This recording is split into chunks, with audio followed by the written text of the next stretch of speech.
Hey guys, what's up? How you all doing? They call me Ovisha Nelson One, your number one celebrity host, and you are watching Voice of the People Television, VOP. Stay tuned. Uyi Osarate is my name. I am a friend of the microphone, Voice of the People TV. That name is unique, and the brand is very sweet. I like the packaging, picture qualities, camera qualities, and then of course, the quality of human beings that I see sometimes on your channel. I talk and get paid, and I look forward to being in your studios. Oh yes, you are on to Voice of the People TV, live here in Benin City, the cradle of Black civilization. What are you waiting for? Tune in, bro. VOP TV. Now, you have more than a voice. My name is Esther. They call me the Oga of them are the general overseer of them all. Every man, every woman has got a voice where integrity is the volume. So this is Voice of the People's TV. Voice of the People's TV. So this is the people's voice. And the people's voice is the voice of God. That's the voice populi in Latin. The people's voice is the voice of God. So keep watching Voice of the People. In fact, my name is Voice of the People. Keep watching MC Adobe King. Hey guys, my name is Kagan. I am Nigeria's biggest tech content creator, and I just wanted to give a quick shout out to Voice of the People TV. Keep watching, enjoy, and you're welcome. My name is MC Alamano. They call me Enjoyment Landlord. It's VOP TV. Keep watching VOP TV. Don't touch it down. Even if you want to touch it down, increase the volume. If you don't increase the volume, I told me. My name is Collins Agawabe, popularly known as No Maiden, but last, more than No Maiden. Or more. Not be all so the cook right at the fry plantain. We keep on watching VOP TV. The voice of the people, the voice of Edo. If you don't want to get the authentic news for Edo the way it be, that's why they show and all the content anything come on at VOP TV.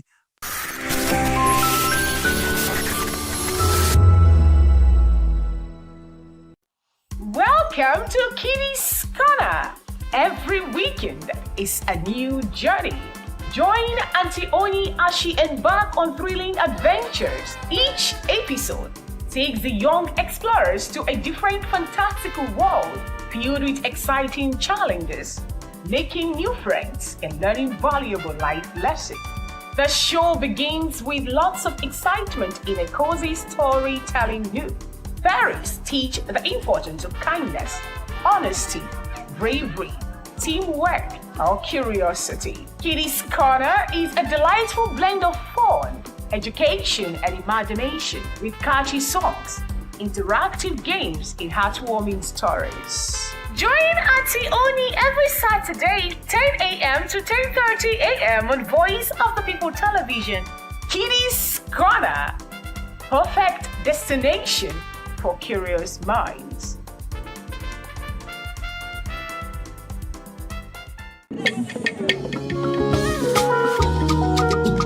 Voice of the People Television awuchiela onye nụ ya ka ọrụ ibe ya. Ị chọrọ ịmata akụkọ ndị gbara n'ọkwa akụkọ dị iche iche n'ala anyị kwa ụbọchị. Ị chọrọ ịmata ka o si afịatụ na ndọrọndọrọ ọchịchị, agụmakwụkwọ, azụmahịa, ime njem, ọbụladị egwuregwu. Mgbasonyere anyị n'oge ndị Igbo na Voice of the People Television. Anyị nwere ndị ọbịa bụ ọkachamara, bụkwa ndị ga-enye aka tapịa isiokwu ndị anyị jiri bịa kwa ụbọchị. Anyị ga-eji ka o siri gbaa n'akwụkwọ akụkọ dị iche iche wee malite tupu anyị akọzie n'uju n'ubi onye anyị bịara na nke ya. Ịgbamụrụ nzem ọzọ kerikosi ya gaziere onye ukwu ma gaziere onye nta. Mkparịta ụka tọrọ atọ ka anyị ga-ewetara gị bụkwa nke ga-eme ka ịmata ka ihe si aga n'ala anyị bụ Naịjirịa ọbụladị na mba ofesi.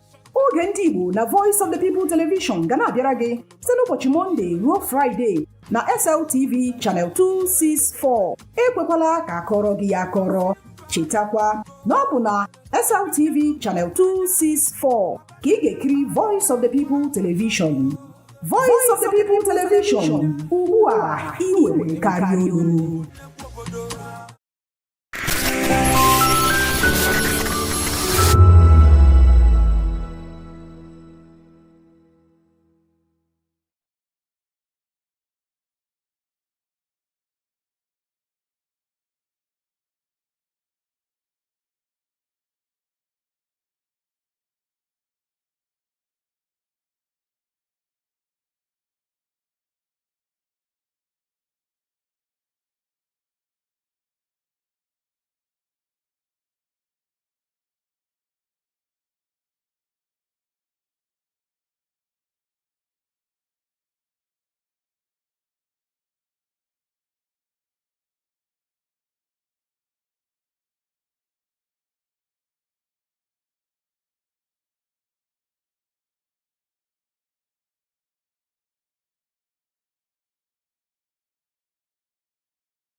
This is Health Check, your weekly guide to better living, smarter choices, and trusted answers.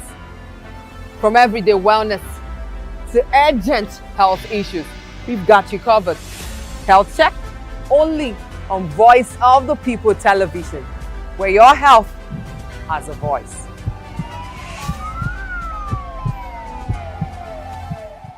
The 2564 is coming up on Bunny 9, right? The 2564 Atlantic Tower. What happens in the hush behind hangar doors? Who signs the papers that gamble with lives? Which truths were grounded before they even ever had wings? If you've ever buckled a seatbelt at 30,000 feet, if you've ever stared out of that tiny window and wondered who's really in control of the skies, it isn't just flight, it's power, it's politics, it's pressure sealed in steel. We're peeling back the clouds from runway risks to sky-high secrets. We're diving deep where most dare not to look. Aviation Scope, every Sunday at 7 p.m. only on Voice of the People TV. We don't just report, we reveal. We don't just ask, we uncover. Because when it comes to the skies, ignorance is turbulence. Aviation Scope, the sky isn't the limit, it's just the beginning.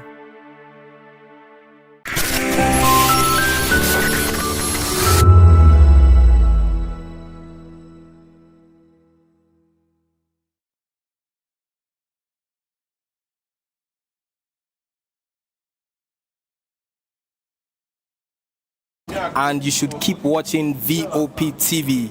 Don't touch that dial. Yes, sir. Kábíyèsí Olúọ̀run, we were born to give you twale, to give you a shame. People of God, you are watching Voice of the People TV, and my name is Flo Rocker. I encourage you to listen to things of the gospel. You know, we live in a very perilous times where there are some things you watch on television, you will lose faith, you will lose God. Keep your eyes on Voice of the People TV and remain blessed. Flo Rocker says so. Kuzoshi. In a world where truth is the ultimate power and opinions scream the loudest, it's time to wade through the noise. Hunger no get tribe! Hunger no get religion! And scan the human interest and trending topics that matter. Stay tuned to The Issues, your plug to the stories making the buzz, from politics to science and technology, social justice, and more. Let's tackle the tough questions and expose the truth. The Issues on Voice of the People television. Don't just react, understand.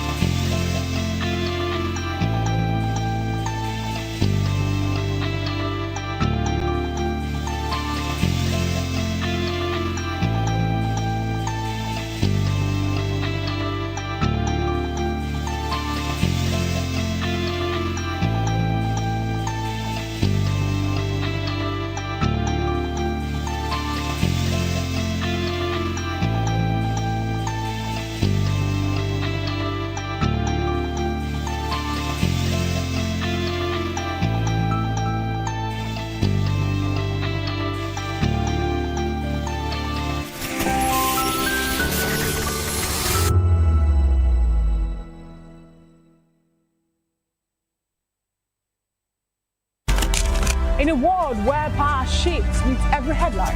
In a nation full of questions. In a world filled with noise, the truth needs a voice.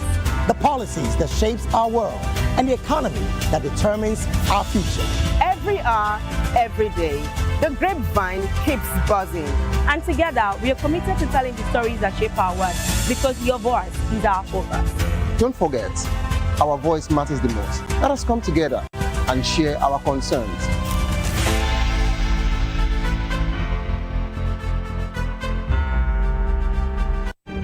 In a world where power shifts with every headlines, news breaks and events happens, we bring you unbiased and explicit information on politics, economy, and state of the nation. We break down the chaos.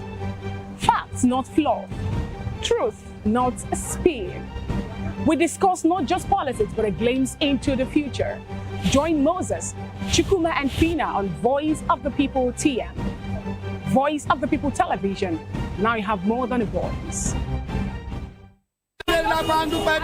Good morning. It's the start of a beautiful day. Or start your day right with a healthy dose of news, fun, and inspiration. Join us on VOP this morning for the latest news, trending topics, and uplifting stories to set your day on the right vibe. From news and current events to lifestyle and entertainment, you are covered. VOP This Morning, 8 a.m., Monday through Friday.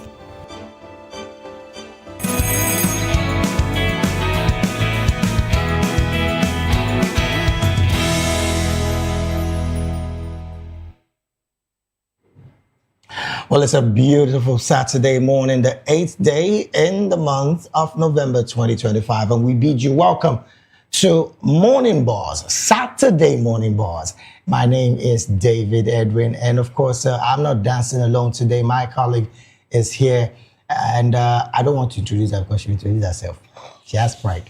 But then again, it's a beautiful Saturday morning, and we bid you welcome to the show. Just in case you're just tuning in, this is Voice of the People Television. And on our radar this beautiful morning, we'll be talking about the D-Day that is upon us. I'm talking about the Anambra State governorship election that is happening today.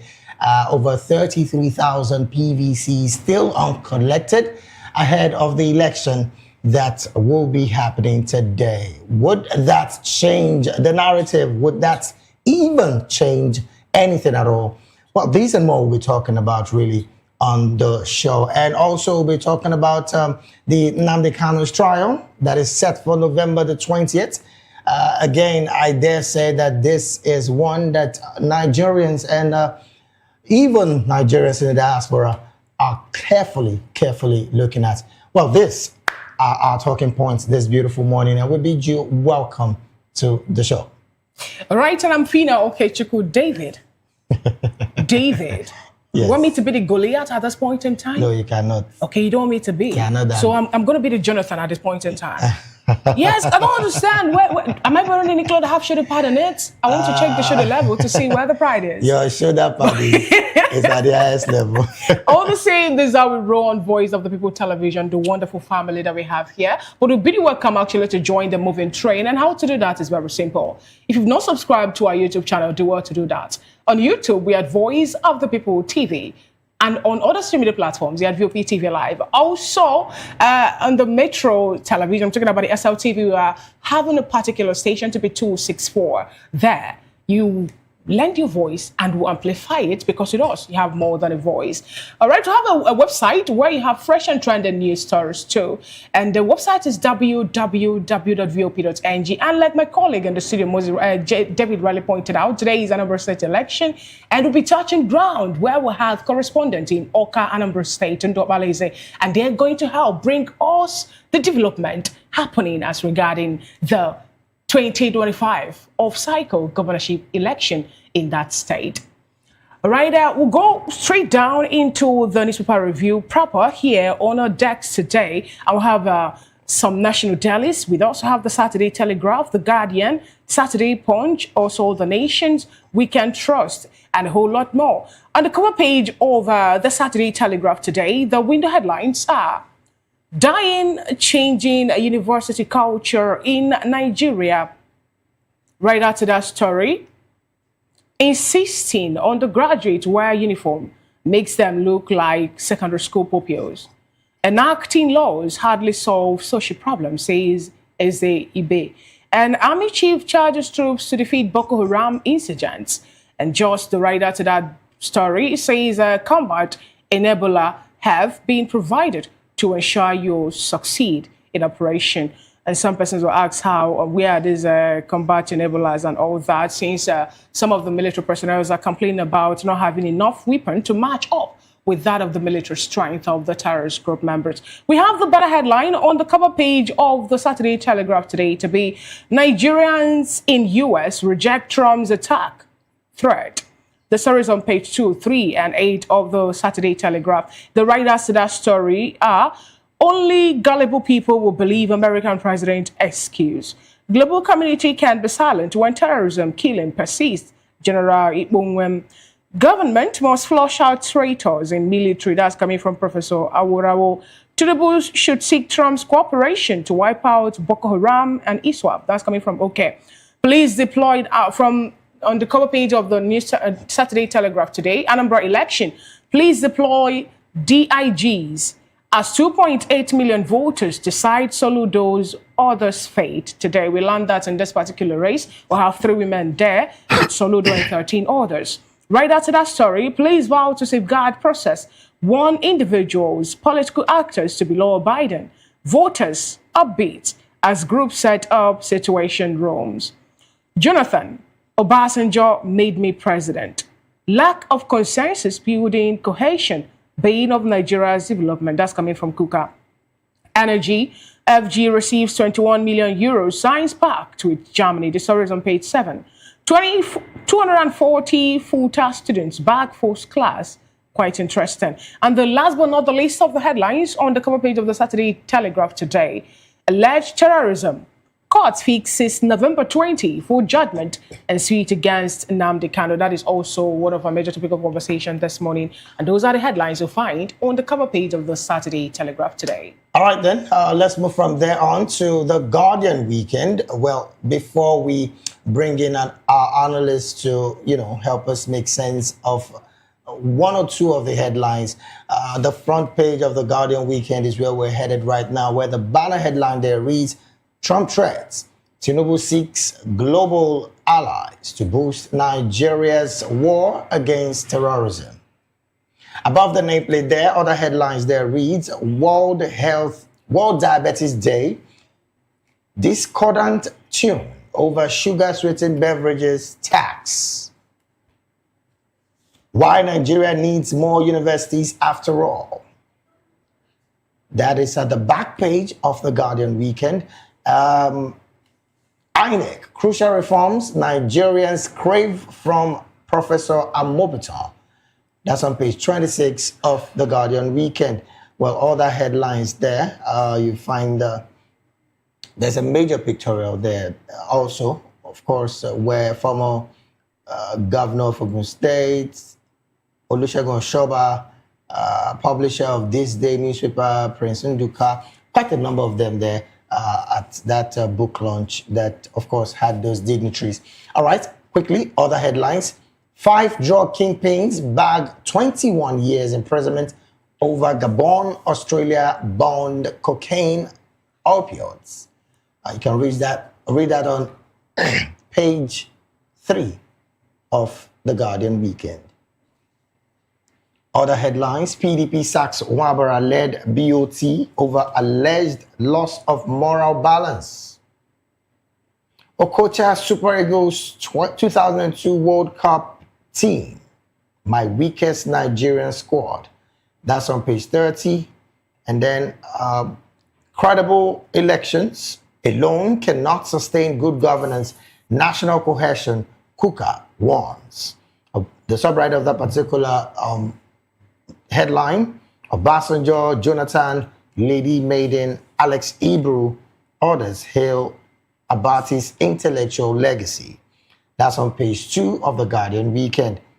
Other headlines, terrorism trial, court forecloses Nnamdi Kanu's defense, fixes November 20th for judgment. That's also one of our major talking points today, but you can read that up on page 2 of the Guardian weekend. Anambra calm, peaceful as voters elect governor. That's on page 29 as well. And then the bottom strip, which again is the final headline there. 2027 group commends Diri's defection to APC. Pledges to mobilize 15 million votes for Tinubu. Well, that's on page 28 of the Guardian weekend. All right, then this, of course, are the headlines right there at the front page of the Guardian weekend. Let's also bring in our analyst, or you want to take one more? Yeah, yes. we'll take more papers before we unveil who the analyst is. Of course, I believe it's going to be held this afternoon. All right, on the cover page of the Saturday Punch this morning, the banner headline reads, Anambra decides Amopiton faces litmus test as 2.8 million vote today. We have the writers to that story. IG deploys 55,000 security personnel. 98.8% PVCs collected. That's coming from INEC. And just beneath the masthead, marital troubles. Nigerians in UK decry weekly visa cancellations. Nursing college run by farmers shot. I'll take that again. Nursing college run by farmer shot. Owner detained after parent report. And Regina Daniels Wells as family feud worsens. All right, we have other headlines. How Lagos building collapsed. Benue herdsman wiped out my family. That's coming from a beesman. Prophet of doom. Sad tales of lives ruined by false prophecies. Deputy Senate President to Trump. Withdraw your threat. Apologize. That's a very loud one. I give judgments without bias. My concession is clear. I give God judgment. I will take that again. I give judgment without bias. My conscience is clear. Former CJN Ariwura. And the bottom strip headline, Dangote refinery slashes petrol price by 49 naira to a litre. Those are the stories on the cover page of the Saturday Daily. All right, then, one more paper before we bring in our analysts for today. We'll go straight to The Nation Saturday, where the banner headline there reads, Nigeria's security not negotiable. This is coming from the president on page 4 of The Nation Saturday. The subwriter of that particular headline reads, Stand with Nigeria in war against terror. President tells allies. We're monitoring developments in Nigeria, says Russia. AU rejects America's narrative. New cause tax troops. And then above the nameplates there, other headlines there reads, Anambra governorship tussle, tight security as 2.8 million voters head to polls. The subwriter of that one reads, New INEC chair faces litmus test. Of course, you can read that up on page 5 of The Nation Saturday. Terrorism. Court forecloses Nnamdi Kanu, sets judgment for November the 20th. Subwriter, IBOP leader, claims Britain wants him convicted and jailed. Younger brother turns unruly in court. And then there's, of course, you see the major pictorial there of the president and the Sultan of Sokoto. Beneath that particular pictorial, other headlines reads, Banks recapitalization targets Tinubu's vision of $1 trillion economy by 2030. This is according to the CBN. My flying experience with IBB, Abacha Obasanjo Shonekon orders ex-presidential air fleet pilot. Well, you can read that story on page 23 of The Nation Saturday. Other headlines, PDP crisis, Wike Group dissolves Wabara-led BOT. I take that again. PDP crisis, Wike Group dissolves Wabara-led BOT. The subwriter of that reads, picks ex-Senator Ohabunwa as replacement. Damagun Group continues preparation for Ibadan Convention.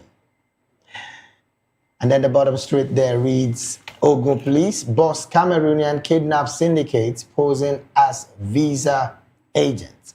That's on page 2 of The Nation Saturday. Well, all right then. So these are the headlines there, right at the front page of The Nation Saturday.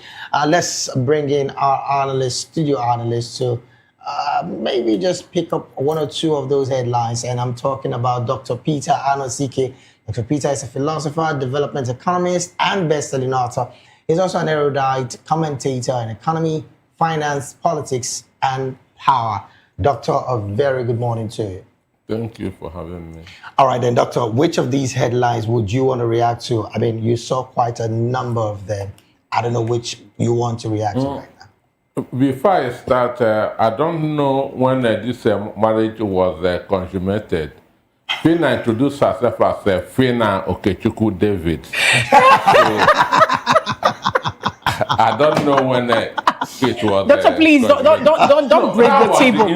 This table we have only one leg. Oh my God! They have introduced yourself as Fina Ukachukwu David. And then I asked David, are you making me a Goliath this morning or Jonathan? But all the same, I'm happy. But I'm not Fina Ukachukwu David. No, I am Fina, daughter of Michael. Then Ukachukwu can come after that. Okay, but. Doctor, well, that's a major blow below the belt, and I will not tell you that you hear from my lawyers because you know you are very prepared as well. Okay, I want to start with a Punch banner headline, which says litmus test for the new annex chairman. There's no litmus test here. This is a one-horse race election. Well, doctor, I would rather not want you to go there because that's our talking point. It's not going to be competitive, so there's nothing like a litmus test. Okay. But there are some developments from the states, but we'll talk about that during the course of the show. I want to then on the issue of Nigeria needs more universities. Yes, I don't agree with that because the ones that you have right now are not well funded. Exactly. Understand? Okay. So it just like parents who are unable to feed their 2 children, somebody is telling them you still need more children. So for me, we need to fund the ones that we have now. I mean, there's this situation with ASU as well, which has not been totally resolved. And again, ASU is threatening another level of strike in 2 weeks. So it is not a good thing that the best university in Nigeria is 1,500 and something in the world. And the reason is that the universities are not being well funded. So for me, we don't need more universities. Rather, let us try to fund the ones that we have now. Let us try to bring them up to standard. That's my position on that. All right, now, what do you make of this particular headline on the cover page of the Saturday Telegraph? You know, one of the winning headlines. Army chief charges troop to defeat Boko Haram insurgents, says combat enablers have been provided to ensure you succeed in operations. Well, what I can say that Donald Trump has succeeded in waking up the president and others, because for some time now they have been in deep slumber. So what he said, what America said, has just so it is now that they know that they need enablers. This war has been going on since 2009, and just imagine what has happened within a week of this threat. We were told that some people were killed in Benue State even after that threat was made. In Kaduna also, we learned also that communities were sacked. People were also killed. So how awake and how can we say that Nigerian troops are we really fighting this terrorism the way we are? Just yesterday as well, hundreds of Nasarawa youths took to the streets, particularly blocking the highway, clearly protesting the kidnapping and killings that have been happening in the state, even after the Donald Trump statement. So where exactly is the Army chief clearly getting his information from? And when the president says we are going to squash or end terrorism, how are we going to do that with all the skirmishes that we're there have not been adequate preparation. So it cannot happen overnight. But now they are now awake to their responsibilities.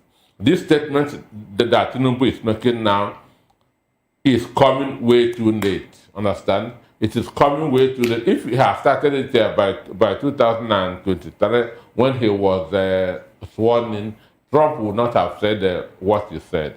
But they are now awake, and I feel from now on the story will change.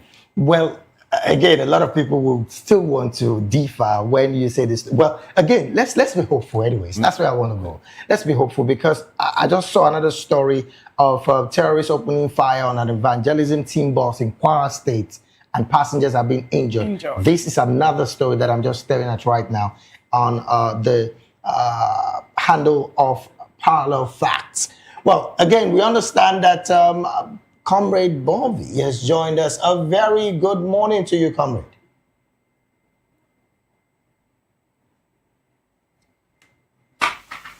Good morning, guys. Good morning. Good to have you join today's Morning Buzz. Good to have you join us. Good morning, guys.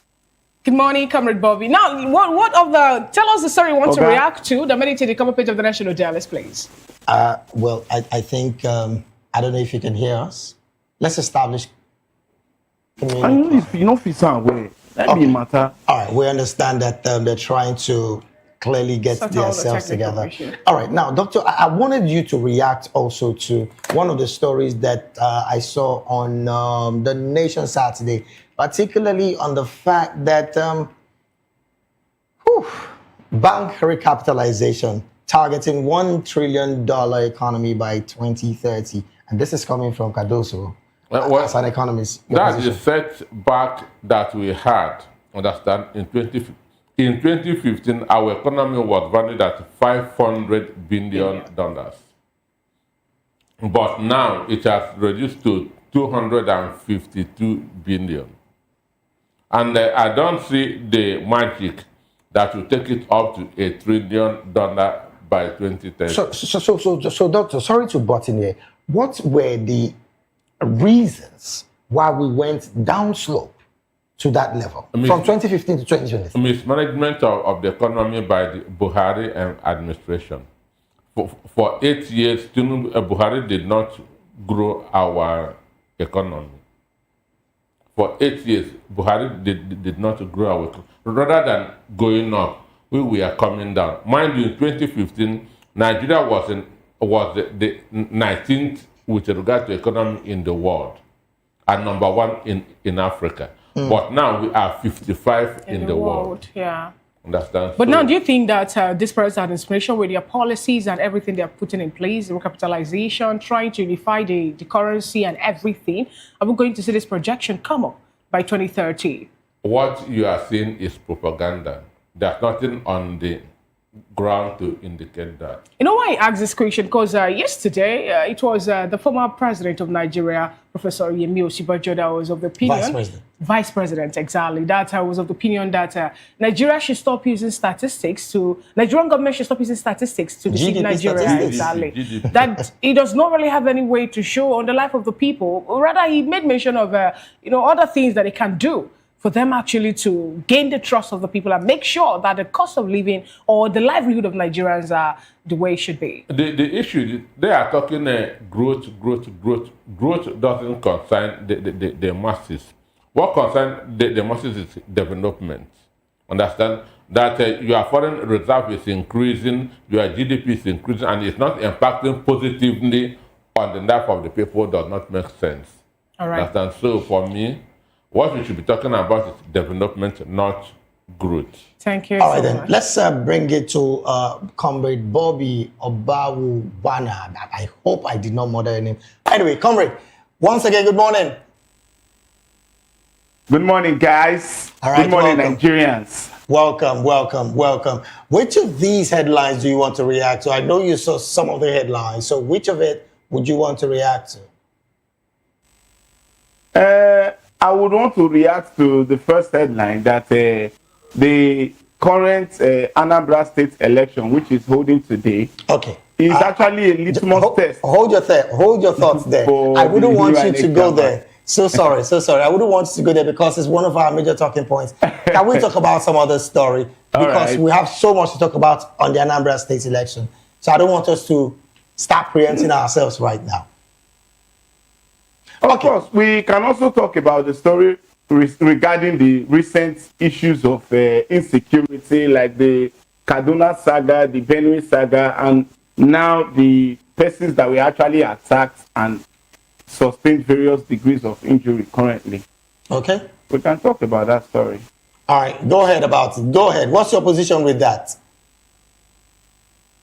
My position is simple, it's Santa Simplicitas.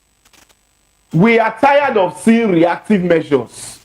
We want a situation where our security architecture can be proactive, can be pragmatic, and can be productive enough to guarantee the safety of each and every Nigerian citizen in this country.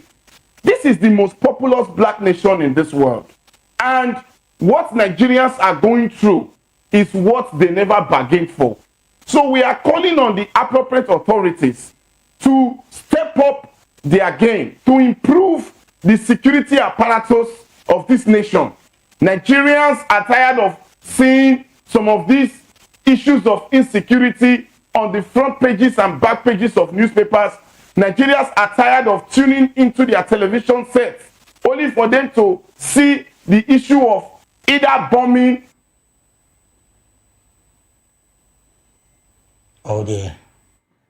I guess we're having a little glitch. Now, before we actually end on this analysis, Doctor, I want to get your opinion on the fact that PDP, that's the People's Democratic Party at this point, have sacked Mwabala-led Board of Trustees. No, that's right.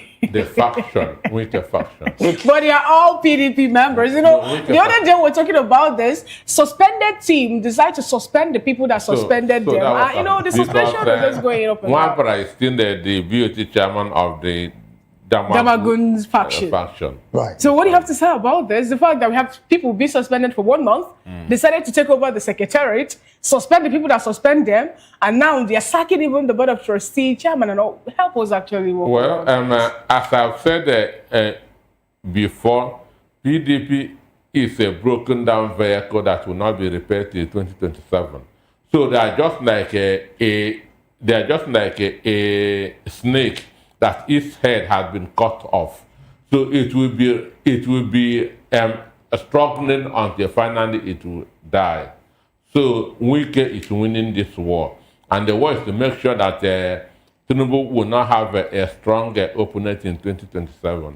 Now, Doctor, one serious concern that comes to me every time I hear Wike is doing this and the PDP and doing that, is there the possibility that Wike clearly has a future with the PDP, or he's just out to destroy the party totally just because of 2027? That is his mandate. That's the mandate that he has to kill PDP before 2027. So where then would he continue his political journey, should he want to continue it? His on what platform? political journey has come to an end.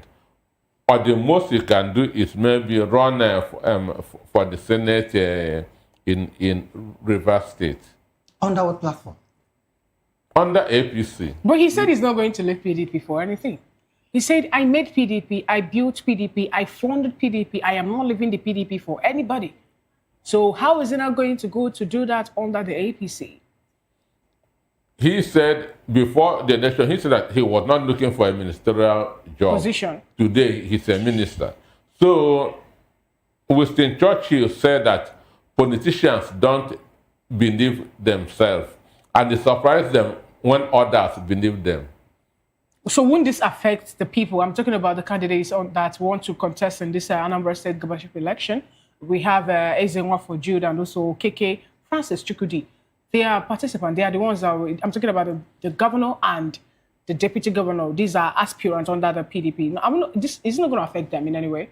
How? It won't affect them because... See what happened in Zamfara some time ago. Because there's no victory for participation. I didn't see that coming, Doctor. But all the same, let's keep our fingers crossed to see how that actually turns out. All right, then, Doctor, I would also want you to react to the conversation coming from the presidency, clearly saying that Nigeria security not negotiable. That's the banner headline of the Saturday, the Nation Saturday. But before you respond to that, I understand that Comrade is back with us. Comrade Bobby, let's have your thoughts. Just hopefully if the network would not do the same thing again. Nigeria's security can only be non-negotiable when the architecture and apparatus that we have is effective. We are tired of hearing political statements. We need action, action, action, action, and action. And the only action we want to see is that we want to see technology being introduced into our security architecture. Our major entry and exit points in this country should be well teleguided and safe enough for Nigerians to know that the security architecture spurs safety and prosperity for the entire country. But giving political statements that the Nigerian security is not negotiable, yes, we agree. But how empirical is it? How empirical, how practical are they? They will tell us that the security is not negotiable today. Tomorrow we will hear one issue of banditry, terrorism, or attack. Nigerians are tired of excuses. We are tired of hearing political statements. I cannot sit here and not speak about the interest of the Holland society. I cannot sit here and not defend the interest of the masses. And the reality from that statement is that our security agencies should wake up. The president must stand up to its responsibility. They should give us reasons to believe in their renewal agenda. Nigerians do not deserve the issues of insecurity, banditry, and terrorist attacks from various parts of the country. So we are using this medium to call Mr. President, to call service chiefs, to call on the National Assembly, to call on our security agencies that they should wake up to the occasion and give us reasons to smile so that we can believe that the security is truly non-negotiable. All right, then. Thank you so very much, comrade. Let's come to the studio. Doctor, maybe 30 seconds before we jump to the main conversation. What do you make of that particular statement by the presidency saying that Nigeria's security is not negotiable? In theory, it is not, because Nigeria is a sovereign country, but in practice, we are one people, one word, created by one God. Okay. So I cannot be living in a compound and somebody is beating his wife and say it doesn't concern me. It concerns me, because the person beating is a human being like me. Okay. Understand? So if not, why are people complaining of what Israel is doing with the Palestinians? Understand? Why are they complaining with the Russian invasion of Ukraine? So Right. we are one world, one people. Interesting point you made there. Thank you so much, Dr. Peter Anosike, for your submission. Also, Comrade Bobby, we sincerely appreciate. To go on a quick break, I will come back. We'll dissect the first topic of conversation. Anambra decides today. Today is the day, November 8th. Over 33,000 PVCs are still uncollected ahead of the Anambra State election, as we learned that 98.8% of the people who are to cast their vote in Anambra were able to collect their PVCs. Let's dissect this after this break.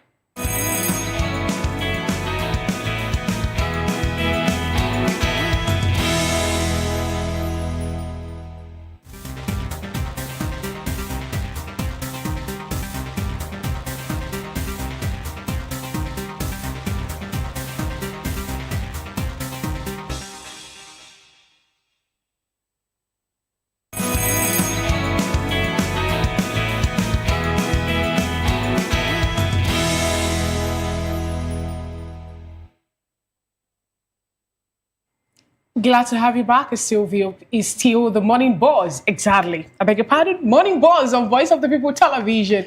Anambra goes to the polls today for a keenly watched governorship election involving several strong contenders. Incumbent Governor Soludo of APGA is seeking a second term, defending his performance in economic reforms and infrastructure.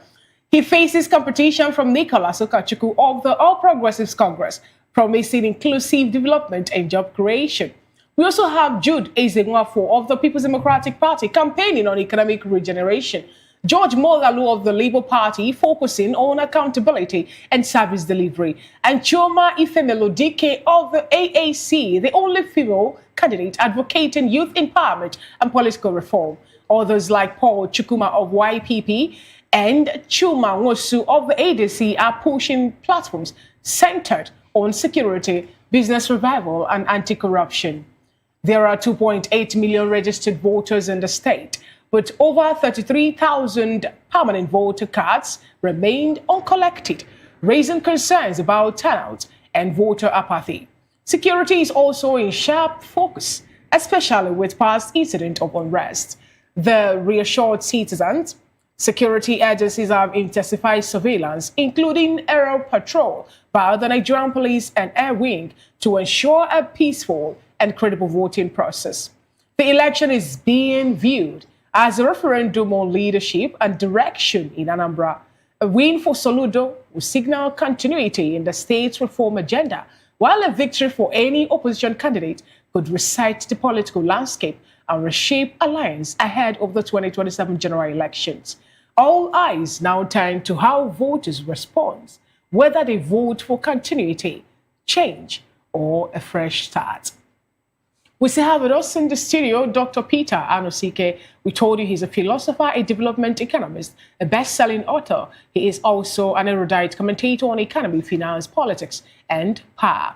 We have with us from Benin studio Comrade Chris Ojekere, political analyst, commentator, public affairs analyst. Also, we have Seal in Benin, Bobby Obayuana, who is a public affairs analyst as well as a political analyst too. And during the course of the program, we also established communication with Barrister Eza Lucia, who happens to be a political and political commentator as well as a legal practitioner. Thank you so much, gentlemen, for being part of today's Morning Boss. Now, let me start off with you, Dr. Peter Anosike. The D-Day is here. Anambra State election. Today is the day. So many persons actually have been vocal about it. We have the governor of the state sometime during one rally saying something about how some persons have already penned down, written the outcome of the election, even before the votes, even before people will come out to cast their vote and all that. And then he went for that to make certain, pledge to people how much a particular local government will gain with the highest voters. I'm talking about people that voted for All Progressive Grand Alliance and also the ward. He went back to the councillors and all that. Let's actually get your opinion on this with the fact that in another breath, Josh Amopiton, who happens to be the newly elected or appointed INEC chairman, have already been so vocal about how he is going to make sure that Anambra State election will not end up being decided by the court. Well, for me, all that's what you read that the candidates are running on, understand? Assuming that some media houses go out to the street and ask those questions, you know that 99% of them don't know it.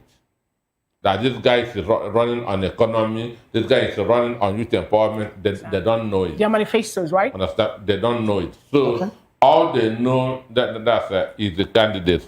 And when people say a kidney contested, there's not going to be a kidney contested anything. It's going to be a very boring election. Why do you say so? It's going to be a very boring election. What happened in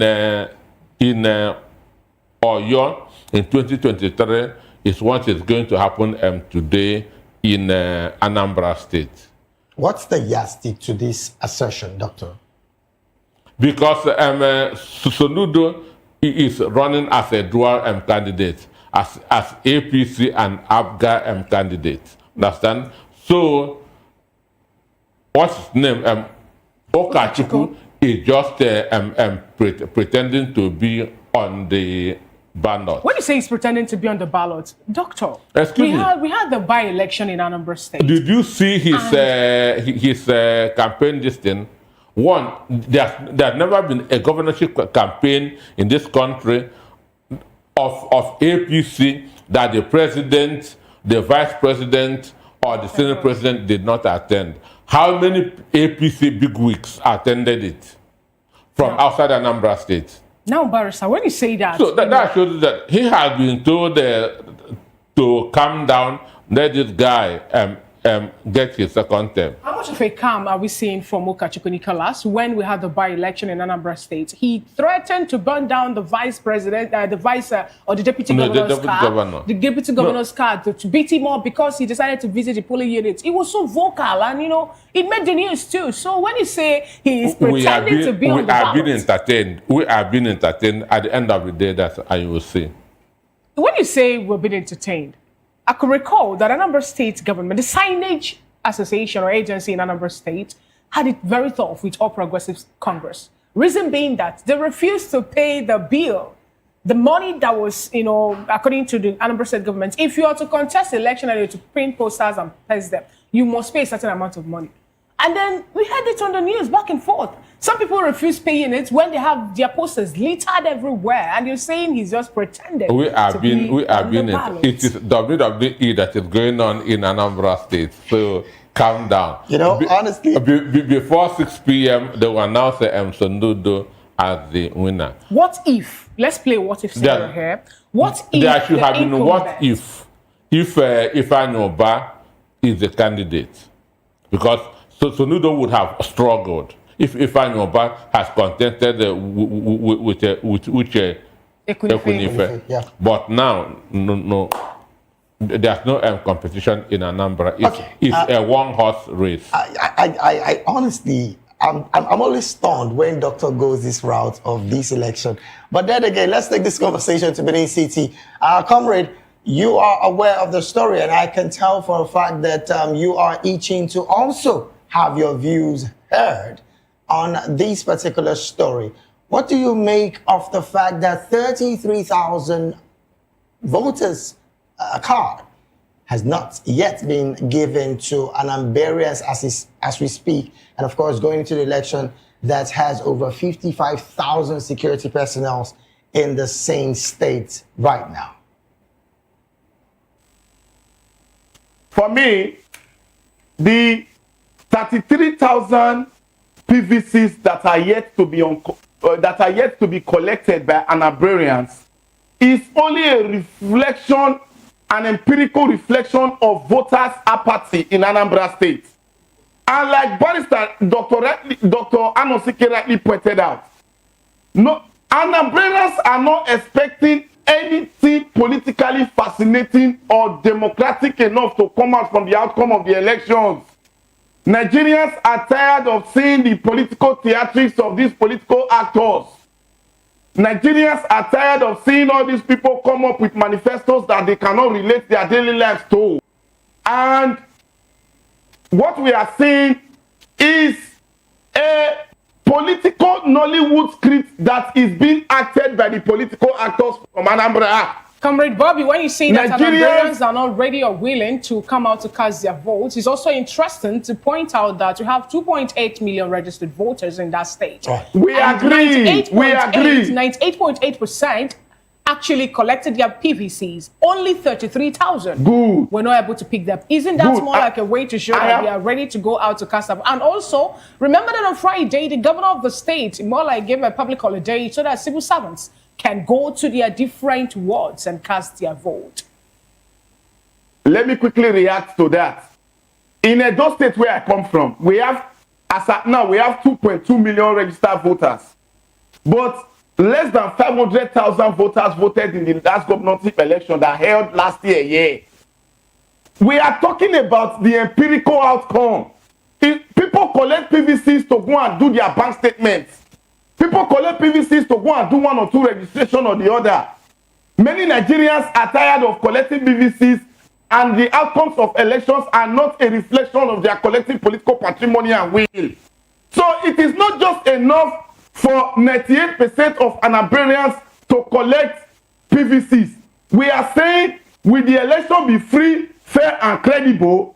Then another thing that we should also put into due consideration here is this is also a means of checkmating the new INEC chairman, Professor Josh Amukwito, because in as much as some persons may not be interested in Anambra State elections, because for some of us, it may be a one-way traffic, since some persons may have done one or two political alignments at the back door. Nigerians are saying that even if the election do not really become too fascinating, let the outcome be transparent.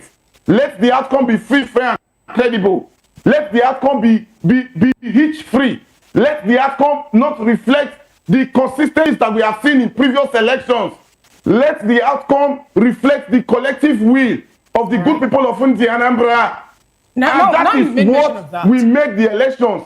That is what we make the elections appeal to Nigerians. And it will further prepare Nigerians, the minds of voters, and generally Nigerians ahead of the 2027 presidential elections going Thank you forward. so much. Thank you. Thank you, Comrade Bobby. Now, let me stay with you also, because, I could recall that Professor Josh Amokwito made a statement that Anambra election is not going to be like any other one, being that he is of the opinion that he wants all elections in Anambra or in Nigeria in general to end without getting to the courtroom. You know, he said that that is the only time where we can say democratically that we are electing leaders. And he promised that he would be able to do that, you know, in Nigeria. Then also we saw that we have the mock accreditation also happening in Anambra State. INEC told Anambralians that they will have election, the beavers are working, and not just that too, that the issue of the IRF2 is up. Everything is going to work at this point. And these are the things that Nigerians in general have been clamoring for. Now, do you think that with all this being put in place, all the statement being made by INEC at this point, and we're going to have a free and fair and credible election in Anambra? Remember, it's just one state. You know, Dr. Peter said we cannot use that as a litmus test for the new INEC chairman because it's just an off-cycle election, so he does not really have any excuse to give at this point. But like you pointed out in Edo State, what happened?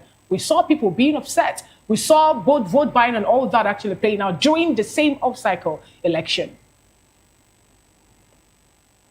Let us give him a benefit of a doubt, since it is his first official job.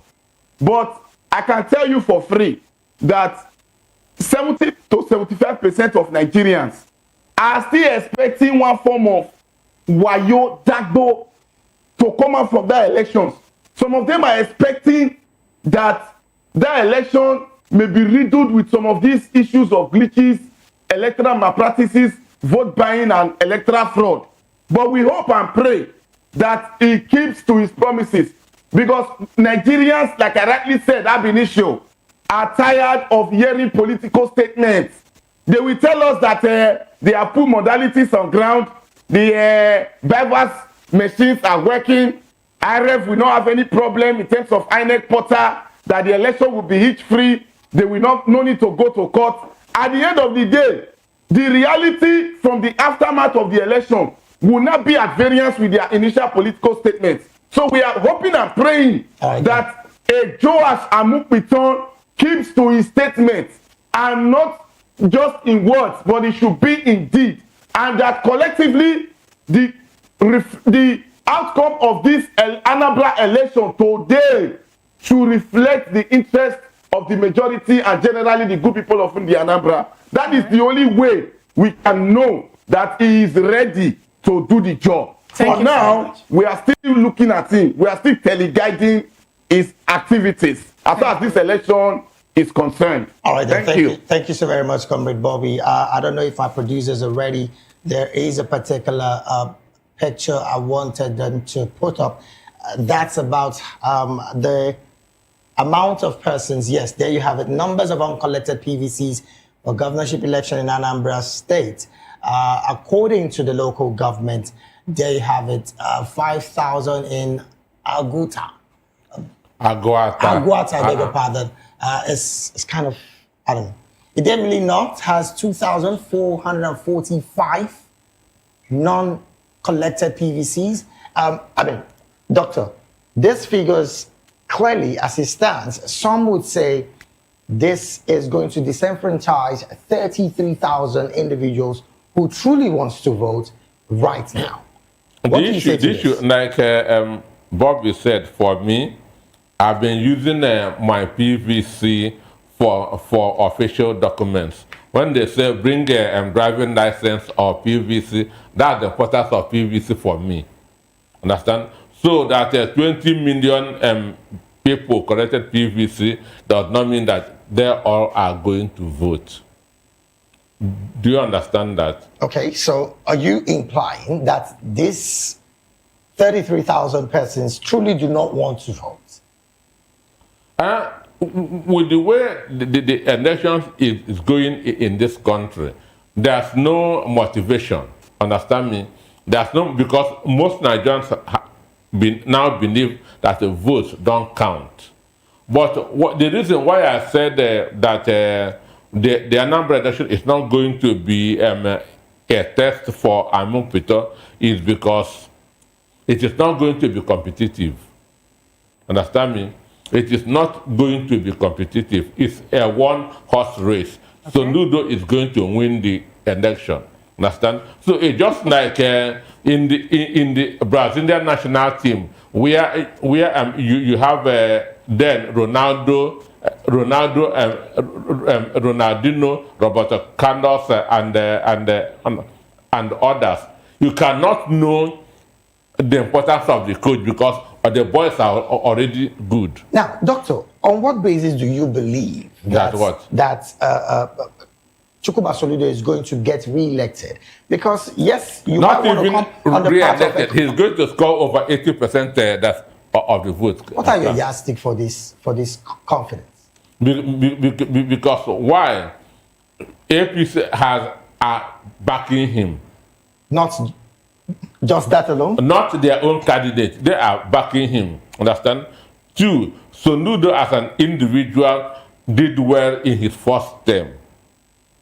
On the path of economic reforms? Sure, he did well. But what he did in 3 years, his predecessor did not do it in 8 years. When you say APC is backing him, now what will be the benefit of APC to back a particular person? He's going to join APC after the election. Why do you say so? But listen, let's look at it this way. Write it down. Doctor, Write it down. He's going to join APC after the election. Soludo as a person is coming over for the second term. And after the second term, he does not have... Tinubu's cap. So all these things are just... so you think we're going to see another Can that just be a solidarity on the part of Soludo?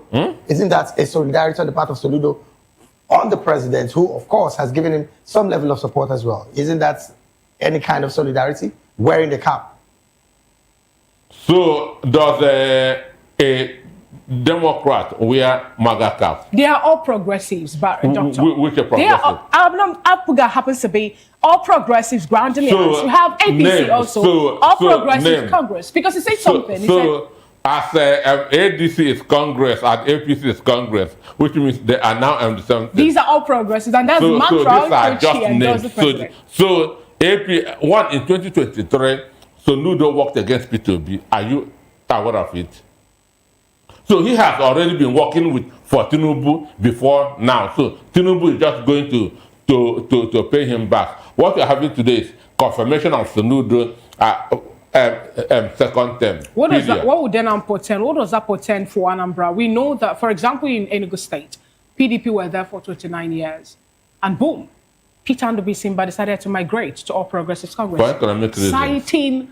Apart from that, citing the issues with PDP, the internal wrangling in PDP. Yeah. Now we have Anambra State on the other breath, having to be a party, or rather a state that is being ruled by All Progressives Grand Alliance for so long now. Now, do you think with the, I'm talking about the sentiment, the emotions, the whole story, the history surrounding APGA at this point in time, the part Chukwemeka Odumegwu played in that particular party, are we going to see a Soludo pushing out those things because he wanted to benefit from APC? And will Anambra people actually fold their hands and watch that happen?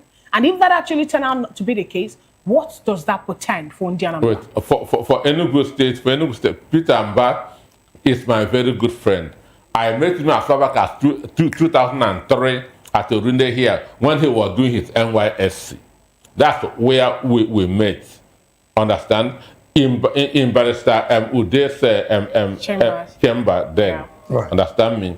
So and if you go to Neki, that is where the Pinnacle Oil and Gas is. You cannot have that $1 billion investment and will be anti-Lagos State and anti-Tinubu.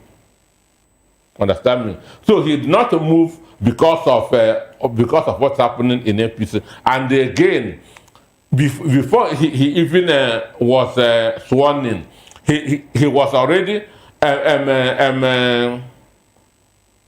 preparing to run as a vice presidential candidate to somebody from the northeast. I can mention his name. He's already preparing to run as a vice president for a politician from the northeast who is currently in government. So this is a calculation. The people are not in the picture. It's just their own interest. So we also see that play out with Chukwuma Charles Soludo now, because he said he's going to leave the APGA to the APC.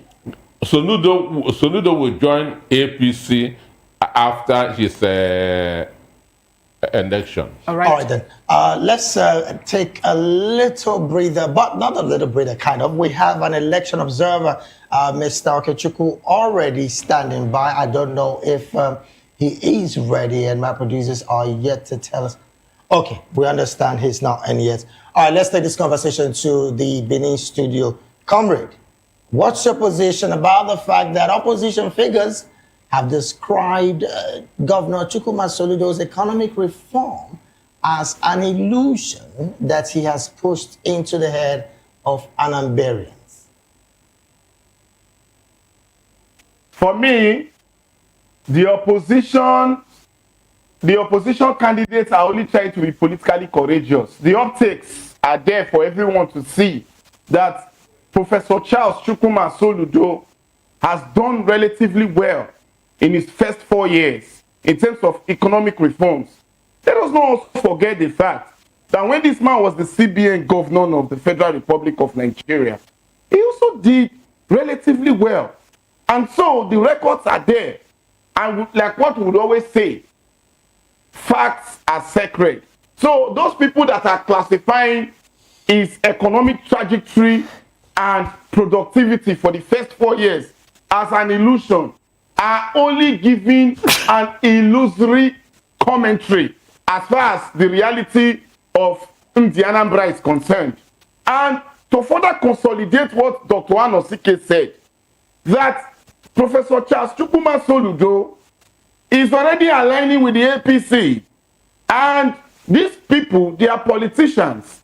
They have their individual interests. The opposition will want to bring all manners of grey, white, different forms of propaganda to make unpopular the government in power. Whereas the records from the optics are there to show that Professor Charles Chukwuma Soludo has done relatively very well in his first 4 years. And the onus more on the good people of Anambra to determine if they would want to continue with him as their governor for another 4 years through the outcome of this post, or they might want to opt for one of the options from the oppositions, which many persons have gone to town to say are relatively unpopular and do not really pose any political threat or weight against Professor Charles Chukwuma Soludo from the All Progressives Grand Alliance. All right, so for me, it is just a political statement that does not really hold any substance or waters anyways. Still talking on the Anambra State election, the Comrade Bobby, you made mention of voter apathy earlier. And then I want to get your opinion, because sometimes some people have the opinion that the reason people don't come out to cast their vote, apart from some perceiving that the vote will not count, is regarding some unrest or issues, or maybe threat to life and other things coming up from political thugs and all that. What's your stand on the fact that we still use Nigerian police force at this point in time to carry out or conduct election to make sure we have peaceful environment? For example, just in Anambra alone, 55,000 personnel have been deployed, including the aerial patrols, and even the Nigerian Police Air Wing also happens to be on ground to ensure that the voting is credible. Some of the opinion that the presence of the police at this point is going to make people not to come. Others were actually, more like championing for that, saying that they should come, for them to be able to ginger the people to cast their vote.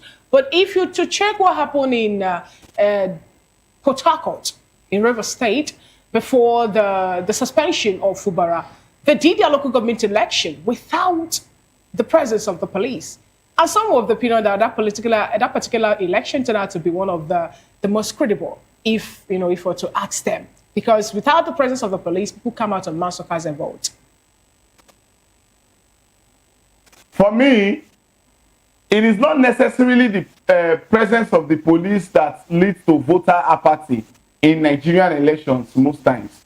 What we see is that even in the presence of these police and other security operatives, thugs will come into polling units, destroy ballot boxes, start shooting sporadically.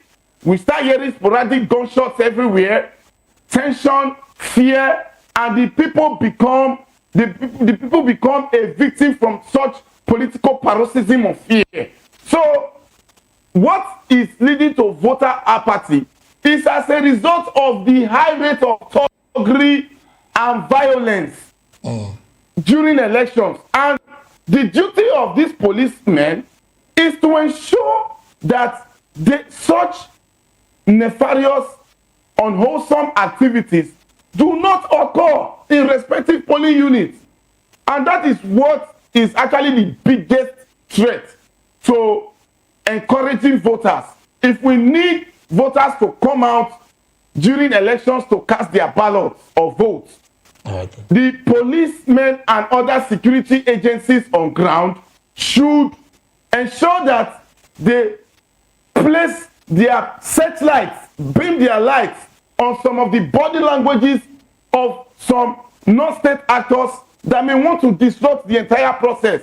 So the police are usually not a threat to the people, but the only thing that they find funny is that in the presence of the police, thugs come and they make the whole process kind of convoluted, scattered, and in a state of socio-political disarray.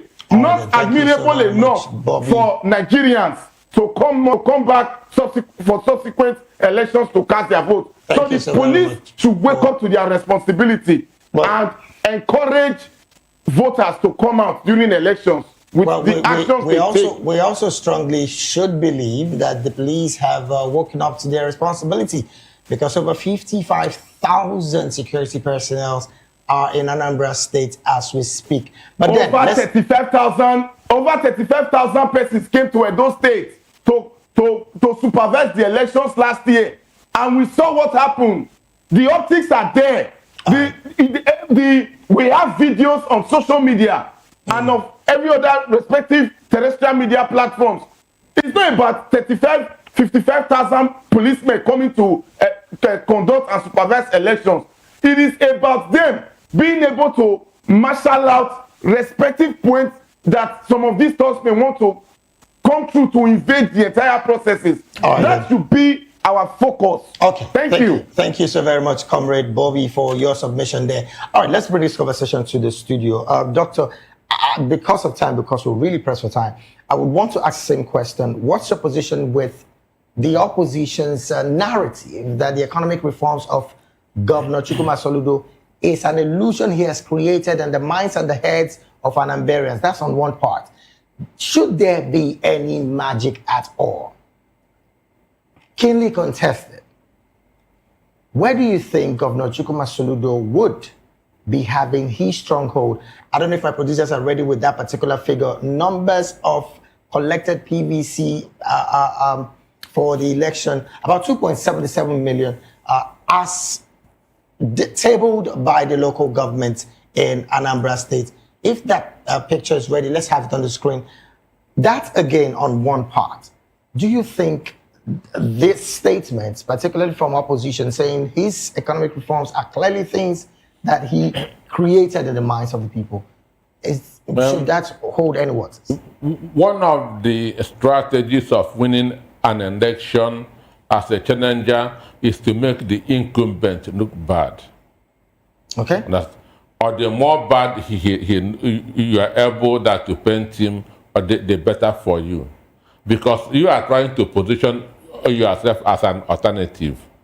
So it is your responsibility to be throwing all kinds of muds on the incumbent.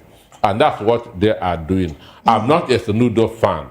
Assuming I'm in Anambra today, knowing that Soludo will win, I will say going out that to vote is wasting my time. So I will not vote, because it will not make any impact, because I will not vote for him. So, but this is Soludo saying his last three, because I was there when he did he presented his 3 years still worship. I attended the event, And he made one fundamental statement that he has not borrowed a kobo for 3 years, which to me is very, very good. And his predecessor constructed about 600 kilometers of road in 8 years. But Soludo had done more than 1,200 in 3 years. So in the area of infrastructure and economic development, what he did in 3.5 years is more than what Obiano did in 8 years. So I give him a pass mark. Mind you, I'm not a Soludo fan. So what I'm telling you is based on reality. Understand? So for a surprise or nothing, it's just a confirmation of Soludo's second term. There's no election. There's not going to be any surprise in Anambra. So what we are waiting for is to announce Soludo as the winner of the election. Again, I say, doctors' confidence seem to be... I mean, I'm going to hold you on to this. This is like you prophesying something that some persons might not believe will happen. But we'll wait and see as that election pans out. You would have seen video footages of security personnel flying around Anambra State just for security corrections. You want to say something? If I should say something, there's no state in the country, because I am a member of an election monitoring body, RMG, Right Monitoring Group. Right. And the head is Onufemi Adowo. Right Monitoring Group was formed in 2016 to counter TMG, Transition Monitoring Group, which was founded by Festus Okoye. Okay. Who Mahmoud Yakub used as his commissioner in 2023. Festus Okoye has been with Tinubu since 1999. So because of the way the electoral body that was always working against PDP, that was why RMG, Right Monitoring Group, was formed. So there's no part of this country that have not gone to monitor election. So security agencies are, if you read the Electoral Act, they are part and parcel of election. You cannot take them away. But according to the Electoral Act, police are not supposed to carry gun and come into a polling unit. It's not allowed. All right, then. And the military are supposed to stay on the highway, not near any polling booth. Okay. So police are supposed to come there, but that there 55,000 is just a way of defrauding Nigerians, because there's a big budget for that. Oh, okay. Understand me? So much to talk about. But again, we would assure you right now that our studios for the elections will be opening again pretty soon. Of course, following our conversation from here. And like you saw earlier, that's the area surveillance by Nigerian Police Air Wing ahead of the Anambra State governorship, gubernatorial election. There you have it, the area surveillance of the Nigerian Police Air Wing, clearly on that election. Let's jump to another conversation because of our time. Nnamdi Kanu's trial court has set November the 20th for judgment. These and more we'll be talking about just after this quick break. Please do stay with us.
Glad to have you back. It is still the Saturday Morning Buzz right here on Voice of the People Television. Let's jump to the next conversation. The Federal High Court sitting in Abuja has fixed November the 20th for judgment in the terrorism trial of Mazi Nnamdi Kanu, the leader of the indigenous people of Biafra, IPOB. The presiding judge, Justice James Omotosho, set the date after Kanu once again refused to open his defense, despite being given multiple opportunities to do so. Kanu had disengaged his legal team and insisted on defending himself, arguing that there is no valid charge against him and that this continued detention is illegal. He accused the court of ignoring a previous Supreme Court pronouncement on his extraordinary rendition from Kenya and maintained that the terrorism charges violates Section 36, subsection 12 of the Constitution, which requires that offenses must be defined by written law.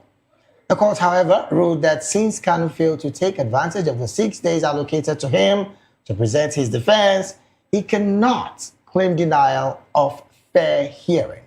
Although Kanu filed fresh motions seeking to cancel all past proceedings and remove his not guilty plea from the record. The court also said such motion and objection will be addressed during the final judgment. The Federal Government's counsel argued that Kanu was attempting to delay proceedings while the judge encouraged him to seek legal representation. With the case now set for judgment, attention turns to November the 20th, a date that could carry major political, legal, and security implications for the Southeast and the nation at large. Well, like I said earlier, we still have with us in the studio Dr. Peter Anosike, and of course, virtually, we have Comrade Bobby joining us from our Benin studio. Let me start off with you, Comrade Bobby. But before we do that, I'd like my producers, if the video is ready, let's see what happened in court yesterday with Mazi Nnamdi Kanu before we get to the conversation. And of course, hear the views of Comrade Bobby. It's not anything wrong. You cannot. You can't convict me. Are you saying? It's not possible. I'm Nnamdi Kanu. Who's going to try it? Nobody can. They've not killed them dead to the person. You never.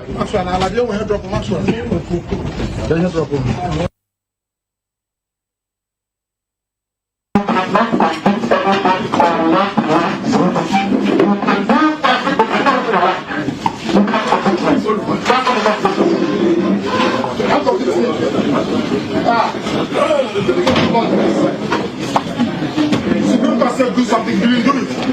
And you're just sitting competition. And you wonder why God cost you people. Useless black people. You don't know what justice means. You have no idea what justice means. You don't know what justice means. Useless black African people. You don't know the name of justice. Your constitution says you cannot try anybody unless the law is written. Show me the written law. Show me the written law. I want the written law. Show me the written law. Are you okay? Don't go close. Don't try that rubbish. Don't try it. Don't try it. Go ahead and say don't try that rubbish. Don't try that rubbish. Useless people. You don't know law. You don't know law. Your own constitution you don't respect. Supreme Court's judgment you don't respect. Then why are we in the court of law? Why are we in the court of law, I ask? Nonsense. You think Britain can ask you to jail me and you jail me? You are dreaming. You are dreaming. I'm telling you that you are dreaming.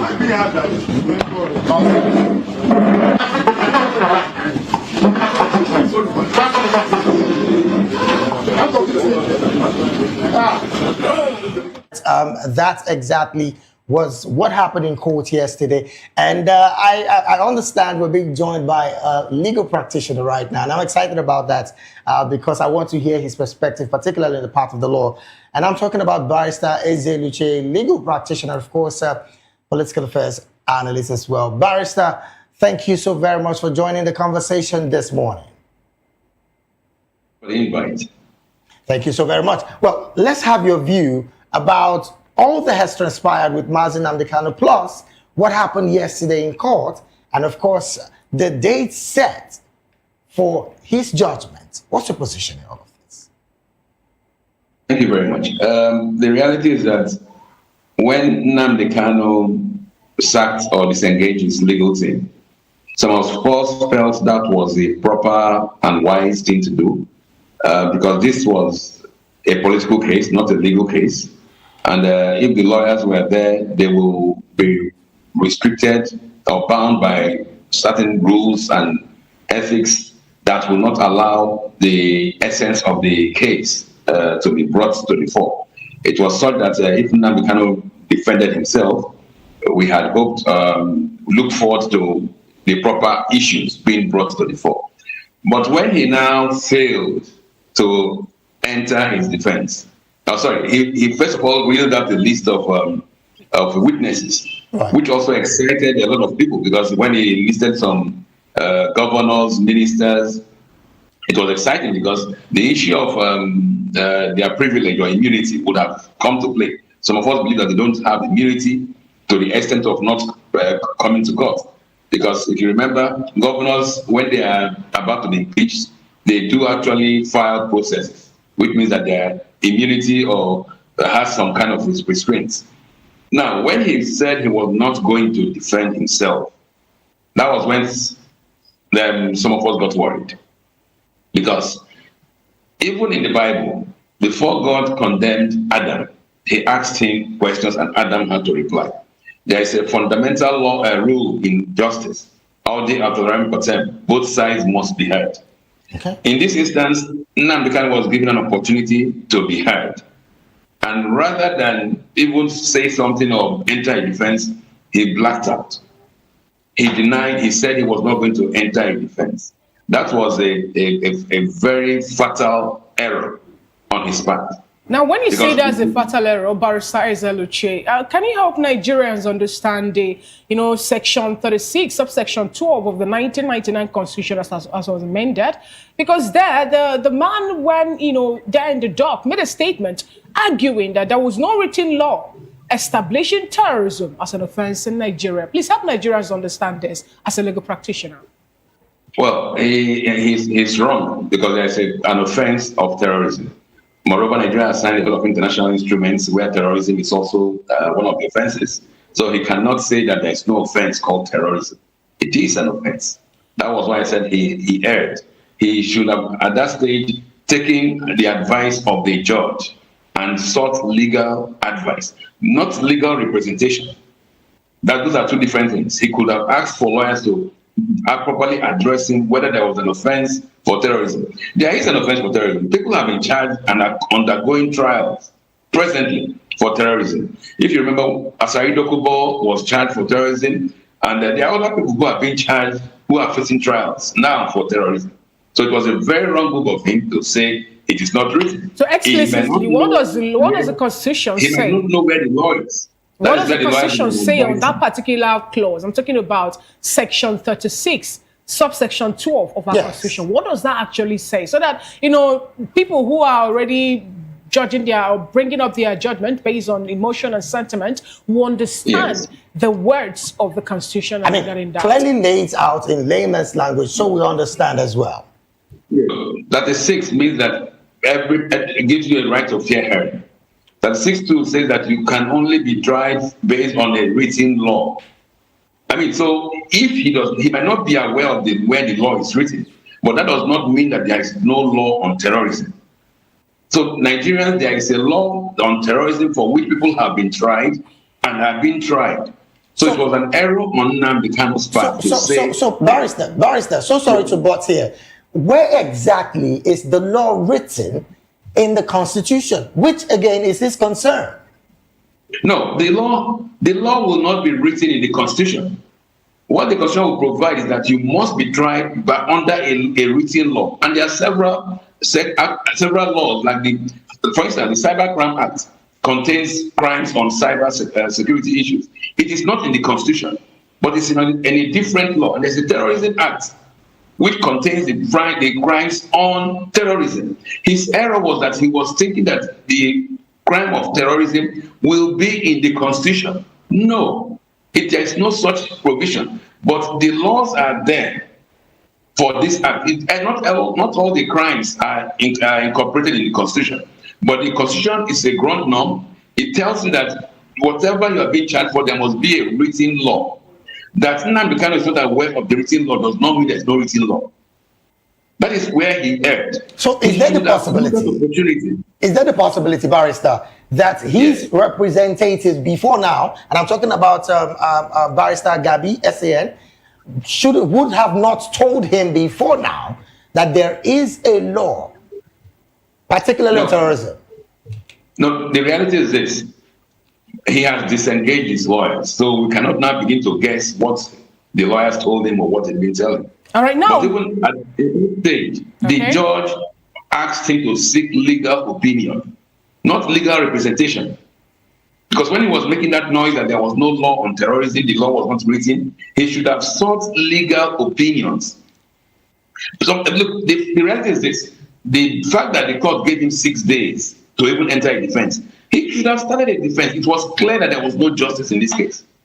If he had commenced his defense and then let the court rule him out that you have only spent 2 or 3 days, you are out, you are ruled out, it will be clear as injustice. But in this instance, unfortunately for him, he has not even bothered to enter any defense. Now that he has lost the withdrawal of his not guilty plea, which is, I mean, the problem Mr. Nnamdi Kanu has is he did not seek advice, and he has this mindset of all-knowing. And I don't know whether his days in captivity in the DSS cells has affected his reasoning. But when you even watch the video, his countenance, his approach was below par. There was no need to get that violent in court. The cause Mr. Nnamdi Kanu is fighting for is a very worthy cause and a universal cause, the cause of self-determination. Now, to conflict or to confuse that issue with the kind of mannerisms he displayed was rather unfortunate. All right, Barrister, now that he has lost his... that he might have stayed too long and then things are happening that he's not really in control of. All right, now that he has lost or forfeited his right to bring in defense or open a defense, as the case may be, and with the Justice James Omotosho pushing the judgment to be on 20th of November, what does this really portend? You know, I'm talking about the back and forth, and also the fact that he first of all asked the court to subpoena the people that he made mention of to be his witnesses, later pulling it out, and every other thing that transpired after that, to the point of losing or forfeiting his right to defense. What does this portend for, you know, the young man in DSS detention? Well, the reality is this.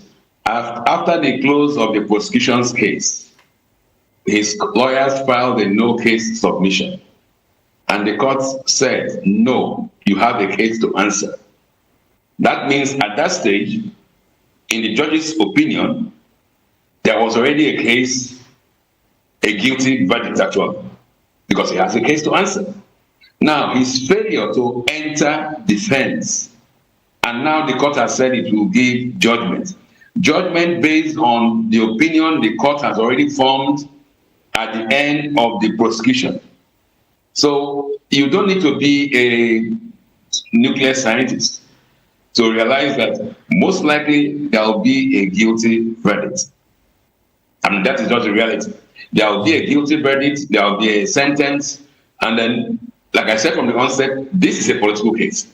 If to down detention, we will expect maybe consideration for pardon and other things. But on technically speaking, considering that the judge, Justice James Omotosho, had ruled that there was a case to answer at the onset, at the end of the prosecution's case, and that there was no defense whatsoever, that means that case, that belief or perception of the judge that there's a case to answer still remains, has not been in any way obscured or obviated.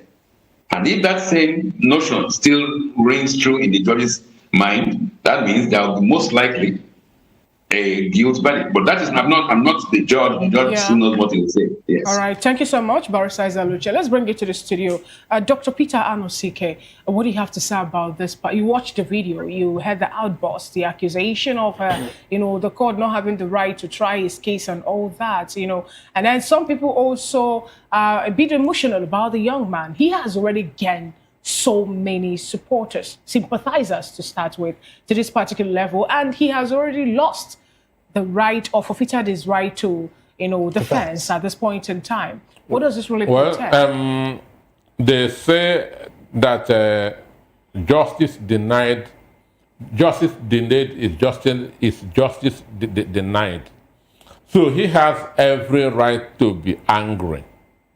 Nnamdi Kanu has every right to be angry, understand? On what basis, basically? So he shouldn't be angry. I'm asking, on what basis should he be angry once the case presently is being in court, and of course there's a cause for expediting? I say justice denied is justice denied. You cannot be in detention, in a solitary confinement for more than 5 years and you remain the same. But the ESS actually denied that, saying that they don't have any solitary confinement with them. He was just kept there, in their what's it called, facility with other persons. Do we even have a solitary confinement? My friend, the publisher of News Express, Isaac Omona, was put in DSS underground cell for 3 months. Understand me?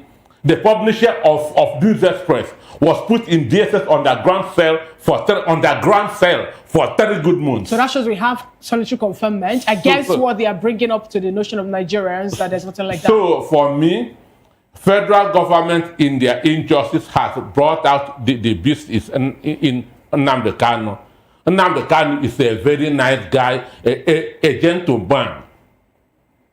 I am from Ibeku. He's from Ibeku.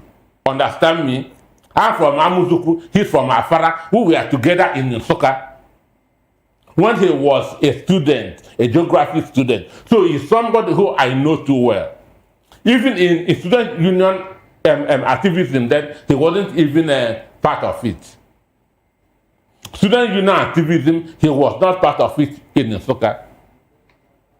So, but you cannot go through what he's been put through and you remain the same. Understand me? Okay. So I understand. I know a bit of psychology. Just imagine yourself being in a particular spot for just a week, and this guy has been there for years. So he has every right to be angry. Assuming I'm in his position, I would have done far worse. So what does this actually imply? What is the implication of this particular, the outburst? The judge actually, saying that he has lost his rights and taking the case for judgment for October 20. Omotosho had decided to be the Jew in Jesus' case. Let the blood of Nnamdi Kanu be on his case, be on his head and his children's head. And it will be. Everybody is waiting for 20th of November. Okay. Everybody is waiting for 20th of November. Let us see that judgment. So are we? We're not trying to preempt the court at this point in time, but we already know what I'm talking about. The reason for his agitation, marginalization of the people of the Southeast, and then he began to talk about, secession move and every other thing, which also is legal to start. Self-determination is in the UN Charter. Now, at this point, AU Charter is in our Constitution.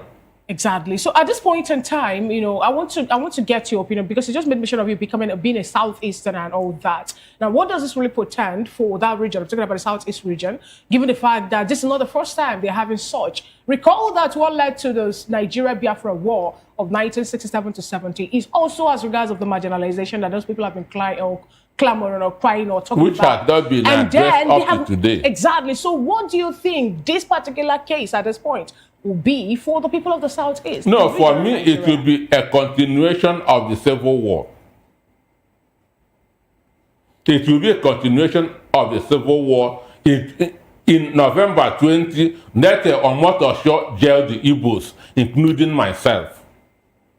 Because that's what he's going to do, to put all the Igbos in prison, not just Nnamdi Kanu, and let's see how it pans out after. All right, then. Let's take this conversation to Comrade Bobby in Benin City. Comrade, let's have your thoughts as well on this particular story. I see Barrister saying something, but then Barrister will come to you. Let's just have the thoughts of Comrade Bobby so he can also chime in on this particular story. Comrade, go ahead.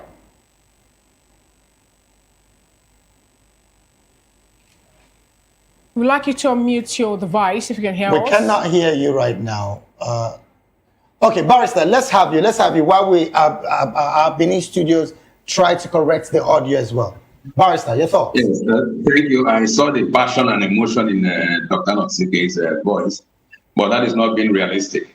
The Igbos are not going to be jailed anywhere. The Igbos are the Igbos. The Igbos are a nation of over 40, 50 million. Somebody being convicted does not mean that the Igbos are convicted. And Mr. Nnamdi Kanu's outburst in court was totally irrational. We've seen other people who had similar crusades. Nelson Mandela was in solitary confinement for decades, and he still was able to marshal his own arguments, and his personnel built even more respect and credibility for the cause he was incarcerated for, and that has what has elevated Mandela to the level he is. Mr. Nnamdi Kanu's case was peculiar, had its own peculiarities, and he made some good moves, some good decisions, but his subsequent ones, like I said earlier, were not smart, were not very good, and like I said, most likely, not definitively, most likely there will be a conviction on 20th, and the next step will be what happens next. There is injustice in this case, no doubt, no doubt. Like I've been saying it, giving the defendant 6 days to marshal his defense when the prosecution had over 2 years. 2 years, exactly. Was clearly unjust. But then it should have been handled better, and then the outcome will even put Nnamdi Kanu on a better pedestal.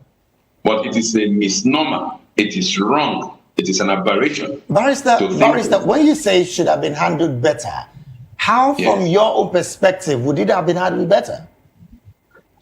Now, when the case was going from appeal court to Supreme Court and back down and all that, it was clear that there was no justice in this case, and there was no possibility of justice being attained in this matter. I had advised his legal team to take it extra-national, extraterritorial, go to the ECOWAS Court of Human Rights or the African Commission on Human and People's Rights. Because those were the real avenues to address these courts.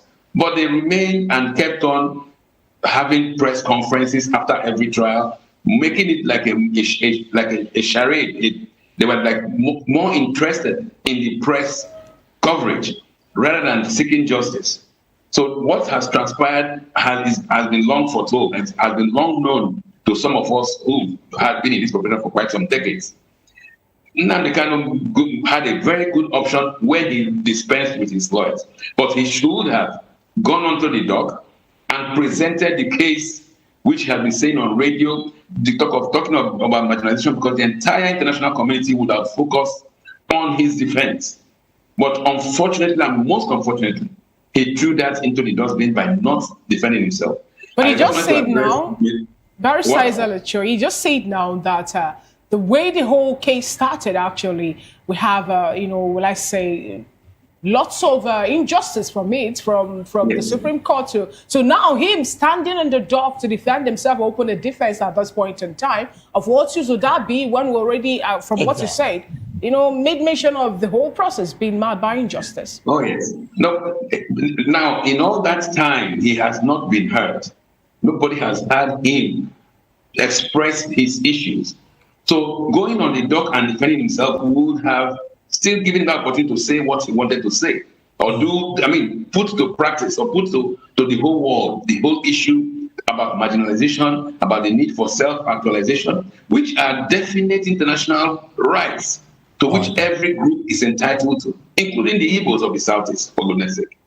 So he robbed himself of that opportunity. All right, then. Now, what I wanted to clarify was the saying that the entire Southeast, the entire Igbos will be incarcerated. No. That must not be it. But the reality is this: considering that several others, terrorists, who have killed, Kabiru Sokoto, the terrorists in Zamfara and other places, who have killed, have meetings with government officials with their guns. Why would it would be very unjust for this country to incarcerate or convict Nnamdi Kanu?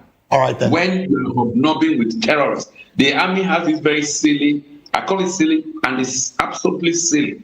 What the army and the federal government, what they call de-radicalization, reintegration, and whatever. Rehabilitation and reintegration. Thank you so very much, Barrister. There's nowhere in the world you do that. Thank you so very much. Now, is this man passing through this? Was he exposed to all this ridicule? Was he exposed to this 5 years incarceration just because he's Igbo? That is the issue. All right, then. Yes. So that is what. Let's have the thoughts of Comrade Bobby from Edo State. Comrade, we're pressed for time, really, but let's just have your thought basically on this particular story before we jump to trends. Like they usually say, the law is an ass. And Mazi Nnamdi Kanu has a right to self-determination, just like every other Nigerian and every other human, because it is a universal right by the UN. However, when issues of litigation set in, he cannot be a judge in his own case. And issues of contempt, wanting to throw into the dustbin the advice and professional services of his legal team, was never the smart thing he should have made.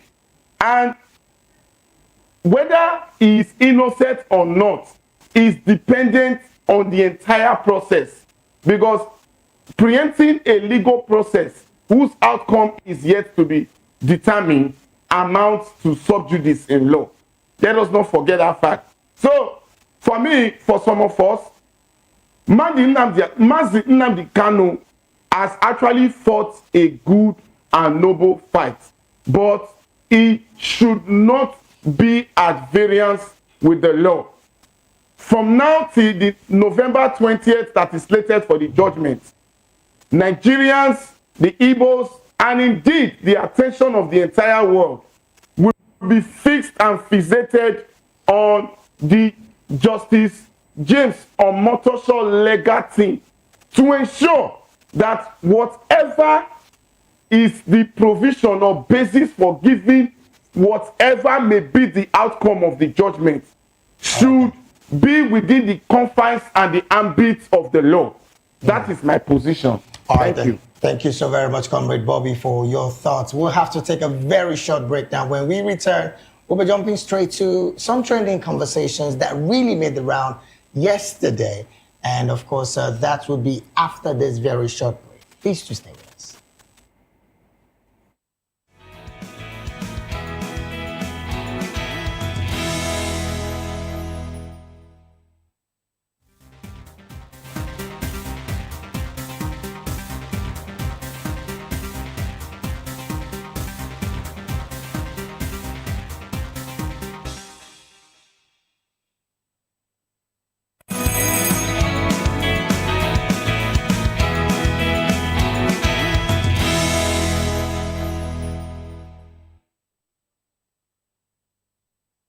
Glad to have you back. I see all the trends on the Morning Boys on Voice of the People television. And the trend for today is not really a beautiful one, but all the same would dissect it as the case may be. Terrorists launched a deadly attack in Ikara, Kaduna State on Thursday night, killing one person, abducting several others, and stealing more than 10 motorcycles along the Pala-Sasaya Road. Eyewitnesses reported that gunmen fired sporadically, causing panic among residents and leaving several people injured who were rushed to nearby hospitals. The attacks follows a string of recent abduction in Birinungwari, including farmers and traders, highlighting the growing boldness of armed groups across Kaduna State and the limited visible response from authorities. Meanwhile, an alert in Tehegale, Plateau State, warned of armed men in the area, prompting calls for immediate military and police intervention, though no official confirmation has been issued thus far. In other news, controversial remarks by former Communication Minister Issa Pantami resurfaced, sparking criticism over his past defense of Boko Haram fighters and questioning his stability for office. Internationally, the U.S. Department of State revoked visas of over 80,000 individuals, including Nigerians, citing offenses ranging from assault and theft to links with terrorism and overstaying visa terms. The revocations are part of a broader effort to prioritize America's public safety and enforce accountability to criminal and security risks abroad. Those are actually the trending stories that made it to the White Table today. Now, let me get your opinion on this, Mr. Dr. Peter Anusike. You know, we were talking about that earlier, I think during the newspaper review, where we talked about the president giving a marching order to say, we don't want any excuse. And the issue of insecurity, it is not negotiable, and terrorism at this point in time. And we're getting information to say that Kaduna State, which according to the state government, come up a few days ago with a plan to say giving money to bandits is not enough. They are championing for health care, free education, and other incentives for terrorists in the state, defended by the likes of Sheikh Ahmed Gumi, saying that they need amnesty for them not to kill people. We're getting another report today that in Kaduna State, they also unleash carnage.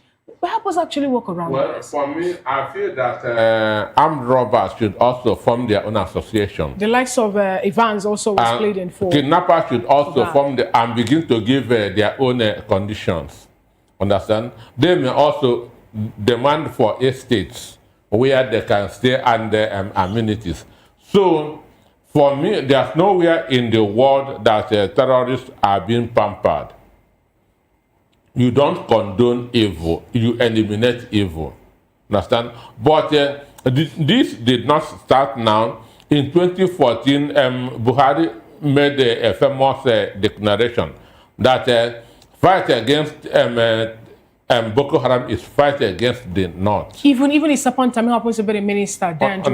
Also made such statement. These people wrote petition to ICC against Azubike Jirikaden that he is committing genocide in the North. And they said that Jonathan wants to use a fight against Boko Haram to reduce the voting population in the North. So these people that are being pampered or they are being pampered, or the more stubborn they become. And in Castina, where they have been holding negotiation, there's no way you can meet their demands. Therefore, that peace can never stand, because you have to give them all they need, which you cannot. Talking about what they want and what is against what they want as well. There is also the part where the U.S. Congress has said there will be sanctions on Miyetti Allah and, of course, the Cattle Breeders Association of Nigeria. What's your position about sanctioning, particularly in the case of genocide, which, as it stands, I mean, I'm just seeing a new report here, clearly from the senior pastor of the Redeemed Christian Church of God, Redeemed. I'm talking about Pastor Enoch Adeboye, clearly saying that Tinubu's regime failing to protect innocent Christians from dying needlessly. This is not time to say Muslims are also affected. It is time to stop the genocide. More like he is also saying there is a genocide in Nigeria. Well, what's your position, both with sanctions and all that? I'm shocked that that he made that statement. I'm shocked that Adeboye can make that statement, because under Jonathan, God told him to protest. Under Tinubu, God told him to pray. Doctor, that's you being very sarcastic here. No, that's the thing. Under Jonathan, God told him, go out and protest, go out and shut down Nigeria under Tinubu and pray for our people. All right, then. Let's take this conversation to Barrister Ezeluche. Barrister, what's your position with the conversation of insecurity, the kidnappers, and of course their attacks recently in Kaduna State, even though Sheikh Gumi just this Monday clearly said here that they should be given more time to have more negotiations with these guys so that they can not just only have this negotiation, but also drop their guns and all of that?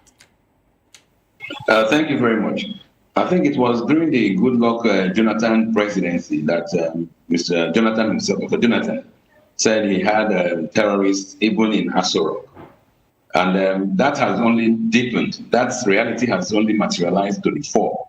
When you have state governors talking about giving health benefits, insurance, education to terrorists, you realize that there is no division again. It's like the terrorists or the Islamist, jihadist extremists is just the armed wing of these characters who govern in some states in the north. There's simply no difference. Alhaji Gumi interacts, Sheikh Gumi interacts effectively with these terrorists. He knows where they are, except the military, who doesn't know where they are. But the government knows where they are when they want to have meetings and all that stuff. So for quite some time now, since the advent of the Buhari government, we have been fooling ourselves in a so-called fight against terrorism. Because terrorism is just an integral aspect of those in government. Up till today, up to this Bola Tinubu regime. And you see that they have the same message. For Buhari, it was, will you prefer to have your land and lose your life? When Mr. Tinubu went to Benue, it was make peace with your killers. So you see that there is this, they give the same message. So the reality is, we have to find other means of addressing terrorism, not this present administration, because they have proved themselves to be on all fours with these terrorists. They are in bed with terrorists. That is why the recent proclamation or classification of Nigeria as a country of particular concern by the US administration is the most welcome development. Why do I say it's the most welcome development? It's not as if we're asking for foreign interventions. We have proved the capability in Nigeria of addressing this issue by ourselves. So if some others can come in and help us, they are most welcome. In international law, there is what is called the responsibility to protect. Every state, every country has the responsibility to even intervene in the affairs of other countries where they feel that egregious crimes are being committed. Okay. Nigeria, did you make avail itself of this responsibility to protect when it marshaled ECOWAS countries to intervene in Sierra Leone? All right. Nigeria was able to marshal the entirety of the West African countries to intervene in Sierra Leone. And Liberia as well. And Liberia as well. And Liberia, yes. So we intervened when the people in Liberia, because the pictures were horrific. We were seeing hands being chopped off, heads being beheaded by both the government side and the militia. So Nigeria and other countries intervened and restored normalcy in ECOWAS. Okay. So if in Nigeria's case, when for more than 10 years, a genocide against Christians has been continuing and the government has proved incapable of it, it is the most welcome development that the United States has adopted this responsibility to protect, which is an international legal precept, to say, okay, get your acts together, Nigeria, otherwise we will come in and do the needful. Thank you. Thank yes. you so much, Barrister Ezeluche, for submission. We'll press for time, but we would like to get Comrade Bobby. Let's get your opinion on that particular story, because I think it was just on the 5th day of November, 3 days ago, that we learned that the Kaduna State government at this point in time offers bandit education, free healthcare, as more like an incentive for them to be able to end the issue of insecurity in that state. After we learned that between 2015 to 2023, in Kaduna State alone, they recorded 1,160 security incidents, resulting to the death of 4,876 people. In 2021 alone, 1,192 people were killed and 3,348 abducted, leading to the closure of 142 schools and 192 healthcare. But yet, the government said they were able to retrieve 500,000 hectares of land from these terrorists, and at the end of the day, they started to, find a way to more like have an initiative with them to say, we'll give you free education, we give you free healthcare. People who are against modern education. Recall how Boko Haram came into existence. Boko Haram means, that Western education is bad, it's haram, it's forbidden. We shouldn't go for it. And today, we learned that a particular community also was being attacked in Kaduna State. Let's get your opinion on this, please, maybe in 2 minutes.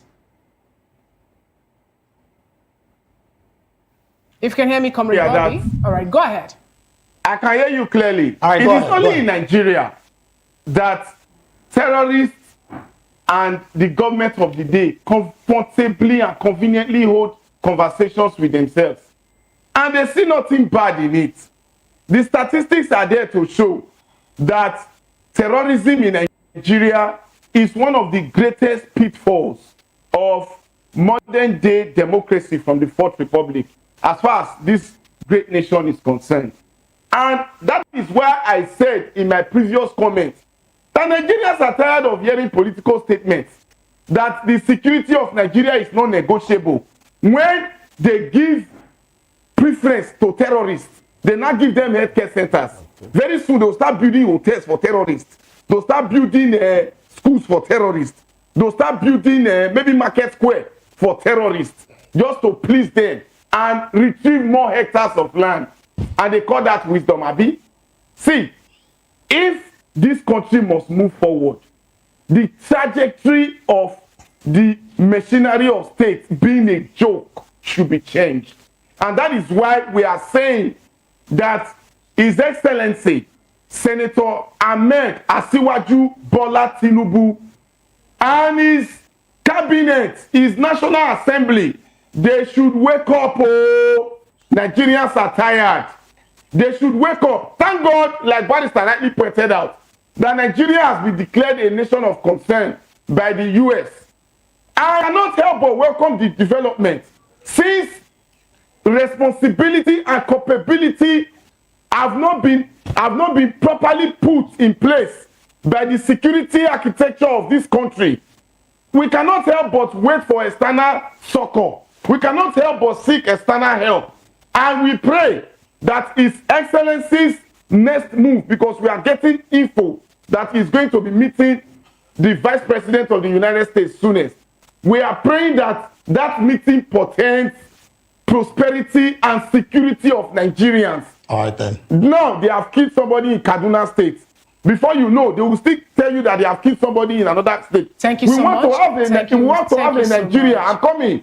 All right. We want to have a Nigeria where everybody can be secure, where the farmers in Ogbomosho can be secure, where the good people of the southeast can be secure, exactly. where That's the good people prayer. of the north can be secure. Thank you so much, Comrade Bobby. We all, even we that are in the studio, can be secure too. Exactly. That happens to be our prayers too. Negotiating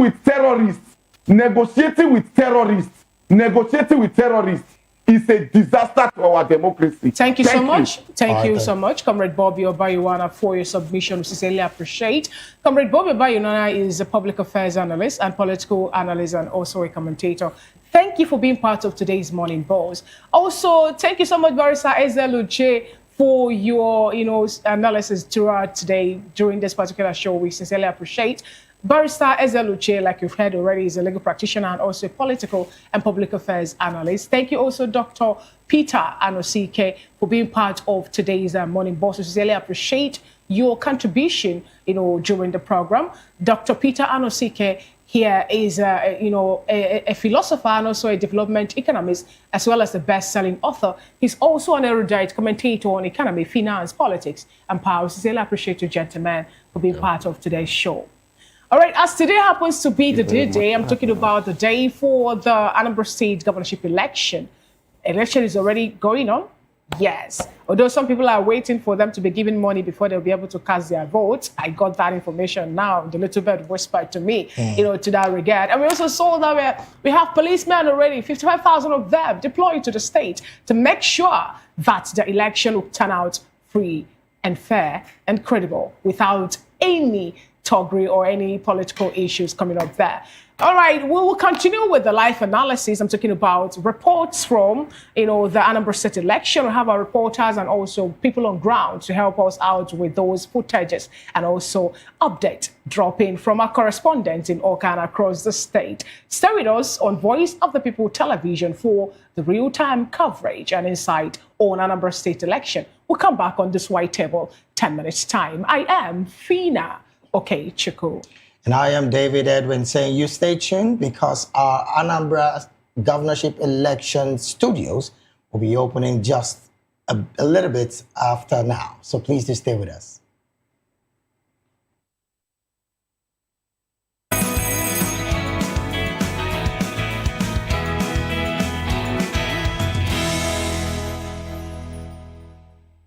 What is it?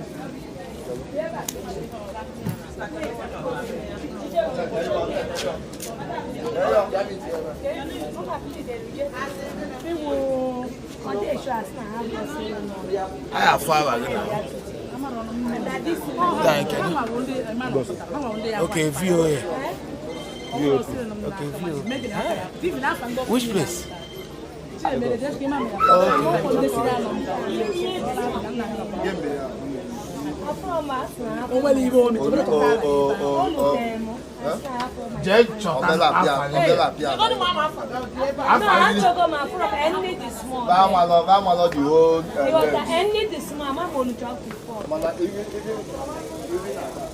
Hello? Hello, yes. Hello? Give him shots. Give him good shots. You don't on us now. All right, copy.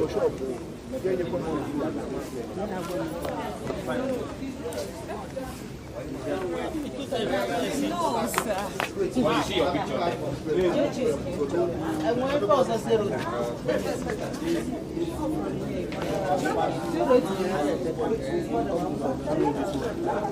So this your name is there. What is the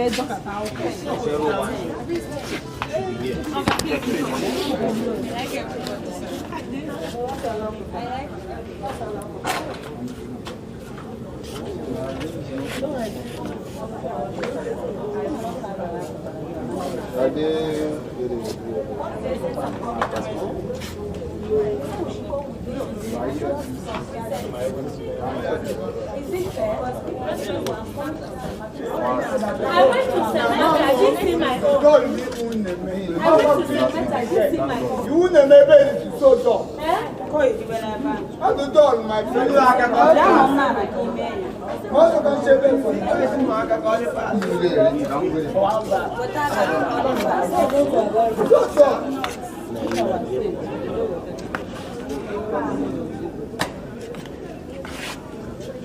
Wow. Next person.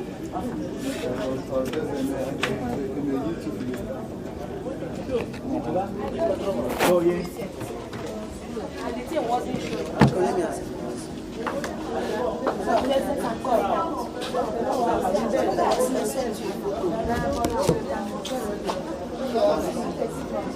I say what? I say what? Next person. So what is the John? What's the name of this program? 010. Oka what? Oka South. Oka what? Okay. Community secondary school. 3. Community school. Yes.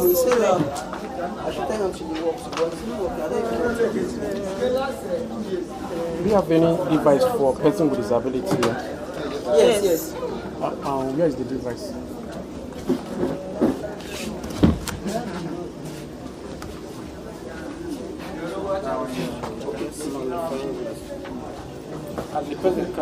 Next person.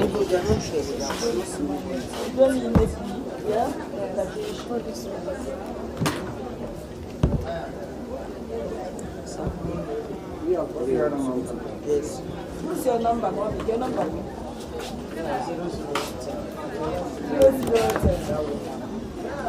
Ndị bụ ahụmanya Antoni.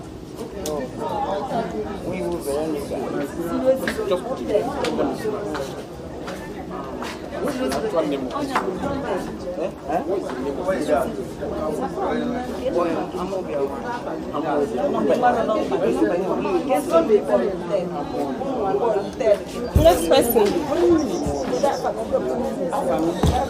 Veronica.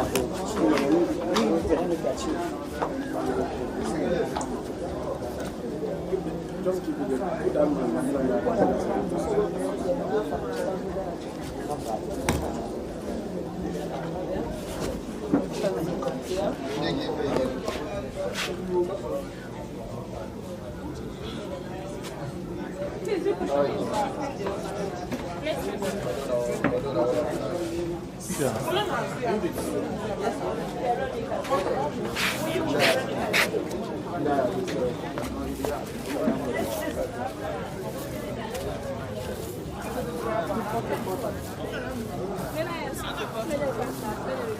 It's in this percentage.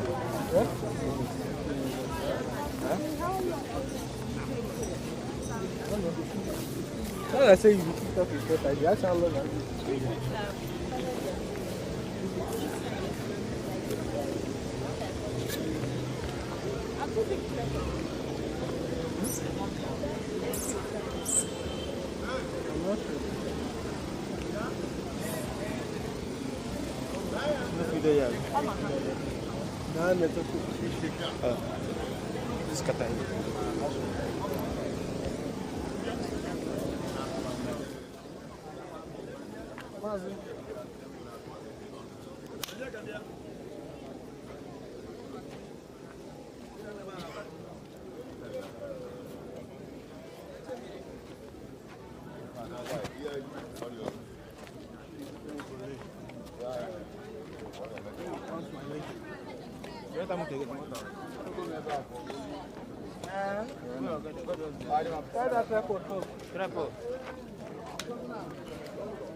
I got the music, the video, you go send.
So, Ugochi, please come and give me a little bit of.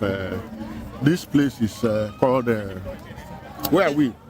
Okay, so this place is called Oto. Oto in Anambra State. Oto is just one word.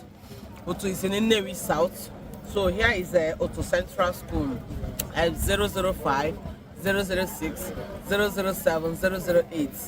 These are the polling units here in Nnewi South of Nnewi South of Anambra State.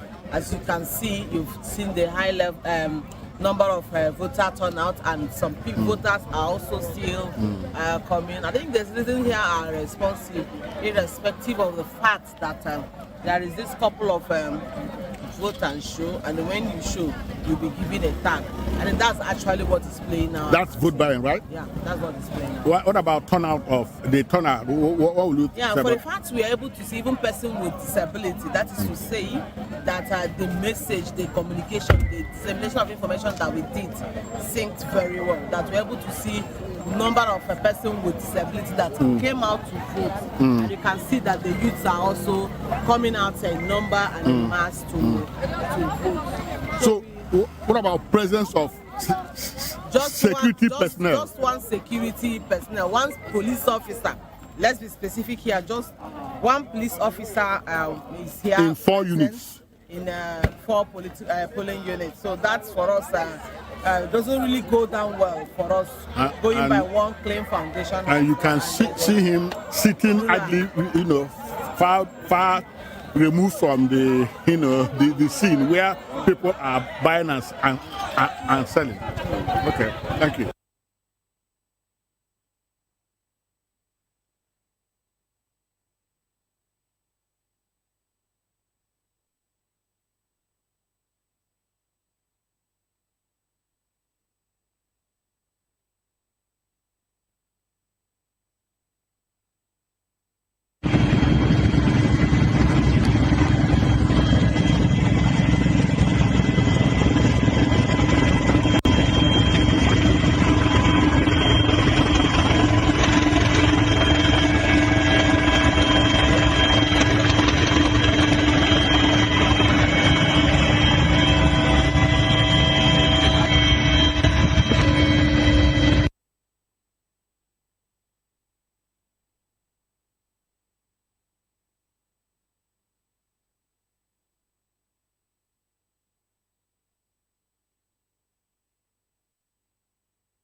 So, Ugochi, please come and give me a little bit of. This place is called. Where are we? Okay, so this place is called Oto. Oto in Anambra State. Oto is just one word. Oto is in Nnewi South. So here is Oto Central.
So, Ugochi, please come and give me a little bit of. This place is called. Where are we? Okay, so this place is called Oto. Oto in Anambra State. Oto is just one word. Oto is in Nnewi South. So here is Oto Central School. 005, 006, 007, 008. These are the polling units here in Nnewi South of Nnewi South of Anambra State. As you can see, you've seen the high level number of voter turnout, and some voters are also still coming. I think the citizens here are responsive, irrespective of the fact that there is this couple of vote and show, and when you show, you'll be given a tag.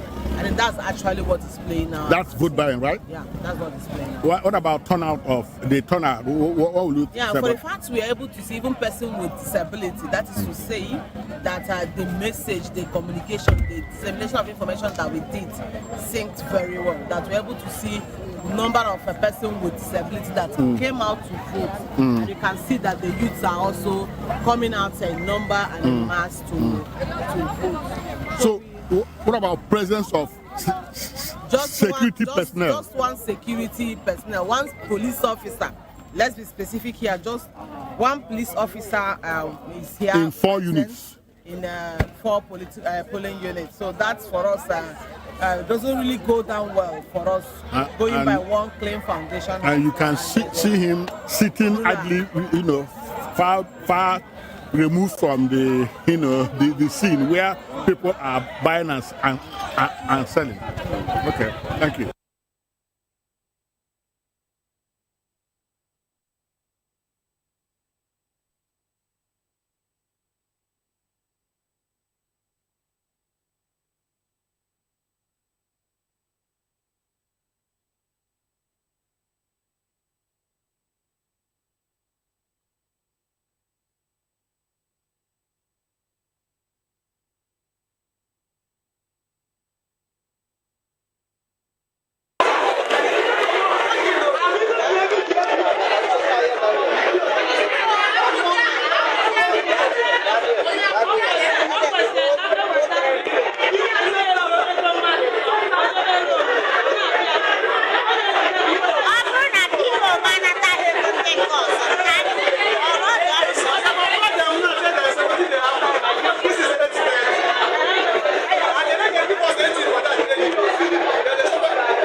So, Ugochi, please come and give me a little bit of.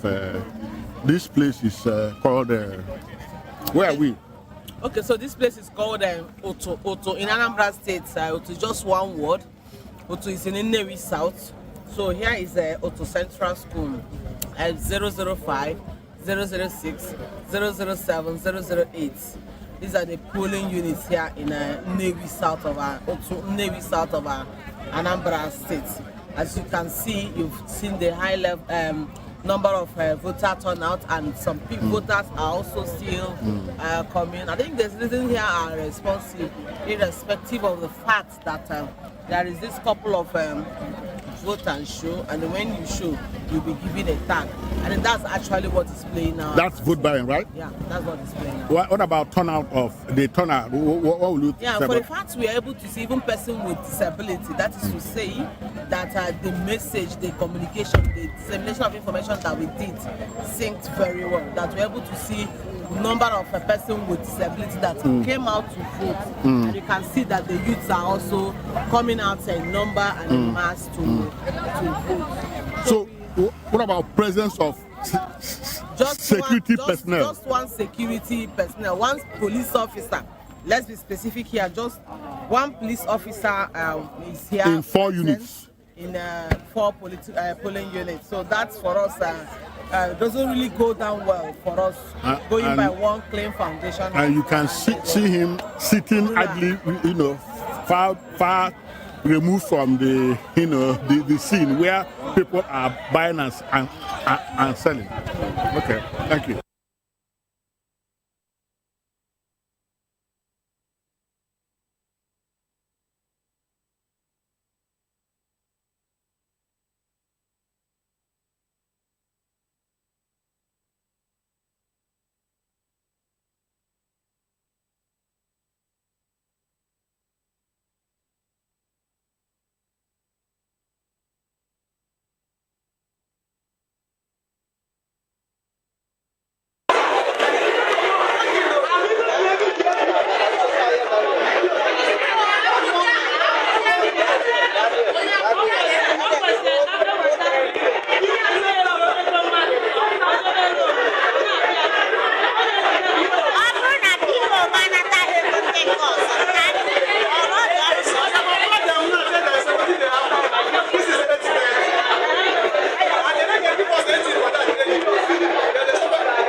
So, Ugochi, please come and give me a little bit of. This place is called. Where are we? Okay, so this place is called Oto in Anambra State. Oto is just one word. Oto is in Nnewi South. So here is Oto Central School. 005, 006, 007, 008. These are the polling units here in Nnewi South of Anambra State. As you can see, you've seen the high level number of voter turnout, and some people voters are also still coming. I think there's reason here are responsive, irrespective of the fact that there is this couple of vote and show, and when you show, you'll be given a tag, and that's actually what is playing now. That's vote buying, right? Yeah, that's what is playing now. What about turnout of the turnout? What will you Yeah, say for the about? fact we are able to see even person with disability, that is to say that the message, the communication, the dissemination of information that we did synced very well. That we're able to see the number of a person with disability that came out to vote. And you can see that the youths are also coming out in number and in mass to vote. So, what about presence of security personnel? Just one security personnel, one police officer. Let's be specific here. Just one police officer is here. In 4 units. In 4 polling units. So that's for us. Doesn't really go down well for us.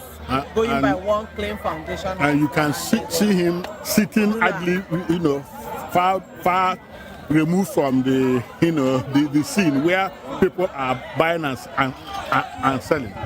Okay, thank you.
What is going on?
So, Ugochi, please come and give me a little bit of. This place is called. Where are we? Okay, so this place is called Oto in Anambra State. Oto is just one word. Oto is in Nnewi South. So here is Oto Central School. 005, 006, 007, 008. These are the polling units here in Nnewi South of Nnewi South of Anambra State. As you can see, you've seen the high level number of voter turnout, and some voters are also still coming. I think the citizens here are responsive, irrespective of the fact that there is this couple of vote and show, and when you show, you'll be given a tag. And that's actually what is playing now. That's vote buying, right? Yeah, that's what is playing now. What about turnout of the turnout? What will you Yeah, say for the about? fact we are able to see even person with disability, that is to say that the message, the communication, the dissemination of information that we did synced very well. That we're able to see number of a person with disability that came out to vote. And you can see that the youths are also coming out in number and in mass to vote. So, what about presence of security personnel? Just one security personnel, one police officer. Let's be specific here. Just one police officer is here in 4 units. In 4 polling units. So that's for us. Doesn't really go down well for us going by one claim foundation. And you can see him sitting idly, far removed from the the scene where people are buying and selling. Okay, thank you.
What is going on?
Glad to have you back. It's still VOP television that you're watching. I'm Fina Ukachukwu, like Mary promised earlier before during the morning buzz. I told you that we'll be here in the studio to get you live analysis and reports, as well as footages and update from the gubernatorial election happening today, the November 8th in Anambra State in general, where we have the incumbent, I'm talking about Soludo of the All Progressive Grand Alliance, contest the position of the #1 man in the state with 2 women and 13 others. We were told that we have our correspondent and also some members of the election observers on ground already in Oka and other parts of Anambra State to help get us feeds. I'm talking about live footages of the happenings there in Anambra. Recall also that according to the IGP, we have 55,000 police personnel deployed also to Anambra State. This happened to be off-cycle election, and we believe that they will help to make sure that we don't have any issue at all. I'm talking about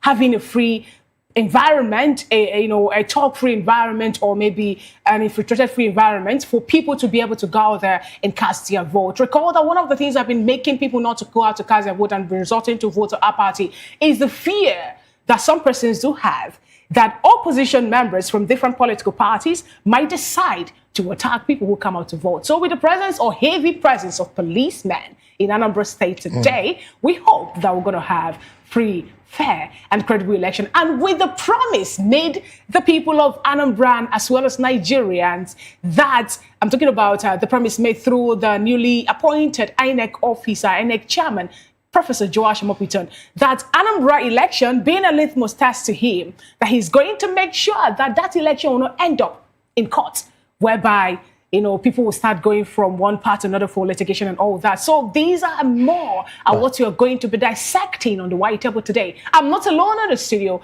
I have with me my wonderful colleague, though he said earlier in the morning that I have pride, David Edwin. Well, once again, we want to say a big, very, very good morning to you this beautiful morning. Live, of course, like you know, it is our live studios of the elections happening in Anambra State. Well, also we have with us on this table, Barrister Darlington Agumo who is a legal practitioner right here in Nigeria, and also a public and political affairs analyst. Barrister, a very good morning to you, and welcome to the live studios. Good morning, David and Fina. How are you? Good, Barrister. Thank you, Barrister. Barrister, before we go to Oka to get and Maleza, who happens to be our correspondent, join us live here in Lagos, what are your expectations from today's election in Anambra State? Yeah, I expect that all the promises made will be kept. From the IGP to the INEC chairman and all the stakeholders. Even the peace accord that was signed. Yeah, the stakeholders. So if they can keep to all the promises they made, why not? At least let us get it right for once. All right, thank you so much, Barrister, for All that. right, then, I don't know if Comrade Bobby is still with us from the Benin studio. Comrade, once again, good morning to you. Good morning, guys. I'm still very much with you guys. Fantastic. Thank you so much. Fantastic. We're glad you're still with us. We understand that our correspondent live in Oka, and I'm talking about Ndo Palese, is ready and standing by to let us into what is happening in Oka. Ndo Palese, very good morning to you. Yeah, good morning. Yeah, we are right here. Yeah, we are right here. And here we are now. Anambra State. And here we are now is Umowole Primary School, Agolo Ward 3. It's in Anambra Central Senatorial Zone.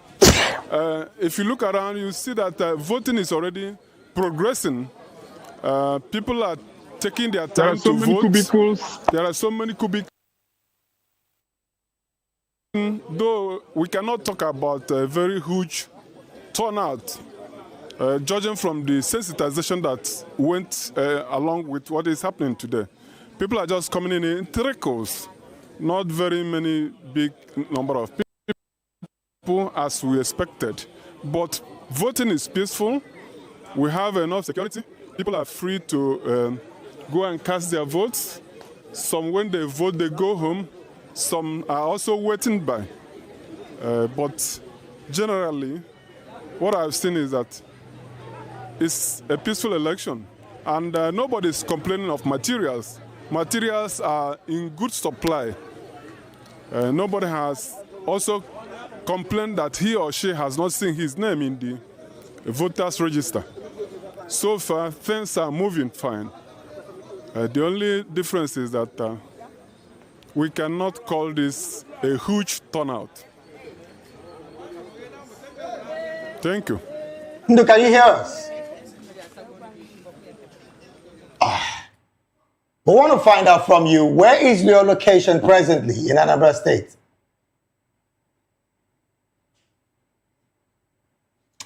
Okay.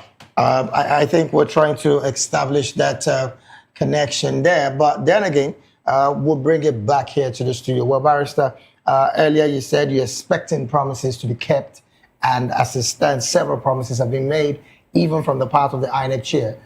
Looking at the fact that, yes, the security operatives clearly have said that this is going to be another very safe election in their own language, particularly the fact that 45,000 security operatives, I beg your pardon, 55,000 security operatives have been deployed to Anambra State. You would recall in Edo State, 35,000 were deployed into that election. And of course, some citizens of that particular state said they still had some level of insecurity, votes snatched, ballot snatching and all of that in the state. What are you expecting on the part of security going into this election? Yeah, it's not about deploying 1 million policemen and all that. It's about the effectiveness, because in Edo State, we saw policemen standing by and watching talks and political talks, doing their stuff. And police was there, not everybody was arrested. So if the policemen that were deployed can be effective, why not? Why not? Because this thing has become an embarrassment that you will deploy policemen to a polling unit, to an election observation, whatever. At the end of the day, it looks like there was no policeman because they compromised. It's not enough. They should be effective. They should put their foot down, no matter the party that is in power, make sure that you have a level playing field for all the parties. Don't say because the ruling party is contesting the election, therefore, any infraction from their supporters, you overlook it. You pretend as if you didn't see it.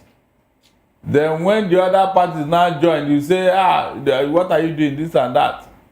They will think that you have compromised. So the onus is on the policemen to make sure that there's no bias on the part of any of the parties.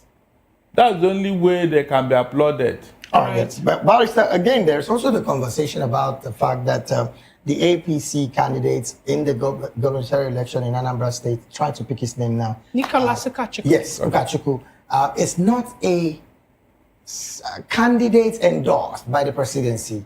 Do you think this is a concern going into that election because of what it is, and of course the expectation of some Nigerians? Is it now that they realize, whose name is in that ballot? Who? Is it not APC? That's all the while, we have been hearing his name as APC candidate now. Yes, but there has not been that federal might support, so to say, as it were.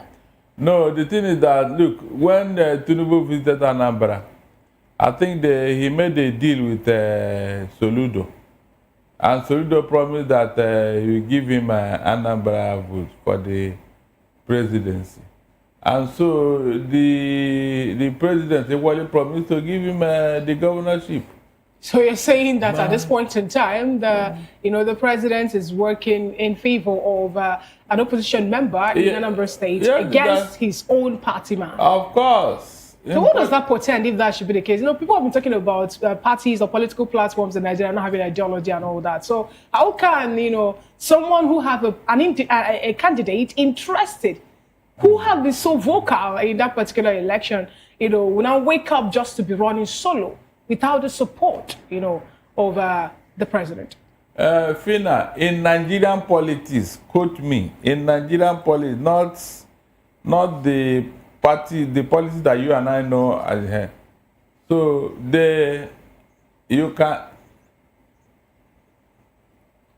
you can sacrifice something now for tomorrow.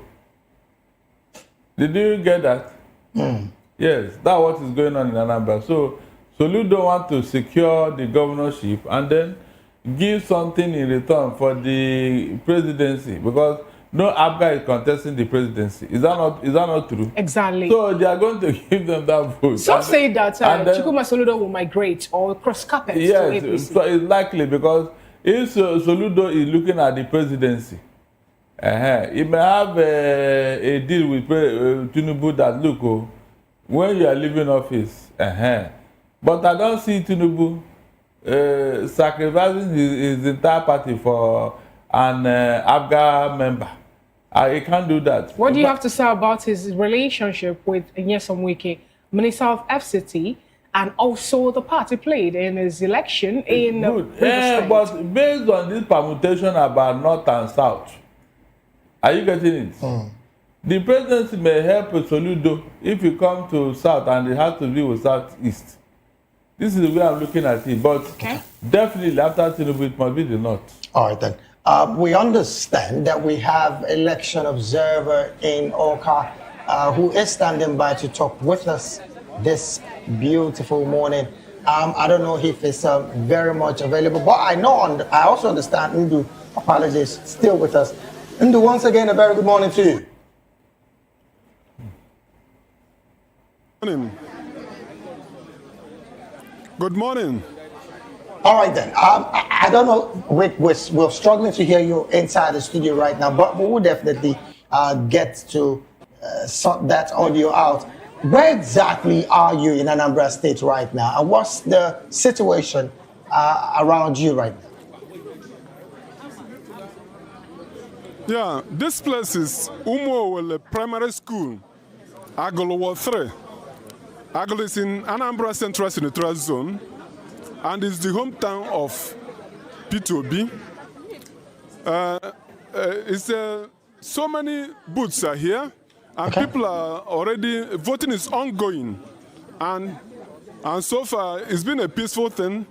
There's no trouble, and there are a lot of security men around here. People are coming in trickles and are casting their votes. Some are going home, some are staying after voting. But the only thing I have noticed is that this place used to be crowded during elections. But if you come around, if you look around now, you see that people are not so much here. I suspect that maybe voter apathy, because that is actually what we also witnessed at Oka, where we left. So how can we have voter apathy in Anambra State, and where we learned that 98.8% of permanent voters' cards were collected by the people, leaving out just the 3,000 of it, at this point in time, and also with the promises made by the newly appointed INEC chairman that this election is not going to be like other ones. Why is it that people are not coming out? Do you have any idea? Or, can you, more like tell us what you must have perceived or learned from people around? Yes, we cannot safely conclude about voter apathy because maybe some people, they want to, it's still morning now. Most of the time, people stay at their homes. They want to hear the story about what is happening before they start coming out. I still expect that maybe a lot of people will still come by afternoon. Okay. But so far, it's peaceful. But the crowd is not as it used to be. Despite, especially, just like you said, with regards to the number of people that collected their PVCs, we were expecting that people would troop out en masse, but they are coming in ones and in twos. That's what is happening so far. All right, there was a little information, where we learned that some people who actually come up to vote are waiting for them to be induced force, more like a receive some monetary gift before they can go out to cast their vote. Are you privy to that information too? Especially within Oka access and then, other environment before you left the place for Agulu?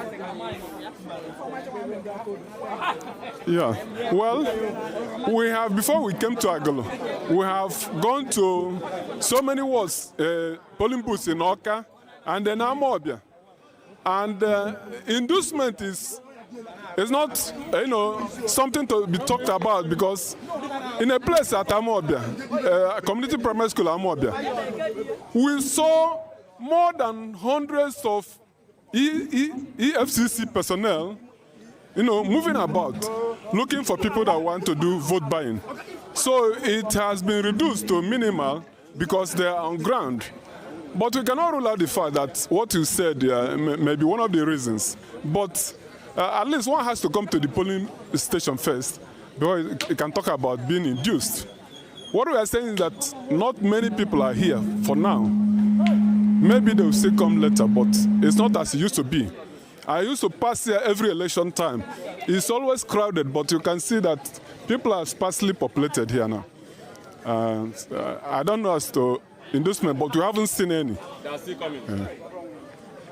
The thing I want to find out from you, according to security reports, there are over 55,000 security personnel in Anambra as we speak. Where you are right now, what is the security presence like? Yeah, we have a lot of security. Policemen are here. Police personnel are here manning each unit. And it is a very convivial atmosphere. Nobody is afraid of them. They are not intimidating anybody, and nobody is feeling intimidated. They are really working the way they should. But everywhere is secured because there are many present here. All right, now you say something about leaving Oka for Agulu. Where next will be your stoppage? Because we need to get every information happening as regards to this gubernatorial election. Because this actually is one of the ones that so many people are hoping and looking forward to getting the outcome of it. Over the fact that the governor of the state, some time ago in one of the rallies that he attended, said something about how election results have already been written and, telling the people that they should come up with any antics that they think they have, that he is fully ready for that. So we would like actually to get, more feeds from others. Thank you so much, Ndokbaleze. We'll keep always, we'll have to keep in touch with you, though, but let's get Barrister Darlington join the more like analyze most of the things that we've talked about already. Barrister Darlington, that is our correspondent in Anambra State, Ndokbaleze, telling us that where he was in Oka and Amobia, and they have more like 100 numbers of EFCC personnel on ground already looking for the people who are there with cash to induce or engage in vote buying for them to be arrested. And I think, according to him, he said that is more like a deterrent for them. I'm talking about people or political parties and their officials that must have it at the back of their mind that buying votes will get them an edge today. What do you have to say about that, please? Yes, it's good they introduce that aspect of detailing EFCC to come and checkmate those who want to buy votes, because that is a financial crime on its own. And unfortunately, we have not seen any culprit or any suspect so far, or anybody arrested by the same EFCC. If they did, we have not, I think in all circle elections, in the previous ones, we have not seen any prominent scapegoat here. But if they can make an example with Anambra, I mean, it will help. And bring the case to a logical conclusion. Because it's not enough to deploy these people if they cannot produce results. Because it's our money that is being wasted here. It's our money. Look at how many policemen, DSS, EFCC. This is our money. This is our money that is we are going to pay.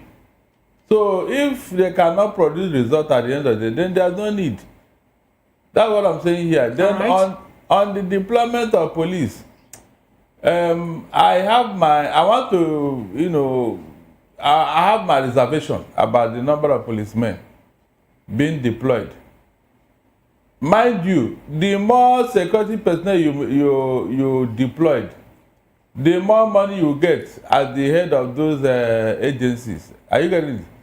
So, like the Nigerian thing, it will not be out of place for the police to hype their numbers. All right then. At the end of the day, will they produce results? We saw what happened in other elections, especially in Lagos here. No, Barrister, when you're talking about more like inflating the figures and for more money to be paid, if you check the geographical map and location of Anambra State, I think Edo State is more like bigger than Anambra State to start. Yes, of course. So why is it that we're having 35,000 deployed? I'm talking about police personnel in Edo State. Yes. And then we're having 55,000. Exactly. What is really happening? Exactly. That will tell you what we have already suspected. So when they give you this figure, who will verify? Is it not the IGP that will say we deploy so?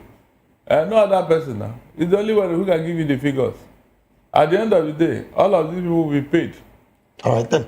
Let's take this conversation to Benin City, where Comrade Bobby is still with us. Comrade, you've heard our correspondent in Anambra State, and of course, he's mentioned that yes, voting is going on normally, and of course peacefully as well, but a little short of the figures that is most likely supposed to turn out when it comes to election like this.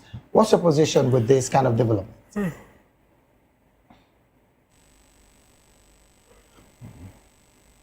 My position is very simple.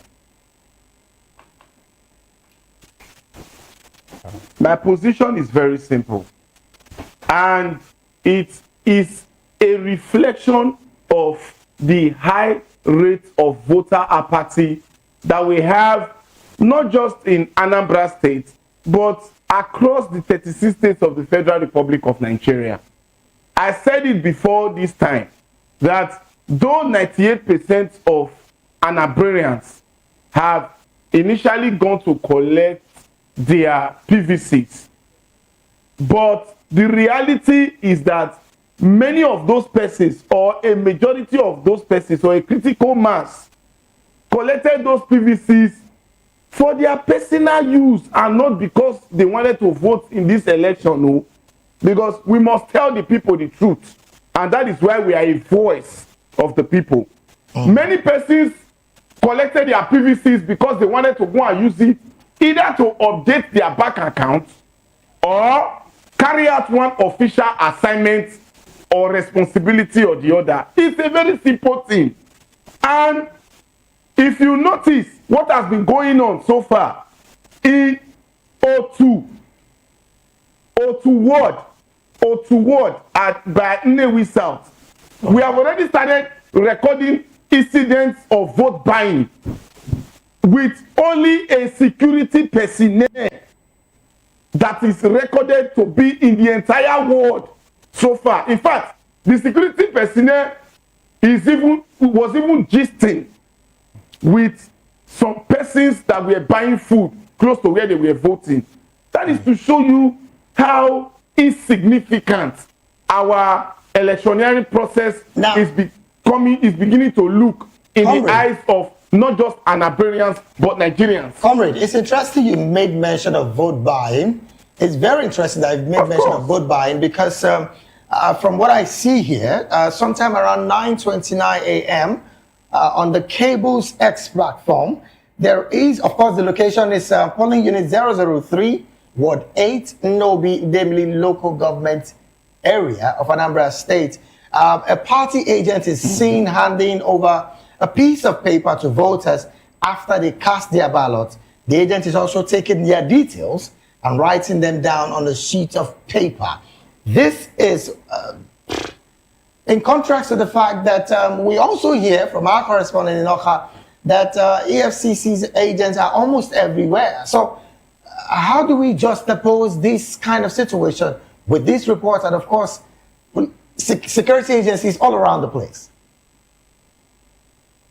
Me, I feel it is a tactical ploy to deploy just few EFCC officials to either a particular unit, ward, or local government and make it appear as if the entire elections are being manned by EFCC and security operatives. You would agree that what is happening in Idemili local government area is not far-fetched from what is happening in Nnewi South. In Otuwo, to be precise, some persons were seen collecting tax. Those tax are used to collect money from certain party agents. And this is part of what we discussed initially, that if you are saying that our election should be free, fair, and credible, lead by example. This is the first official assignment of the current INEC chairman or the new INEC chairman, Professor Joe Shamukpito. Let us not forget that. And what we are seeing in both Nnewi South and Idemili local government areas of Anambra State is clearly a slap on the political integrity and on the credible nature of elections in this country, not just from the Anambra perspective. And that is why we are saying that if you are showing us what is happening in Oka and what we are facing from Idemili and Nnewi South is at variance with the purported electoral integrity that they are preaching to us, it amounts to further voter apathy and lack of political integrity, lack of electioneering integrity. Anambarians this time, if you notice generally, from Nnewi, Idemili, and Oka, did not come out en masse to cast their votes because they are tired of some of all these things. They are tired of the situation. Why is this so? They can either be vote buying. Comrade Bobby, why do you think where it is so is as a result of the previous elections that have been held in Anambra State has been riddled with electoral malpractice, violence, thuggery, vote buying, ballot snatching, ballot box snatching, and all manner of electoral fraud that is alien to any sane and democratic society. And Nigerians' case, most particularly Anambra case, shouldn't be an exception. So, for us who belong to the court of public opinion, we are saying that it is not just enough to deploy few persons to a particular local government and say that EFCC officials are monitoring the entire process. What happens to Idemili? What happens to Nnewi? What is going on in the country now?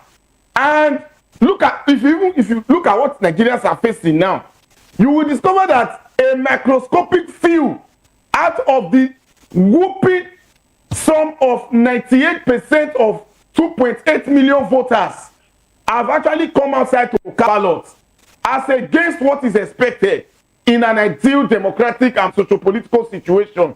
So what is going on in Anambra State is a wake-up call to INEC that they should improve on the electioneering process.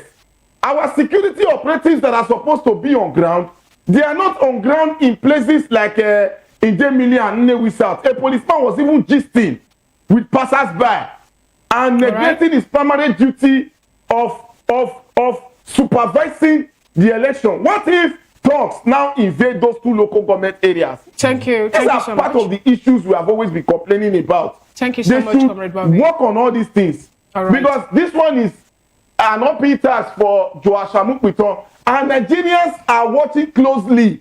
It is the outcome of this Anambra election that will determine if more Nigerians will come out in 2027 to cast their vote. All right, then. Now let's talk about voters. Because many Nigerians are tired of all these it's things. about time, really, that we talk about it. Thank you so very much, Comrade Bobby. Let's bring it back to the studio. Barrister, voters turnout. This has been something that is of critical concern. Now, I'm going to reel out some statistics from INEC as found in the cable NG. Voter turnout in Anambra State. In 2013, the turnout was about 25.5%, with registered voters of over 1.7 million people. Valid votes was about 413,005 people out of over 107 million in 2013. In 2017, the turnout was about 20.10%, with registered voters of over 2.3 million people, and the valid vote is about 422,314 valid votes out of 2 million. Barrister. That's in 2017. In 2021, the election that brought in Governor Ukachukwu Soludo, clearly, turnout was about 10.27%. Registered voters over 2.4 million voters, and valid votes is about 241,000. Barrister, not up to, I don't know if I should say 20% of the people that voted, that of course registered to vote. And of course, valid votes 241,000 after over 2,446,000 people. What do you think is the reason for this low voter turnout, Barrister? The facts are there. It didn't happen overnight. It has been building up. If you look at the statistics, it was declining gradually, declining. That will tell you that the people are not stupid. When their mandate was shortened or destroyed, they destroyed their hope. Their participation was equally destroyed. That's what happened with it. It has ripple effects. That's what happened with this thing. When it happens somewhere, you think that just in one place. No, it will reverberate in other places. If the 2023 election was, as expected, people will be so happy and so, willing to go and do the needful, knowing fully well that yes, their vote will count. But everybody saw what happened in 2023, and that was the general election, where even somebody from Anambra, was actually, supposed to have won that election. But it didn't happen. Even while the vote is saying another thing, the result is saying another thing. So all these things contributed to weaken the trust of the people over our electoral proceedings. They were not happy with what happened. So it will take a while. Maybe this new annex chairman will now reinvent with the outcome of this election so that people will not have confidence in the election. All right. Now, Barrister, what I want to ask you is this. You know, during one of the party campaign rally, when the sitting governor of Anambra State attended, this happened, I think, somewhere in Orumba South local government area of the state. He promised, or rather, he first of all told the people that, remember what they talked about during the South Senatorial Zone election, by-election, that any place, I'm talking about any part, any ward that APGA wins, they will receive 1 million. And he said it was time for them to redeem it. And that during this particular time again, he told them again that each ward that comes first, I'm talking about number of APGA voters, will receive 5 million naira. The second ward will go home with 3 million, and the third, 2 million naira. And then he went further to say, any other thing that we need, more monies were being rolled out to start with at this point in time. And yet, we're still having low turnout of voters. You see those money statements, these are political statements. Soludo will not give that money. It's just to motivate the people to come out and vote. But he redeemed the one he pledged during the by-election. That's equally to motivate them to come and vote. But this particular one, Soludo will not give anybody money in today's election. Why do you say so, Barrister? Because it is against our laws. But when he did it during the by-election, was it against the law or not? Those ones are campaign issue. All those things, you can see it as the process leading to the election. Today is the election proper. I hope you know. Yes. So anybody that mess up with money today, you will go in. That's why they said EFCC people are there. So those things are just political steps to motivate them to vote. And if they can cast their vote freely without any problem and all that, it will be in their own interest for a government to perform rather than give them money. You know why I asked the question? Because, we actually talked about this when it broke, the news broke. We had the back and forth, the deliberation and all that, actually. So if today, at the end of the day, we have wards now and also councils winning under the All Progressive Grand Alliance at this point in time, and they are being paid this money. Isn't that vote buying? That is if I told you that nobody will give that money to anybody. And that makes me to ask another question again. During that particular election, I'm talking about the South Senatorial election that happened then, there were also some incentives that was given. Wards received 1 million. Yes, they were given money because of their participation during that election. So when you say, and that happened after the election. So when you say that this will not happen again at this point in time, that was a senatorial election. Okay, it's different from gubernatorial election. Yes, personality matters here. A Soludo may not go through this route, knowing fully well the implication. He wouldn't want to stain his name. Rather, he can convert those promises to what? Developmental projects in those localities. I'm sure they will prefer it than this money. Wouldn't that be disenfranchising other persons or other wards or other councils that weren't able to bring out people or have party members to go vote, for the All Progressive Grand Alliance? No, he had to reward them for their work, for their diligence and their motivations. You understand? It is allowed in politics. Their stronghold should be encouraged.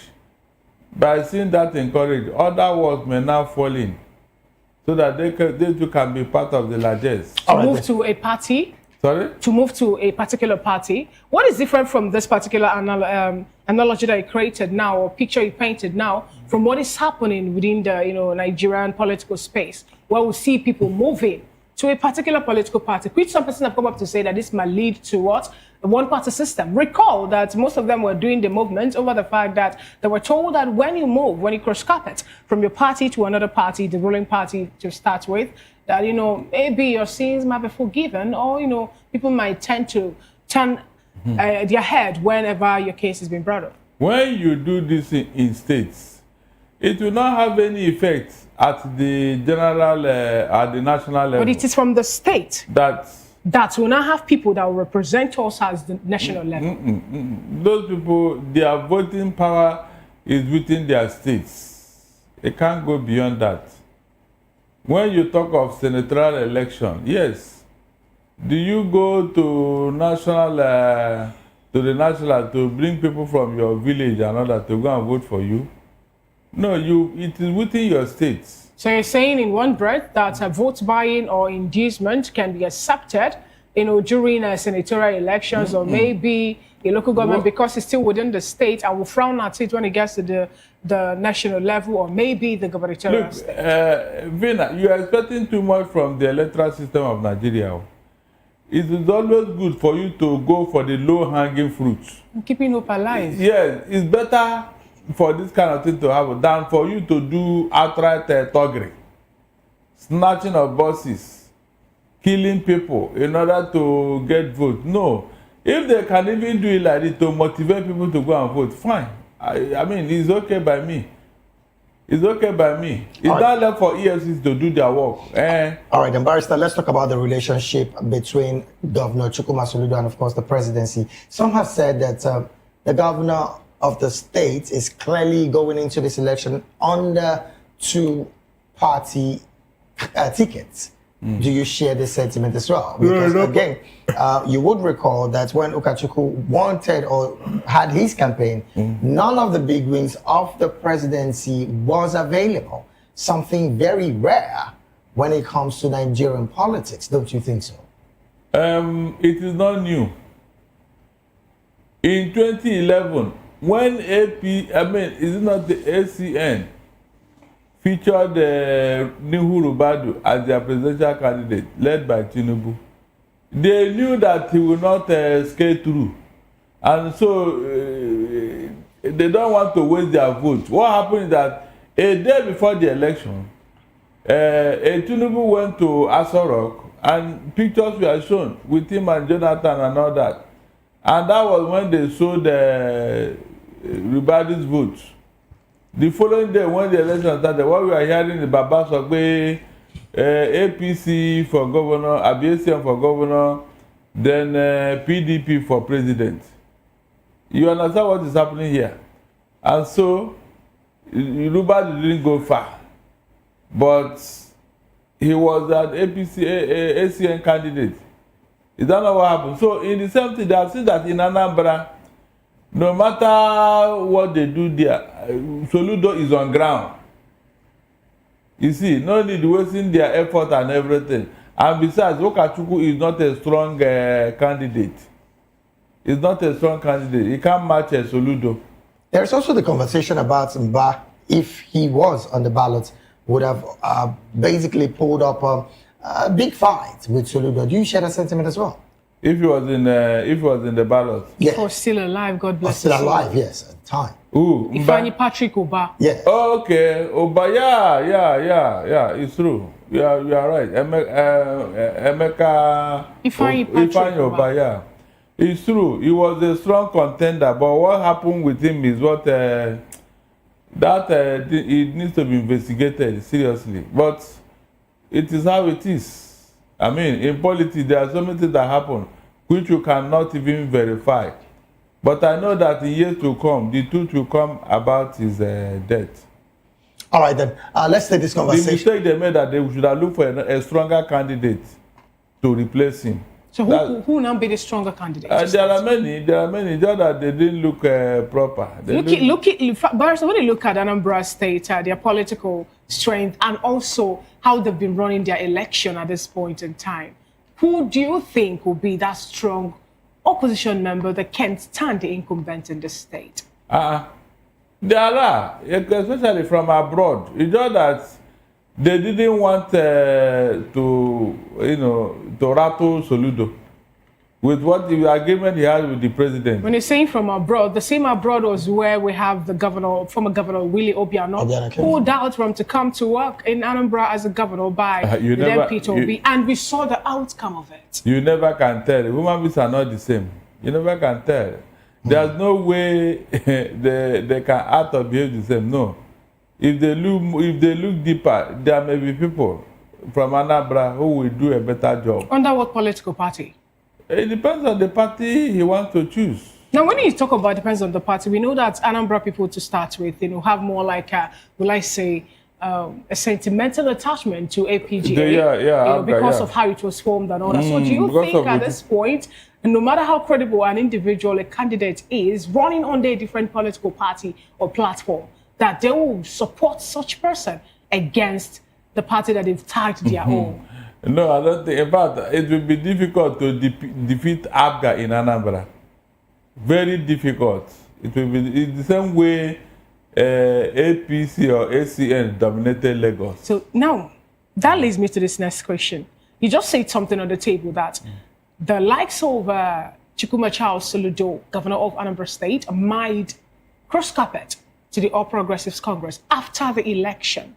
Then where there would now lie that sentiment or attachment that Anambra people have with APGA? Remember that Peter Mba did that. He cross-carpeted from PDP to APC after the PDP have been in power for 29 years. Because of what he did for them, because of what he did for them in Anambra and APC. For somebody to form a party, YPP, and leave that party for another, that means there must be something stronger that he was pursuing.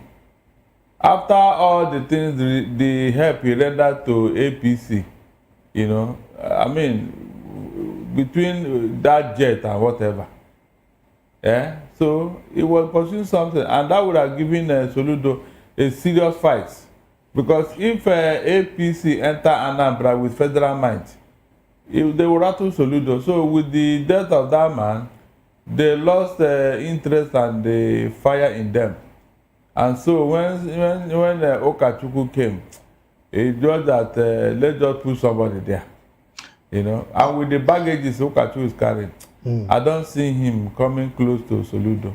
All right, then let's take this conversation to Benin City before we go to Oka to give you live footages. Comrade, again, we are here on this table. As it stands, 2 women are on the ballot. And of course, a lot of persons have spoken clearly about the inherent hostility when it comes to gender inclusion, when it's, of course, elections across Africa, not just Nigeria. What's your position with this kind of development? Gender inclusion. For me, gender inclusivity in politics in Nigeria is something that is very case sensitive that we must pay close attention to.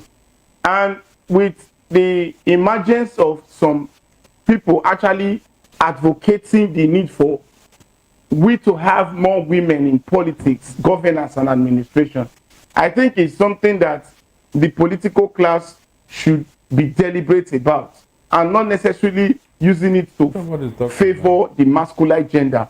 But away from all that, away from the rhetoric, gender inclusion, I think what is most important in our politics, governance, and superstructure is that we should deal more with functionality of candidacy and competence, character, capacity to deliver dividends of democracy, and not necessarily all about gender.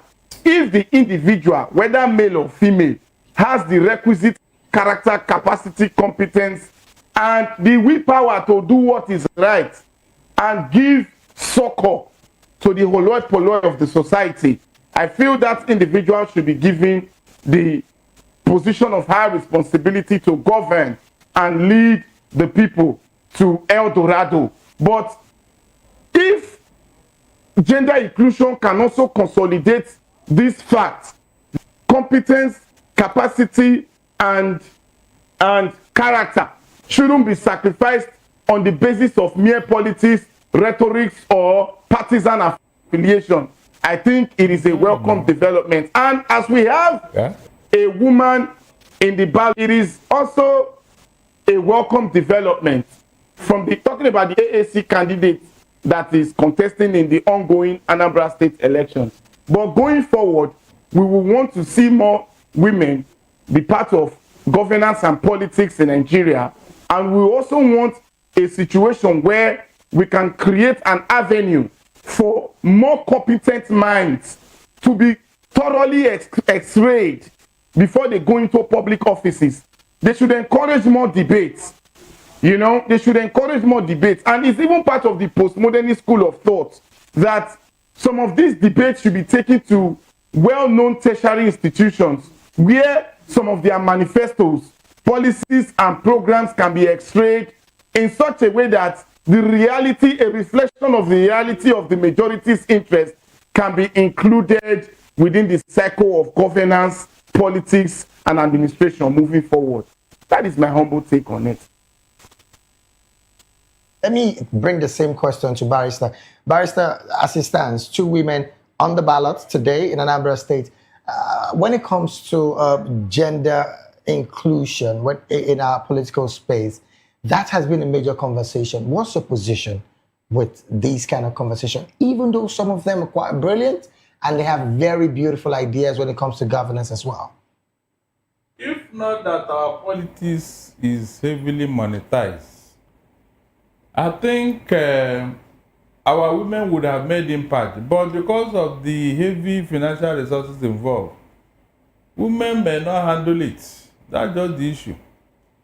So it's not about the 2 women contesting. It's about the impact they will make. That is what we are after here. Can they make it?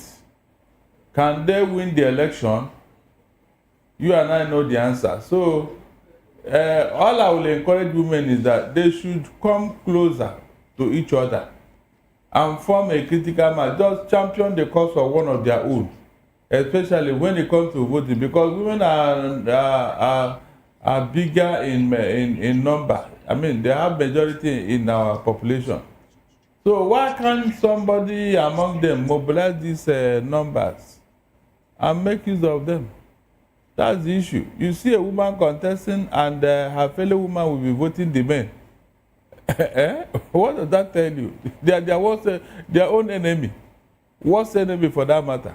I've never seen women rallying around one of their own in any election. I've never seen. So when you blame the men, blame the women too, because they're not helping themselves.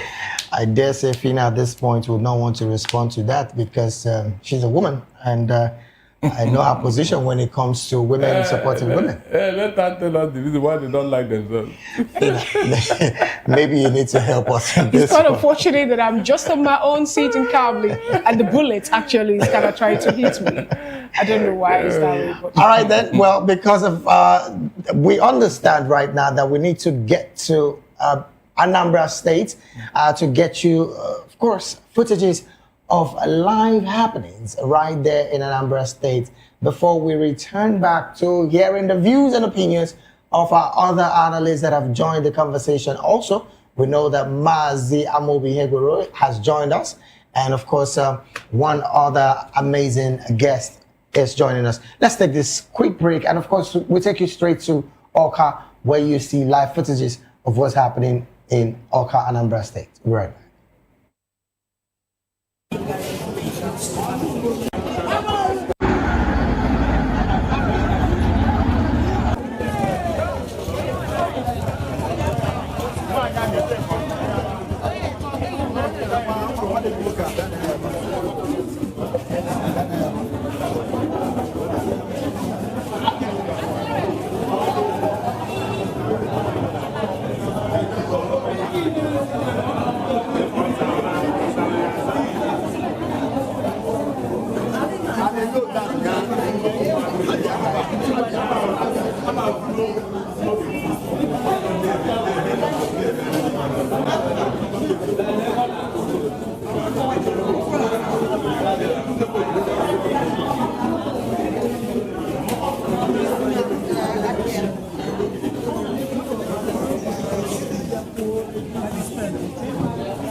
Okay, so he's ready to.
Mana mgbe a na-edeba afọ enwe ka isi wee deba afọ enwe ka isi deba afọ n'akwụkwọ maka ịtụba otu atụ maka nketa enwe ka isi deba afọ n'akwụkwọ enwe ka isi wee gakwuru ndị INEC sị ha denye afọ n'akwụkwọ maka vootu a na-atụ tata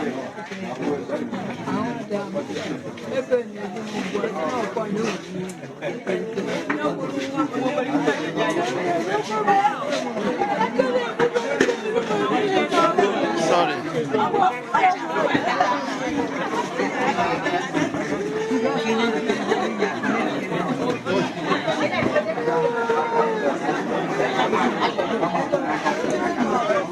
Embezi na-akwa emeche ka agwa ndị INEC ka amara ihe anyị eme maka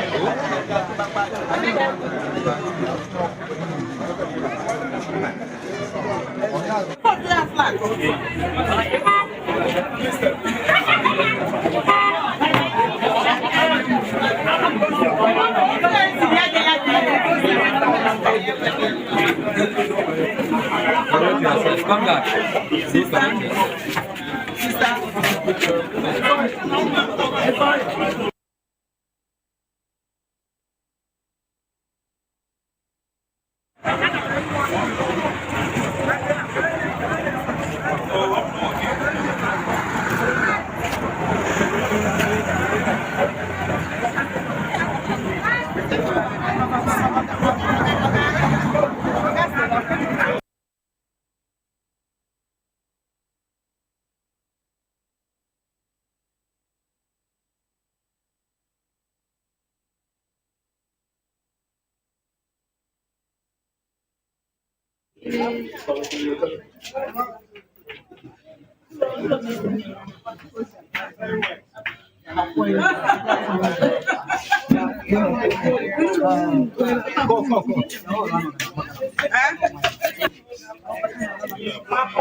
What is going on?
So, Ugochi, please come and give me a little bit of. This place is called. Where are we? Okay, so this place is called Oto in Anambra State. Oto is just one word. So after you put your fingerprint, your thumb, or whichever of your fingers you're using, it should not overlap this line. If it does, it will not count. Do you understand? So for example, I put my hand, either I put my hand like this or like this, but it does not cross this line. It stays inside this white. Are we good? Okay. What else? Then when fold it like this, it should be folded like this, not like this, so that it doesn't stain. So you just fold it like this and then you put it in the ballot box. Am I okay? Are we good? Are we good? Yes. Purpose of those that have not voted before. So after you put your fingerprint, your thumb, or whichever of your fingers you're using, it should not overlap this line.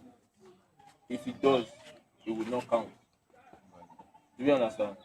So for example, I put my hand, either I put my hand like this or like this, but it does not cross this line.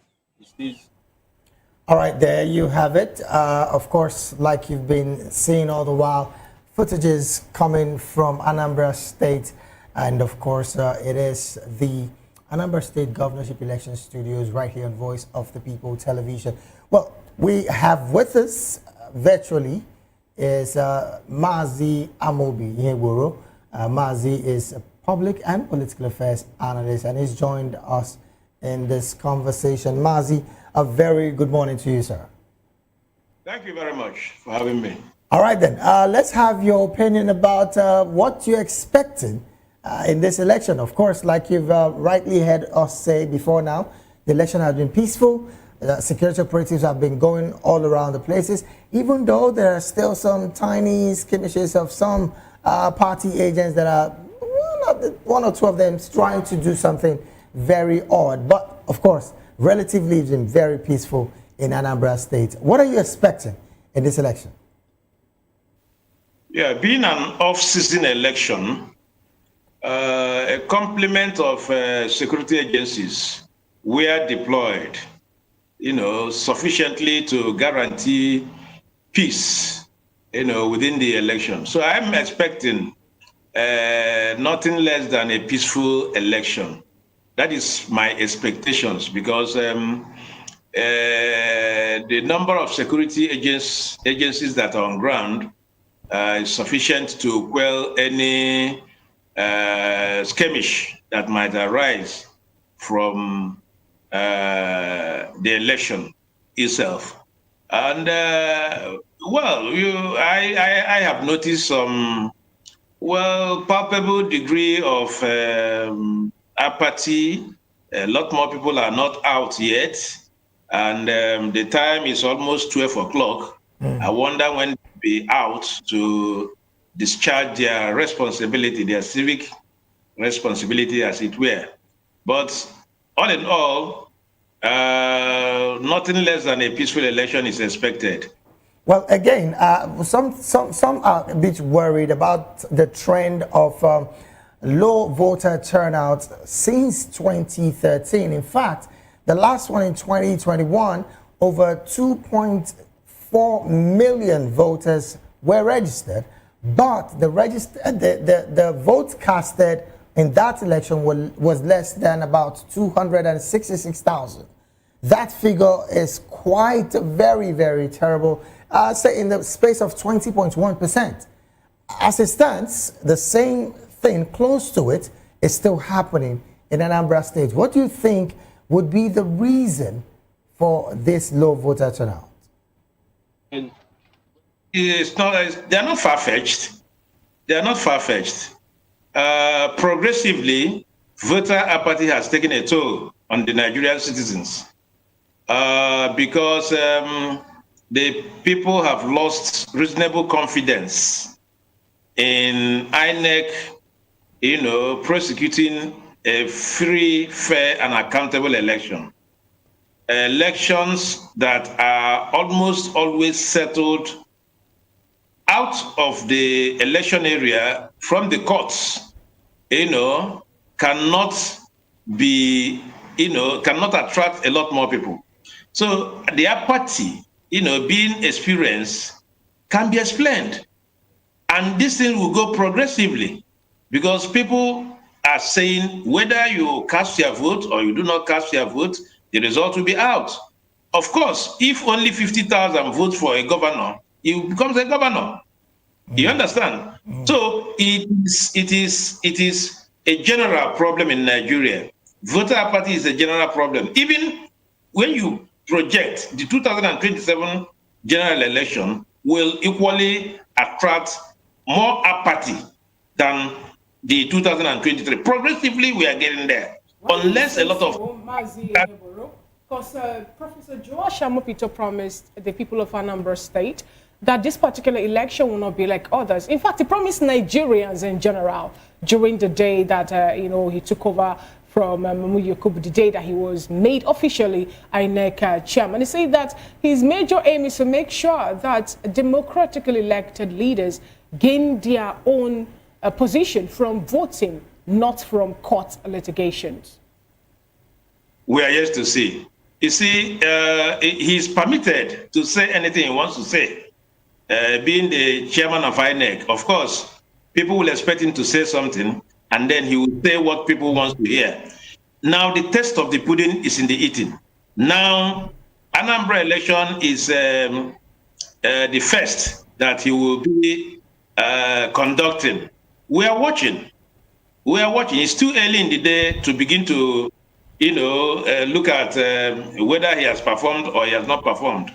Of course, you know that where the problem is not per se in voting. Where the problem is always is from the collation. That is where we begin now to see whether INEC is doing well or they are not doing well. All right. I don't label myself with what Professor Amotobit said or what he did not say. What I am looking at is the conduct of this election, the voter apathy, which is very much a Syrian problem now, unless certain things are reversed. We are watching with keen interest as to the outcome of this election. All right, thank you so much. Thank you. I wanted to ask you your opinion, because there are some quarters of the opinion that the particular election organized in Anambra State shouldn't be used as a litmus test to the newly appointed INEC chairman, saying that everyone or most of them actually with the opinion that Soludo, who happens to be the incumbent, actually will still be the governor of the state. And we have 16 parties, 16 political parties, including 2 women and 14 men, eyeing the #1 position in Anambra. And yet, some people are already saying that it's more like a done deal, that this particular election, if need be, we should conduct it, but if not, that Soludo is the one who is going to be the winner of it. What do you make of that statement? Do you share that line of thought, or you have opposing, statement? You know that in Nigeria, you can't downplay the power of incumbency. This is one problem with this country. You can't downplay the power of incumbency. He has all the paraphernalia of office, all the apparatus, of government that he needs and all that. So if you say it's a done deal for Professor Ukachukwu Soludo, I will not argue so much, because even the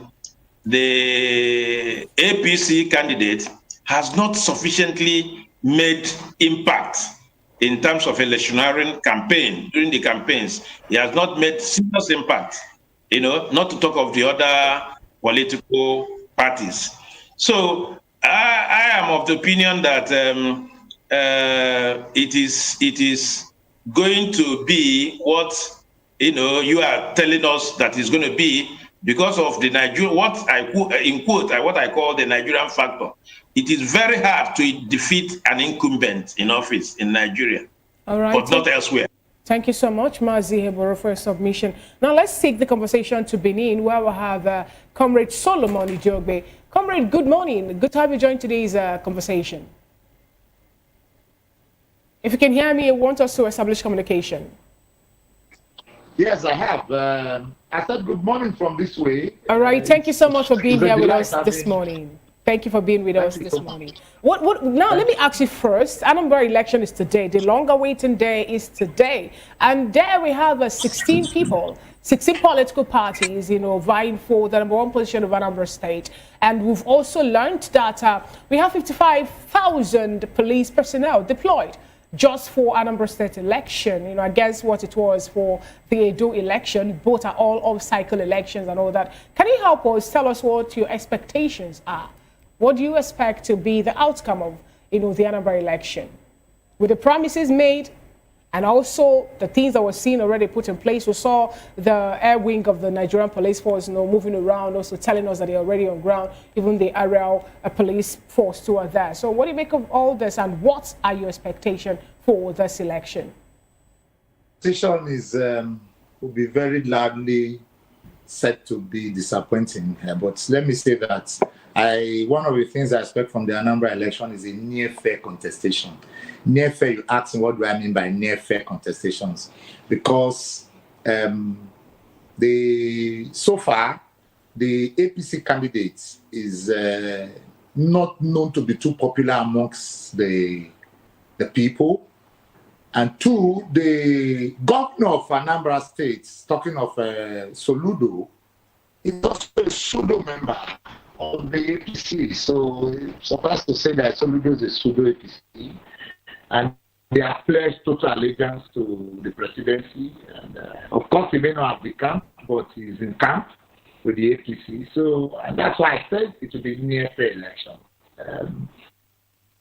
And so, in any case, I had the thing while we're talking about voter party. It has come to stay because Nigerian people have lost total confidence in the electoral process of the Nigerian state.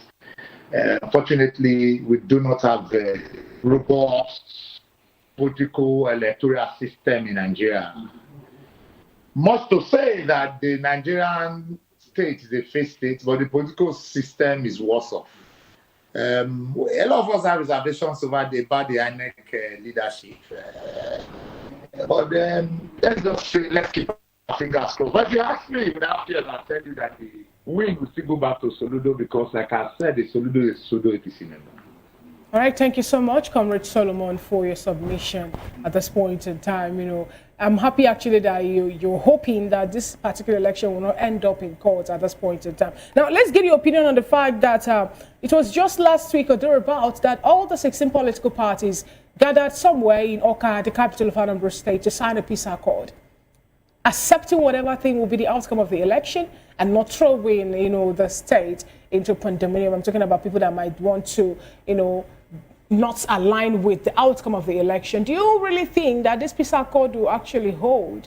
Recall that during the time of the by-election, we saw the APC gubernatorial candidate in Anambra State, more like going out all tough, speaking tough and all that, becoming so vaporous about what he can do, what he cannot do, apart from, as a result of the fact that someone visited a polling unit. I'm talking about the deputy governor of the state, Ibezim, visiting, a particular polling unit that does not really belong to him during that election. For me, fortunately, I am the state secretary of the peace committee. So I witnessed all that played, the signing in Edo, and we've been part of how it works. But let me just say without fear that the peace accord signing is purely an academic exercise. It doesn't actually hold waters, as it were. Were there no peace accord signed in Edo elections? But did they not go to court after the elections?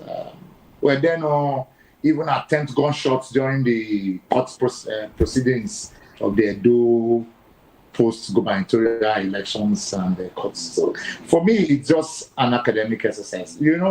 The peace committee is an NGO. It's not controlled by government, and they do not have much say, and it does not have the power to prosecute you, but it's just a way of saying that You know, it's a moral thing. It's a moral thing. It's just a way of saying that we are lying. It necessarily does not mean that it's a guarantee for your signing. Your signing will not be, because I even told before you sign that it will not lead to any litigation in the event you decide to do other. Because within the laws of the land, you have the right to seek redress on any matter that you feel is affecting you negatively. Right. So just to say that yes, they signed peace accord, yes, the parties were there, but like I said, without fears, I'll tell you, it's just a moral thing. It's more or less like a mere academic exercise. All right, then.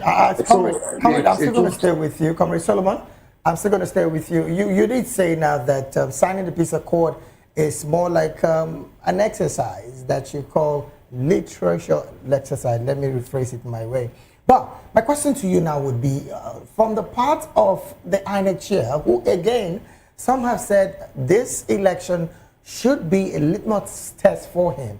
Do you think the INEC is ready fully for this election that would lead to no litigation in the end, or we might be expecting some other drama after this election? With emphasis, no, but can say categorically that there will be no litigations after the elections. Nobody. You know, politicians are like men in love or women in love. Simply put, those in love.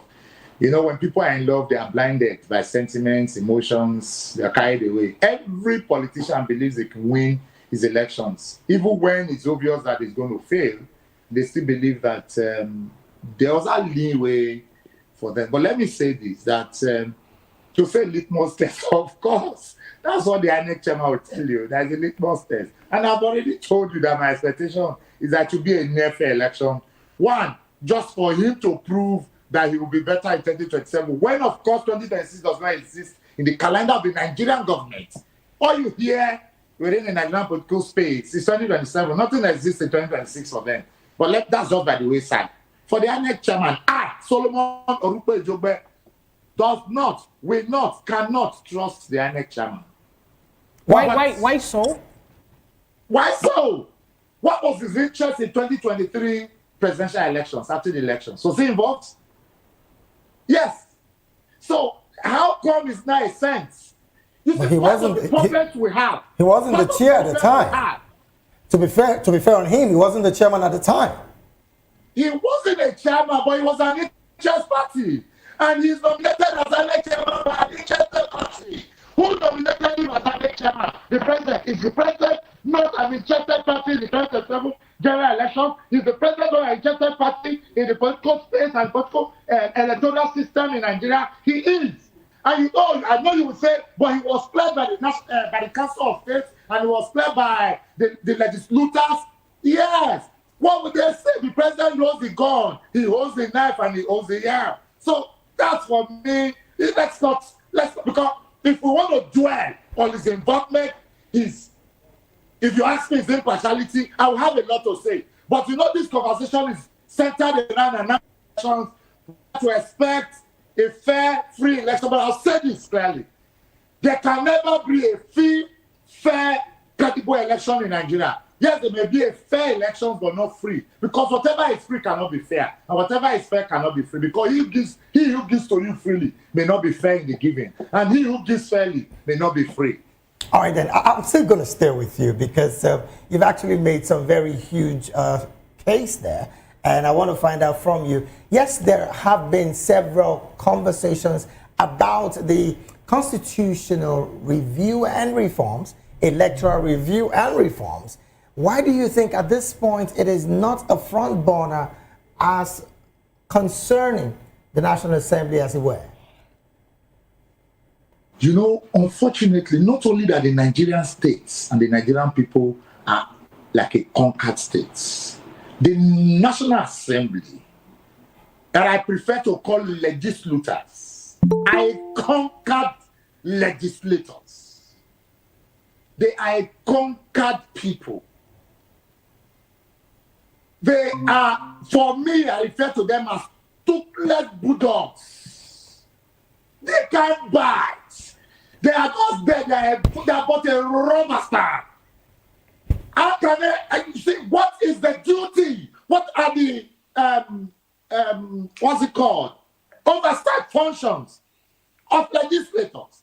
They are supposed to be like the one we used to refer to in primary schools and elementary days as a monitor. The monitor, the class prefects, who watches over other classmates. They are supposed to watch the executive, not to thief. And then legislator issues that will get better states for the people. And when the executive refuses not to thief and they thief, they push it to the judiciary. Unfortunately, what we have in Nigeria is the executive thieving and the legislative looting and the judiciary sharing. So, what do we have? We do not have legislators. They are just there. Whatever. Imagine the executive will give you a budget to pass. You will see, no, not rich. This one is too small. Interesting point you're raising there, comrade. Comrade Solomon, you're raising an interesting point over there. But today, yes, we're talking about electoral reform and state of the nation in Nigeria. But let's limit it to... When I'm trying to make about the electoral reform, all right, it cannot be on their front burner. Even if it's on the front burner, it is an object being pushed, pressed, guided by those interested in an item on the agenda that will better their political interest. Whether you have a review of the electoral reform on the front burner or not, even if it comes as an item number 1 on the agenda of whether the upper or the lower chamber, just know that it's an executive push that will or may only profit the next elections, but not the next generations. Because as far as I know, I can tell you that the government system in Nigeria is not about the next generation, but about the next election. All right, thank you so much, Comrade Solomon, for your submission. Now we learned that we've been joined by Annie Umoru, live in Awka. She is an election observer. She wants to get us a feed. I'm talking about live feed report of what is happening in Awka, Anambra State. Good afternoon, Ms. Annie Umoru, if you can hear me. I would like you to unmute your device, unmute your microphone for proper communication. Yeah, I just did. Good afternoon. All right. Welcome on board. Good to have you. Can you hear me? Yeah, we can hear you. Yeah. Please, what's the situation of things in Awka, Anambra State? How is the election going? What's the turnout like? And the security personnel that were deployed, hope they are doing what they're supposed to do. Are we having any case of vote buying or inducement of any kind? Are we having any electoral toggery happening in the Anambra State? Please tell us what is really happening. So, I'm sorry, can you ask some of those questions again? All right, I was asking the situation. What's the situation of things in Anambra State? I'm talking about the election. How is it going? Are we having any case of, will I say, vote buy-in? Are we having any case of inducement? Is there any skirmish or maybe any issue happening there in Anambra State? What happened to be the situation? Basically, yes, the election is currently ongoing.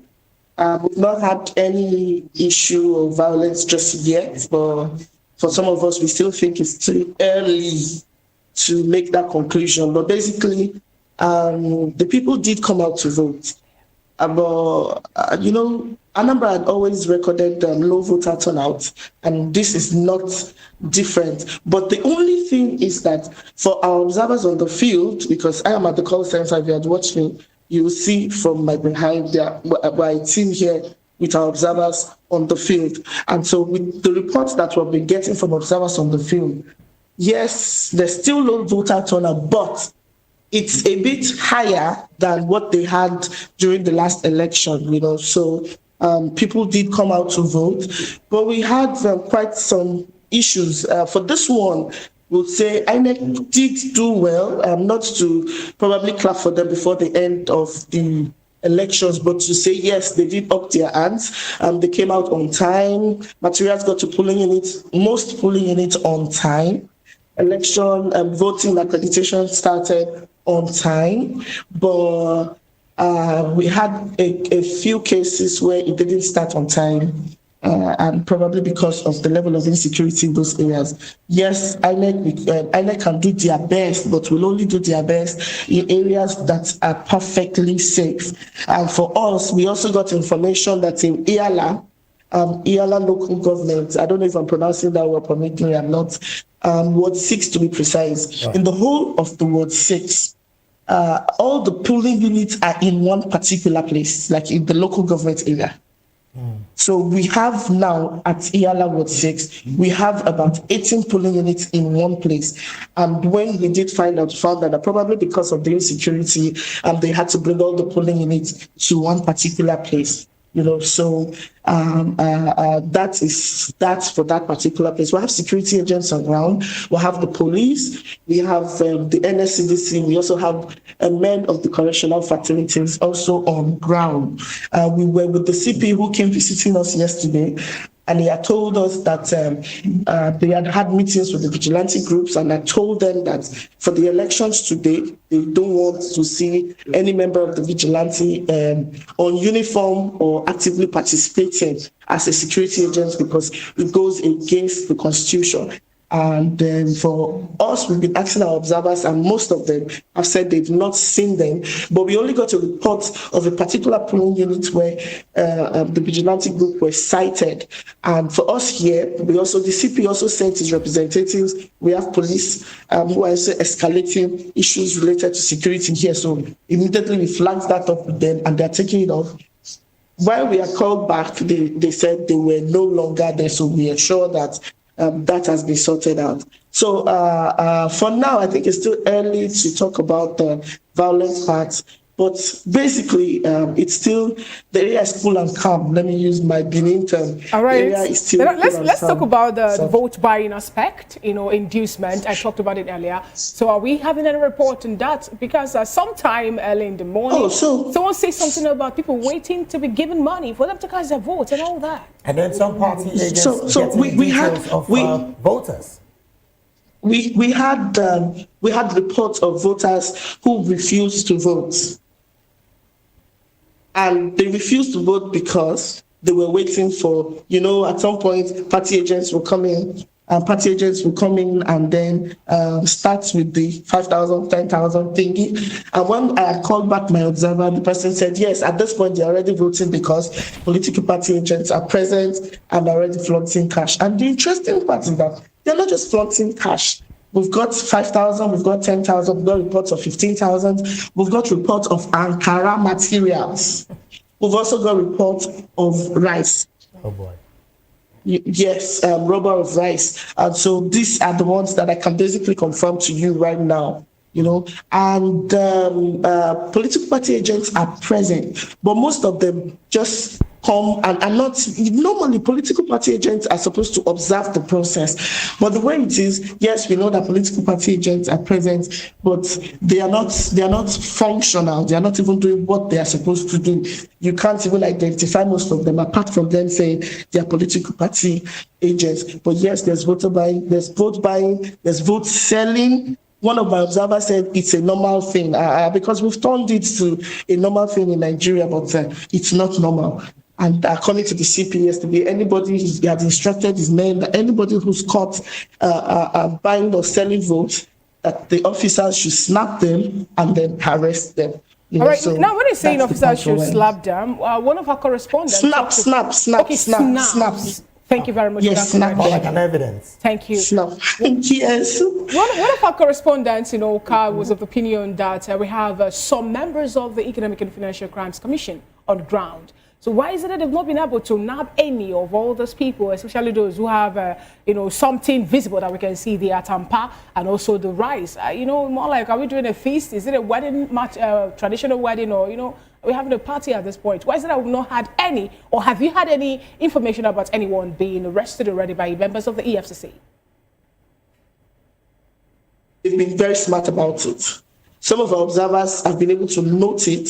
Some have asked them for evidence. Yes, it's okay to say. That's why you see, I'm not even mentioning in so word, in so because some of them were still waiting for evidence. Yes, they did see it. But to substantiate what we're saying, you have to have clear evidence. Most of them have not had the opportunity to snap.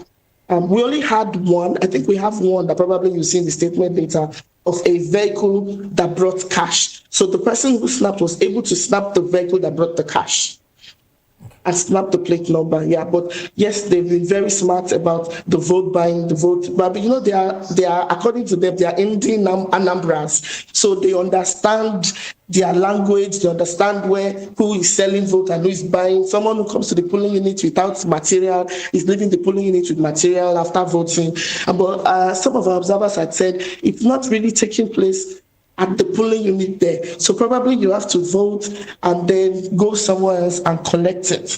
And then with that too, it might also be difficult for the FCC to pick anyone. But we're hoping that before the end of the day, we would actually have people that will be used to set examples to stop vote buying and vote selling in our elections. All right, Annie, as an election observer, I would like you to help us at this point in time. What are your expectations from that election? This is not the only election you've observed thus far. With the way things are going, you know, even when you're talking about it being too early and all that, what do you expect to be the outcome? We're not preempting anyone at this point, but what do you expect to be the outcome? Previous administration would say the body language. So what would be the body language at this point? And what do you think it's going to turn out to in the nearest future? So I don't even need to wait for this election or today to know what the body language is. So for some of us who've been in town since Thursday and who've been going around the community, talking to people from Anambra State, and I think they already have their mind made up on what they want. I'm not an Igbo person, but I keep hearing this thing, our own, you know, and I think they use their language to say it. Basically, they already have their mind made up on what they want. And to some of them, the only thing they told me, like one of the drivers who had carried me said, you people should just beg INEC not to rewrite the election. So in other words, they seem to have their mind. So in other words, there's been this level of fear that there might be some rewriting of the election result. Exactly. So it goes to show the level of distrust the people already have for INEC. But for them, they already have their mind made up on what they want. They seem to own it like it is our own. This is so whether we're coming out en masse to vote or not, this is who we want. This is what we want, you know. But they are just hoping that whatever it is at the end of the day, INEC should not. So they just keep saying, you people as election observers, please tell INEC not to rewrite the election because we already know what we want and we already know what we are getting. So that's the body language already. And they are not even afraid to say it. They are saying it. You're seeing billboards. They're saying every corner you go to, it's obvious, it's conspicuous that this is what the people want. But at the end of the day, it's not our duty to say anything until INEC calls the result and then we get to know the winner is. All right, then. Thank you so very much, Annie Umoru, election observer, speaking to us. Thank you. Live in Anambra State. And we hope that when we call back on you, you might be able to reach us again. Okay, I hope so too. All right, thank you so much. Thank you so very much. Let's bring it back to the studio here. Barrister, you heard this election observer, Annie Umoru, clearly saying that there were a bit of skirmishes of some persons who have been seen, even though they've been doing it smartly, according to her, in trying to induce the people with rice, Ankara, as she called it, and of course, money. Again, Barrister, what and when do you think this level of vote buying might be able to end in our political space? Yeah, that is why we are asking for reforms, you know. If you were to vote in your bedroom, the same way you can transfer money in your bedroom to somebody far away in Sokoto, right in your bedroom without any second person. One day we'll get there. It's a question of adopting the technology available. No, all these coders who are looking for something to do. You contract them, look, give us something that will enable us to do this, without any glitch. They will go to work. Now, she also did made mention of something, Barrister, that some of their people have seen how much the Anambarians clearly wants to come out en masse to vote, and of course owning the election like it's theirs. In fact, she did say that they are actually telling them to tell INEC, who again might believe them, that INEC should not come with another result. Barrister, this level of distrust between the electorates and the electoral umpire is a very huge conversation. How do you think this can be managed going into this election, and of course looking into 2027 as we proceed towards that year? There are some results that you cannot rewrite. Especially where the people have voted. There are some, the evidence is so overwhelming that you dare not. If all the Afghan agents are in all the polling units and they have collected and signed the result sheets, David, how are you going to rewrite that? How? Barrister, for example, in the 2023 general election, results were collated. And at the end of the day, when it got to the final table, it took just the grace of a lady, a particular woman, to speak up to say, no, that was not the result I gave you. I don't know if you get what I'm saying. For that particular review to happen right there, and the original result she penned down, being ruled out. So is it about the people being around, I'm talking about election observers being around on ground, result being collated, or is it about who drops the final figure for INEC? In fact, if Nena did not do what she did, that election would have ended up in court. Because the evidence will be so overwhelming that you cannot upturn it. Yes. This is what I'm saying. So even if on your own, you decide to do one funny thing or the other, remember that all the agents have the results. So Barrister, when you say it should still be upturned in court, some would bet to differ because Imo State is a different ballgame, don't you think so?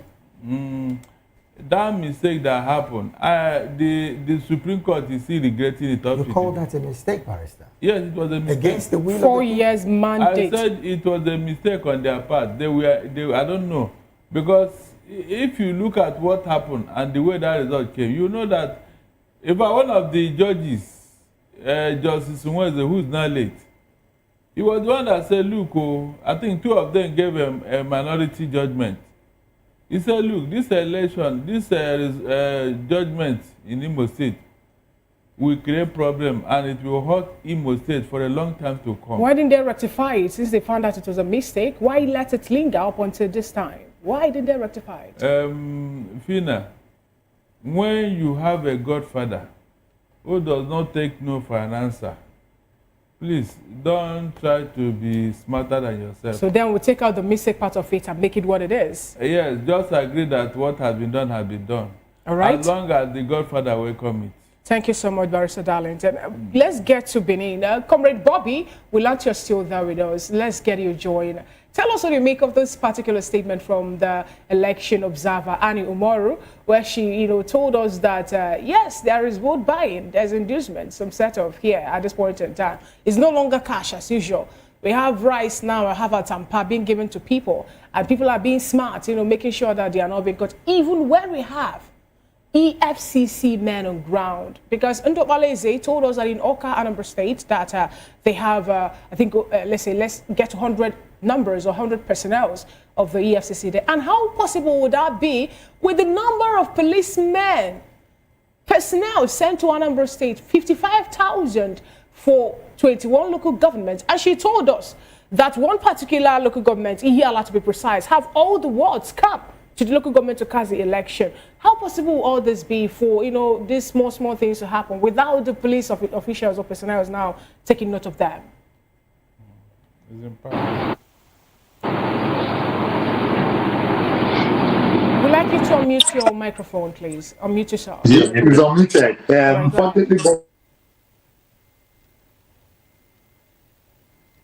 Okay. You can hear me, as it please. stands, I think I'm seeing Dr. Bright in the mix. Dr. Bright, thank you for joining this conversation.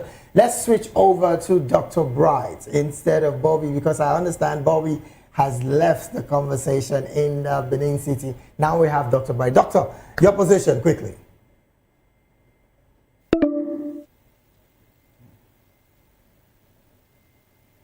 We would ask the technicians to help us unmute your mic so we can hear you clearly, Dr. Bright. Okay. Yeah. Talking about vote buying, in my opinion, first and foremost, we need to first of all define what is vote buying. in the first place, so people begin to understand what is vote buying. And we know that talking about vote buying during election has many faces, and it has so many interpretation.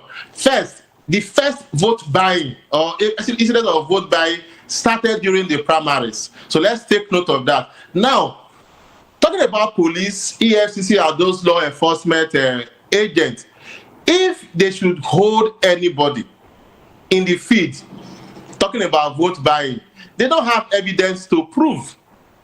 They don't have evidence to prove that this person is actually buying. So that it's becoming increasingly difficult for us to say, okay, people are buying votes, let them be held, let them be prosecuted. We had a program some time ago, and we also begin to realize that vote buying has taken another dimension.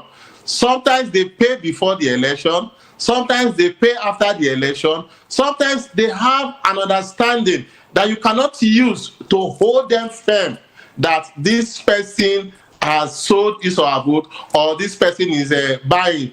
Before now, that idea of somebody coming with a truckload of cash and start giving out cash, you know, these persons, they're also operating like just as the hunters are learning to shoot without missing, so are the birds flying, learning to fly without perching. So vote buying has taken a different dimension, and it's becoming increasingly difficult for our law enforcement agents to actually get hold of these people. And also forget, even whether you mention 55,000 or 100,000, these law enforcement agents, they are also crying for their allowance in the field. When they are not sure of their allowance, it's not that they will not go out looking for one person who is buying vote or the other, or trying to do one. But in summary, vote buying has taken another dimension, and it's becoming increasingly difficult for us to actually determine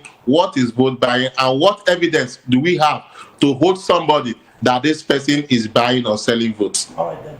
Thank you so very much, Dr. Bright. Let's go to Mazi before we return back to the other comrade in the studio. Mazi Amobi, what's your position with what you've heard coming from Anambra State by election observers, like you heard earlier? Please unmute your mic so we can hear you clearly, sir.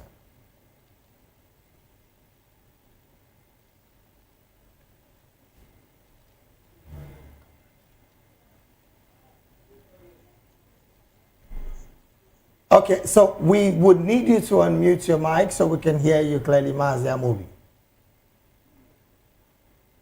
All right, in the meantime, while we wait for him to join the conversation, let's also bring in Comrade Solomon into the conversation. Comrade, you heard the election observers. They also said that the guys who are trying to perpetrate this act are doing it smartly. Something Nigerians always find a way to want to do, if you ask me. But what's your position with this kind of conversation, particularly the part of vote buying, and again, the fact that like we said earlier on this table, the INEC chairman clearly not hoping that this election is going to end up in court? About vote buying, you know, Nigerians are dynamic. Where, you know, things are evolving. Like Dr. Black mentioned, birds are learning how to fly without perching because of hunters who are learning to shoot without missing. So it's just like the normal, you know, AI has come to teach us a lot of things. Most likely when you talk with companies and institutions now, AIs are the ones that will reply to you rather than having desk officers replying. So people are getting to know more, study the terrain, understand how it works. And like for us, I do not really think that the security agencies, especially those saddled with nipping on the board the issue of financial inducement and financial exchange during elections, are doing that much. You don't expect to get much results during the main elections, on the day of elections. Their work should have started prior to the elections, because most of these things are done a night before. We are civil rights actors. We usually follow things. Money are shipped from the main source 2 nights latest a night before the elections to their main area. And then most often, the anchors, the political anchors in the area, each of the polling units leaders know how many party members are in his wards, how many, or the anticipated total number of votes, in their various units. Those monies are sent out. Now, don't forget, when you talk about units elections, they are talking about elections relating within people that are within a catchment area that know themselves. I'll give you one example in Benin. I went to observe an election in an area, and I sat there, before the whole thing started, I arrived, I was watching. I saw how it played, how the other supposed political opponents came, interacted, because they were living within the same catchment area, they related, asking, and then each time they want to give money, they give a signal, it goes to the house, they go to one house nearby, and then, and there's this vendor, food vendor and drink, soft drinks vendor there, they just go in there, and then they do the exchange, they come back, and then I saw how it all played. It came out to be that the other political parties have agreed for one of the political parties to take the entire booth. And now, it grows beyond there, because elections are usually units, ward, and local government. The rigging and the vote buying actually starts from that unit level, because the monies have been shipped in prior to that time. They know the sharing formula, they know how they do it. Before now, they'll come to the vote and begin to, the ruling has taken place before, before the election even begins. So I do not think that this coming to show where your EFCC, ICPC, police and all of that uniform during the elections will help you curb vote buying. The investigation should be started before then. They should have plain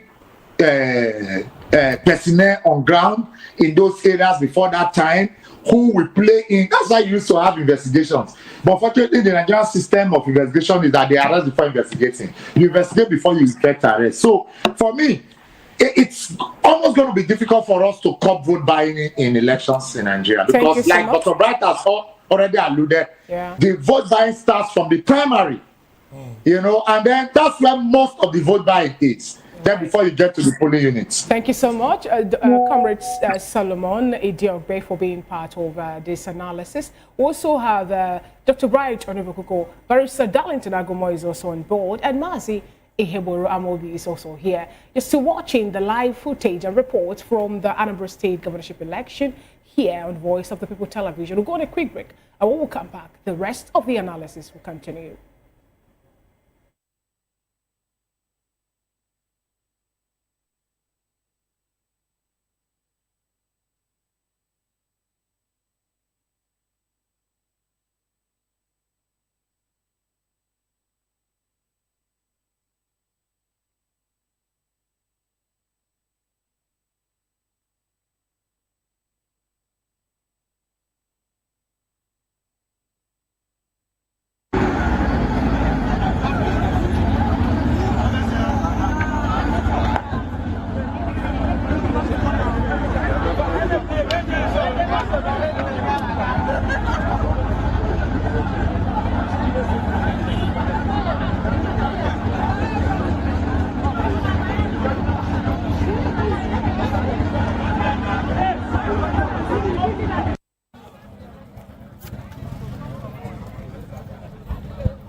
So, Ugochi, please come and give me a little bit of this place is called where are we?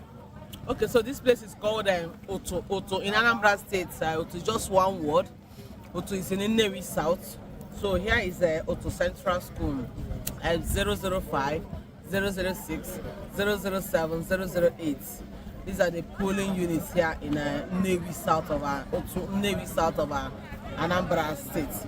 As you can see, you've seen the high level number of voter turnout, and some voters are also still coming. I think there's reason here are responsive, irrespective of the fact that there is this couple of vote and show, and when you show, you'll be given a tag.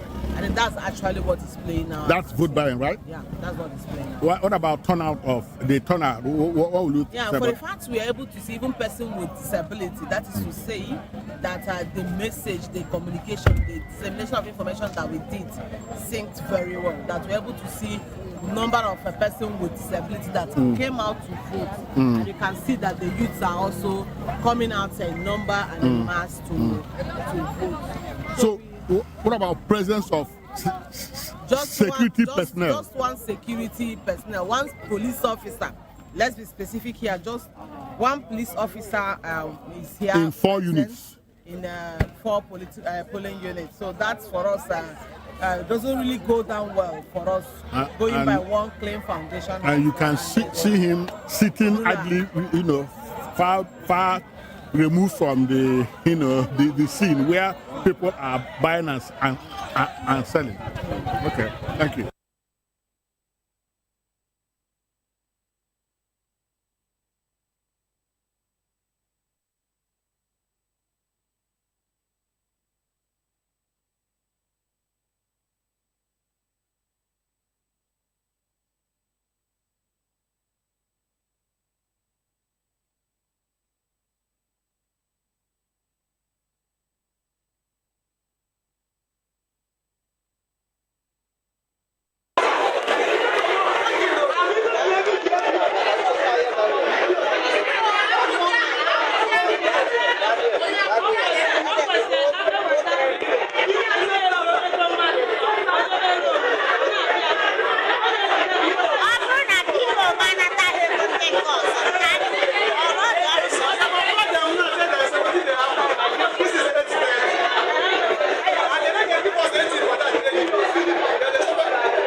What is going on?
Come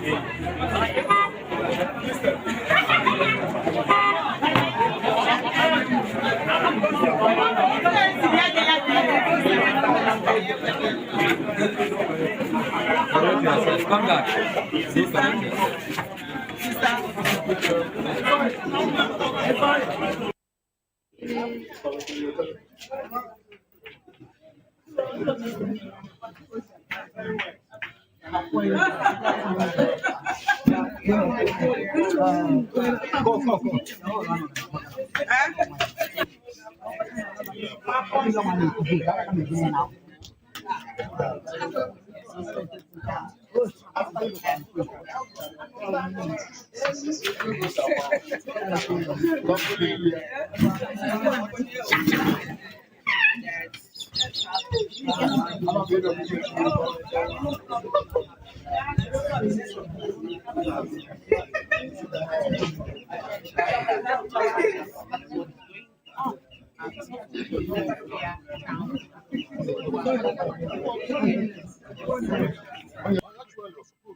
Okay, so he's ready to.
Mana mbane de ba fa enwe kisi we de ba fa enwe kisi de ba fa na akwụkwọ maka ịtụ vootu atụ maka nketa enwe kisi de ba fa na akwụkwọ enwe kisi we gakwuru ndị INEC si ha denye afa na akwụkwọ maka vootu a na-atụ tata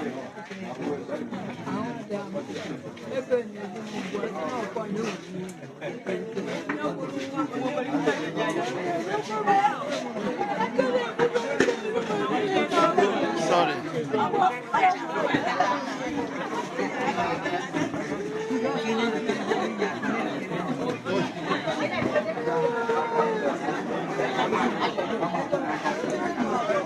Members now, and let's check out one dynamic. I'm going to hire them.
Good afternoon to you and welcome back. This is Anambra Decides 2025. We're bringing you live updates from polling units across Anambra State as they decide who will steer the affairs of the state in the next 4 years. My name is Chioma Innocent and I'll be your anchor for the next segment of this whole live update. We do have our guests joining us from Benin, from Oka, and we have our guests in the studios as well. Thankfully, from all of the reports we've been getting, there has been no violence, which is one thing that many Nigerians and indeed many Anambrarians had been very concerned about in the lead up to the elections. Today is that day where the people of Anambra State will decide who will be their governor for the next 4 years. After many months of traversing various communities in Anambra State, at some point, Governor Ukachukwu Soludo promised 10 million naira to the local government that will give APGA the highest votes in these elections. He was condemned in many quarters, with many people say that he was trying to buy votes. There have been reports of election materials arriving late at some polling units. We also saw a situation where a very old woman, about 92 years old, wanted to vote and was told that she could not because she did not have a voter's card. But she's lamenting and saying, look, I voted in the last elections. How come I cannot vote now? This underscores the importance of this election to the people of Anambra State. And right here on Voice of the People television, we are making sure we bring you timely and up-to-date information. For the next 4 years, the people of Anambra State want to know who will be their governor. Apart from the incumbent governor, Professor Chukwuma Soludo, and the Prince Nicholas Ukachukwu, who visited all the 21 local government areas and held mega rallies, a few other candidates did more consultations with those that they considered as stakeholders. Now, what could have hindered this election could have been security situation. We've seen Agune Chamber several times being embroiled in situations with people of Anambra State and seeming to do something different from the reason they were created. And a lot of people were concerned that during this election there might be violence, widespread violence and insecurity, but thankfully there has been no report of that. And so after today, who will be the governor or who will win the governorship seat for Anambra State? Is it the incumbent, Professor Charles Chukwuma Soludo of the All Progressives Grand Alliance? Will it be Nicholas Ukachukwu of the All Progressives Congress, APC, or will it be one woman in the race who popped up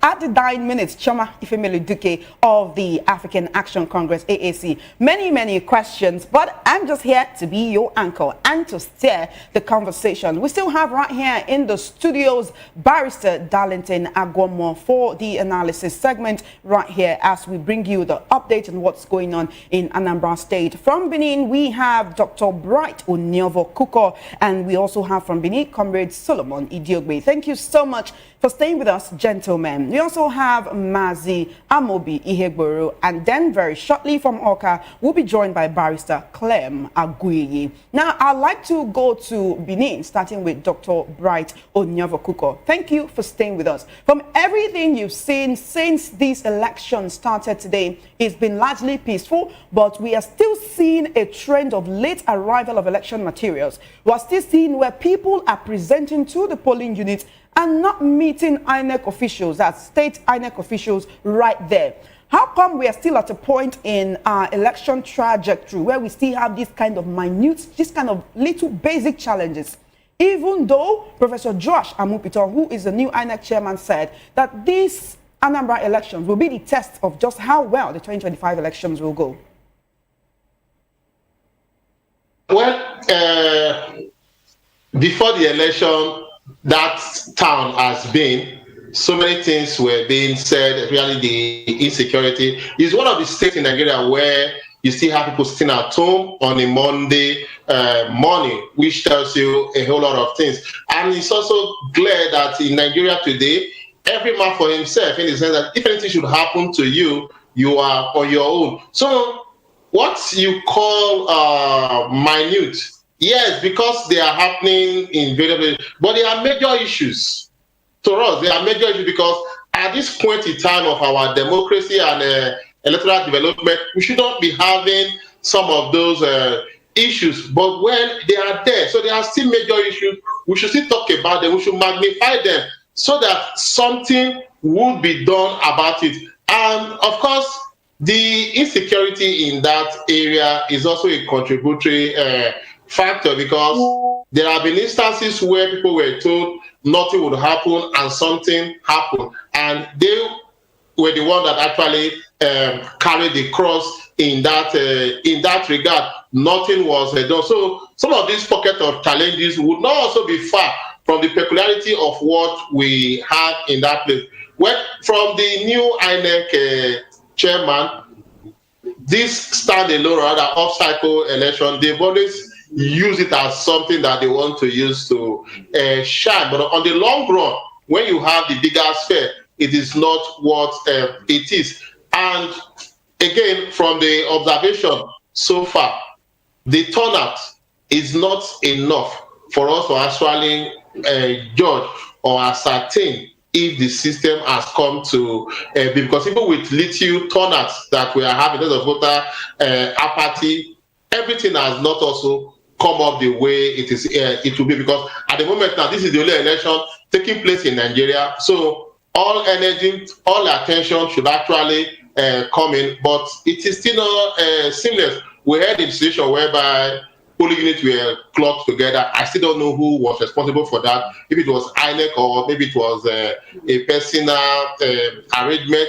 Yes, vote buyers are taking different dimensions. They are also there, but the fear of insecurity, because even my experience in Anambra some time ago would actually also make me think, let alone those who are in that particular environment. Thank you so much, Dr. Bright Voptvlive. Now, I've been informed that we have another guest joining us, also from our studios right there in Benin City, Barrister Oni Edigin. Thank you so much for joining us today. We're talking about Anambra, the sides 2025. Now, there was a situation that popped up a few weeks ago. I think that was like last week, actually, where the governorship candidate of the African Action Congress, that's the AAC, Chioma Grace Ifemelu-Dike, actually posted certain pictures on social media. And some people said, look, why would these be your campaign posters? Some people felt that those pictures were way too sexy for a governorship candidate. But one could see that she only became vocal just about 2 weeks to the election. One could say she's not a strong candidate, but what are her chances as one woman who has shown up to want to be someone who leads Anambra? Yes, thank you very much for having me in your program. First, let me correct one impression. I'm not a barrister. I'm a human rights activist. I'm the coordinator general. Yeah. All right. All right. Democracy is the ultimate and the foundation of the people. You see, that is the only way you can express your satisfaction against the government and the people. So it's supposed to be a thing of celebrations. Every time we will have there's a plan to elect our leaders. It's supposed to be a thing of celebration whereby every citizen will drop whatever he or she have and embrace it. But you can see what is happening in this election coming up in Anambra now, that nobody cares, because they are putting all their efforts towards it and it does not count. Instead, they just say, well, why should I go and waste my time and energy? That is exactly the pictures, what we are experiencing now. All right, then. Thank you so much, Oni Edigin, for your own thoughts on what's going on right now. I'd like to come back in the studio. Before I go back to our studios in Benin, let's come to Barrister Darlington Agomo. They are receiving a live update that Peter Obi has voted in the governorship election taking place in Anambra State today. He is one of 2.8 million people who decide who will be their next governor. He has been governor of the state before now. In fact, the situation that happened when he was governor is one of the reasons why Anambra now actually goes through these off-cycle elections. Let's just get your thoughts on that. Thankfully, like I keep saying, we've not seen any insecurity situation, even though that was a very valid and present concern for many people. And now that P2B has voted and there is peace in Anambra, it's good for him because that is his state. And then the party his interest lies. Because as of now, we didn't know where he voted. I wish the party will make an impact because that will give him a foothold in Anambra. Are you saying do you expect him to have voted for the Labour Party candidate? He did campaign for the Labour Party candidate. We didn't know where he belongs for now. He has not told us. He said after this election he will announce. Because of his affiliation with the ADC. So we don't know. That is one thing that is very strange here. Telling me that everybody that is contesting are his friends. That means you belong to no one. You belong to everybody, but you belong to no one. Abi? That's the meaning. And that is very dangerous in politics because your followers ought to know where to vote. Now that he voted, did they tell us where he voted for or who he voted for? What happened to your followers? They're supposed to queue behind you and vote. But now they don't know where you belong. And these are things I've been saying all along. You know, this is not how to be gentle in politics.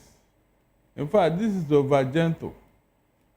And it's not helping him. One good thing about this election is that there is peace and tranquility, no violence. No violence. These other small issues like vote buying and all that. I mean, you cannot expect a complete,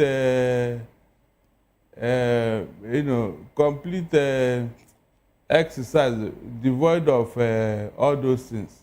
It's gradually, it will die off. By the time this electoral reforms is done, maybe in the last cycle of election, you can vote in your bedroom. And it will be authentic, just like the American election that we are counting here. Do you know, don't you see that whenever they are doing election in America, we'll be counting it here for them? So that at the end of the day, nobody will come and say this or that. No, it doesn't happen. So if we are getting this, violence-free election in Anambra, if we are getting it, then we can equally get other things right. That's the meaning. Because before, by now, there would have been, hell would have been let loose, you know? But nothing like that today. Look, let me make it clear. It's not about the policemen or whoever that was deployed, though. After all, in other elections, they were deployed, and yet things went, went south. It's not about the people that were, it's because of the people at Anambra have chosen to behave themselves. That's all. The people of Anambra have decided to behave themselves. That is all, nothing else. Because I know that there are other environments with all the police and army, they still scatter things. So the people of Anambra, kudos to you. You have tried in this particular election whereby there is no violence, no killing, no ballot box snatching. It's a welcome development. We pray that in 2027, it will be like that. All right, then. Let's go back to Benin, to Comrade Solomon Idiogbe. Do you agree with what Barrister Darlington has said, that it is not the presence of the police or other security agencies that's the reason why we've not seen any reports of violence, but just that the people are conducting themselves well? Does it mean that in the general elections, the people do not conduct themselves well? Because we saw in 2023 where people were trying to go to polling units to vote peacefully and the election was disrupted by thugs. Or are we just keeping our fingers crossed that it may still happen? But if we've not gotten that report up till now, I mean, this is exactly 1 p.m. on the clock and there's been no reports of violence. So yes, the police is on ground, but is it really just the people conducting themselves well? Very much agree with Barrister Darlington that the people are just conducting themselves. I don't know if you recall what Annie Omoru said, that the people, she said since Thursdays they've been going around. The people said, this is our own. You understand? So it's all about their own. Let me also remind you, it's not totally true that there was this violence in that 2023 elections. No. If you recall, prior to the elections, there was this reign of violence. But recall a few days, I think about 24 or 48 hours to the elections, they called off themselves and said people should not go out and vote because they had a candidate, coming from their side. So I think it's the relative peace you are having in a number of elections. It's not so to presence of security personnel. Those people those people. Well, let me just leave it at that. So it's not presence of security. Like Dr. Bright mentioned, that is one of the places you see how people sitting at home on a Monday, even when the government have come out to say you are free to go. Until you see, you get. So they are trying to be sure. Now, let me also buttress that one of the reasons why you are not having violence is that they want to be sure that things will go peacefully, so that government, in quotes, will not hide under the guise of that there was violence. They will not have it to rig the elections. They are prepared to support. Now, don't forget, ABGA is predominantly a southeastern party. Like I said earlier, it's unfortunate. Well, if you like to the political parties or some of the political elites, it is fortunate. But for us, we feel that it's unfortunate that the Soludo is a pseudo APC. So either we have it like it's going to go. He's a pseudo APC. So he's in ABGA and he's aligning with the people from the another party. The opposition. Of course, are you trying to say there's really an opposition party in this election? We all know. See, that's why I said the Anambra election, the expression of the Anambra election is near fair. One is that the man is an APC clothed in ABGA who has pledged absolute loyalty to the powers that be in Abuja. And then the APC candidate is not well known or not as popular. And then this man has a flow of the incumbents, the power of incumbency to also show. And then the people love their regional party. And the INEC will not attempt to want to do otherwise to show to the people that we are fair in preparation of the major regain in 2027. All of this is to say you expect Professor Charles Chukwuma Soludo to emerge as winner of this election. It's obvious. It's as clear as the men of a sea. Audible to the blind, audible to the deaf, and visible to the blind. All right. Thank you, comrade. Let's go to Mazi Amobi Ihegwere. Thank you so much for staying with us. We saw the way that Professor Chukwuma Soludo campaigned before these elections, right? Even though he's the incumbent, you've had comrades saying that he has the power of incumbency and he will most likely win this. It is as clear as day that he will win this election. But he still campaigned in all the 21 local government areas of the state. We saw the APC candidates as well, campaigning so much. And right now we're also getting information that it is just ABGA and the APC that have their own agents at most of the polling units. Does that tell you that other political parties are not very serious about this election and they only went into it so that it will not be that they did not present candidates?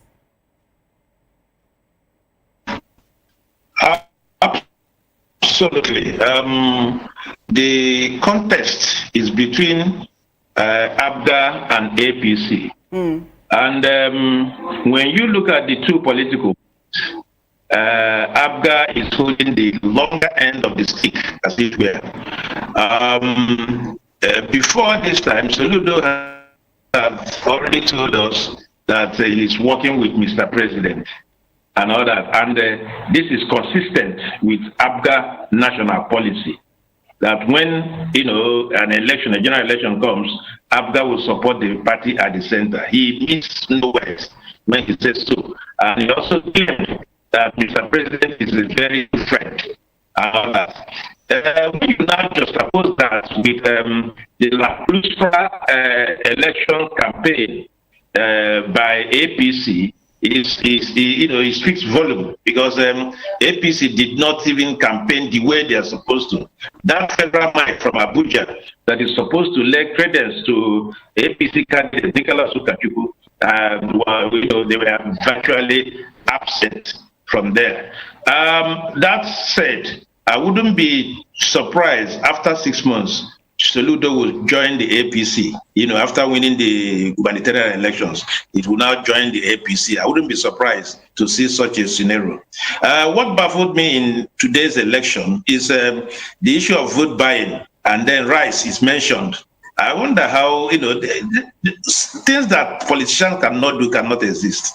How can people, take rights to polling booths?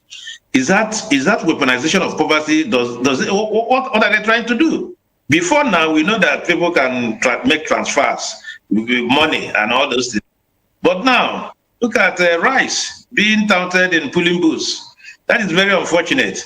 And the issue of apathy is still there. Recall that Soludo was also, blamed for making such a statement that each unit that voted and all that, there was cash prizes and all that. But the voter apathy is still very much there, and progressively too. Entering into 2027, we will see more of voter apathy. So on the whole, I think Soludo will take the day, and then Mobi, let me come in there. You're talking about voter apathy, but we can see the people coming out in their numbers. And yet we're talking about voter apathy. Is that the same voter apathy that we saw during the local government elections in Lagos State? Can we really say there is voter apathy in Anambra if the people are trooping out en masse? From all the videos you've been seeing sent by our correspondent in Awka, you can see that the arena, the polling units are filled with people. Even when INEC officials are not there, the people are there and they are ready to vote. So can we really say there's voter apathy today? By the evening of the day, by the time the results comes in, you see that the elected governor will not have more than 200 votes. That is what it is. You might, those clips that you have seen may be isolated. What I'm saying is, in effect, is that at the end of the day, you told us here that the registered voters in Anambra is about 2.8 million people. If you have 2.8 million people and about 200 people elect a governor, what does that speak to? It speaks to voter apathy, and progressively too, as we enter the 2027. So what I'm saying in effect is that the people are tired because the electoral system is very, clogged with a lot of problems.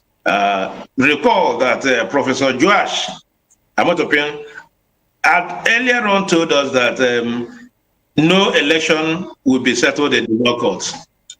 We are yet to see. Of course, the contest in Anambra is not very fierce. So one would not, use Anambra as a very good case in point. Where that will exemplify itself is where the contest is very, very fierce. I do not see Anambra election. All right, Mazi Amobi Iheboro, you might want to check your network there. We can hardly hear you right now. But let's come back to the studio. We still have Barrister Darlington Agomo on standby. Now, the obedient movement is saying that the electoral process in Anambra State today is heavily monetized. They are lamenting what they call the weaponization of poverty as a political tool to influence the choices of voters. Now, this was made known by the national coordinator of the obedient movement, that's Dr. Yunusa Tanko. He said that the group deployed its structures across 176,000 polling units to monitor the conduct of the elections and report irregularities in real time. Now, he said agents and coordinators in all local government are already on ground, but painfully enough, the process, one way or the other, is heavily monetized. He says that had affected this particular election, both on the part of the candidate and the electorate itself, and that is exactly where the problem lies. Vote buying is a very huge problem in Nigeria's electoral architecture. That is something that we see happening a lot. I cannot forget, personally, how in the local government elections in Lagos State, the ruling party took food to the polling units. They were sharing different kind of food to people before and after voting. A particular old woman was talking about how they gave her semovita and any kind of soup she wanted. They were sharing different kinds of meat and fish, and they even were sharing crab meat. She said she could not remember the last time that she ate crab, and she was so happy to be there. And if the electoral process is always like that, she would always come out to vote. So we know that in Nigeria, vote buying is a menace that has beleaguered our electoral processes. But did the Labour Party prepare well for this election, Barrister Darlington Agomo, before they start lamenting about vote buying? And who are those who are buying votes at the polling unit? And indeed, if any other party, apart from the party that is ruling in Anambra State, tries to buy votes, will that actually prop up their chances of winning this election? So far, vote buying is of no consequence here. It will not give anybody victory. They are just trying their luck. The real vote buying is the people that voted without collecting anything. That's the real vote buying. People who voted with their conscience. And they are in the majority here. The few people that are collecting money, they are just by the wayside. And it shows a dying system. That system is becoming obsolete. As a matter of fact, some people will collect the money and still vote their conscience. So when the politicians realize this, nobody will tell them to concentrate on doing the right thing instead of banking on buying votes. EFCC should even pick some of these people as a deterrent. So vote buying is not a factor here. It will not influence the outcome of the election. It will not, because it is not prominent. Doesn't that then mean that the people who are trying to buy votes are wasting their time? Exactly. I mean, so why do they still go ahead and do that and then indict their party in what is actually... We keep talking about, oh, the government is this, politicians are that, and yet the people who are supposed to be responsible for change are the ones who are going ahead to make sure that the system remains the same. My dear, people will always try their luck. It's like that. Oh. If there is no law, nobody will try to circumvent it. That is why the electoral law frowns at it, and because there is a law against it, people must break it without minding the consequences. But I can tell you, nobody will be arrested, even when EFCC and police are witness to what is going on. When they look at you and know which party you are coming from and not, those things are little things we have to overcome. It will take time, but it will eventually fizzle out. Like every other obsolete system, every other obnoxious system, they don't remain there forever. It's a matter of time. With persistent clamor, with sustained pressure, this electoral reform will take care of all these things, and we'll get it right for once. That's what I think. So let nobody come and tell me tomorrow that they bought vote, they didn't buy vote. In fact, some people may be doing it without the knowledge of their principals, so I hope you know. Oh yeah, some party supporters, out of overzealousness, they would want to go and please somebody and say, you see, I want my word. Oh, especially with what Governor Soludo promised. Yes. So you're saying there is a high possibility that it may even be APGA supporters that are buying votes because they want to win 10 million naira. Exactly, not only them. So they will do all those things in order to, get some results and then, use it as a bargaining chip. Some might even get appointment if they perform so well in their local government and ward. So these are the issues. But like I told you, it's a question of time. These things will fizzle out. With time, it will no longer count. They won't make effort in trying to raise money to buy votes. No, they will know that it doesn't pay again. That's the truth. There are things that happened in our electoral system before. Maybe as far back as 1999 and all. It can never happen again in life. Never. We cannot even dream of it because of the few things we have gained from electoral system or electoral act. The same way, if we continue to push further, more reforms will come that will kill all this untoward attitude. It will die off. All right, then. We told you a few minutes ago that the presidential candidate of the Labour Party in the 2023 elections, Peter Obi, voted in the Anambra governorship elections. After voting, he did address the media, and he's alleging vote buying. Let's actually take a look at what he had to say.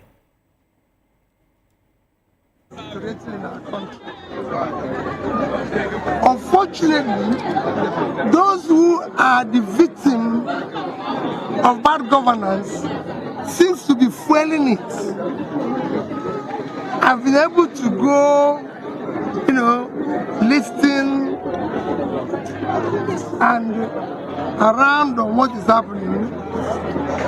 What you see is that predominantly vote buying a scale of 20, 30,000, 15,000. The question I ask, for a young person who is unemployed, if he says his vote for 30,000, what is he going to be paid next month when there's no voting? By selling your vote, you're selling no school, no hospital, no job. You're selling away your future. And that is what is very worrisome. Other countries, even West African countries that are close to us, we have observed the election. I didn't see this happening. So for you people who are journalists, you must cooperate. This must be stopped. Your Excellency, you are not on the ballot in this election. But all right, then, still in Oka, Governor Ukachukwu Soludo is addressing the crowd while he goes to vote at the polling unit as the citizens of Anambra State decide who will be their governor for the next 4 years. Let's take a look at Governor Ukachukwu Soludo. I can't see anything. I can't see anything. On top tank. I don't see anything. Can I offer you? Yes, try. I don't see anything here. Ah, these people's hands.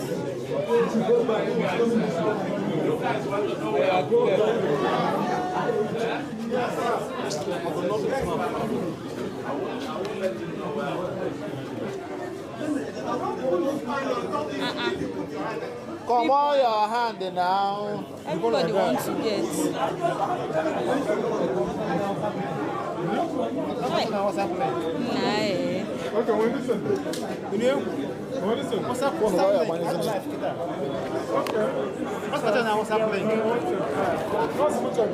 What's happening? What's happening? What of this earpiece? No clothes. Huh? Where's no clothes? What's the name? Wait, so guys, wait. Yes.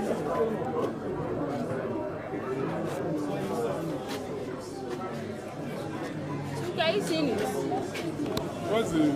It's not. How much?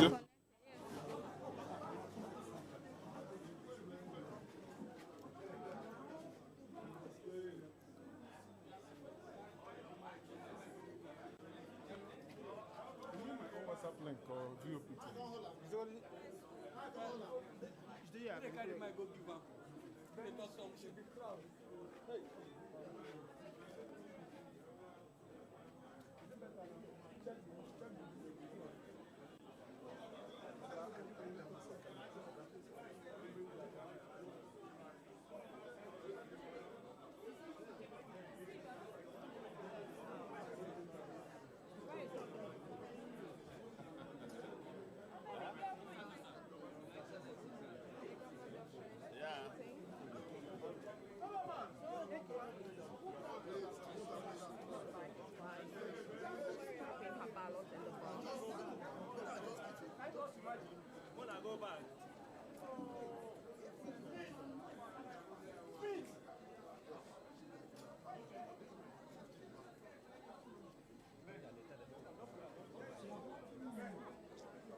We have Anambra State Governor Charles Chukwuma Soludo actually voting as Anambra State decides.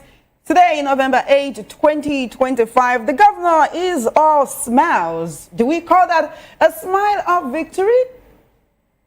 So many questions, but you can see the people are very happy to see their governor. There was concern in the voices and in the words of many Nigerians when he promised the local government with the highest vote for the All Progressives Grand Alliance, his party, saying that the local government with the highest vote will get 10 million naira. We've seen the obedient movement lamenting that there is widespread vote buying in the Anambra elections today. We've also seen Peter Obi, who was the Labour Party presidential candidate in 2023, coming out to say that there was also vote buying, that people were being paid 30,000 naira to sell their vote and to vote for people who are not their preferred candidates. We've also gotten feelers that some people seem to be sharing food at the polling units. And one would wonder when our elections in Nigeria would actually change and go the way that they are supposed to go. When exactly will we phase out vote buying in our elections? This is still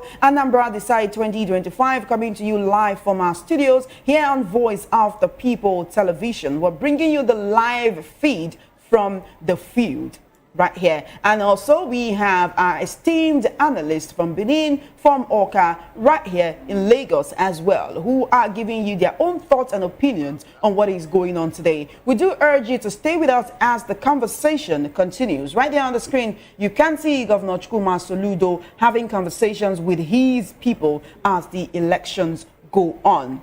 Our job here is to make sure we bring you timely updates and in-depth information as the election continues. It's been on since 8 a.m. We've seen that in some places, the Anambra State Independent Electoral Commission officials actually arrived late. There are places, some polling units where there are no INEC officials at all, as at 11 a.m. this morning, but we're getting information that in those places, the INEC officials or the state electoral officials have actually arrived and voting is going on smoothly. One thing to note in these elections is that there has been absolutely zero report of violence in any of the polling units. And that is something that many Anambrarians and many Nigerians are very happy about, especially when we have seen that our electoral processes are mostly beleaguered, are mostly tainted by violence, widespread violence, snatching of ballot boxes, people being attacked because they do not vote for certain candidates. We've seen where thugs come into polling units and scatter the polling units. They injure INEC officials in the 2023 election situation where some NYSC people, some coppers were actually being beaten. They were INEC officials as at that time. And it is many analysts right here on VOP TV are saying that, look, this is something very, very good that we are happy about, that there has been no violence, and we do hope that it will continue like that. Now we'll take a very, very, very brief break, and when we return, the conversation continues. This is Anambra Decides 2025. My name is Chioma Innocent. Stay with us. Democracy is threatened in our country. Unfortunately, those who are the victim of bad governance seems to be fueling it. I've been able to go, listing and around on what is happening. What you see is that there's predominantly vote buying to the scale of 20, 30,000, 15,000. The question I ask, for a young person who is unemployed, if it says his vote for 30,000, what is he going to be paid next month when there's no voting? By selling your vote, you're selling no school, no hospital, no job. You're selling away your future. And that is what is very worrisome. Other countries, even West African countries that are close to us, we have observed the election. I didn't see this happening. So for you people who are journalists, you must cooperate. This must be stopped. Your Excellency, you are not on the ballot in this election, but we know you belong to the Labour Party. I want to ask you what you think are the expectations of this election, especially as it has to do with your candidate, Dr. George Moore. Well, for me, yes, you're right. I'm a member of the Labour Party, and I support the Labour Party candidate. But quite frankly, everybody that is involved with this election is my brothers, my sisters, and everything.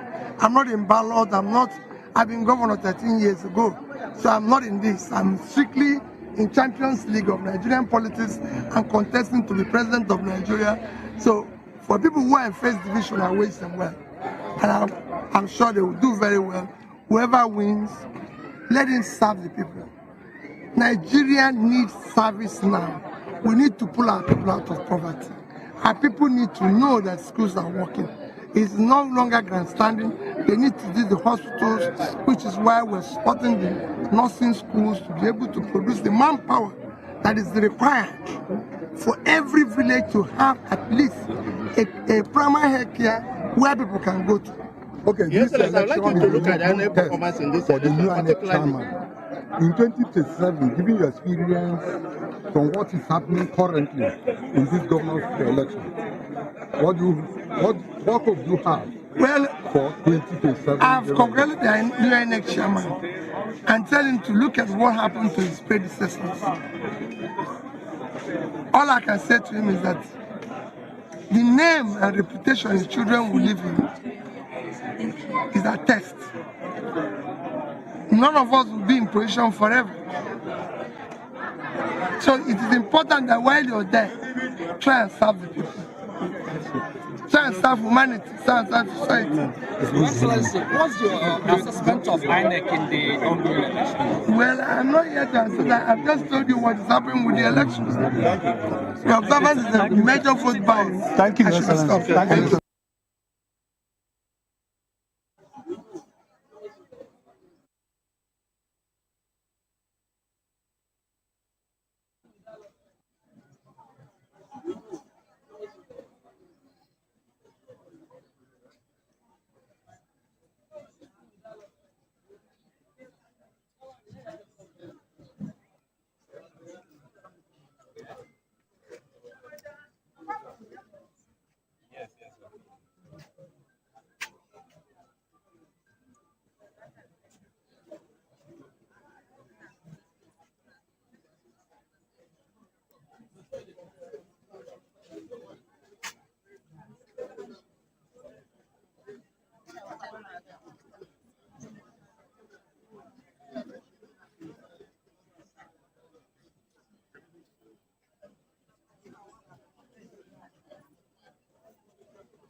Come back.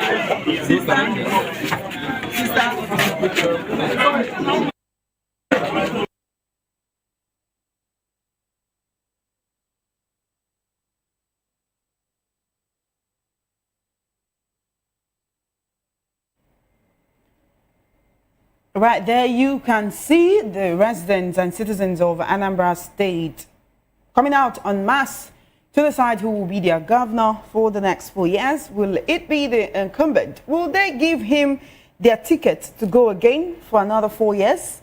Will it be the APC candidate, Nicholas Ukachukwu? Will it be one woman who has garnered attention for the past 2 weeks, Chioma Ifemelejuke Grace of the African Action Congress? Would it be the Labour Party candidate, Kingsley Moghalu? Everyone believes that they have a chance, but analysts believe that with the power of incumbency and with the promise to give 10 million naira to the local government with the highest voters, the APGA just might have it easier than everybody else.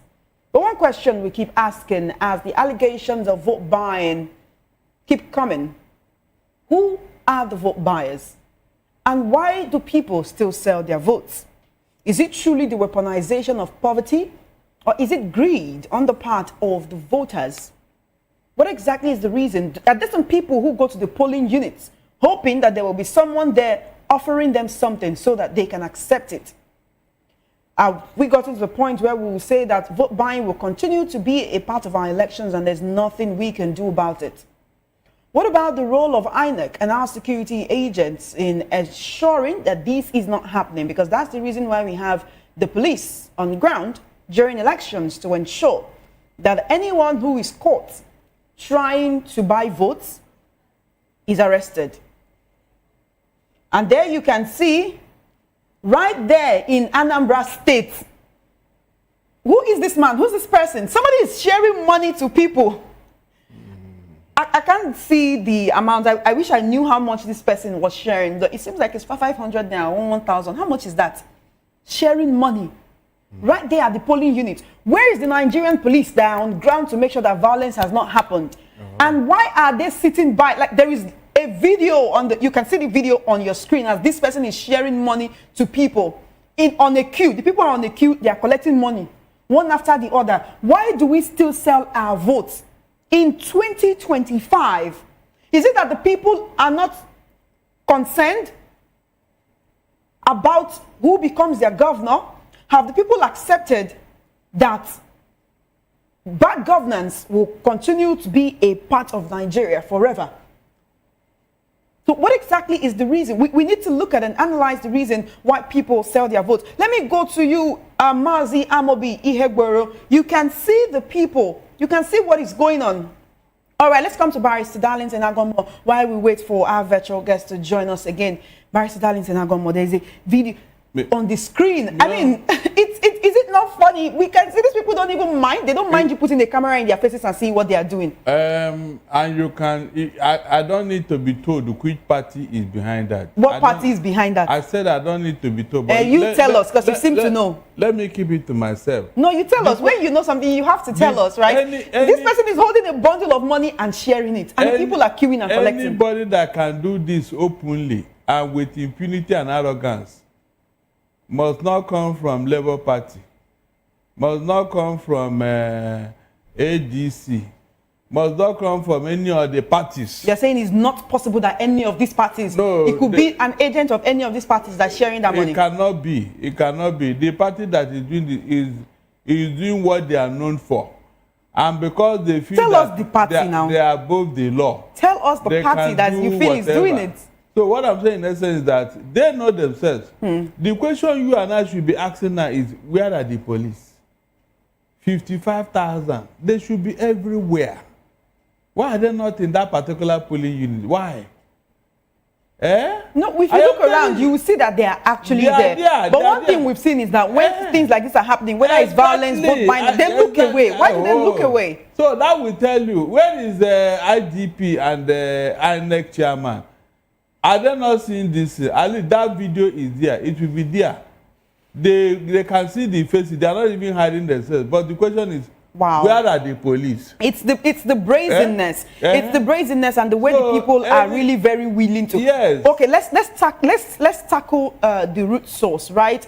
The Labour Party and the Obedient Movement, or the Obedient Movement, actually, not the Labour Party, and Peter Obi himself, they are lamenting. They're saying there is widespread vote buying. Why is it happening? Well, guess what? The APC candidate, while alleging vote buying, is saying if there is no seller, there cannot be bias. Good, Is it actually demand that is creating supply, or supply is good. now creating demand in this situation? When they have already weaponized poverty, what do you expect? Who weaponized poverty? Is it APGA that weaponized poverty in Anambra to make it easier for other political parties to now buy votes? Of course, the ruling party that have impoverished Nigerians.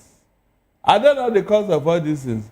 By the way, who has the money to even buy votes? Who has the money to buy votes? But whatever happened to our integrity, you know, this person may be a politician or maybe affiliated with one political party or another. But one would think that he would see that his children would see this video someday and say, oh, my daddy was one of the vote buyers during the election. This person is holding a bundle of money in his left hand and sharing it with his right to people. For him to be acting like this with so much impunity and arrogance, he must be up there. He must be high up there. So what will you let them even zero that video around? You see policemen in that polling unit. They must be there. There's no polling unit that you cannot find a policeman. They are there. The question is, what are they doing? What are they doing? You can see. I told you here, it's not about the policemen, no. It's when the people have decided on what they want to do and all that. This man is doing this with impunity and arrogance. You know? In fact, other parties should go and stop him, since the police cannot. Other parties, if you are listening, isn't that a recipe for chaos? I said, go and stop him. Collect that money from him and ask him, what are you doing? Go and stop him. That's what you should do. Go and stop him. Let me see where that police will come out from now. Let me see how they will come out. You should go and stop him. That's what you are supposed to be doing. When you see evil, confront it. Go and stop him. If you know very well that this man is not your party member or whoever, go and stop him now. Collect that money. Wrestle that money out of his hands. Wrestle it out of his hand. Then let me see what the police are going to say. Wow. All right, let's go to Benin, where we have a comrade, Solomon Ediogwe. Comrade, this video is absolutely not funny, but when you cannot cry about a situation, sometimes you just have to laugh about it. Why is INEC standing by and the police standing by and the agents of other political parties standing by and watching one political party try to make it easier for themselves by sharing money at the polling unit? You might ask that person now, they will say, oh, it's not vote buying, I just felt like doing something good for my people. You didn't do something good for your people yesterday. You did not do it the day before yesterday. It is today on election day at the polling unit. You are going to share money bundle by bundle. Not even bundle by bundle, because this person is holding the bundle in one hand, and what is giving the other people is not more than 1 or 2 notes. That 500 or 1,000 or 2,000 or 5,000, as the case may be, what will it do for the people? Do the people not realize that this money will finish, but if they have sold their votes to someone who will not work for their own good, then they have just shot themselves in the foot? There is even advertising it so that you make an impression to the organs. Yeah, the organs will recognize him. All right, let's go to Comrade Solomon Ediogwe. Yes, for me, I do not think this is a polling booth now. It seems to be like the hotel venue. And, you know, and let's play the devil's advocate here. You cannot record this now as vote by, you know. This one is entertainment. They're entertaining because you see them giving gala. They are leaving the politicians' house. This was yesterday's video where they had the day before yesterday when they had their rally preparation for today's election. So they came to his house and then he's giving them gala. That's his gate now. You cannot say it's an election grand gate. Otherwise, police will be there.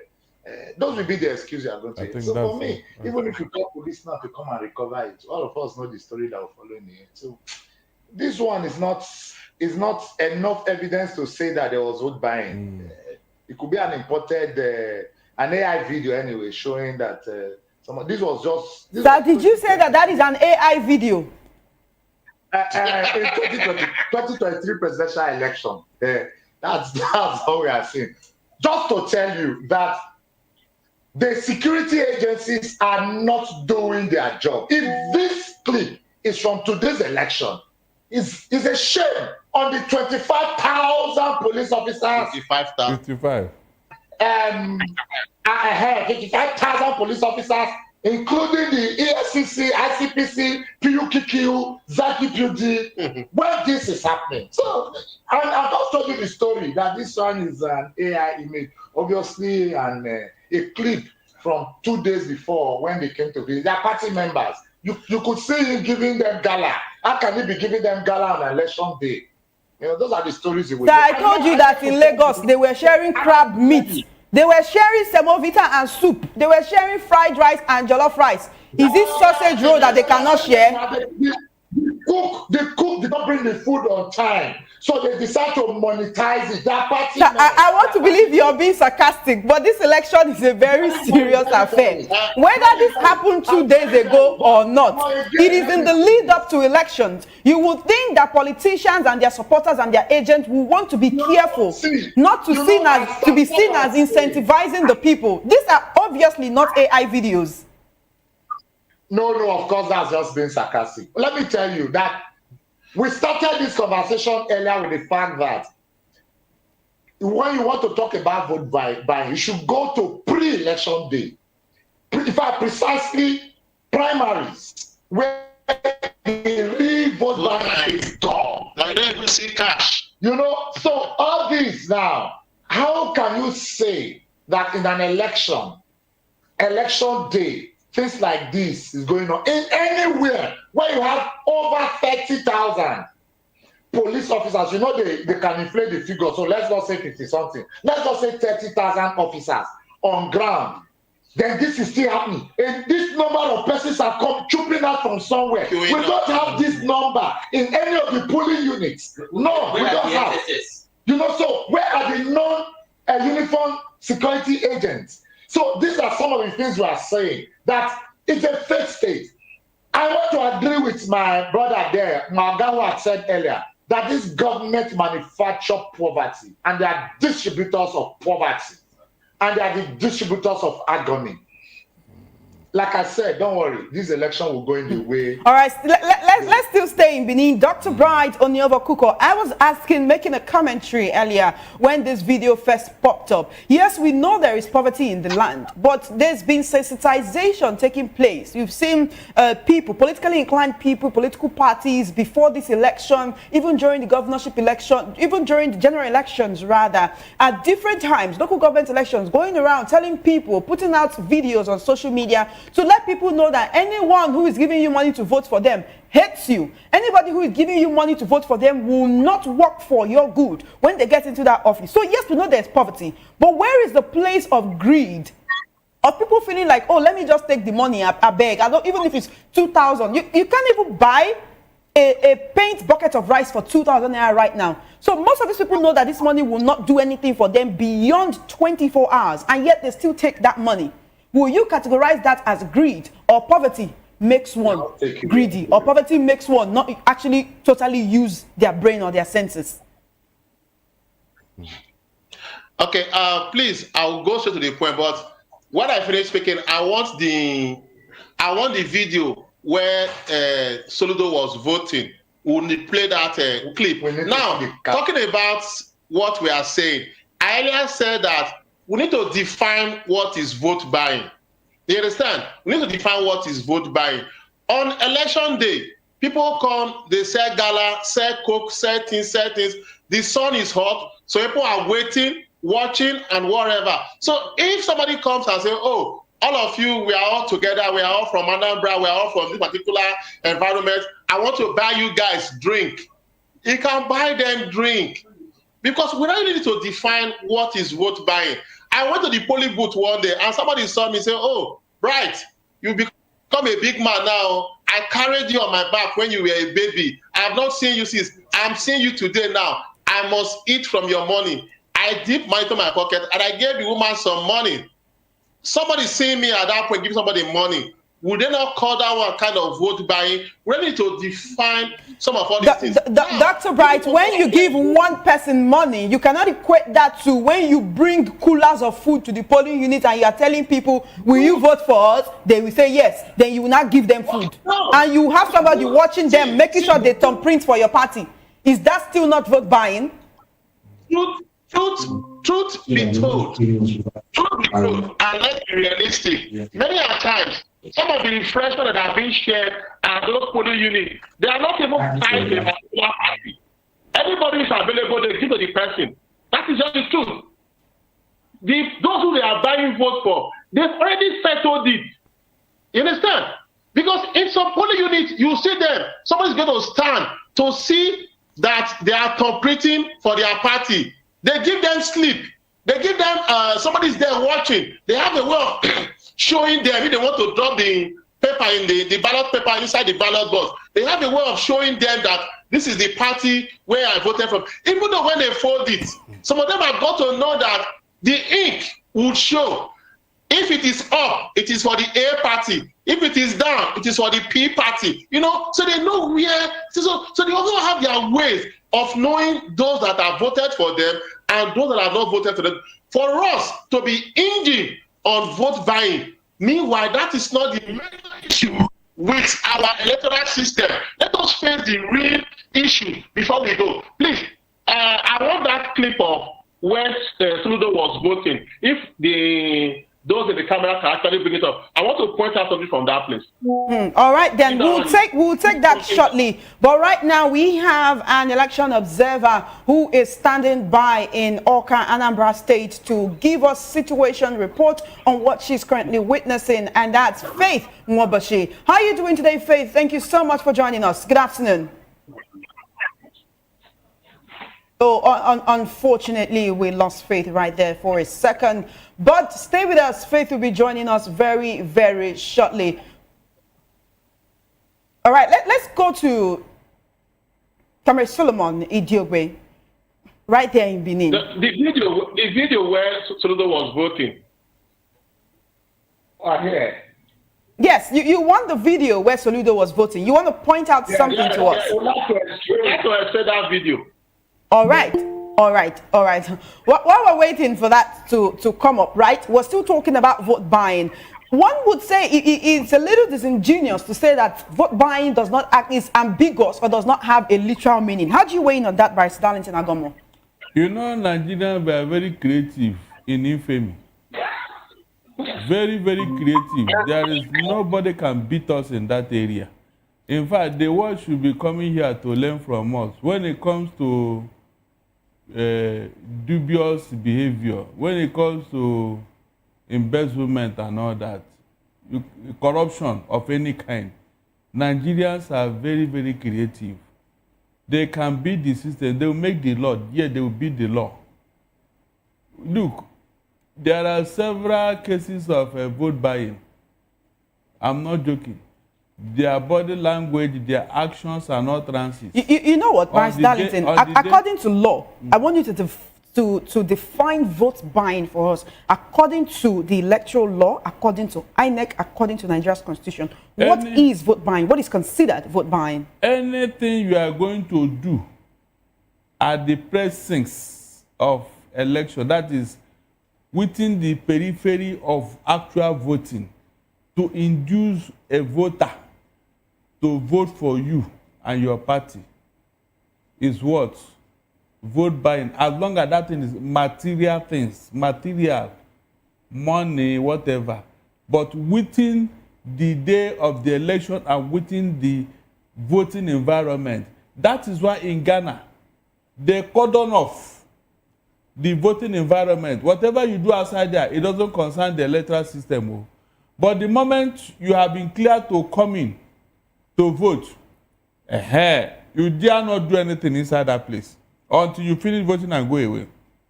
You can see the difference now. So whatever you do outside the voting environment on the day of election, that is what constitutes vote buying. Like that man was carrying bundles of. If we verify that thing are people that you queue up to vote, my dear, that is an electoral offense. It's a very big electoral offense. And you'd expect INEC to look into that? Well, look into what? All right, then let's those who snatch and grab and run with it. Okay. It's this one that they are going to. All right, let's go to Awka, where we have Faith standing by to tell us her observations during as the governorship election unfolds. Faith, thank you so much for joining us. having me. Good afternoon. Thank you so much to you. Good afternoon, Faith. Let us know the situation on ground. We are hearing allegations of vote buying, of late arrival of INEC officials and electoral materials. What has been your experience so far today? Okay, so thank you very much. We were out this morning as early as 7:45 a.m. We deployed about 50 observers around the different polling units in the 21 local government areas in Anambra State. We found that most of the polling units we went to, INEC officials didn't arrive on time. Some of them were arriving after 8:30. 8:30 was the time that polls were supposed to open. Polls were supposed to open at 8:30, but at 8:30, some of them were not there. So we went to ask why they didn't come on time. They said they had issues of vehicles. So, for instance, in Agoka area where you have, they have about 37 polling units. And as at 9, elections had not started there. They were late because they didn't come on time. So we found out that the vehicles that they provided to bring the INEC officials to the polling units were inadequate. So they had to shuffle the vehicles. They were not enough, and they were small vehicles. You know, like in Benin, when you see this small, it's not the kind of tuke-tuke you see in Benin. The tuke-tuke in Benin is actually higher, but bigger, but the smaller ones that can take just about 5 passengers. Those were the kinds of vehicles that were bringing electoral officers to the polling units. And you know that they have to come with polling materials. They have to come with the ballot box. They have to come with the cubicle and other materials. They have to come also with the beavers. So aside the INEC officials coming with and all of those things that they needed for their polling unit, that vehicle was quite inadequate. So when you have over 30 polling units and you have less than 20 vehicles taking them, definitely there will be issues. But on the bright side, when we got to those polling units, we found that the security agents were already waiting for the INEC officials. So INEC officials came late, but security agents were already there waiting. There were voters also already waiting for INEC officials. So most of the places, voting did not start at 8:30. It started a little bit later, between 9:30, 10 a.m. That voting started. All right, then. So the situation was that INEC provided inadequate vehicles for their own officials. So was it that officials had to go back to get electoral materials? No. They came with electoral materials. So the idea is the vehicles that they provided were quite inadequate because it couldn't take more than one. In one polling unit, you have at least 3 INEC officials working there. Some had 4, some had 5. So let's say you have 5 INEC officials in a polling unit. The vehicle cannot take more than those 5 people and their materials that they needed to use for the polling unit. So every other person cannot enter. And some of those vehicles had at least one security person with them. So once the security person is sitting in the front seat and you have the INEC official sitting at the back seat, about 3 or 4 of them sitting at the back seat, it becomes difficult for you to have other people. So they have to wait to go and bring other people. So that was what, because when we interviewed the adult staff and we asked them, why did you come late? They said they had inadequate vehicle. And this responsibility actually lies squarely with the electoral officer who is in charge of that particular local government area. Because when it comes to mobilization of vendors, especially vehicles to take adult staff to the polling unit, it is the responsibility of the electoral officer to ensure that the vendors have been paid and adequate arrangements have been made. So if you have a situation whereby you have over 30 polling units in your area, you definitely need to make arrangement for at least 20 vehicles.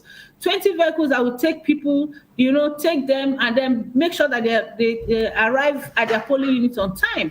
Because INEC officials were supposed to arrive latest 8 a.m., set up, address the people who are going to vote, and ensure that the first person who is casting their vote begins to cast their vote by 8:30, 8:35. But a situation whereby you are arriving at the polling unit at 8:30, it shows that definitely the polls will not open at 8:30. All right, then. So after the polls opened, were there already voters waiting, standing by for the electoral officials to arrive, and after they arrived, how was voting in those areas where we're getting feelers that it's been largely peaceful? Thankfully, there's been no report of violence anywhere in Anambra State, but there have been swelling allegations of vote buying, of people sharing sausage roll at the polling units. Did you witness anything like that? Voters were, like I said earlier, voters and security agents were waiting for INEC officials to arrive. So definitely, as soon as the INEC officials set up, they had done the briefing, people were ready. But again, the kind of turnout we were thinking, considering that prior to the election, the environment was quite peaceful, unlike 4 years ago, when you can actually cut the tension in the air. I have been here for the last 1 week. The environment has been quite peaceful. This morning has also been very peaceful, except from a report we got from one of our observers in Ihiala local government area, where the security agents beat up an INEC official, an INEC youth copper, and some of them that were there, because of the fracas that ensued. There was an injury. She had an accident. Her leg got caught because of the glass that the security agent destroyed. They poured tear gas on them. That happened this morning around the Ihiala. That's the only incident. What was the reason for the confrontation? What was the reason for the security agents attacking INEC officials? So the reason we were giving was that because of the total number of security agents that came into the place, you know that for that particular local government in Ihiala, the local government headquarters, about 5 communities were asked to go to their polling units were shifted to the local government area because of issues around insecurity. So the people couldn't vote in their communities, about 5 communities. So they had to move them to the local government headquarters. So our own observer had to go to Ihiala local government. She slept there. And this morning, by the time they came out, she said the polling center was overwhelmed, the security agents, and they came in and just threw tear gas. The young man, the youth copper, went to meet the security agent to say, you shouldn't have put this tear gas. Nobody's agitated here. Nobody is having any issue here. They just descended on the young man and started beating him. And even when people were saying, oh, stop this, this is an INEC official, you shouldn't beat him, you know, they went and got this iron. The boy had they ran into the house. Some of them that were there ran into the environment where they were staying. They used the iron chain to break one of the glasses, and it was the pieces of the glass that actually cut her leg, and she bled a lot. So by the time they were able to move into the house, they shot in another tear gas into the room where they were staying. The security agent, what exactly was the offense of this particular INEC official? Because that seems to be a whole lot of aggression. Exactly. So that's the question we were asking. What was the offense? They came in there and shot a tear gas. And the young man came to say, why did you shoot tear gas? There's no agitation. Nobody is carrying out any atrocity here. So why would you shoot tear gas just to agitate the people? And that was his question. And he was... are we sure that the people who did that are actual Nigerian police officers? Yes, they were, because they were fully kitted. They were fully kitted, and that's the report we got from our observer there. Okay, were the people able to vote afterwards? Yes, afterwards, people were able to vote. We are getting reports. People were able to vote again, but the turnout is... well, we didn't expect that there would be too many people turning out, because last election we had just a little, about 10.3% turnout. Now you can go to a polling unit where you have about 200 persons registered.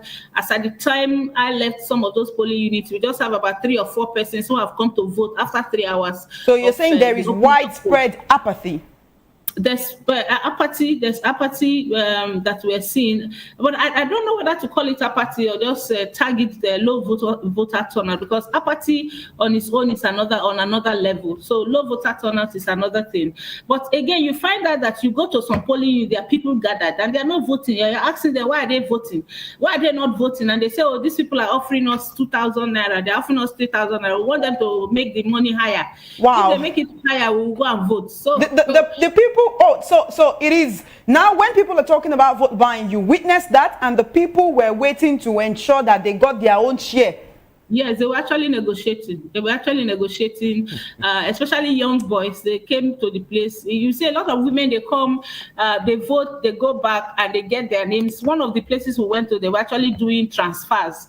So you vote, you come put down your name, somebody takes you to somebody, and you put down your account number, and they do a transfer. Did you get the political party or the person, which political party the people who were doing that represent?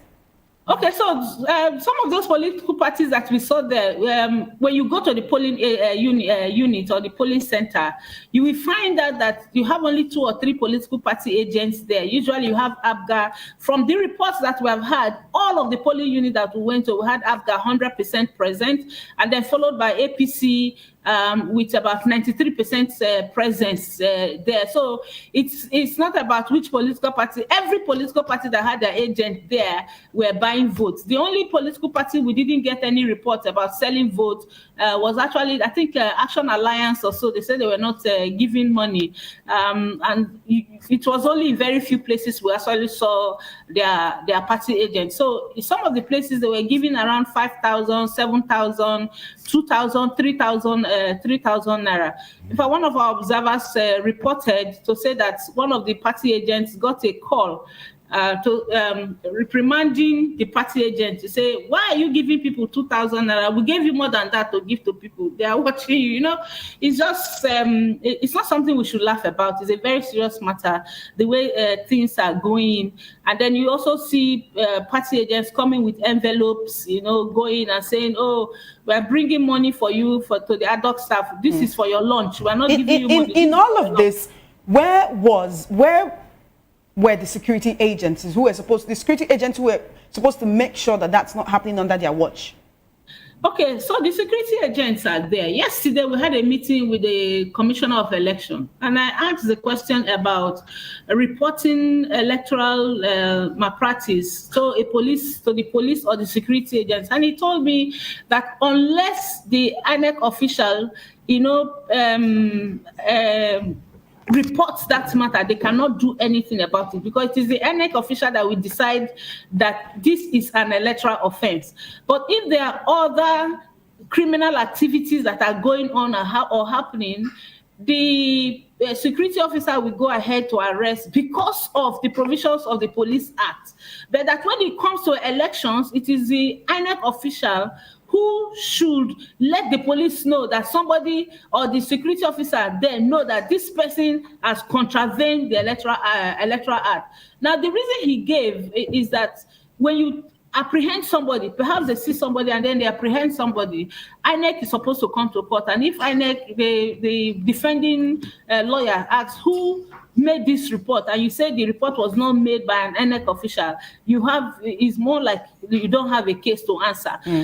And sometimes when you go to court and the INEC can say, no, this does not constitute an electoral offense, you would have just arrested the person. I truly came to understand where the constraints are, and maybe perhaps if we are able to define electoral offenses as any other offense that the security agents can handle when they are on the field, then perhaps we can begin to look at that, because it becomes frustrating if a security agent arrests somebody and when you go to court you find out that INEC is saying, or the lawyers are saying, this does not amount to an electoral offense. It's all of the efforts you have put into that will be a nullity. Just goes down the drain. Thank you so much, Faith, for availing us of your presence and your observation on the field today. Thank you so much, Faith. We really do appreciate you.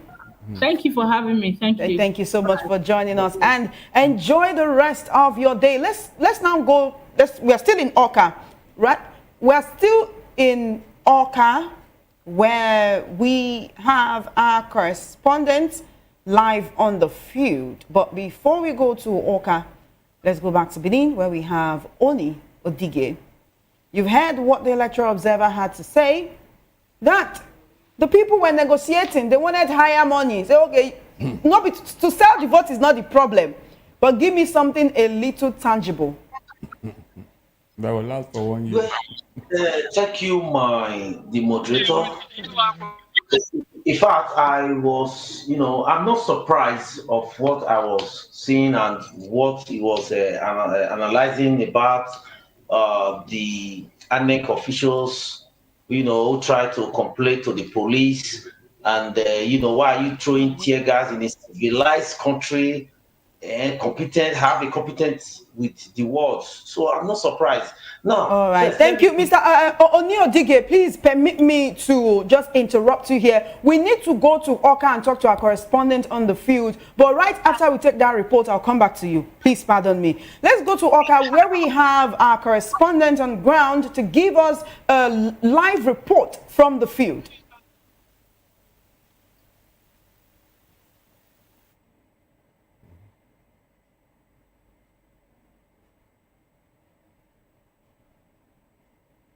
Yeah, we are actually at Isuoche.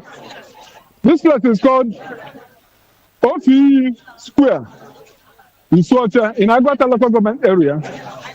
Coincidentally, it's the voting booth of the governor of Anambra State, Professor Charles Soludo. He just left this place, he had just voted. And if you look around, you see the large turnout of people. This unit has registered voters of 933, almost 1,000 registered voters. And if you look around, you see that almost everybody turned out. But the only problem they have here is that they have only one BVAS machine working for all these people. And it's moving, but it's just grinding slowly but steadily. And the governor just voted, and the media that were, media houses that were here, when they spoke to him, they expressed optimism that if all things are equal, that at the end of the day, the election will turn out fine in his favor. Because what we are doing is that if you look behind, you will see people patiently waiting. The elderly ones are seated, and people are telling them that they are following it gradually. They are so patient, and it's peaceful. Security personnel are so large that nobody is, they are not trying to cause any breach of peace or security. And international observers, just like we showed you in the other piece, they were here in large numbers, taking note of what happened. When we spoke to Pastor Emmanuel, who is leading one of the international observers team, he was not very happy that only one BVAS machine was set up for these people, who are almost 1,000 people. He has taken note of that and said that it was going to be one of the things that we recommend to INEC in terms of improvement. So that at the end of the day, it's going to be better. But generally, like we said, apart from this place and very few other places, what we have seen will not in any way be taken as large turnout of voters, especially when we consider the sensitization by INEC, other stakeholders, party agents, the government, and every other person, the PXOs and the NGOs. When we take into consideration the amount of sensitization that went ahead into this, you will be able to find out that what is happening will not in any way be described as a large turnout, but for this place. So that is exactly what is on the ground now. All right, Undu, thank you for your report. You say there is low voter turnout. but we can see quite a number of people milling about you. You also say that the process has been really slow because only one BVAS machine was deployed for that number of people. So how do we reconcile the fact that there is low voter turnout and then, the BVAS does not go around to the people? Also, there have been allegations of vote buying. Did you witness anything like that in that polling unit where you are right now? Okay, starting from vote buying, there's nothing like vote buying in this place. I'm talking about reconciling the low turnout and the slow pace of diverse machines. This is the governor's polling booth, so you can understand the large turnout. This is his home community. This is his social where he votes. So his people will always come out. It's almost 100% turnout here. You cannot use this to judge what has happened, what I've seen in other areas. There are other places that we had high turnout, but most other places, the turnout wasn't as encouraging as we expected. But as for vote buying, we have not seen any. Like I said before, when we were at Amodia, we saw people who were the EFCC people, a large contingent of personnel that were there to checkmate people from inducing voters. But here, we are not seeing that, and I can always explain it. The governor, time was gone when people said that the prophet is not recognized in his own community. This is the governor's homestead. This is his place. So he does maybe nobody means to buy the voters before they vote for their sons. So that is exactly what is happening here. Thank you for your report. We hope to still get more reports from the field, but right now we are going to take a video of the Labour Party governorship candidate in Anambra State. That is George Moghalu actually speaking on these minutes of vote buying at the polling units today. Vote buying is no more a speculation. It happened issue of vote buying is no more a speculation. It happened very aggressively in the last by-election. This time around, I've been receiving reports of the same thing happening. But we are watching because I expect that with the quantum of the security personnel that has been brought into Anambra State for the purposes of this election, that vote buyers, at least by now, they should have caught enough of them and they should have stopped them. So vote buying is now becoming a common trend in our politics, and that is most unfortunate. Most unfortunate. Because with vote buying, what it goes to show is that government has successfully weaponized poverty, and they're using it as an instrument against the will of the people. And it's of great concern. I have said it, let me also repeat it again, that the worst form of corruption is electoral corruption. Because by electoral corruption, you put in office people who are not credible, people who are not qualified, people who should not hold responsible offices. And by the time you do this, you are shortchanging the people. At the end of the day, it is the people that suffer. So I plead with everybody to please allow the will of the people to prevail. Let us give the people an opportunity to speak for their own benefit.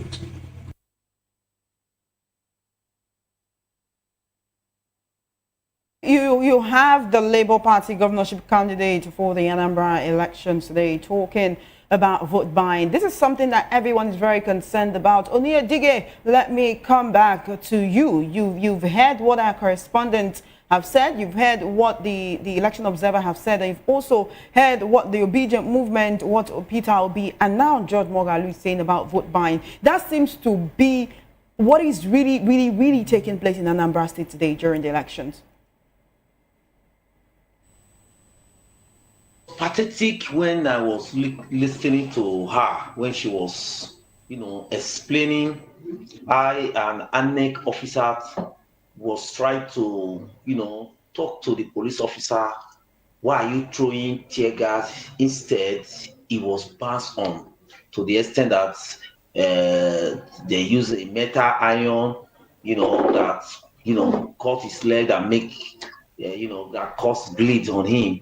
And let me tell you, all those things are at a result of a failed government, in the sense that the giant of Africa, which is the Nigeria, we have everything you have to make sure in abundance, but still they are still not working.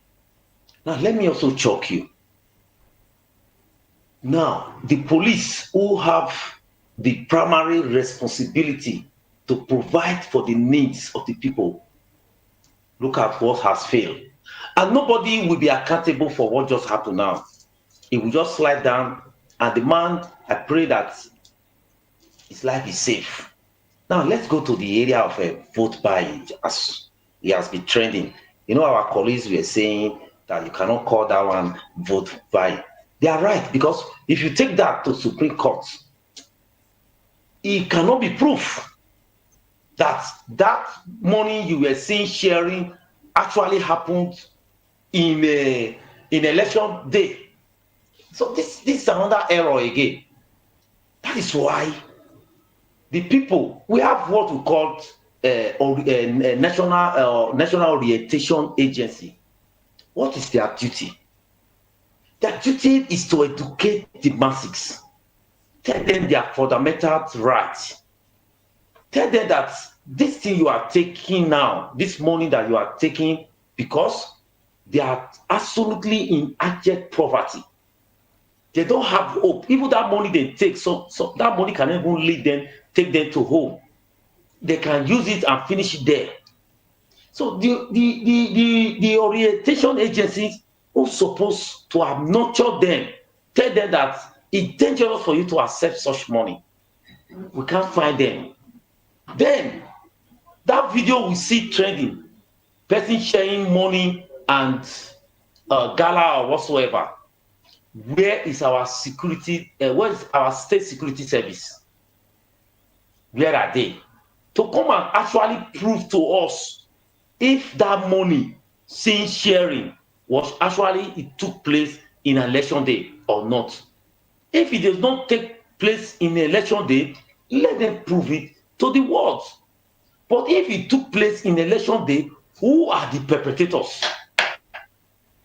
These are the areas we need to work on. The people who are collecting money, they are victims of circumstances. If you call them again, they will also come back and accept. Because ask them if they know who they are voting for. Majority of them will tell you they don't know them. Have you see, a leader supposed to be more proactive. You don't need to campaign. Visit. They are still there in the picture or in the television or wherever, but they have never had interaction with any of them that is coming up. Are they bigger than the people? The constitution says security belongs to the people. And these are the people now who wanted to take their destiny, but they are being marginalized. The security, I caught somebody yesterday from my state. He said he's in Anambra. He's a police officer. What is he doing there? Is to ensure that election is being protected and not manipulated. And I'm sure all personnel will draw around the 36 states, including federal capital Abuja, went to only one state that is doing an election. But still, we have a presidency, we have a leader who is our father. He cannot accountable to what we are seeing right now. All right, then. Sharing money. Thank you, Enyodige. Still in Benin, let's go to Dr. Bright Onyefo-Kuko. A lot has been said, but what is your assessment of everything that we are seeing? Faith, who is election observer that we spoke to, said most of the political parties were involved in vote buying. Well, like I said before, definition of vote buying is still kind of ambiguous, and of course, it is not taking different shades and different forms. You know, good enough. If you look at that election going on in Anambra at the moment, all that we are saying in terms of being peaceful and even in terms of vote buying as it is because there is no major opposition. When you are having a one-way traffic thing, you don't have maybe any chaos or whatever. Some would still want to buy just to show that tomorrow we had so and so number of votes.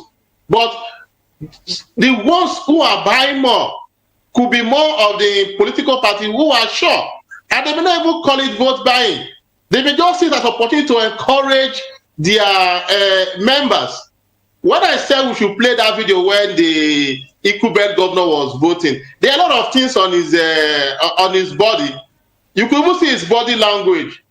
The man could have come to just confirm that people actually came out to vote because he's already sure of what he's doing. Now, if you look at this video, if you fast forward to the point when he was even getting an interview, look at the cap that he's wearing.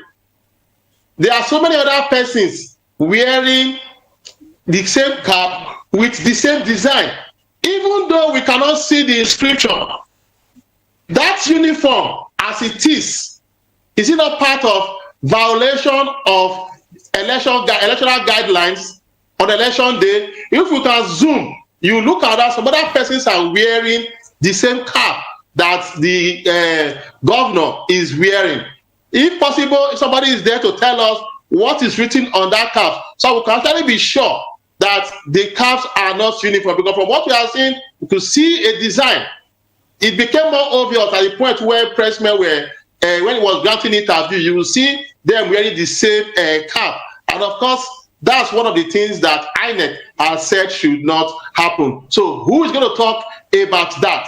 So there are so many things that, yes, they are going on, but it may not actually create room for chaos. Because what usually creates chaos many times is when Party A is angry with the attitude of Party B, and they are expecting that those who are supposed to speak to it are not speaking to it. That is where crisis come. But like I said before, this election is more like a one-way traffic, so we may not expect many of those challenges of this one is doing this one is doing what we don't like. And like my brother did mention just now, the person sharing money, Community Dogbe has been sarcastic about it before.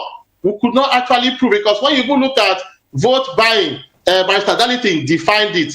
Where is that thing even taking place? And like you said before, why will it be on election day if actually it is there? But many a times, the proof, the ability to prove that vote buying took place becomes a challenge, and that is why many a times people are shying away. And lastly, before the camera goes off me, the issue of the policeman that beat up the copper is a big challenge, considering that the COP member is an ad hoc staff of INEC based on this election, and that policeman is also an ad hoc staff for this election. And if you also look at the electoral system, the police will expect the presiding officer to give them instruction on some certain things, and now it is not the police that is now throwing tear gas. And on the place where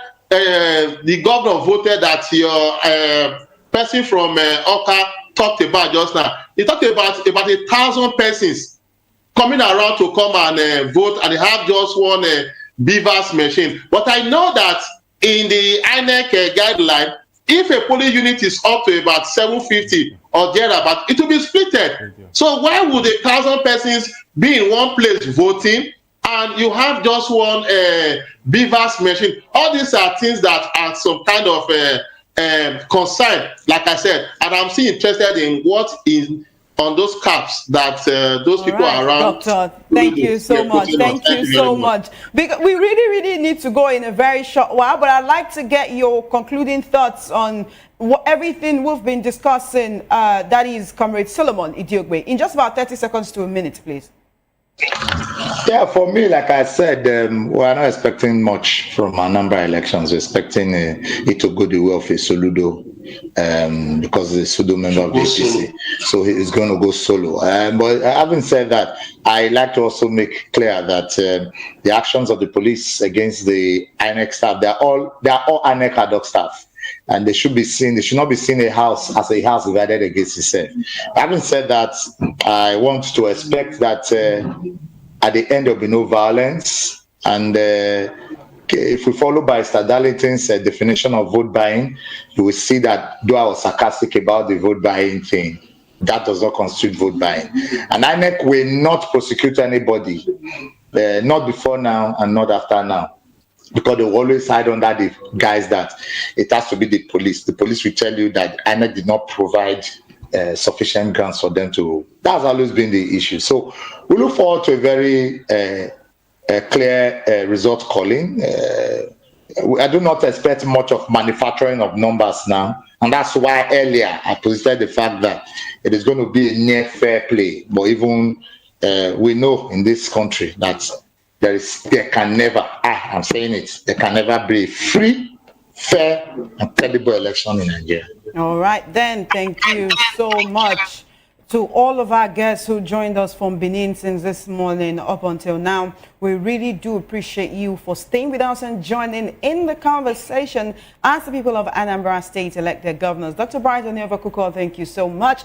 Comrade Solomon Idiogbe, I do appreciate you. And of course, Oni Edige, thank you so much. And enjoy the rest of your day. We'll bring it back to the studios. Before we go, Barrister Darlington Agwomo, we've said a lot. We've talked about the fact that there has been no security situation, but Faith the Election Observer let us know that indeed the police went to a particular local government and started throwing tear gas. What could be the reason?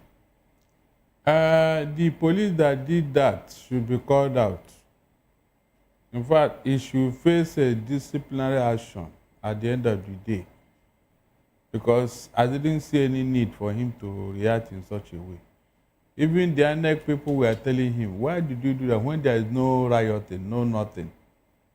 That will tell you overzealousness. You know, so they must discipline him as a deterrent. What he did was unprofessional. Clearly, just throw tear gas, not even minding the health situation of the people around. That thing can kill for somebody with asthma. Immediately, the person will just knock off. And you think it's a joke. Go and ask Chuba or Kadibo when they threw it at him. So you don't just say because he's a security officer, at a drop of a hat, you release tear gas. He must be punished for that thing because it is unprofessional. That is the truth. Then secondly, the issue of vote buying and Soludo wearing a particular look. There are things I want to say here, but definitely it will not be necessary. But if Soludo goes the second term, he should watch it. Seriously, he should watch it. I remember when PDP took over all the states in the West, except Lagos. But one man who stood his ground, recover all the states that PDP took from Southwest, and then turn it into something. So this idea of Soludo romancing with a party and one particular cap and the logo and do the person that is identified with it, I don't like it. Seriously, I don't. All right then. It will not help politics here. If he makes something out of Abga in the southeast, what will happen? Rosas Okrocha won election in Imo State from Abga. Later he joined SHIP. Why are these people leaving the party that created and made them and they are leaving? It doesn't all go well, it doesn't tell well. That is the way I look at it. If they can build on the people, nobody can win election against any APGA candidate in the Southeast. Nobody. All they needed is to provide good governance, that's all. Nothing else. Nothing else. So if they leave that and they are playing to the gallery, playing psychophancy, I wish them well. All right then, thank you so much. We do wish the people of Anambra State well as the elections conclude in a matter of a few hours. But this is where we draw the curtain right here on Voice of the People Television today. We do thank you for staying with us, and we thank all our analysts who have joined the program today at one point or another. We do thank you, our guests in the studio, Barrister Darlington Agwamo. We'll be back for the 8 p.m. news hour, where we will take another look at what went down during the Anambra governorship elections today. My name is Chioma Innocent. Keep watching Voice of the People Television and enjoy the rest of your day.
So we'll go to, please come and give me a little bit of, this place is called, where are we?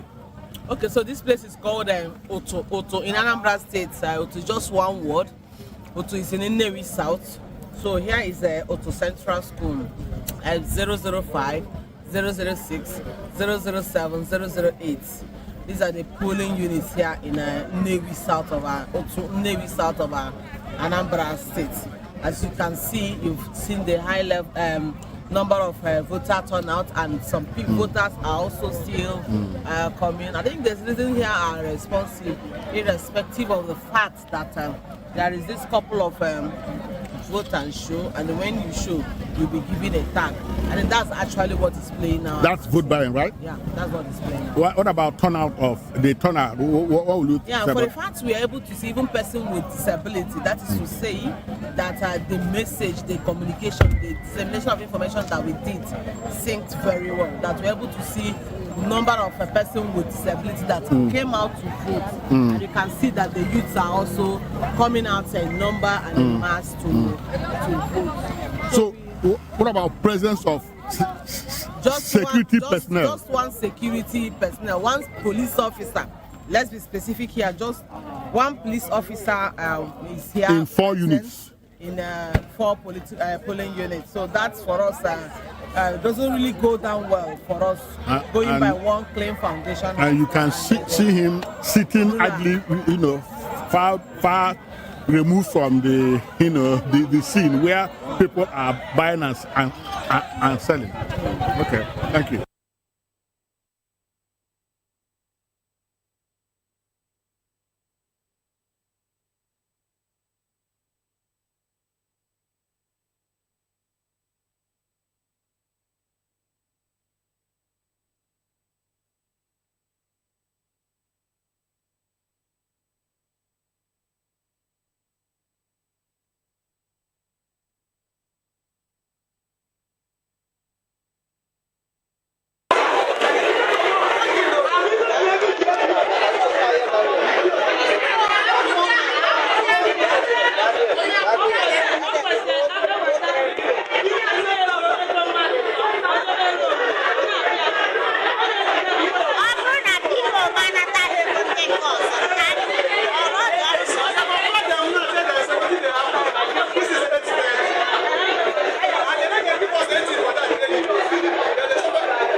This is African News on Voice of the People Television, where we don't just bring you the news, we bring you Africa's heartbeats, the policies that shapes our world, and the economy that determines our future. African News on Voice of the People Television. Stay with us. Are you ready for the extraordinary? Something big is happening on your screen. Introducing VOPTV, now streaming on SLTV channel 264. From breaking news to captivating conversations, news analysis, giving you all sides to the story. We bring in-depth discussions on the issues that matter, from politics to sports, entertainment, and lifestyle. VOPTV on SLTV channel 264. Join us as we redefine what television means to you. Voice of the People Television, VOPTV. Now you have more than a voice.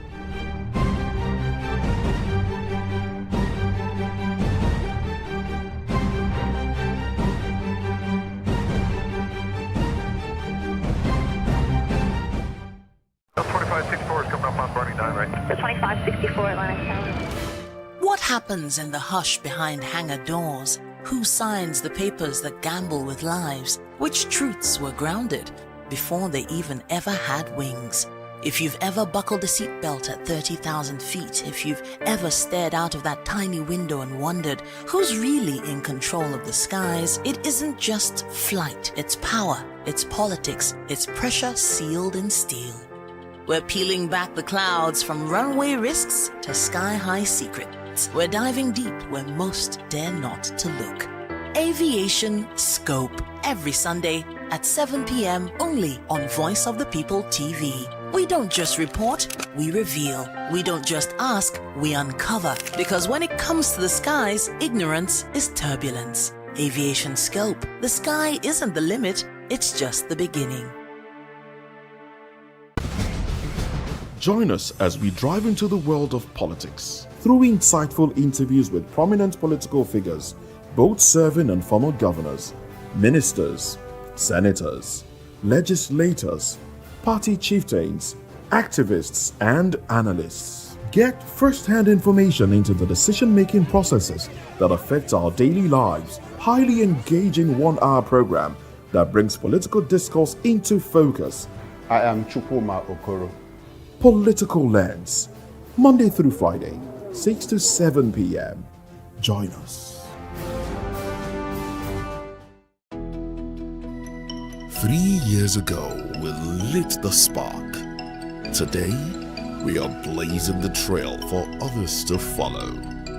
VOP Media is 3 years of breaking boundaries. 3 years of being that bold voice that echoes the thoughts of the people.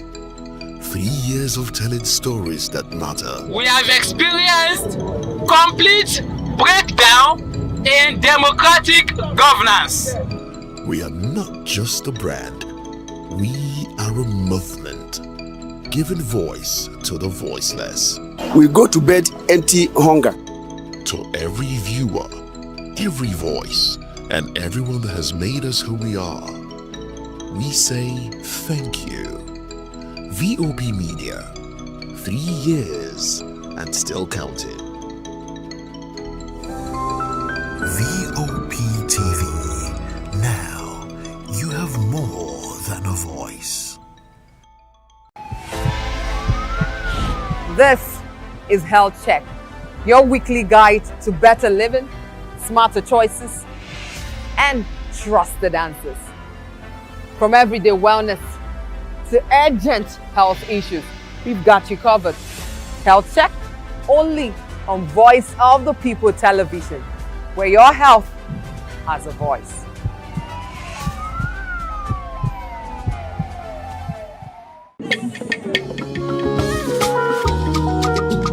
Voice of the People Television awuchiela onye nụ ya ka ọrụ ibe ya. Ị chọrọ ịmata akụkọ ndị gbara n'akwụkwọ akụkọ dị iche iche n'ala anyị kwa ụbọchị. Ị chọrọ ịmata ka o si afịatụ na ndọrọndọrọ ọchịchị, agụmakwụkwọ, azụmahịa, ime njem, ọbụladị egwuregwu. Ngwa sonyere anyị n'oge ndị Igbo na Voice of the People Television. anyị nwere ndị ọbịa bụ ọkachamara bụkwa ndị ga-enye aka tapịa isiokwu ndị anyị jiri bịa kwa ụbọchị. Anyị ga-eji ka o siri gbaa n'akwụkwọ akụkọ dị iche iche wee malite tupu anyị akọzie n'uju n'ubi onye anyị bịara na nke ya. Ịgbamụrụ nzem ọzọ kedụkosi ya gaziere onye ukwu ma gaziere onye nta. Mkparịta ụka tọrọ atọ ka anyị ga-ewetara gị bụkwa nke ga-eme ka ịmata ka ihe si aga n'ala anyị bụ Naịjirịa ọbụla dị na mba ofesi. Oge ndị Igbo na Voice of the People Television ga na-abịara gị site n'ụbọchị Mọnde ruo Fraịde na SLTV Channel 264. Ekwekwala ka akọrọ gị ya akọrọ.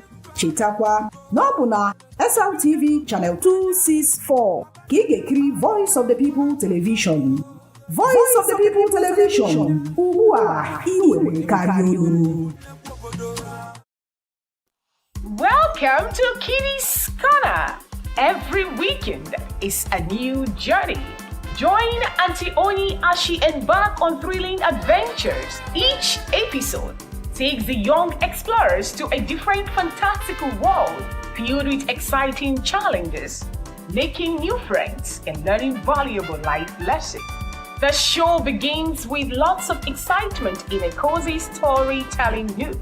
Fairies teach the importance of kindness, honesty, bravery, teamwork, or curiosity. Kitty's Corner is a delightful blend of fun, education, and imagination with catchy songs, interactive games, and heartwarming stories. Join Auntie Oni every Saturday, 10 a.m. to 10:30 a.m. on Voice of the People Television.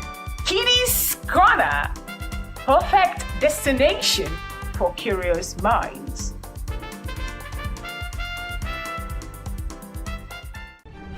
In a world where power shifts with every headlines, news breaks and events happens, we bring you unbiased and explicit information on politics, economy, and state of the nation.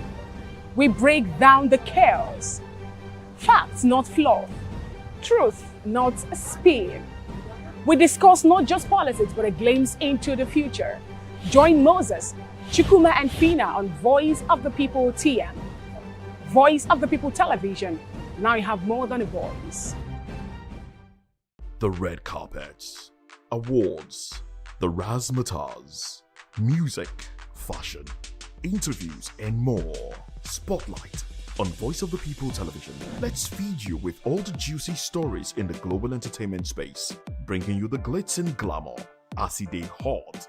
Stay tuned to Spotlight, 1 p.m. Monday to Friday. Spotlight on VOP TV. Entertainment like never before.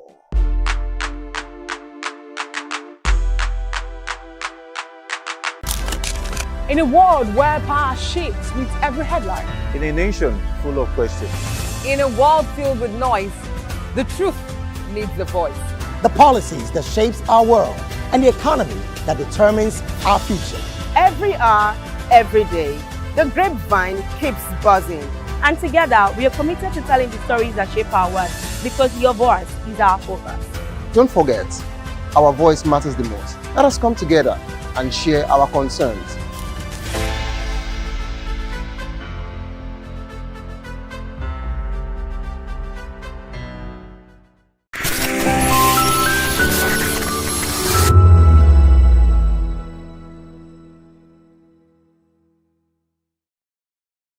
In Nigeria, weddings are more than ceremonies. They are deeply rooted cultural performances, traditions, where love is measured, respect is demonstrated, and the couple's readiness is publicly declared. Today, we explore 4 remarkable marriage customs that continue to define and distinguish Nigerian culture. The Urhobo Groom's Acceptance Dance in Delta State. Among the Urhobo people, marriage proposals are not complete without a compelling performance. The groom must present himself to the bride's family through dance. This ritual is more than a formality, it is a declaration, a deeply symbolic gesture that speaks to his humility, strength, and readiness to resume the weight of marital responsibility. Under the watchful eyes of elders and kin, the groom steps into a sacred space. Each movement is measured. Each step is intentional. His dance becomes a silent language expressing respect for the family, reverence for tradition, and unwavering commitment to the woman he hopes to call his wife. But the true climax of the ritual comes not with applause, but with a response. If the bride rises and joins him moving in rhythm by his side, it is a powerful signal of acceptance, a public acknowledgement that she, too, is ready, that she sees in him a partner, a protector, and a future. Together, their dance becomes a union of purpose. For the Irobo, this ritual is not just a tradition, it is a rite of passage, a cultural affirmation that love must be earned and marriage must be honored. In the Niger Delta, among the Ijaw, the bride does not smile on her wedding day, not until the symbolic gesture of value is complete. Among the Ijaw people, weddings are not merely ceremonies, they are cultural declarations of respect, value, and tradition.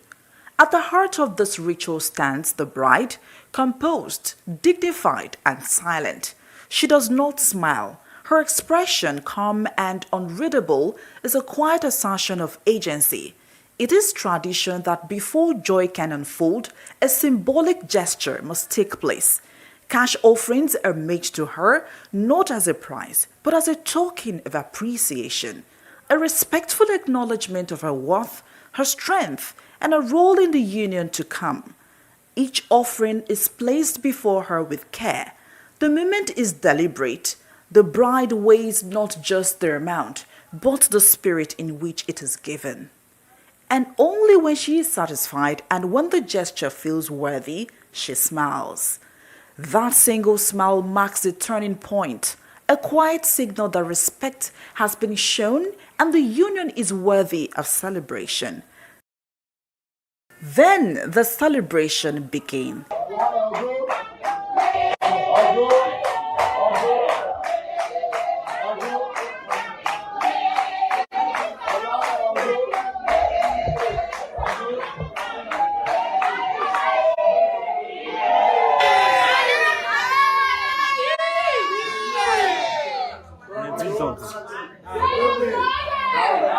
For the Ijaw, this moment is sacred. It is not about wealth, but about recognition, about beginning a marriage with honor and the full consent of a woman who knows her value. For the Fulani of northern Nigeria, a man's strength and endurance are essential proofs of love. The Sharo festival, a centuries-old tradition known as the test of love. Here, in the presence of elders, family, and an entire community, a groom steps forward not with gifts, but with his back bared, ready to be flogged, not out of cruelty, but out of culture. Each lash he receives is a test of endurance, bravery, and emotional control. He must stand tall without flinching, without crying or retreating. His silence is everything. It is his declaration that he is strong enough to protect, patient enough to endure, and emotionally ready for the journey of marriage. But the challenge does not end there. Sometimes another man steps forward, a rival for the same bride, and in that arena, love becomes a contest. The one who withstands the pain with the most dignity, the one who shows the greatest strength, earns the right to her hand. This is not mere spectacle, it is ritual, a cultural practice where courage is measured and marital readiness is revealed through sacrifice. For the Fulani, marriage is not simply accepted, it is earned. For the Sharo tribe, true love proves itself. The Efik fattening room wedding preparation. In Cross River State, the Efik people prepare brides with grace and wisdom. It is a sacred institution known as the fattening room, which prepares a bride not just for a wedding, but for womanhood itself. Here, young women are secluded for weeks, sometimes months, in a sacred...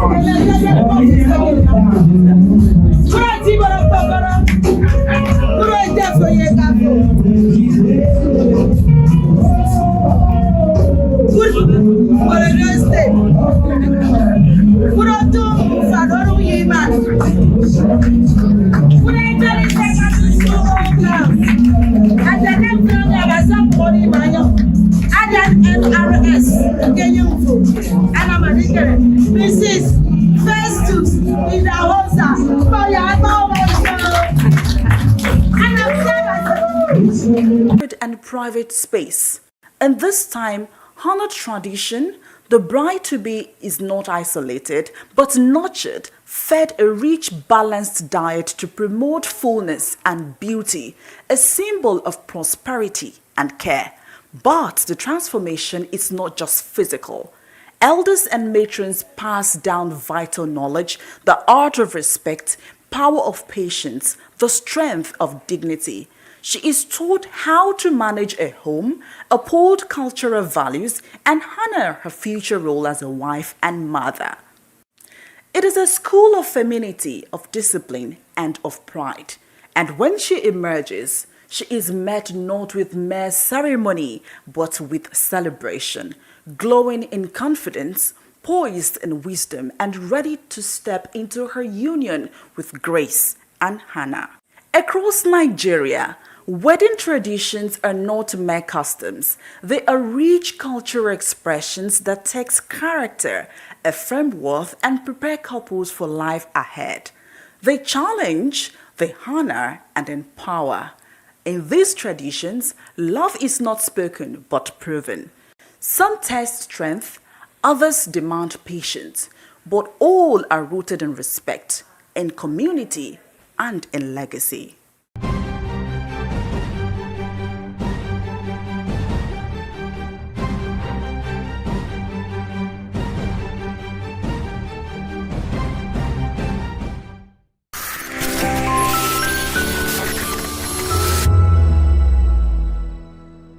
In a world where truth is the ultimate power and opinions scream the loudest, it's time to wade through the noise. Hunger no get tribe! Hunger no get religion! And scan the human interest and trending topics that matter. Stay tuned to The Issues, your plug to the stories making the buzz, from politics to science and technology, social justice, and more. Let's tackle the tough questions and expose the truth. The Issues on Voice of the People Television, Mondays to Fridays, 8 to 9 p.m. The Issues. Don't just react, understand. Behind every broken desk lies a broken promise. Education shapes the nations. But who is asking the right questions? Introducing Edu Dialogue, the show that goes beyond the surface, exposes the cracks, the corruption, and the silence in Nigeria's education system. Edu Dialogue, Saturdays, 3 p.m., only on VOP TV. We break the biggest stories, from missing funds to policy failures. We ask the tough questions and demand real answers. Edu Dialogue, this Saturday, 3 p.m. on Voice of the People Television. Join us on People's Voice, where we amplify the voice of those that matters the most. Join the conversation. Share your thoughts with me. I am Xavier Udo. Weekdays, Monday through Friday, from 4 p.m. to 5. Don't forget, our voice matters the most. Let us come together and share our concerns. Thank you.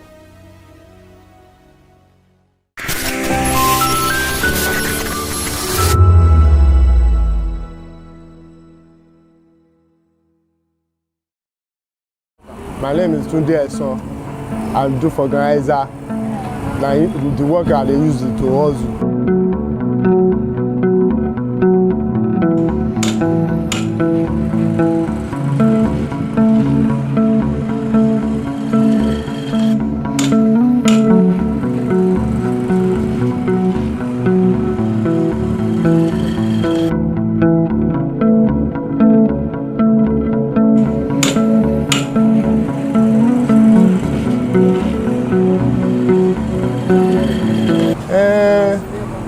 Sometimes, if I don't carry, if I get work, if I do the work where they do now, any amount where I carry go house, I go use manage my wife, manage my children, that they go school. I will pay school fees money. I dey do ajo. I dey wetin that they call ajo. I dey do ajo every day. For like 15 years now. The business dey okay now. Me too, I like the business. I like it. Anytime I come here, I go see go Asha.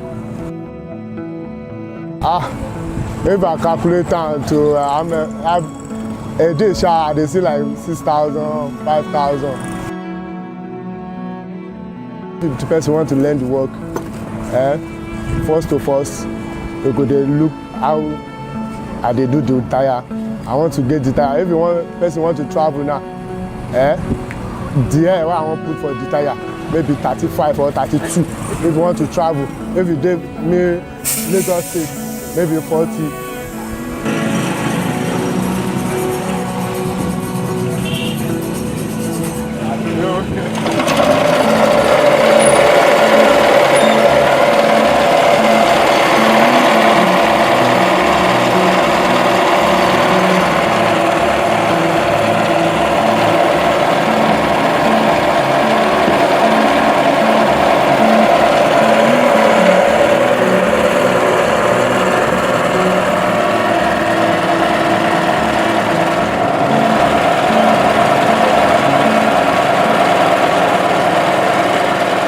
If I no do the organizer work, I go find money, go buy bus. I go dey do transfer, do transport. If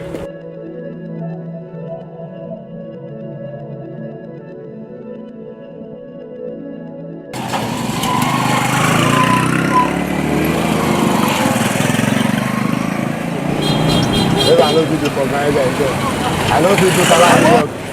Don't say my mouth don wide. I'm organizer. This is my hustle.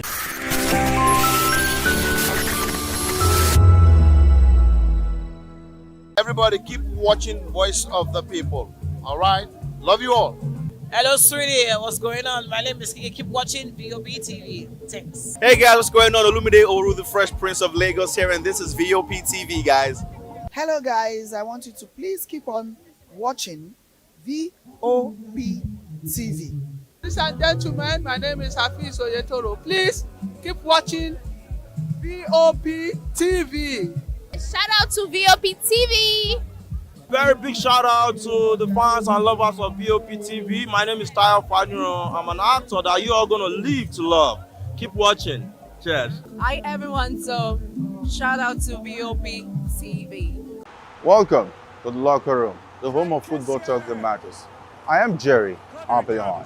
Join us every weekday, Monday to Friday at 5 p.m. Nigerian time, as we share the hot takes and hot debates in the exciting world of football.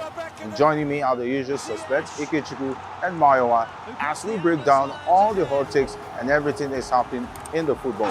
Don't just watch football, live it with us. Catch us on the locker room and Voice of the People television at 5 p.m. Nigerian time. And like I always say, if not 20 minutes off, please the sport. And it's Hakim Ziyech who puts the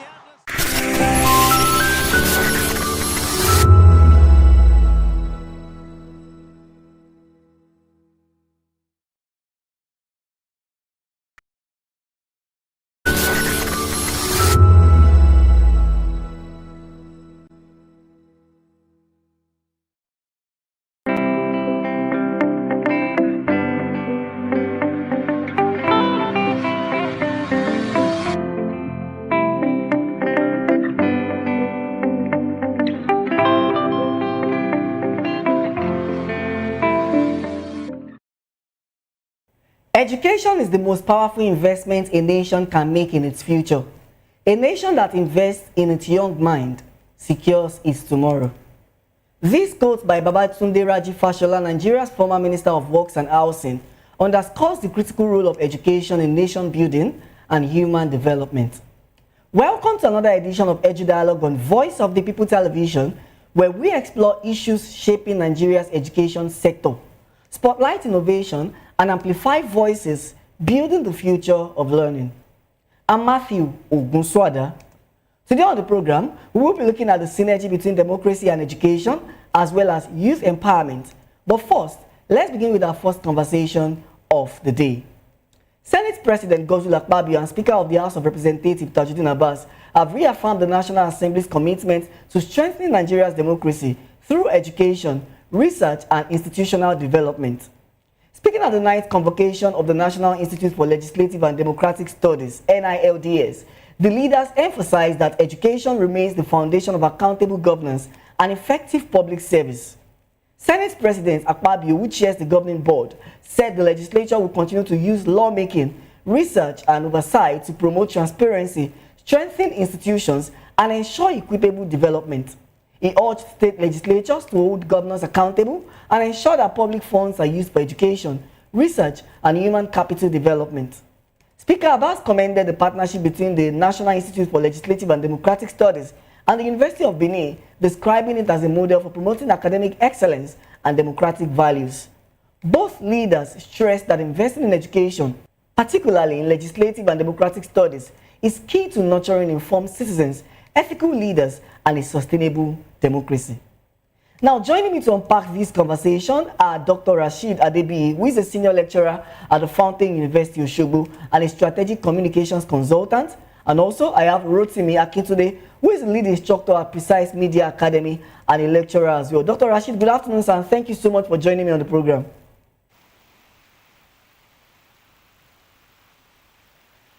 All right.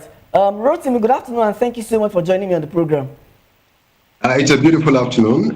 Thanks for having me. Thank you so much. So let's look at this conversation. Let's look at democracy and curriculum development. How can Nigeria's educational curriculum at all levels be redesigned to integrate democratic values such as civic responsibility, accountability, and respect for the rule of law? Okay, that's a good one. If you observe that the current curriculum, even before the government has decided to redesign the curriculum and include subjects like journalism and some other things like that, you realize that the curriculum has some subjects like civic education, talk about government, talk about history and all of that. So in a way, the government has done that already. The curriculum has accommodated a number of subjects or courses that would help students or youth understand what it is about democracy, what it is about public ethics, what it is about elections, talk about fundamental human rights, talk about things they need to know how to compose themselves in the society and all of that. But the question is, even after integrating all of these things, are these things practicable? What are the things they see? What are the practicalities of all these things they would have been taught in theories? Yes, recently there's been a redesign of the curriculum, including courses here and there. But the point is how effective are these policies? How effective? What is the implementation plan? And how do they ensure that these things are evaluated? Even if students have learned about fundamental human rights, they've learned about election and all of that, do they see exactly what they have read in the society? So these are the issues. And it is also important for us that if we want to improve these students, even after redesigning the curriculum, it's about time we ensure that, okay, there's a partnership between the schools, the institutions at all levels with the private sector. Okay, talking about partnership with your coordination now, I would like us to take this conversation to civic education for youth and of course democracy development. What strategy do you think can be employed to make civic and democratic education more practical and engaging for young Nigerians, especially at the secondary and tertiary levels? At some point, at the tertiary level, you ask them to go for industrial training, you ask them to go for internships. Yeah. But the point is, when you've done this, how do you monitor them? How do you supervise them? How do you ensure that what they go there for is what they have learned, or they are even learning at all? So that's the problem. One of the major problems we have, especially in the education sector, is supervision, monitoring. Yes, some are, they're functioning, they're doing their jobs, but at the same time, we need to do more in that regard. Beautiful. So in what way can partnership between National Assembly and educational institutions, in what way can it drive innovation to promote democratic learning across the country? Okay, if you take that again, can you take that question again? I was asking the way that the National Assembly, educational institutions, because of course this conversation stemmed from the National Assembly, where the Senate President have reaffirmed commitment to strengthening education through democracy, and then saying that, of course, people should hold their government accountable. So I was asking for the synergy between National Assembly and educational institutions to drive innovation and promote democratic learning across the country. Okay, great. Let's quickly look at it in two ways. First, you look at what the media organizations are doing, especially the broadcast organizations, how they broadcast what is going on in the National Assemblies, the House of Reps. We get to see what is happening. Yes, this is an opportunity for youths to learn about democracy, about how bills are passed, about it goes into the second reading and all of that. But at the same time, what about those who are not, who do not have access to TV? That is through TV. If they're doing it through TV, what about those in the rural areas? How will they understand what is going on? Now, another opportunity, another strategy, so to speak, is using the internet. Now you realize that some youth are not even bothered about watching TV. Everybody is going on social media. So are we also using social? But at the same time, I see that, oh, thank God, the broadcast organizations are also on social media. So in a way, the youth can access that. But what is important to make all these things very effective is orientation. How do we let them know that it is important for them to participate, to engage, to be a part of it? Because these things are being done already. Yes, because when they are broadcast, when you see some national assemblies, sometimes, if I believe VOP is also doing that, to let us know what is going on in certain House of Reps or National Assembly. When these are done, it helps to educate at the same time. But it's also important to orientate youths, to let them know why they need to learn from that. Another way is to ensure that while they are being taught all of these things, for the ones that have the opportunity to be in school, they could also find a time to let them go to the House of Assemblies, the House of Reps and all of that to see how things are being done. And that is where the synergy comes in. If there is a synergy between these institutions and the assemblies, yes, youth students will get to learn how things are run, and that can help. But the problem here is, what about those that are not in school? Thank you so much. Good afternoon, Dr. Rashid. You can please unmute your device. Thank you so much for joining us on Edu Dialogue.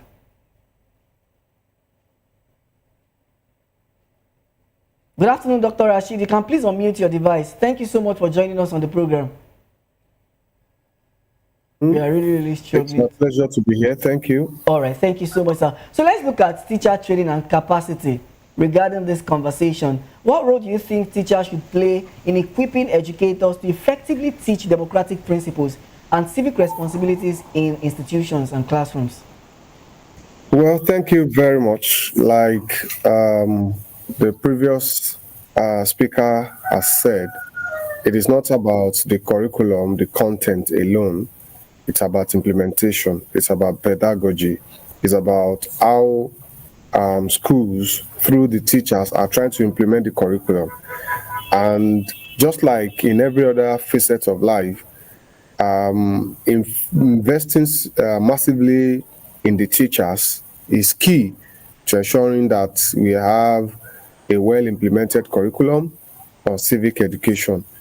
Like I've always said, there is no perfect curriculum in the world, but we need good implementers, and so there is a need to spend more in terms of training the teachers on how to teach in such a manner that the values that we intend to pass across to the pupils or students will be done so. So we need extensive financing for upgrading the skills of those teachers. It is very, very important. And so we have to not only spend on the teachers, we also have to consider the infrastructure. because infrastructure of teaching is very, very important. I could overhear that you are talking about partnership and collaboration. How will a student in Ile, a town in Osun, be able to connect to the State House of Assembly or the National Assembly to learn basic rudiment of lawmaking, for instance? So, importantly, it is very key that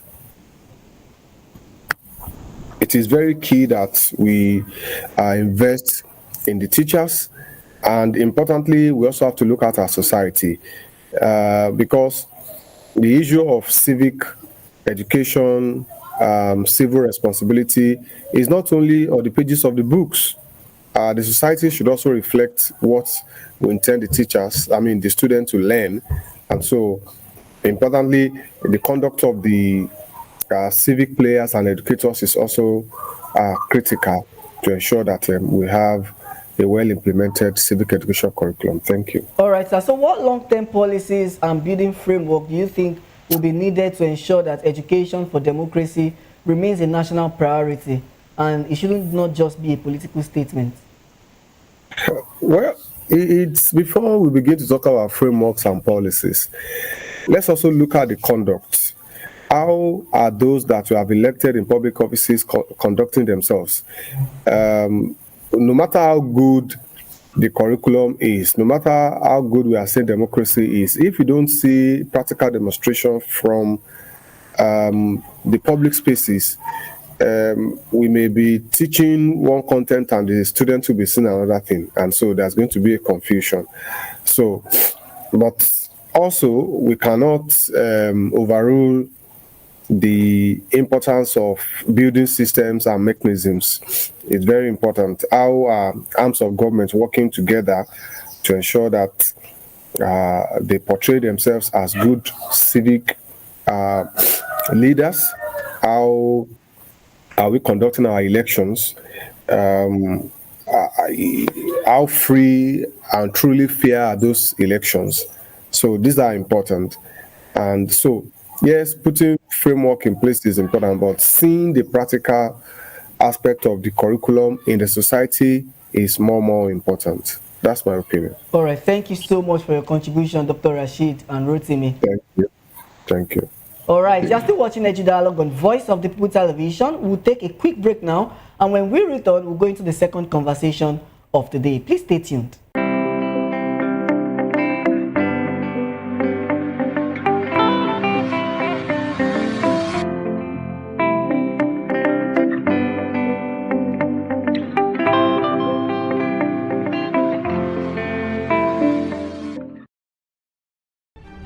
In a world where power shifts with every headlines, news breaks and events happens, we bring you unbiased and explicit information on politics, economy and state of the nation. We break down the chaos. Facts, not fluff. Truth, not a spin. We discuss not just politics, but a glimpse into the future. Join Moses, Chukwuma and Fina on Voice of the People TM. Voice of the People Television. Now you have more than a voice.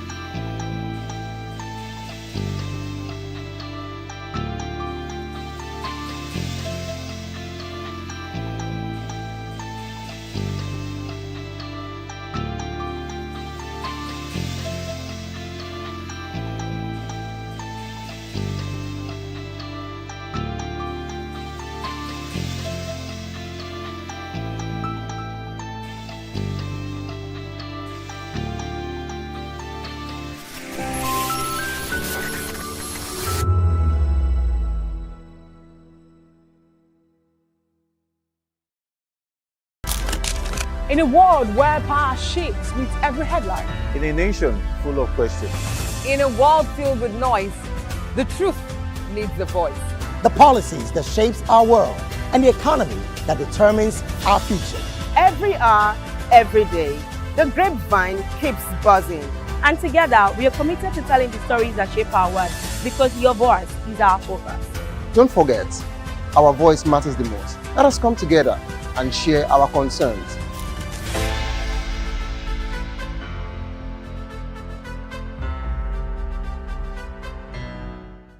Join us on People's Voice, where we amplify the voice of those that matters the most. Join the conversation. Share your thoughts with me. I am Savior Udo. Weekdays, Monday through Friday, from 4 p.m. to 5. Don't forget, our voice matters the most. Let us come together and share our concerns. Thank you. My name is Tao Familoni, and here's to VOP TV. Keep watching, stay tuned, do not touch that dial. Arararara, my name is Made Kuti, and you're watching VOP TV. Keep watching. Welcome, my name is Zika Davis. Distinguished ladies and gentlemen, boys, viewers, everybody, boys and girls. This is VOP TV. Do you know what that means? Voice of the People TV. You don't have a voice, don't come here. You better make sure your voice is heard.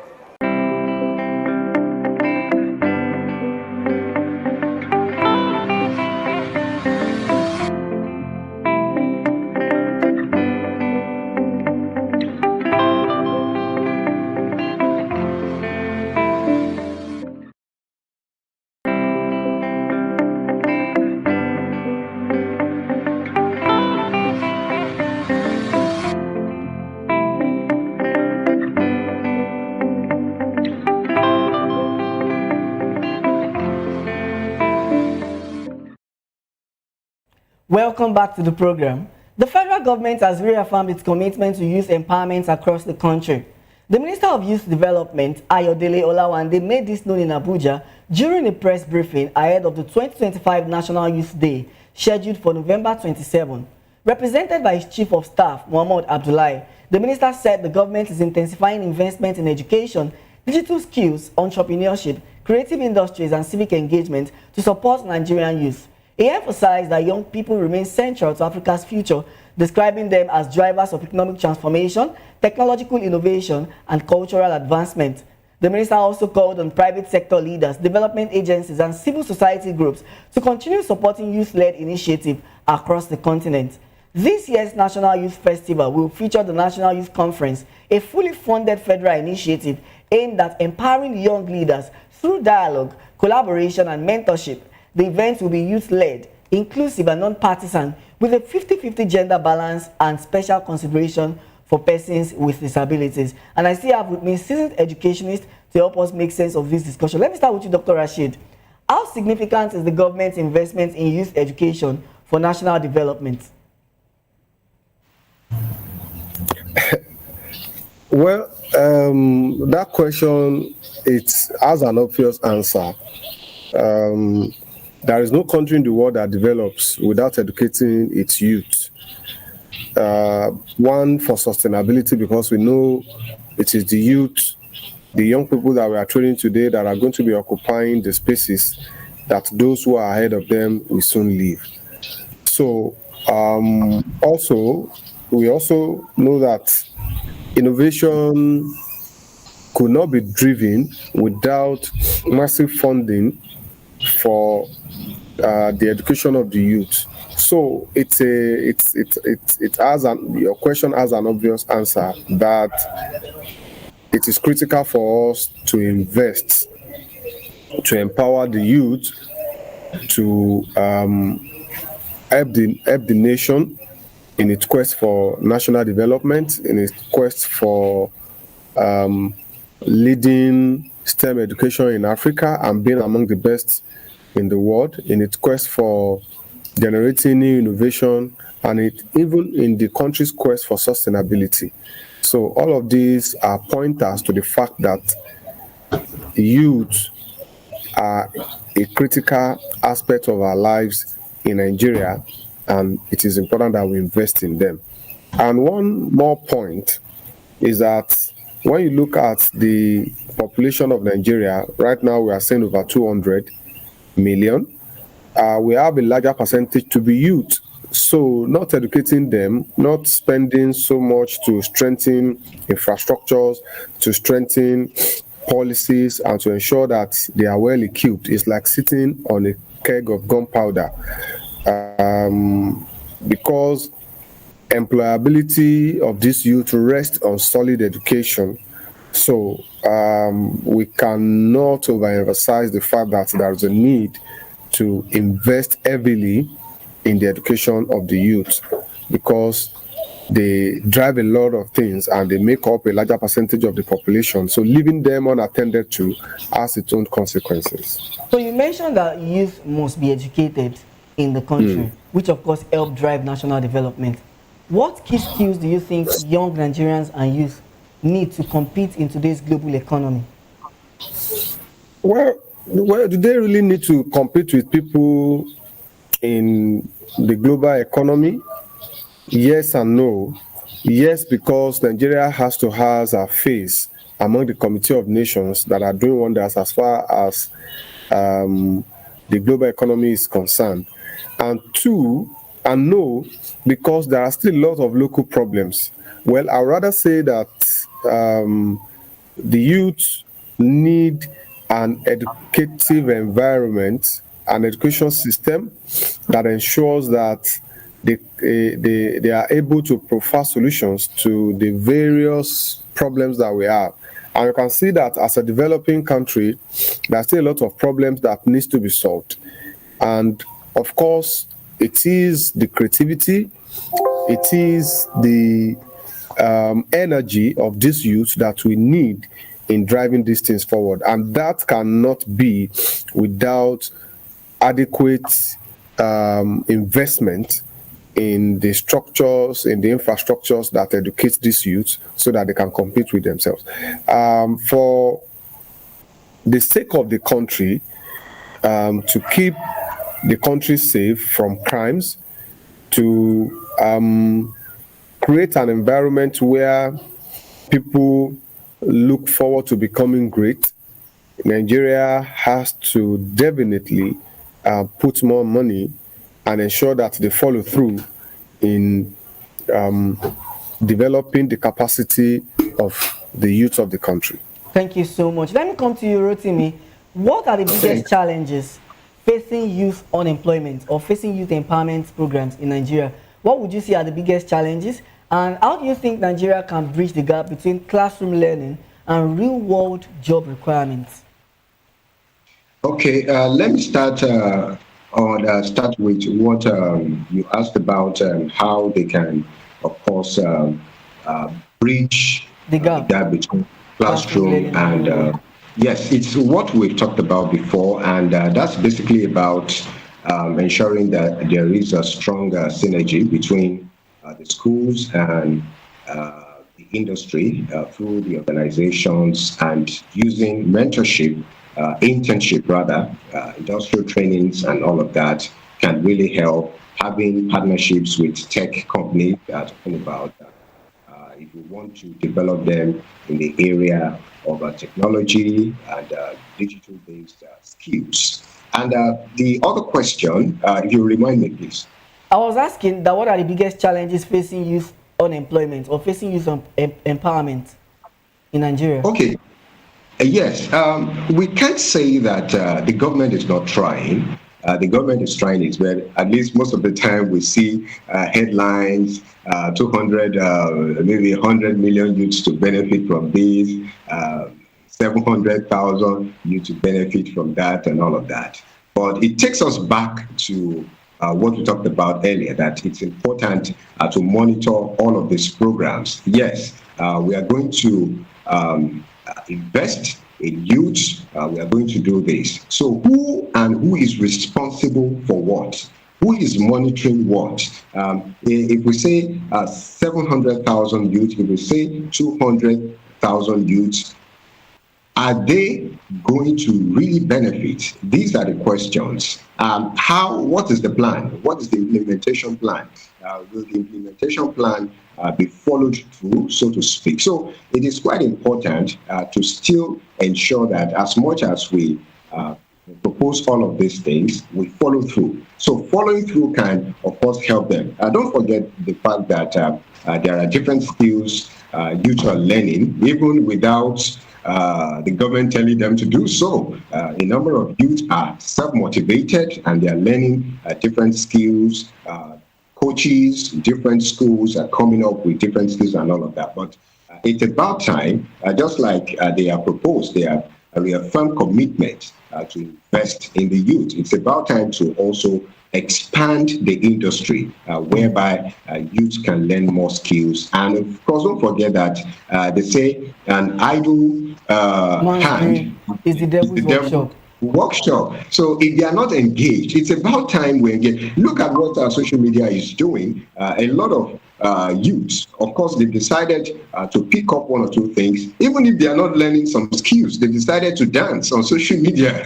And somehow you might say, oh, they are dancing. But I tell you, they are getting one or two things from there. But to compete globally, it's about time to learn skills that can make them stand peer-to-peer, okay, with other countries. Look at what first world countries are doing, China and all of that. Yes, we might say they are first world, but it doesn't mean we cannot get there. So it's about time we start doing the right thing now, ensuring that it is easy for every youth to learn these things. We can, of course, make provision and even make provision, just like what you read in the news just now, and make sure that it accommodates a good number of youths, millions of youths. Talking about accommodating millions of youth, which you of course mentioned now, how important is mentorship in shaping successful youth careers? And you as an individual and as the lead instructor of the Precise Media Academy, have you in any way mentored people in your own way? Why do you think mentorship is important? Okay, mentorship is about guidance, all right? So with that, I will quickly take you to what they do in schools, in different schools. By God's grace, I've been, able to mentor a number of people, hundreds of participants who took part in my trainings and all of that. And of course, they are doing well. They've been able to create their own businesses, so to speak, in the media area. Now, going back to what happens in schools. Now, is it about what the salaries that are being paid? It's about time we also go into teachers training and strengthen teachers training. Okay, that would help a lot. It will help teachers to know that they are not just teachers, all right, at all levels. They are also mentors. Because after leaving home, after leaving their homes, the next place they go to is the schools. So they should see the teachers as mentors. But what reports do we have about teachers that we have in schools, lecturers that we have in school? Are they ready to take on that that responsibility as a mentor? Being a mentor to a large extent would help them get to their goals on time. And of course, that will affect us as a society positively. Mentorship would affect us. Is very fundamental to developing our mentorship would affect us positively as a society. Thank you so much. On a final note, let me ask you, Dr. Rashid, what policy reform do you think are the most urgent to strengthen youth development in Nigeria?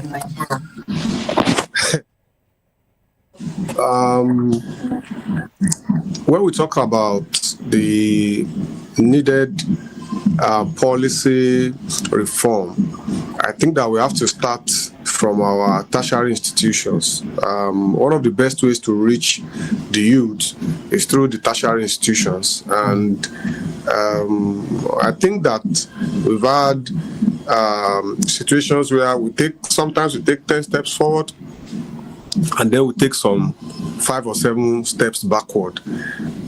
For me, in order to strengthen youth education in Nigeria, in order to equip youth with the necessary skills, there is a need to coordinate the tertiary institutions that we have in Nigeria, right from the monotechnics to the polytechnics to the teachers training college, then to the universities. It is important that we begin to look at how to establish and equip innovation centers where the youth can be put together, trained, and provided mentorship for. I think it's going to drive a lot. Personally, I've seen how creating an ecosystem for youth that enables them to unleash their creativity has worked and has impacted greatly on their education and skills. So I think it is important that government begin to look at spreading innovation centers, equipping them, ensuring that they are set up to do what they are meant to do, so that our youth can be empowered. All right, thank you so much, Dr. Rashid Adebi, Senior Lecturer, Fountain University Osogbo. Thank you for joining me on the program. It's my pleasure. Rotimi Akintunde, the lead instructor at the Precise Media Academy. Thank you so much for coming on Edu Dialogue, and we look forward to having you some other time. It's a pleasure being here. Thank you. All right, you're still watching Edu Dialogue on Voice of the People Television. We'll take another quick break now, and when we return, we'll bring you top stories from Nigeria's education sector. Do join us again.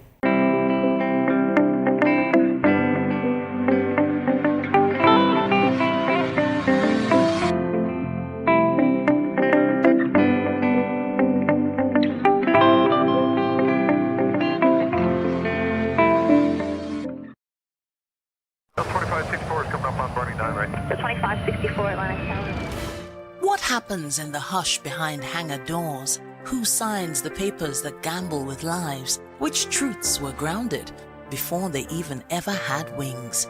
If you've ever buckled a seatbelt at 30,000 feet, if you've ever stared out of that tiny window and wondered who's really in control of the skies, it isn't just flight, it's power, it's politics, it's pressure sealed in steel.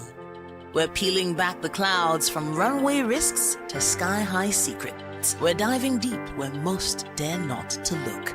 Aviation Scope, every Sunday at 7 p.m. only on Voice of the People TV. We don't just report, we reveal. We don't just ask, we uncover. Because when it comes to the skies, ignorance is turbulence. Aviation Scope, the sky isn't the limit, it's just the beginning.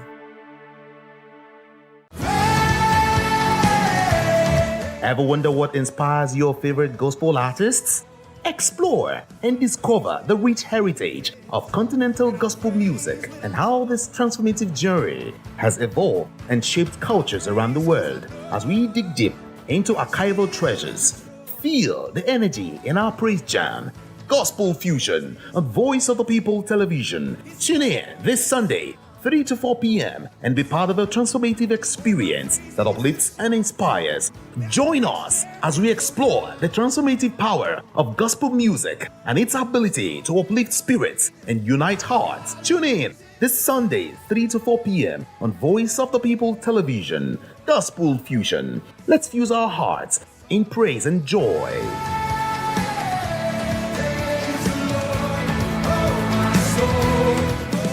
This is African News on Voice of the People Television, where we don't just bring you the news, we bring you Africa's heartbeats, the policies that shapes our world, and the economy that determines our future. African News on Voice of the People Television. Stay with us. 3 years ago, we lit the spark.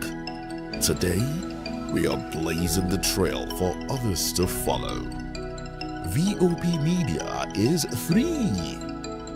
3 years of breaking boundaries. 3 years of being that bold voice that echoes the thoughts of the people. 3 years of telling stories that matter. We have experienced complete breakdown in democratic governance. We are not just a brand. We are a movement, giving voice to the voiceless. We go to bed empty hunger. To every viewer, every voice, and everyone that has made us who we are, we say thank you. VOP Media, 3 years and still counting. VOP TV. Now you have more than a voice. Welcome to the locker room, the home of football talk that matters. I am Jerry Arpillon. Join us every weekday, Monday to Friday at 5 p.m. Nigerian time, as we share the hot takes and hot debates in the exciting world of football. And joining me are the usual suspects, Ukachukwu and Mayowa, as we break down all the hot takes and everything that's happening in the football. Don't just watch football, live it with us. Catch us on the Locker Room and Voice of the People television at 5 p.m. Nigerian time. And like I always say, if not 20 minutes please discuss. And it's Hakim Ziyech who puts the Are you ready to dive into a world where communication knows no bounds? Speaking Fingers is more than a program. It's a movement that unearths the treasure of sign language learning. Champions productivity within disability. Ignites conversation about sustainable development. Get ready for an enlightening and impact-driven experience that goes beyond words. Speaking Fingers, learn sign language, bridge gaps, connect with the deaf and persons with disabilities community. Witness the brilliance of young deaf individuals as they share their talents alongside their proud families and friends. Join us every Saturday from 10:30 a.m. to 11 a.m. on Voice of the People television. Uyi Osarite is my name. I am a friend of the microphone. I talk and get paid, and I look forward to being in your studios. Voice of the People TV. That name is unique, and the brand is very sweet. I like the packaging, picture qualities, camera qualities, and then of course, the quality of human beings that I see sometimes on your channel. I'll be like, well, this TV station will go places. Voice of the People TV. Oh yes, you are on to Voice of the People TV. Live here in Benin City, the cradle of black civilization. What are you waiting for? Tune in, bro! Hey guys, what's up? How you all doing? They call me Ovisha Nelson One, your #1 celebrity host, and you are watching Voice of the People Television, VOP. Stay tuned. Hi, my name is Tosin Mohammed. I'm a gospel artist. Keep watching VOP TV. Almighty Father, you are the mighty Redeemer. We've come to worship at your feet, oh Lord. This is Ayotunde Adejumo, chilling with you on the Voice of the People TV. Don't touch that remote. You are where God wants you to be. Listening to the Voice of the People TV. The Bible says we should give thanks in all circumstances. And all circumstances include the good times and the bad, the high times and the low, the times when everything look as if they are going well, and those times when Enugbe, the ground is dry like the sand in the desert. Those times when you feel like giving up, you should give thanks still. My name is Jeff Melu, and I'm a gospel poet. And you should keep watching VOP TV. Don't touch that dial. Yes, sir. Kábíyèsí Olúọ̀run, we were born to give you twale, to give you worship. People of God, you are watching Voice of the People TV, and my name is Flo Rocker. I encourage you to listen to things of the gospel. You know, we live in very perilous times where there are some things you watch on television, you will lose faith, you will lose God. Keep your eyes on Voice of the People TV and remain blessed. Flo Rocker says so. Kuzoshi.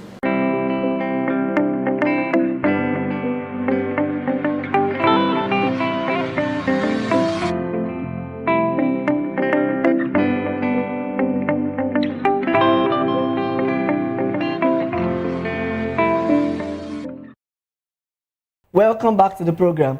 The Joint Admission and Matriculation Board has approved the admission of 85 underage candidates following what it describes as a rigorous and exceptional screening exercise. In a statement signed by its public communication advisor, Dr. Fabian Benjamin, JAMB said the approval was based on global best practices, where underage admission are granted only in rare and exceptional cases. According to the board, the process began with over 41,000 underage applicants out of more than 2 million UTME candidates for 2025. Out of these, 599 students scored above the 80% threshold and underwent further verification, including certificate checks and post-UTME performance. A final shortlist of 182 candidates was interviewed, and 85 were found fully qualified and cleared to proceed with their admissions. JAMB maintained that while it encourages excellence, the existing requirement for admission remains the standard rule, with exception only for extraordinary cases. The University of Lagos, Akoka, has prohibited the unauthorized use of its campus, including hostels and other facilities, for video production by skit makers, filmmakers, and content creators. In a statement signed by the head of communication, Adejoke Alaga Ibrahim, the university expressed concern over the rising trend of individuals shooting skits, movies, and other content on campus without approval. The university says the move is to protect the academic environment and safeguard the institution's image from misrepresentation, while adding that students, staff, and external collaborators must obtain official approval from the communication unit before filming on campus. A 400-level mass communication student of the University of Lagos, Daniel Nam, has emerged as the winner of the NECHI Public Relations Essay Contest, taking home a cash prize of 250,000 naira. He outperformed 24 contestants from 5 Nigerian universities, including the Covenant University and Olabisi Onabanjo University, whose representative clinched the 2nd and the 3rd place. Speaking on his victory, Daniel said his passion for public relations motivated him to take on the challenge, describing the essay topic as broad but rewarding. This year's edition, themed the ethics of governance, shaping reputation through public relations, emphasized the importance of ethics and transparency in effective communication. Key speakers, including Dr. Nkechi Alibalogu, the convener of the NECHI PR Roundtable, media professional John Momo, Abike Dabirerewa, the chairman of the Nigerians in Diaspora Commission, and communication expert Nkirolu Mideoju, all urged public relations practitioners to uphold integrity and drive national development. And that's it on today's edition of Edu Dialogue on Voice of the People Television. We hope that today's conversation, centered on education, democratic development, and youth empowerment, has deepened our understanding of the critical role education plays in shaping accountable leadership and a prosperous nation. From the commitment of the National Assembly to strengthen democratic institutions to renewed federal effort in supporting skills, innovation, and youth inclusion, one thing is clear: Nigeria's future depends on the quality of minds we nurture today. For more updates and engaging conversation, please subscribe to our YouTube channel. On YouTube, we are Voice of the People TV, and across all other social media platforms, we are at VOP TV Live. If you witness news happening here, we would love to hear from you. So share your eyewitness report, event coverage request, photos or videos with us on WhatsApp at 0814-606-4057. You can also reach our newsroom directly via email at news@vop.ng. I'm Matthew Ogunsoada saying thank you for watching. Until next time, keep learning, keep growing, and keep believing in the power of education.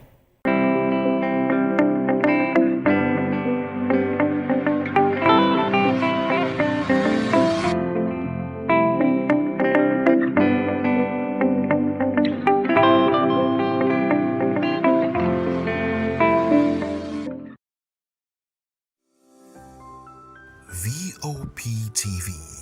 Now you have more than a voice.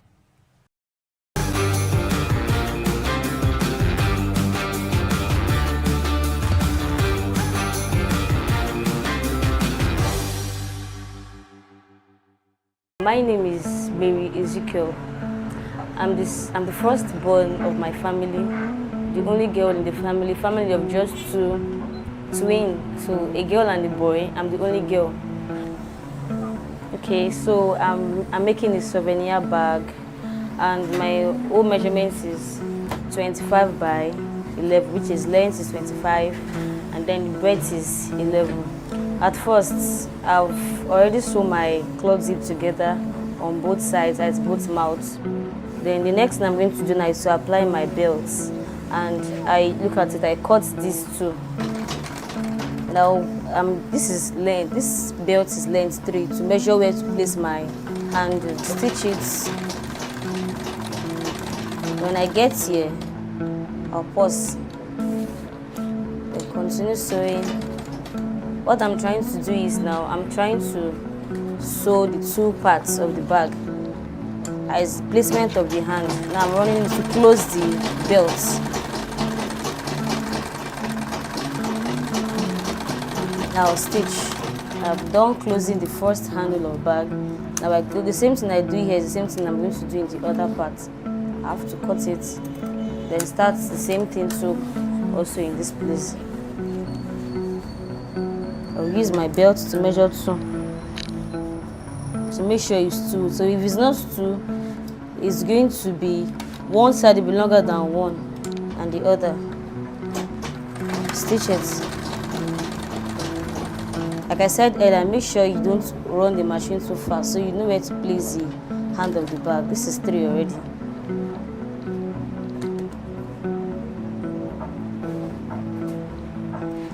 So this is the other hand of bag. Then I put it, close it. What I do is I run it, stitch it. Stitching it enables it to be very strong.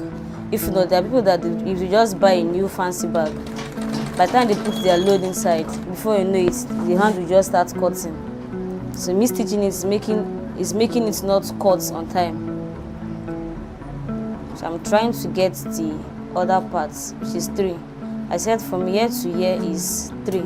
Then from here to here is 2. Stitch it.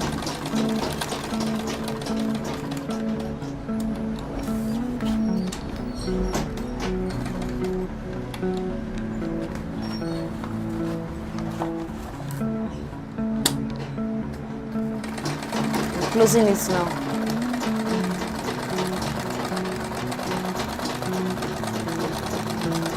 Now stitch. Now I'm done with the placements of the bag of the hand. So I am going to cut it right now. Now this is how it is. I'm done with the handle. The next step now is to put the sides. And I'll be done with my souvenir bag. Now, to put this side, what do? I join the 2 knots together. There's something we call nudging in bag. Nudging means to get the middle of the bag. Instead of you using tape to measure, you nudge it. Nudging, you get the middle, to get the center of the bag. Now I'm nudging the both sides. So, now this is the side. Let me measure it. 9.5 by 4. So the length is 9.5 and the breadth is 4. Now what do? I close my side to make it monitor.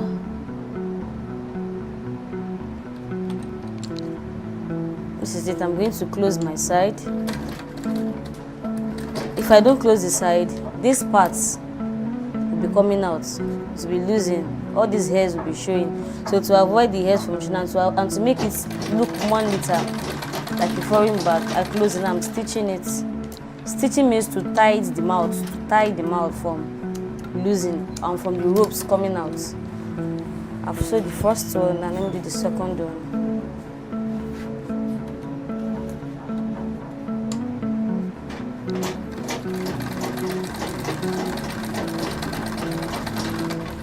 I'm done sewing the side. Now the next step for me to do now is for me to nudge it. Like I said earlier, nudging means to get the middle parts of the bag. I'm going to nudge it. Use my scissors to get the middle. Now after doing it, I'll place the origin nudge parts on top of the other main leather. Then I move it back so I can now close it. After closing, I now place it on the machine. Then I'll run it down.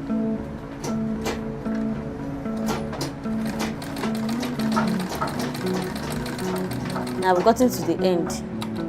I'll turn it. Continue sewing till I finish the mouth of it.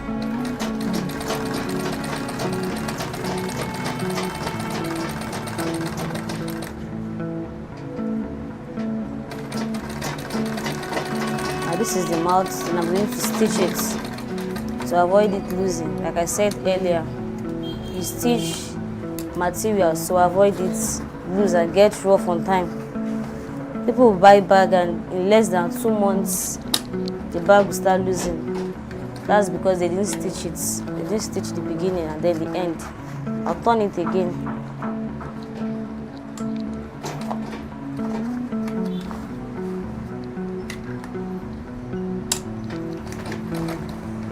Look at it, I've turned the other side.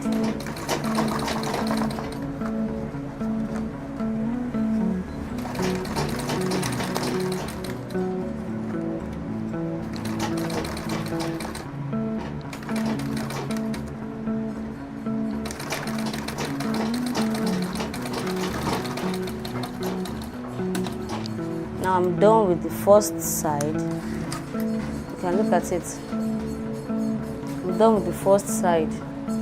What I'm going to do now is to put the second side. And my souvenir will be ready. My souvenir will be ready.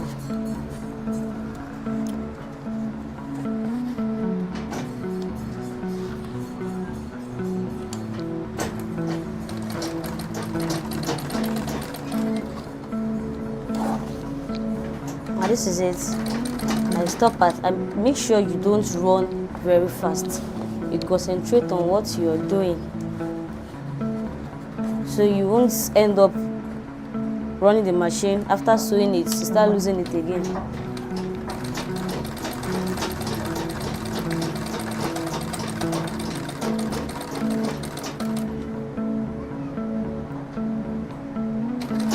Now this is it. This is the cloth zip here. They call it zip cloth.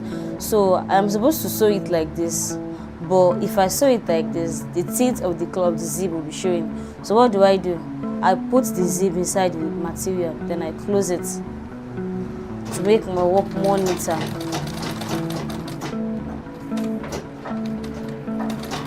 I stitch it.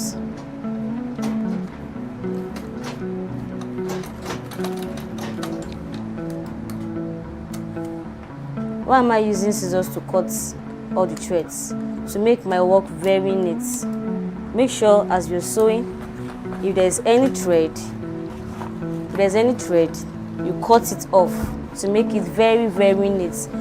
I've seen other people's work that whereby after sewing, you look at it that the thread there is making the work very rough, and to make it look like they've sewn the bag for years. But when you start counting and calculating, you notice that they've already sewed the bag. They just finished sewing the bag. Now I've closed the other one to sew it.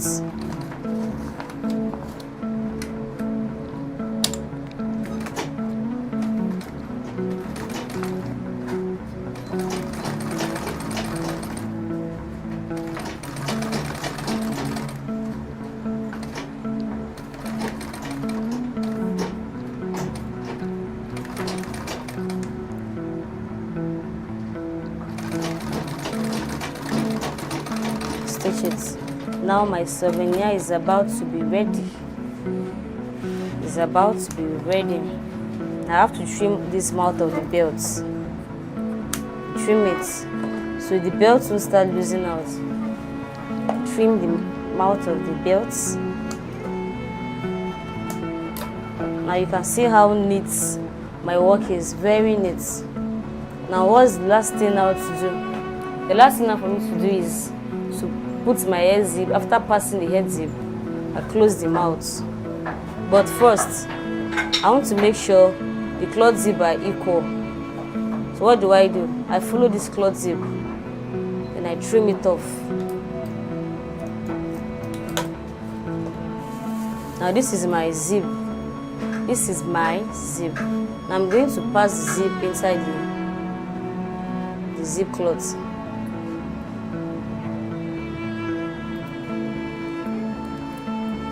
Now I've passed the zip inside the zip cloth. I've passed the zip inside the zip cloth. Now I'm almost done with the bag. The next thing for me to do now is to close the mouth of the zip cloth.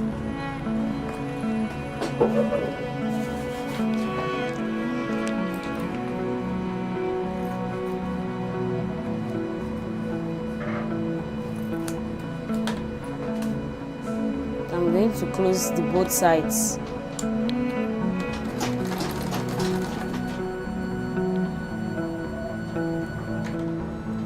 This is how I pass my thread inside the needle. Join it out.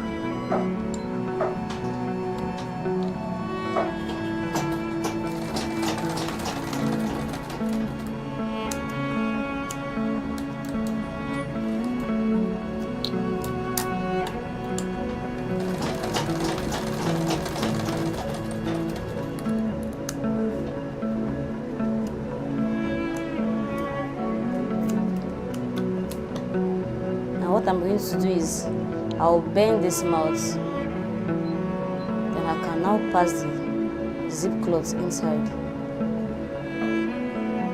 done passing it, so I'm going to stitch it now.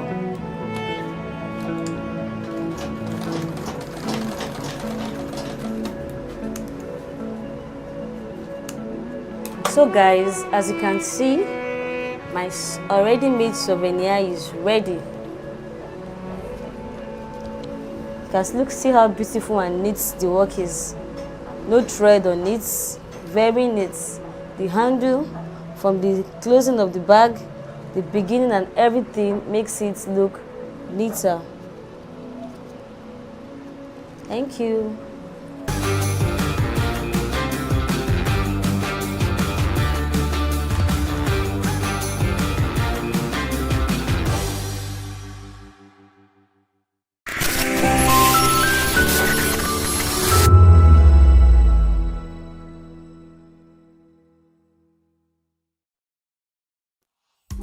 Welcome to Kitty's Corner. Every weekend is a new journey. Join Auntie Oni as she embarks on thrilling adventures. Each episode takes the young explorers to a different fantastical world filled with exciting challenges, making new friends and learning valuable life lessons. The show begins with lots of excitement in a cozy storytelling mood. Fairies teach the importance of kindness, honesty, bravery, teamwork, or curiosity. Kitty's Corner is a delightful blend of fun, education, and imagination with catchy songs, interactive games, and heartwarming stories. Join Auntie Oni every Saturday, 10 a.m. to 10:30 a.m. on Voice of the People Television. Kitty's Corner, perfect destination for curious minds.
Good afternoon and welcome to Reporters File on Voice of the People TV, where we bring you real stories from the field, told by the people who live there.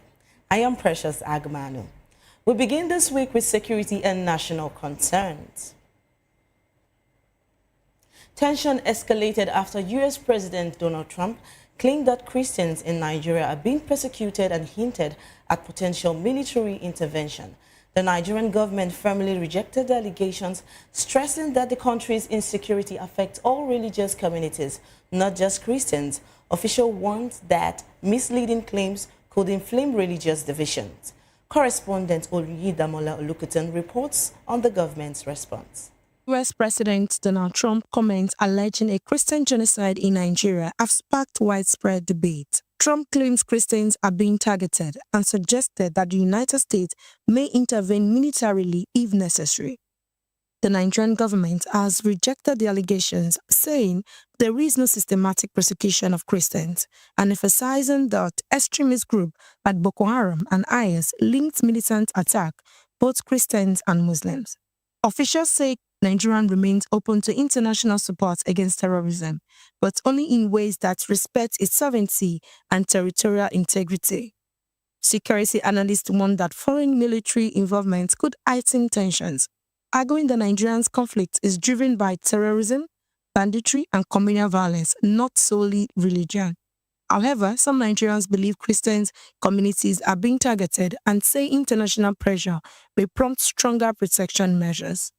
As Voice of the People TV, we're on the streets to bring you the opinion of citizens regarding the situation. I would say him coming to invade Nigeria, saying he's bringing to, bomb some parts and all, at the end of the day, it's still going to affect everybody, both the Christians and the Muslims. So it's better he's not doing that. I think at the moment, we need to recall ourselves to order. I mean, we Nigerians, like our leaders out there, we need to coordinate ourselves better. If we had not exposed ourselves to this extent, that is by putting things in place. I am not sure we will be requiring this interference at the moment. All I can see here is it's coming to create a massive problem. Leave us in it, and we're going to dwell in that problem. And at the end of the day, leave. Then we'll start fighting ourselves. And it will not make it get better. The situation actually become very worse. It will become worse. So now, let's coordinate ourselves. If our leaders know what is good for them right now, including the citizens, let's come together and correct whatever is going wrong now. Because the moment this invasion starts, it does not go well. As debates continue, many Nigerians are claiming for stronger domestic security actions and careful diplomacy to avoid external interference. I'm Oyindamola Olukoto, reporting for Voice of the People TV. Thank you, Oyindamola, for the report. The FRSC Edo Sector Command kicked off its 2025 Ember Month campaign in Benin City to reduce road accidents during the festive season. Officials highlighted distracted driving as a leading cause of crashes and urged motorists to follow the traffic rules. Correspondent Rhoda Johnny has more from Benin City. Edo Sector Command has flagged off the 2025 Ember Month campaign with the theme, "Take responsibility for your safety, stop distracted driving." The event in Benin City brought together key stakeholders, transport associations,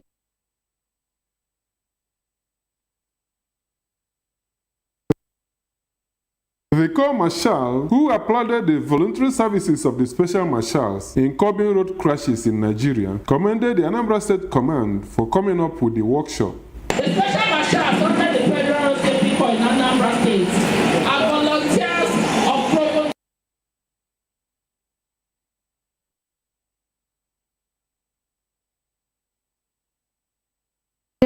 National Youth Service Corps members and sister security agencies, including the Nigerian Army, Police, and Federal Fire Service. Sector Commander CC Cyril Matthew urged motorists to take responsibility for their safety and avoid distractions while driving. This year's theme, take responsibility for your safety. Stop distracting driving. Every journey begins with a simple reminder. Stay alert, stay focused, stay vigilant, and save lives through keeping the road safe.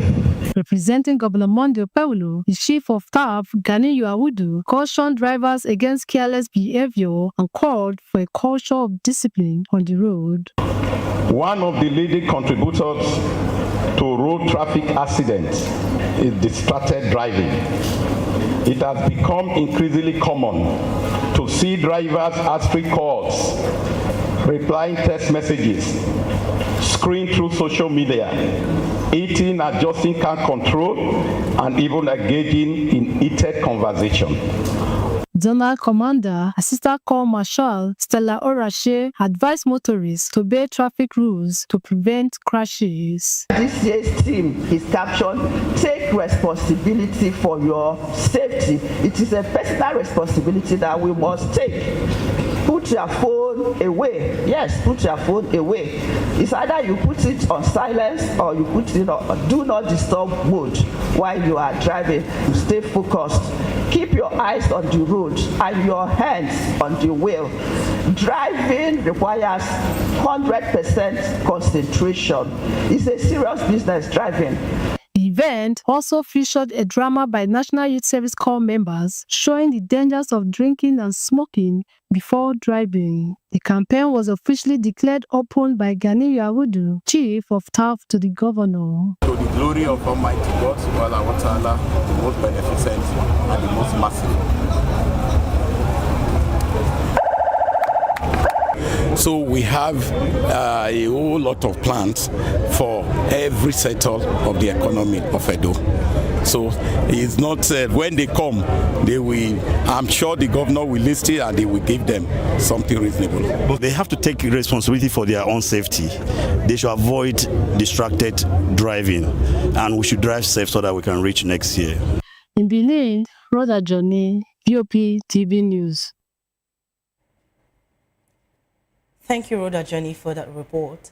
Next, special marshals in Anambra State have been trained to prioritize security in their humanitarian activities. Correspondent Undu Obaleze brings us details from Anambra State. The voluntary services of the special marshals in curbing road crashes in Nigeria commended the Anambra State Command for coming up with the workshop. The special marshals under the Federal Safety Corps in Anambra State are volunteers of proven integrity who support traffic management, education, and general safety on our highways. The special marshals are not just additional bodies, they are strategic partners in our mission, assisting in patrol awareness drive, traffic enforcement, and helping in maintaining order and critical points. National Coordinator of the Special Marshals, Usman Adaji, represented on the occasion by the National Secretary, Friday Ekaro, said going forward, enlistment is to be done with medical and security reports to ensure that only men and women fit and proper are brought in as Special Marshals. He said insurance policy is underway to cater for the marshals, among other welfare packages, and enjoin them to maintain their dress codes, among other aspects of discipline. All official communication channels must be respected. Likewise, directives must be strictly followed and executed within the stipulated time frame. Data capture. All official communications, every special marshal whose data is not properly captured in the ongoing national data collection exercise shall be deemed the marshals and expunged from our records. Zonal Coordinator Idolo Kennedy said special marshals give their time, talent, and resources to the duty and enjoin them to be very careful of their personal security. Anambra State Coordinator Michael Lobusa said the workshop is to dive a step further into the task of assisting in maintenance of safety on Nigerian roads. He stressed on the theme of the workshop, which bordered on safety at work. So we are training them outside their normal patrol activities to be safety conscious, to know, read around the environment before you enter to do your job. Today, we come together to share knowledge, expertise, and best practices in ensuring the safety and security of lives. As we navigate the complexities of modern security challenges, it is imperative that we stay ahead of the curve and adapt our strategies to meet emerging threats. Resource persons on the occasion made presentation on firefighting, water therapy, as well as numerous other health tips. The workshop organizers offered free medical checks for all the special marshals present. Ndo Obaleze, VOP TV News. Thank you, Ndo, for that report. You're watching Reporters File on Voice of the People TV, stating for updates on governance, youth empowerment, and arts.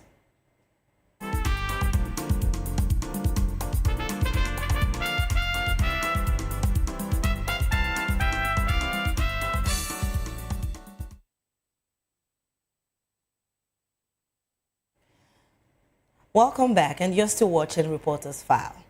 The Edo State Civil Society Coalition for Human Rights raised concerns over alleged encroachment by Osimo Investment Limited, on land in Ologbo community, Iboba Oka LGA. Correspondent Rhoda Johnny reports from Edo State.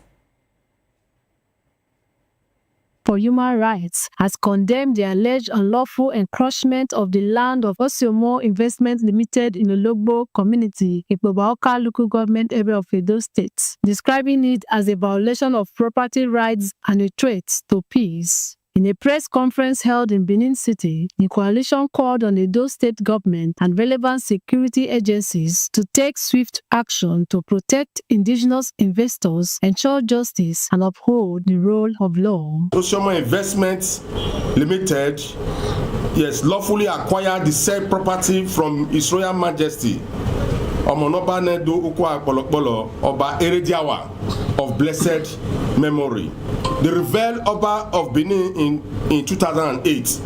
The accusation is duly documented under survey plans number OSA/2030/BD90 and OSA/2132/ED94 covering 1,511.269 hectares and further authenticated by a certificate of occupancy issued by Edo State government in July 2008.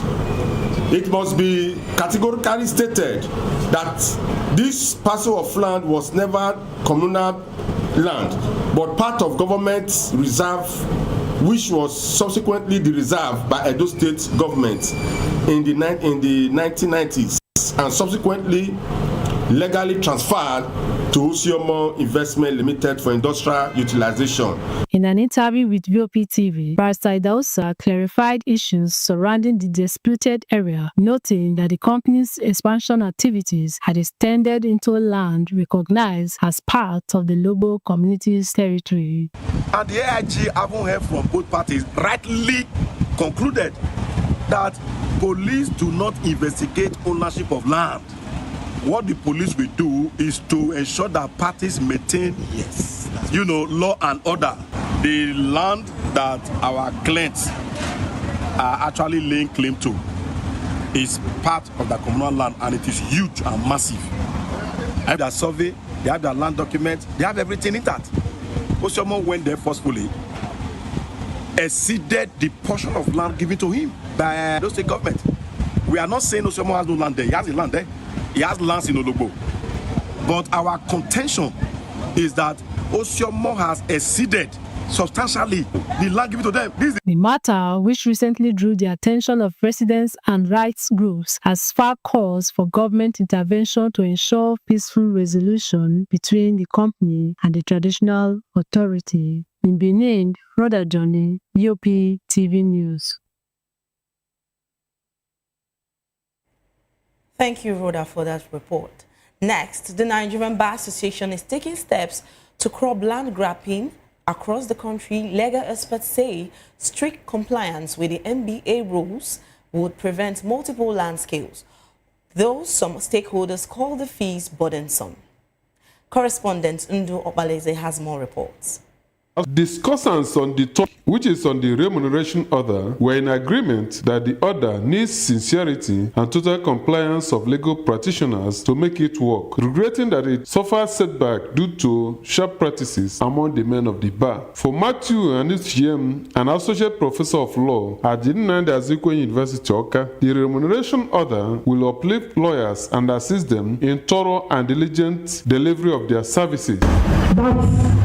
The application of this remuneration order is not just a greedy move by lawyers, rather a way of ensuring that we lawyers sit up in the discharge of our professional responsibility, because when you are paid well, you put in your blood in discharging your responsibility. At the back of your mind, it will be ringing bell that you may be held liable for negligence if you don't do the work well. Governor Charles Soludo, Senior Special Assistant on Legal Matters, C.C. Chukwudi, in his keynote address on the occasion, frowned at the breaches of the remuneration order by practitioners, regretting that it tends to belittle the profession. Chairman on the occasion, Chief Gabriel Moaneke's son, tasked young lawyers to be up and doing in their profession to lead a life of emulation, warning them against unethical practices. The NBA chairman, Oka Branch, Nnamdi Anago, also came down hard on practitioners who indulge in cutting corners. Those who are sabotaging the remuneration order should cease and take advantage of what it has to give. For far too long, many young lawyers have faced the challenge of poor remuneration and undervaluation of their services. The new order seeks to correct that imbalance. Earlier in a welcome address, the chairman of the Young Lawyers Forum, Oka Branch, Kingsley Agbenyi, said the gathering is a way of strengthening partnerships and widening their horizon in practice and friendship. The theme of today's event reflects the current realities we face as legal practitioners, which we bore in mind while we were preparing for today's occasion. Ndo Opalese, VOP TV News. Thank you, Ndu, for that report. And next, residents protested recent demolitions in Oworoshoki, Lagos, accusing authorities of leaving families homeless. Correspondent Matthew Ogunswada brings us this report from Lagos. Over recent demolition in Oworoshoki, but the heavy security presence appeared to have stalled the action, changing the venue from Oworoshoki Underbridge to Car Wash Bus Stop. Responding at the Oworoshoki Underbridge, the Lagos State Commissioner of Police, Moshood Jimoh, called for calm, explaining that the police have made full deployment across the area to prevent any form of violence or disruption to public order. We are not going to condone any protest on terminal bridge, whether it's peaceful or otherwise. This is the fact that there are a lot of Nigerians and Lagosians that have medical concerns that are transmitted through the terminal bridge. And equally, people who are traveling in and out of Nigeria that are equally commuting through the terminal bridge, and which will not allow this protest to happen. For the Oworoshoki residents, I'm quite aware it is equally in the media that the government has compensated them. So we don't see reason why, if not for ulterior motive and other reasons which is disruptive known to him, for him to contemplate even announcing to people and calling the media that is meeting of the to disrupt that people. However, with tear gas being fired at protesters by the police, residents moved to Olaiwola Owoya Street, alleging that the demolition have displaced many families without adequate compensation. My mom died based on this issue. She has high blood pressure, from high blood pressure to stroke. From stroke, she died. The same thing with my dad, so I'm not happy about this incident. Àbúrò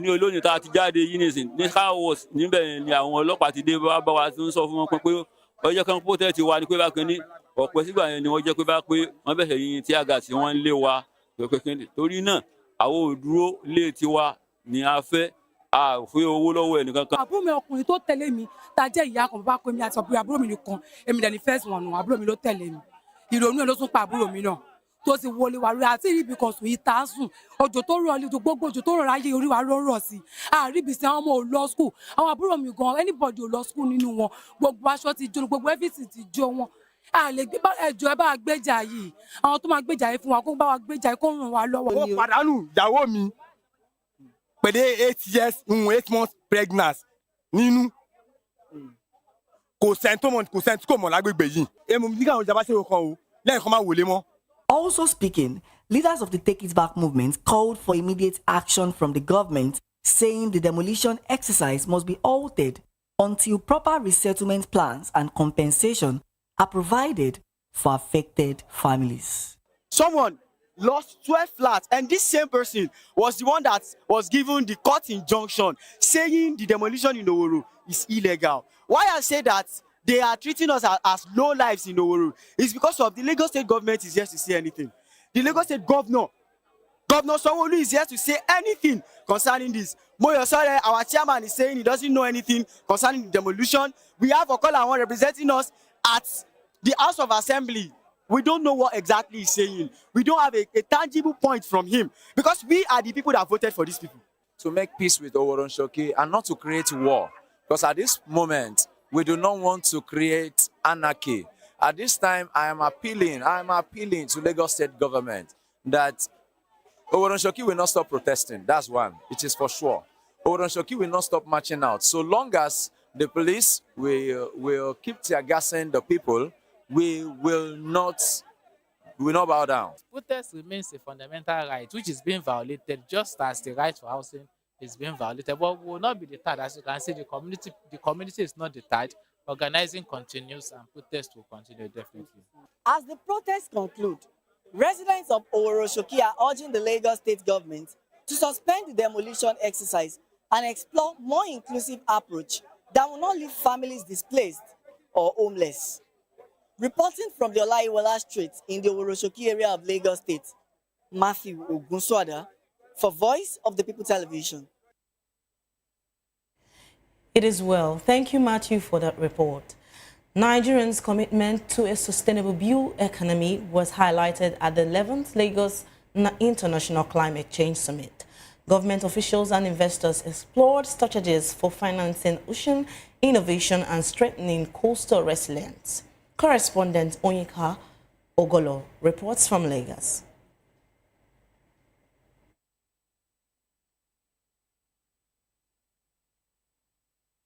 Of Marine and Blue Economy, Mr. Boyega Oyetola, says the country is committed to building a sustainable and globally competitive blue economy, represented by Mr. Dayo Moborala.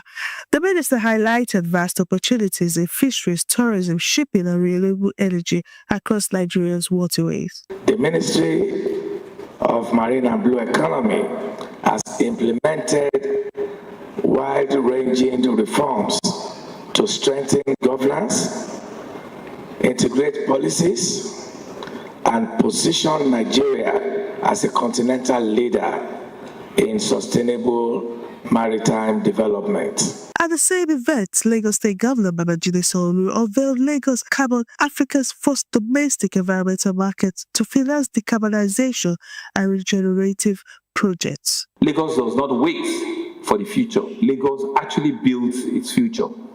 The governor said Lagos will lead Africa's great transition through landmark projects like Omieko, Eco-Atlantic City, and the Lagos Lagoon Authority. Meanwhile, the State Commissioner for Environment and Water Resources, Tokunbo Wahab, reaffirmed the state's commitment to sustainable ocean management. This year's summit could not be more critical. It reflects our ministerial resolve to unlock sustainable financing and pioneer innovative solutions that will safeguard our oceans, strengthen our coasts, and unlock prosperity for generations to come. Wahab also announced a new biogas project at the Ishari Food Market, developed with C40 Secular Global Innovation Group to convert food waste into clean energy and fertilizer. He added that Lagos ranked Nigeria's top-performing state in climate governance for the second year, will continue to lead regional cooperation for coastal realignment across Africa. With bold policies and new partnership, Lagos is setting the pace for Africa's blue economy and green transition. I am Onyeka Ogolo, reporting for VOP TV. Thank you for that report. Next, the Symphony of Praise and Worship SPAL Talent Quest aims to identify and nurture emerging gospel artists, combining musical development with spiritual mentoring. Correspondent Onyeka Ogolo brings us reports. She describes it as a divine vision to raise young. The convener of Symphony of Praise and Worship Talent Quest, Ajoke Oguso, says the SPOR 2025 project is more than a music competition.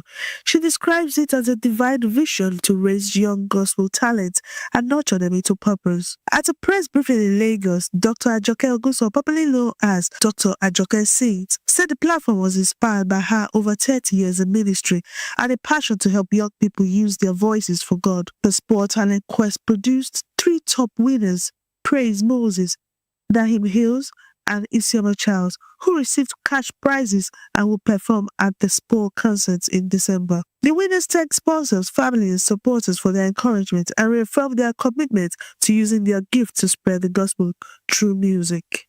The SPOR Talent Quest aims to discover, mentor, and equip young gospel ministers across Nigeria and beyond, helping them shine their light for God. I am Onyeka Ogolo, reporting for VOP TV.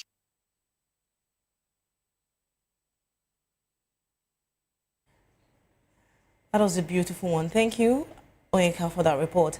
The African International Film Festival, AFRIF 2025, welcomed Japan with special screenings and collaborative projects. Japanese filmmakers explored storytelling, production techniques, and cross-cultural narratives with local talent. All right. Designers, entrepreneurs, and digital experts convened at the Fashion Tech Conference in Lagos to explore how technology can boost African fashion creativity and sustainability. Correspondent Oyedamola Olukutan brings us highlights from the event. Innovators, all exploring a session of the creativity innovation. The Fashion Tech Conference brought together some of Africa's brightest minds, from designers and entrepreneurs to tech innovators, all exploring how technology can transform the continent's fashion ecosystem. Mediocrity is what? Better than what? Misplacement. It's better for you to be a mediocre fashion person that has clarity, that will be excellent, but you are misplaced. The event featured insightful panel sections on topics including digital fashion design, sustainable fabrics, e-commerce integration, and the use of data analytics to predict consumer trends. Based on that design, craft it and say, who am I making this for? Is it nursing mothers so they can easily nurse their babies? Like you see this thing, I can easily nurse a baby if I was nursing. Oh, this blazer, I can wait for business casual meetings. I can wait for professional meetings. I can wait, if I'm feeling cold. I can wait to travel out, like if you give me speaking engagements in London. Are you getting it? If you say this trouser is high-waisted, if you have mommy pouch, maybe it's unisex, it can fit a man or a woman. Once you know what you are tailoring your product to solve, pitch it excellently, deliver a good product, it will travel. Use your media space to create your own story, and people will buy into it. Participants also emphasized the importance of storytelling and branding in position African fashion as a global first, while empowering women and young creatives in the industry. Very important that all fashion brands begin to think like a tech company. Right, and what you're doing is filtering the people that don't necessarily need your product. Right, so if you're selling kaftans, you're selling outfits, ready-to-made outfits, there are certain people that can afford what you're selling. So you look at their age, where they go to, the people that influence them, right? Their location, very, very important. So when I'm sending ads on Instagram, I will not send ads to Uyo because I like Uyo. I will send ads to where my customers are. So that's how you determine your market demography. You actually sit down and build a buyer persona who is a typical person that reaches out to you to buy your product. Sometimes you can determine that, and sometimes your product can determine that. For many attendees, the conference provided not only inspiration, but also actionable strategies to embrace innovation while preserving the continent's cultural identity. Oyedamola Olukusan, reporting for Voice of the People TV. Thank you for that report, Oyedamola. Next, tension over the planned opening of the Museum of West African Art sparked a peaceful protest in Benin City. Governor Monday Okpebholo pledged to protect the sanity of the Benin monarchy while engaging with modern development. Correspondent Rhoda Jenny reports from Benin City.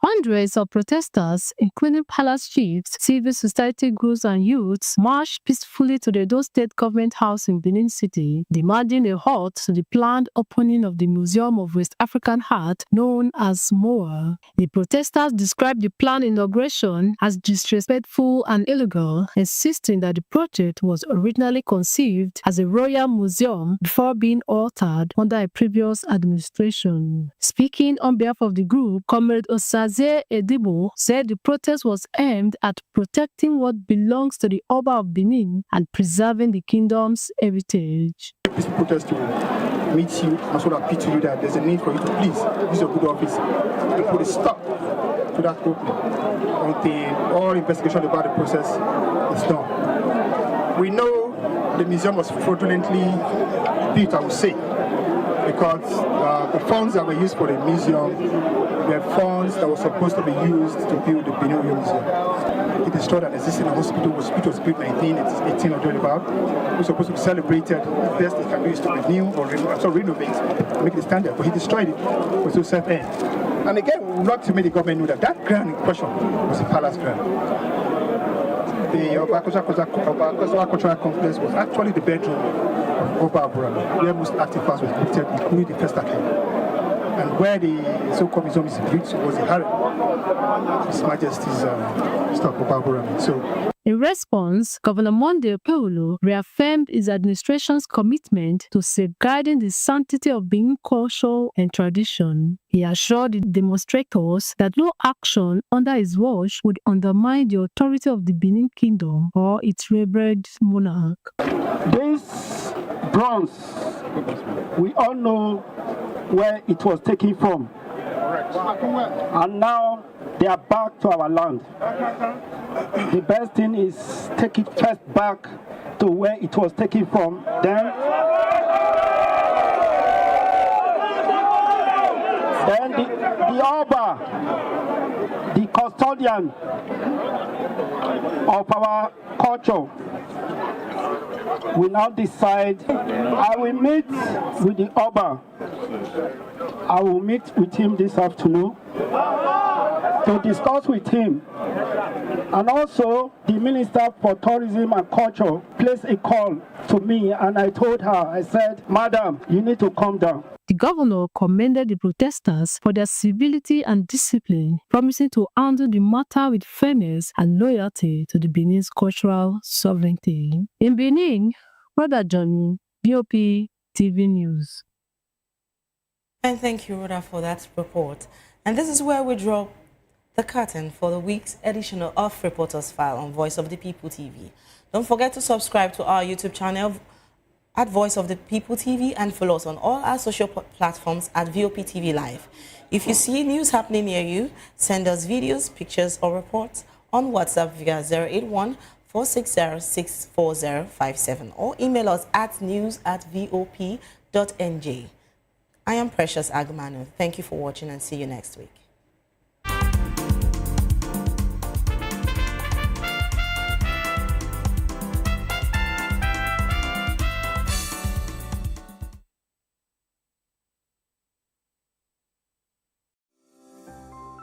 VOP TV.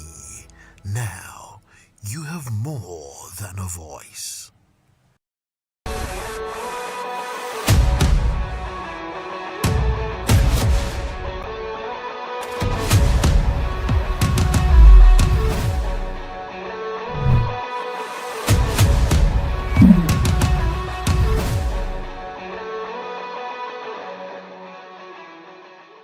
Hello Nigeria, it's another time to talk sports, and today on VOP TV Sports we hit the streets of Lagos, Nigeria to ask questions and require answers as regards the qualification of the Super Eagles for the World Cup. The playoff is upon us. Nigeria gets to take on Gabon to see if they will play either of DR Congo or Cameroon, and the playoff as far as Africa is concerned to see if they will qualify to be a part of the tournament, which will be co-hosted by the United States, Canada, and Mexico. And of course, with me, Jerry Apelohai, will be asking Nigerians the questions, and of course, we'll also be asking them what they think about the derby, talking about the England derby between Liverpool and Manchester United. We're asking Nigerians who will win that game this Sunday as Manchester United take on Liverpool. Liverpool has lost 3 games on the bounce. Manchester United is still trying to find their bearing if they can win games back to back. We'll hit the street, we'll ask the Nigerians, and of course, hear their takes. All right, first off, Nigeria struggled and wobbled to qualify for the playoffs. Yeah. They're going to be playing Gabon. Gabon has Aubameyang, one of the most prolific strikers in this World Cup qualifying playoff. Do you think Nigeria stands a chance against Gabon and even go to play with the winner of Cameroon and DR Congo and win that one and go to the intercontinental playoffs? Even if we win Gabon, I don't think we make it to the World Cup because I feel like we have one of the easiest groups and we shouldn't be going through all this hassle just to make the World Cup when we have easily won our games. Imagine having 3 points after, I think, 4 games thereabouts. So personally, I don't think we'll make it to the World Cup, personally. So you don't have confidence in Victor Osimhen, Eric Chell, Benjamin Frederick, all up against Gabon, we might win Gabon, but let me say we might win Gabon, maybe win the African qualification, but making it to the next round, then I don't think so. I don't think so. Who do you think should take the blame for the performance of the Eagles during the qualifiers? I think it's the NFF, yeah, because they are without what was the name of the former coach, Finidi George. I don't think he was qualified to be a Super Eagles coach right from the beginning. Even before his first game, I was already saying that this one is not good enough. He might have been doing it with in the Nigerian league, but no, the Super Eagles is another level. I don't think it's up to that level. All right, and let's now look at the team so far so good. You know, we have the current African Footballer of the Year and the former African Footballer of the Year. Would it be good? What does it mean for Nigeria if they don't go to back-to-back World Cups? It's a disgrace, and imagine a whole Nigeria not making it to 2 World Cups. It's embarrassing, but let's see how it goes. Well, it's an embarrassment. Hopefully we make it, but removing the being a Nigerian part, I don't think we make it. All right, let's now switch to England. There's a Super Sunday fixture. Liverpool up against Manchester United. Liverpool has lost 3 games on the bounce. And Man United is neither here or there under Robert Amorim. Yeah. Who do you think will carry the day? I think it's Liverpool. As a Chelsea fan, I will be biased and not give Man U any chance. And and hopefully Liverpool will bounce back, because now they're like wounded lions. I also hope that lion will be back against Man United, and I hope they demolish Man U. Yeah, you know, if they demolish Man U, if Chelsea is going for the title, Liverpool have more chances of winning the title, because Man United will always somehow finish 17 or maybe higher. As remove being a Chelsea fan, remove sentiment, we have no chance of winning the league. 0 chance. So why not Man U keep going down? I don't care if Liverpool is top or City. As long as it's not Man U or Arsenal, I'm fine. That's just it. I'm a biased Chelsea fan, so I'll just say it like that. All right, thank you very much. Do you think the Super Eagles can qualify for the World Cup? Do you think they can beat Gabon and go ahead to beat whoever wins between DR Congo and Cameroon and qualify eventually playing the Intercontinental playoff? Nigeria can still qualify, because based on what they played the last game, they even impressed us. And if the information that he used the other last game can still continue, I'm sure you are going to beat Gabon also, at least 2-0. For the international competition, I don't know the country we are going to meet, so I can't say. But at least, based on what they are playing this time around, they are good to go to qualify. Yeah, do you have confidence in Coach Electoral's tactics? Yes. You believe he's good enough? Yes. And to take the team to the AFCON? Yes, okay. And he's going to perform well. Wait, let's talk about the game. Liverpool, Manchester United. It's this Super Sunday fixture. You're a Man United fan. Yes. Are you impressed with Man United right now? Actually, I'm not impressed, but I know they are still going to give their best. Right. Do you think they will be able to beat Liverpool this weekend? Wow. Based on when we are going away, I can't say, because anytime we go to Anfield, we always get defeated. So I believe this time around it should not be the same. Not the same, like it will not be up to 7-0, or it will not be the same. Not even winning at all. At least we are going to a draw. 1-1, yeah. You're going for a draw? Yeah. Who are the players you think will give Man United those goals? Sesko and Ahmad. Sesko and Ahmad? Yeah. All right. Do you think Amorim should still be in charge? Yes, Amorim should still be in charge. Okay. Yes. You think he has what it takes? Yes. All right. Thank you very much. All right, we're here with one of Nigeria's finest citizen, and he's going to be giving us his opinion. Do you think the Super Eagles of Nigeria can qualify for the World Cup via the playoffs? There's a possibility for Nigeria to qualify, but it's a long journey. I think this problem started with Finidi George. He didn't utilize his time, the opportunity he had.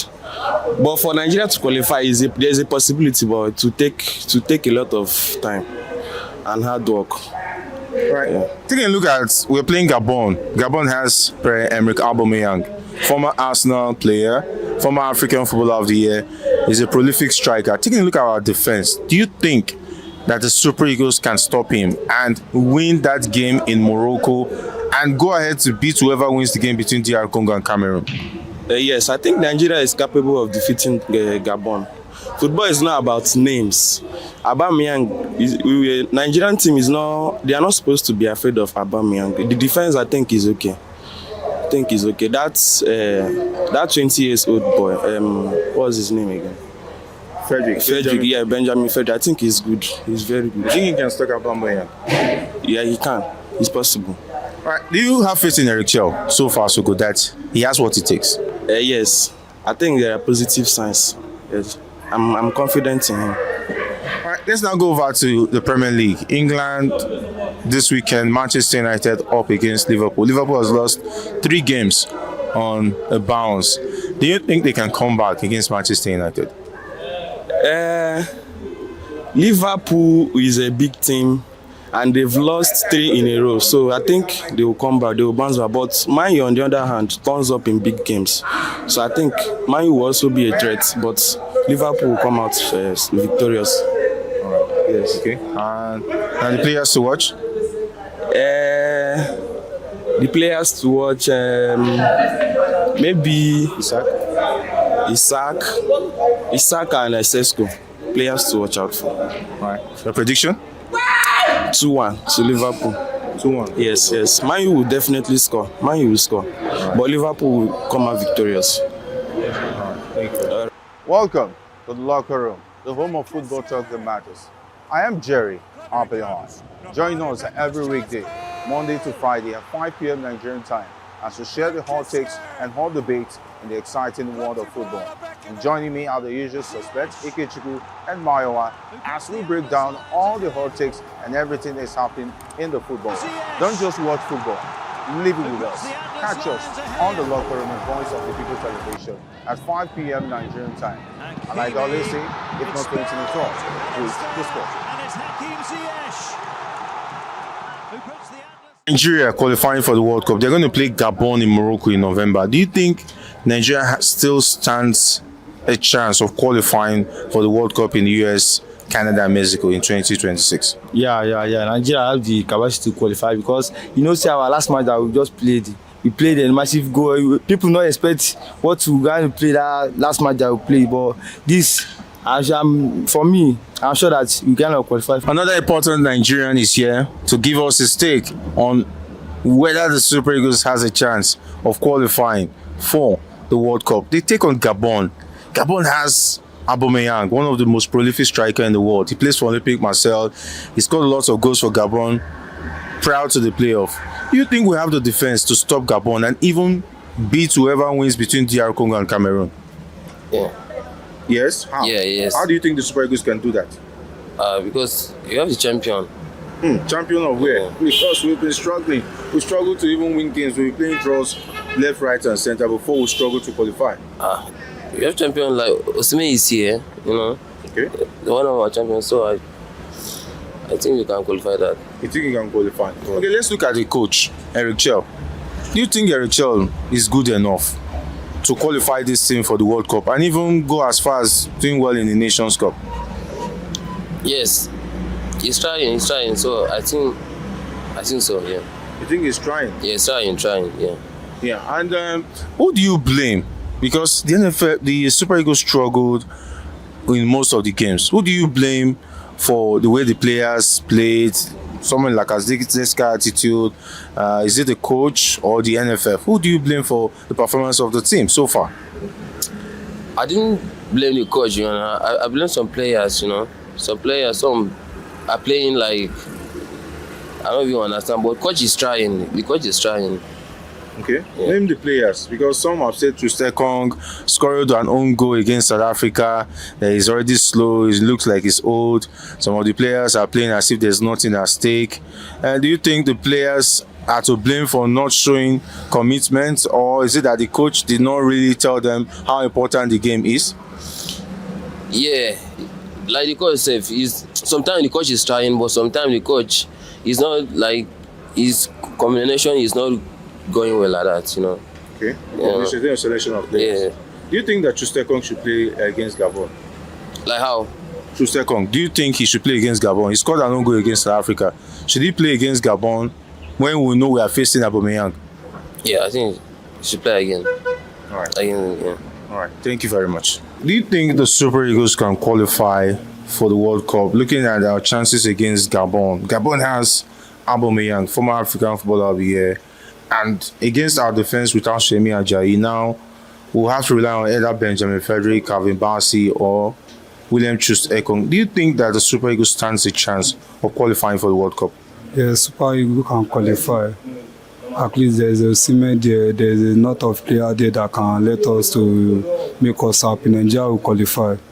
Right. Do you have confidence in our team, most especially the coach, to have the best of tactics to make sure that the team can surpass Gabon? And of course, we might be playing Cameroon or DR Congo, whoever qualifies for the final. I think so that Nigeria will qualify. Anyhow it is, Nigeria will qualify. In that group, Nigeria will go. All right, let's take a look at who is to blame. Normally, Nigerians were not happy that we had to go through playoff. We played a lot of draws. We even lost a game against Benin Republic. Who do you think should take the blame with the way the Super Eagles struggled to make it to the playoff? The NFL. And I know. You don't know who to blame. Yes. All right. Taking a look at. Okay, let's go to Liverpool now. Okay, and there's a game this Sunday. Liverpool-Manchester United. Okay. What do you think will win between Liverpool and Manchester United? It's at Anfield. Liverpool. Why? Why do you say Liverpool? I think that Liverpool is playing best more than Man City like this. Okay. And Liverpool has lost 3 matches in a row. And they're playing against Manchester United, who is either here nor there. Do you think that just Man United might make it 4 losses for Liverpool? No, at least maybe Liverpool just giving like 1-0 or 2-0. All right. Thank you very much. Okay, I'm just going to ask you, do you think the Super Eagles stand a chance of qualifying for the World Cup? They play against Gabon. Gabon has Aubameyang, the former African footballer of the year. He was one of the highest goal scorers in the World Cup qualifiers. Do you think Nigeria can beat Gabon and even beat the winner of the game between DR Congo and Cameroon and qualify for the World Cup? Yes. Yeah. Why do you think so? Because Nigeria is better than them. They're better than Gabon? Yes. Even with Aubameyang on their side? Yes. Okay, take a look at our defense. Shemi Ajayi will not be available. We might be relying on Benjamin Frederick, Calvin Bassey, and Chust-Ekong, who scored an own goal against South Africa. Can you confidently say they can stop Aubameyang, and why? Because they know how to defend. Okay. And how they put themselves. They have what it takes to stop Aubameyang. Let's look at the coach, Electoral. Since Electoral came on board, we've had few draws. We have not been able to win convincingly except the game against Benin Republic. Do you think Electoral has what it takes to go through the playoff and make sure that Nigeria plays at the World Cup? Sure. So why do you think Electoral has it better than Finidi and the other coaches that were there before him? We have so many players that they are doing well. We have like Osimhen. We have and so on and so. I don't know Nigeria player. I don't Osimhen, I know. All right. Thank you very much. All right, you heard from the streets. You've heard from Nigerians on what they think about the chances of the Super Eagles qualifying for the FIFA World Cup 2026 in Canada, Mexico, and of course the United States of America. Nigerians still have faith, they still have hope that the team has what it takes to qualify. That shows confidence in the team. They're happy and excited with what they saw against Benin Republic. But they say time will tell. And on the parts of the England-Liverpool game over this weekend, I can see that the Man United fans are optimistic, but so far so good. It's all fingers crossed as far as the game between Liverpool and Manchester United is concerned. I'm Jerry Apelhoi, reporting from the street for VOP TV Sports.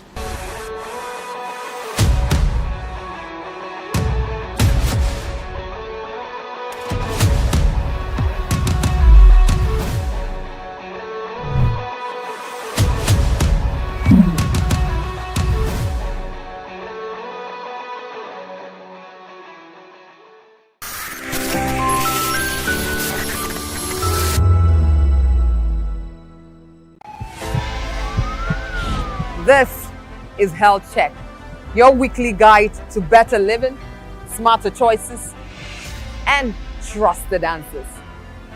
From everyday wellness to urgent health issues, we've got you covered. Health Check, only on Voice of the People television, where your health has a voice.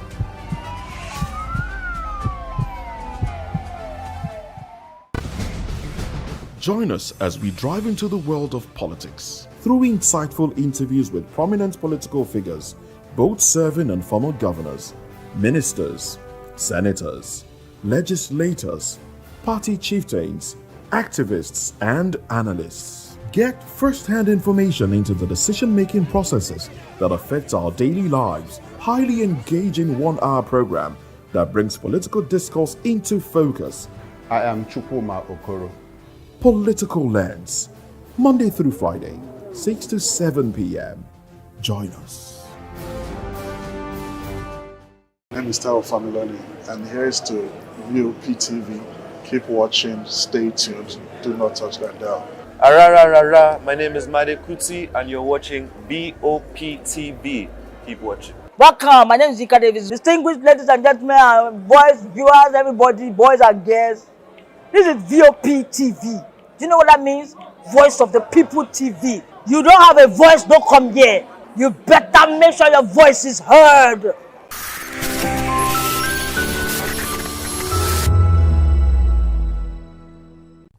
The Ikogosi Warm Springs is a tourist attraction located at Ikogosi, a town in Ekiti State, southwest Nigeria. Flowing abreast the warm spring is another cold spring which meets the warm spring at a confluence, each maintaining its thermal properties. These attributes make the spring a tourist attraction in Nigeria.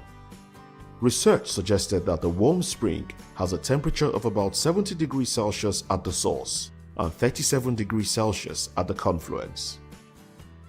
In 1952, Southern Baptist missionary Reverend John S. McGee from his mission base in the nearby Ekiti town of Igede went to the source of the hot and cold springs about which he had heard from the Ikogosi people. Initially, he was discouraged from doing this, and the reasons given were based on the tradition of the local residents, which was that nobody should ever visit the source of these two streams because of the idea that to do so would be to invite death from the supernatural forces that were responsible for this strange and most unusual feature of nature.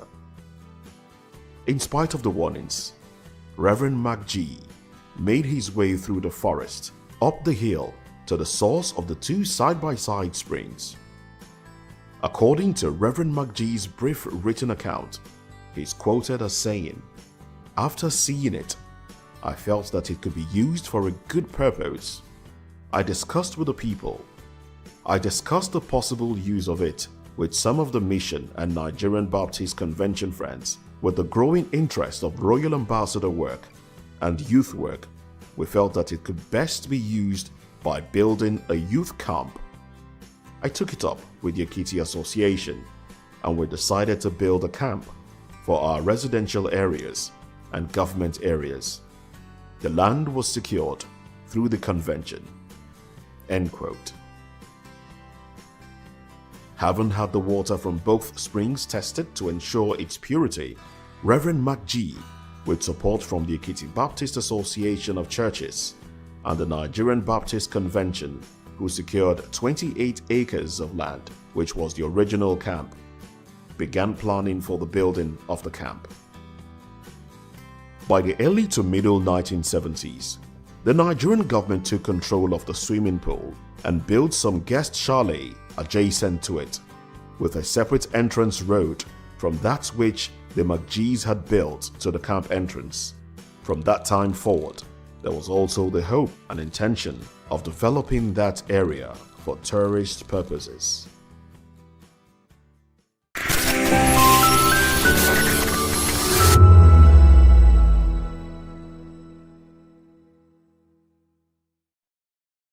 The red carpets, awards, the razzmatazz, music, fashion, interviews, and more. Spotlight on Voice of the People Television. Let's feed you with all the juicy stories in the global entertainment space, bringing you the glitz and glamour as they hot. Stay tuned to Spotlight, 1 p.m. Monday to Friday. Spotlight on VOP TV. Entertainment like never before.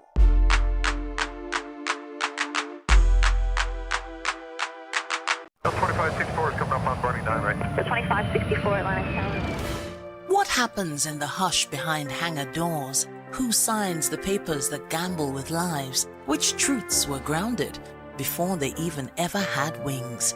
If you've ever buckled a seatbelt at 30,000 feet, if you've ever stared out of that tiny window and wondered who's really in control of the skies, it isn't just flight, it's power, it's politics, it's pressure sealed in steel.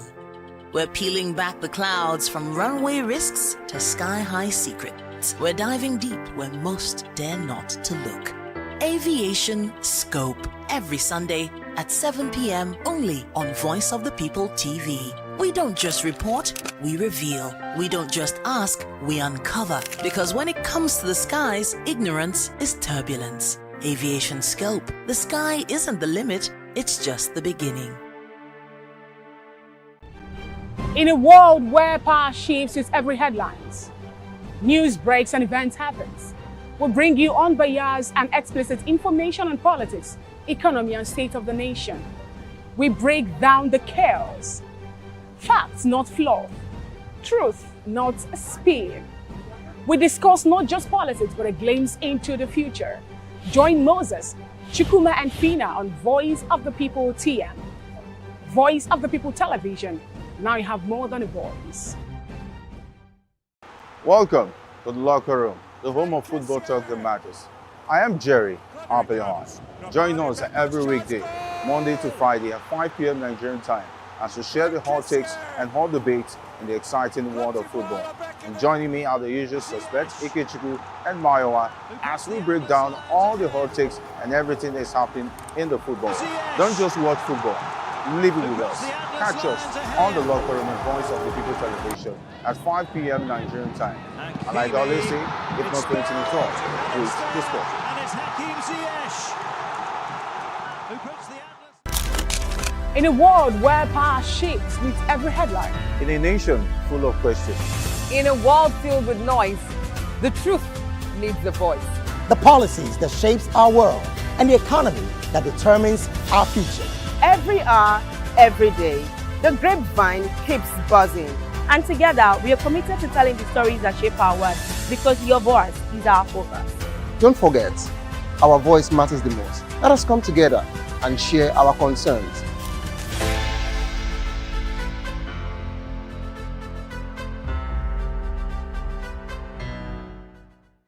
We encourage you to click on the like button and subscribe to our YouTube channel. We are Voice of the People TV. Also follow us on all our social media platforms. We are at VOPTV Live. Visit our website www.vop.ng for fresh and trending news. Also watch us live on SLTV channel 264. VOP TV, Voice of the People Television.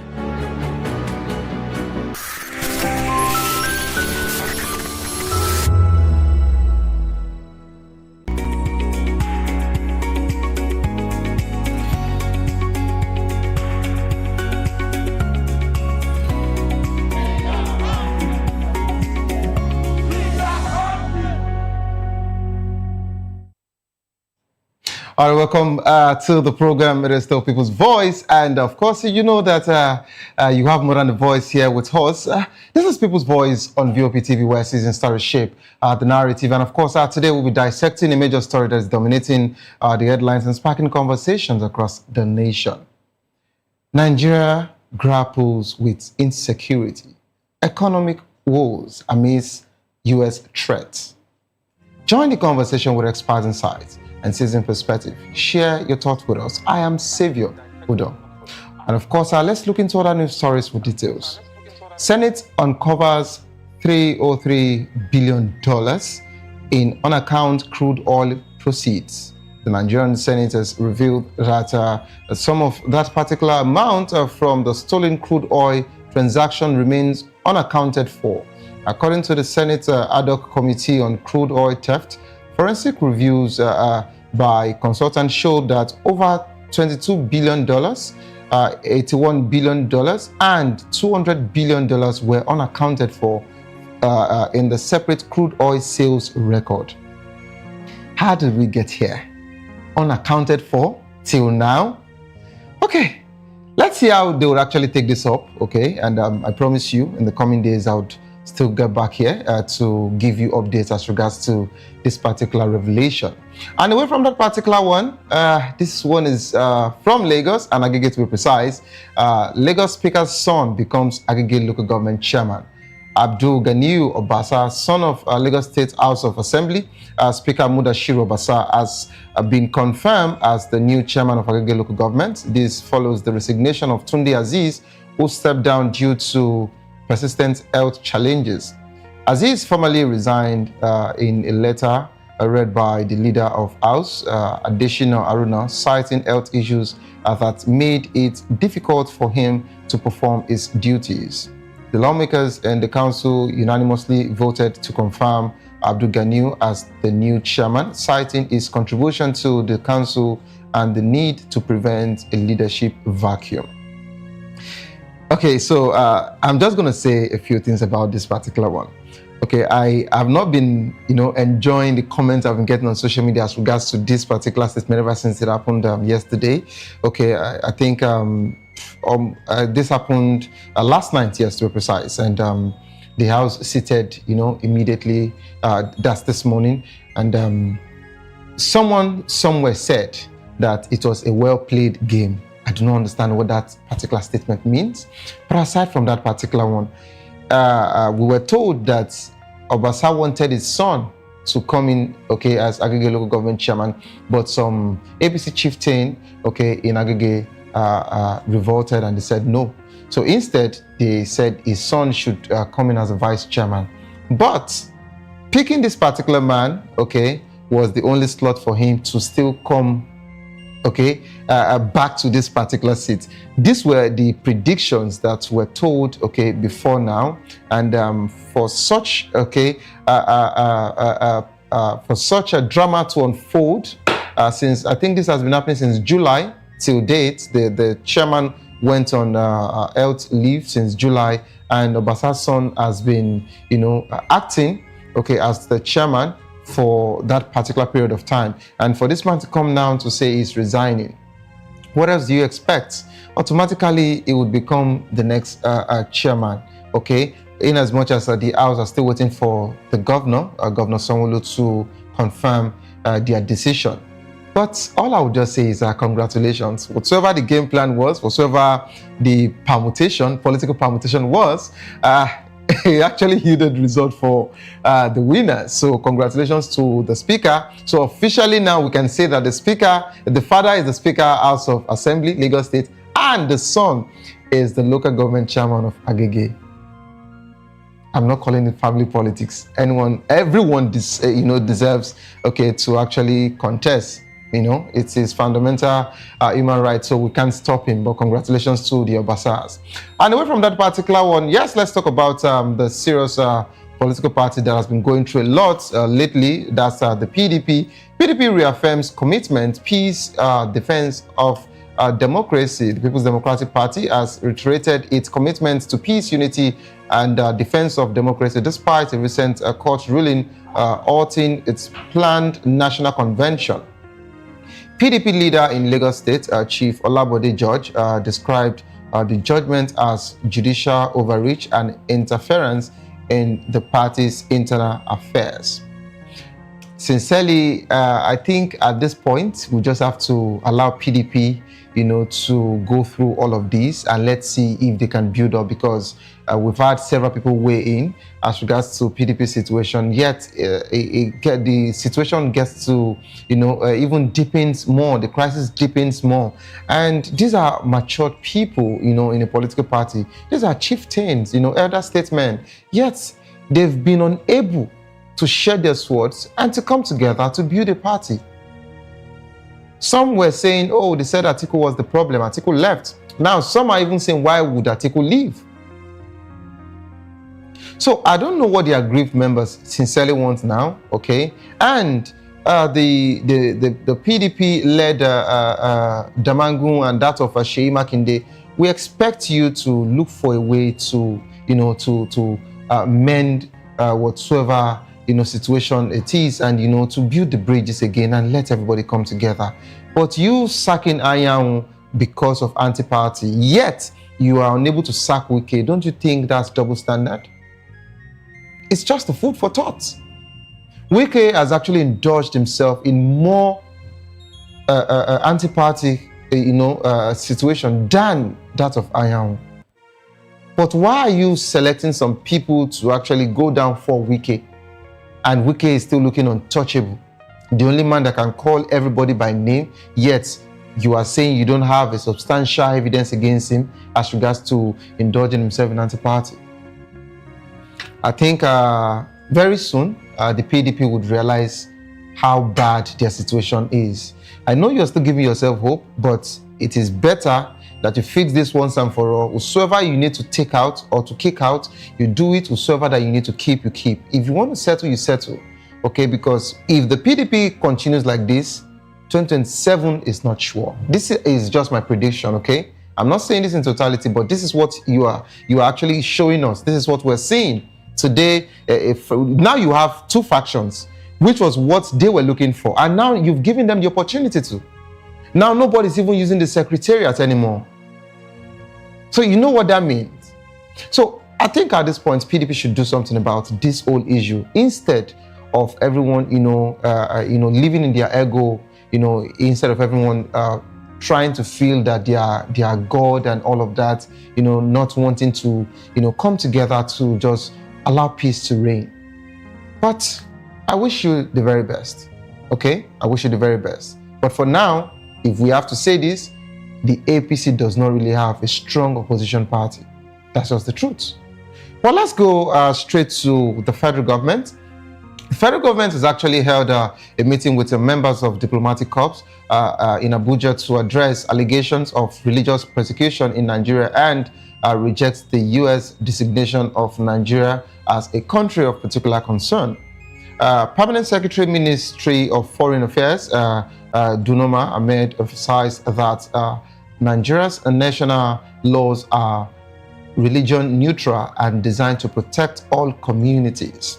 Okay, this particular situation is still ongoing. Of course, the state of the nation is still here, and these are part of the conversations that we'll be dissecting shortly.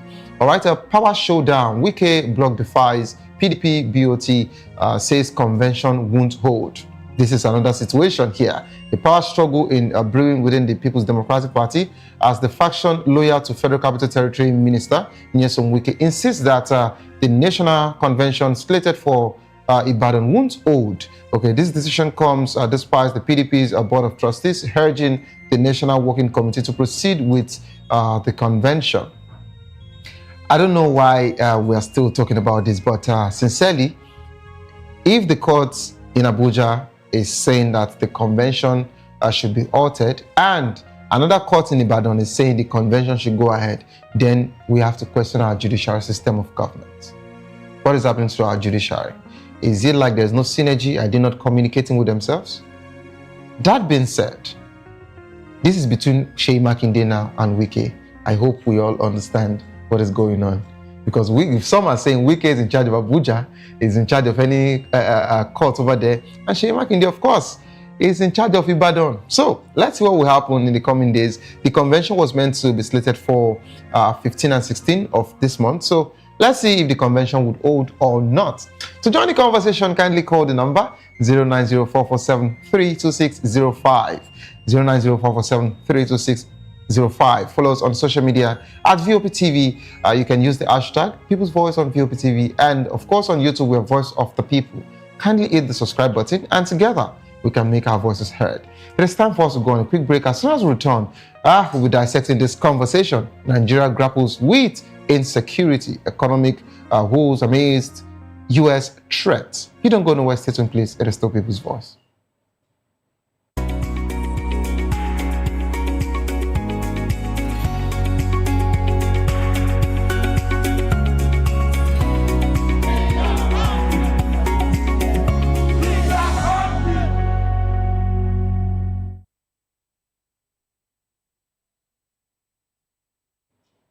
All right, welcome back to the program, Restore People's Voice on VOP TV.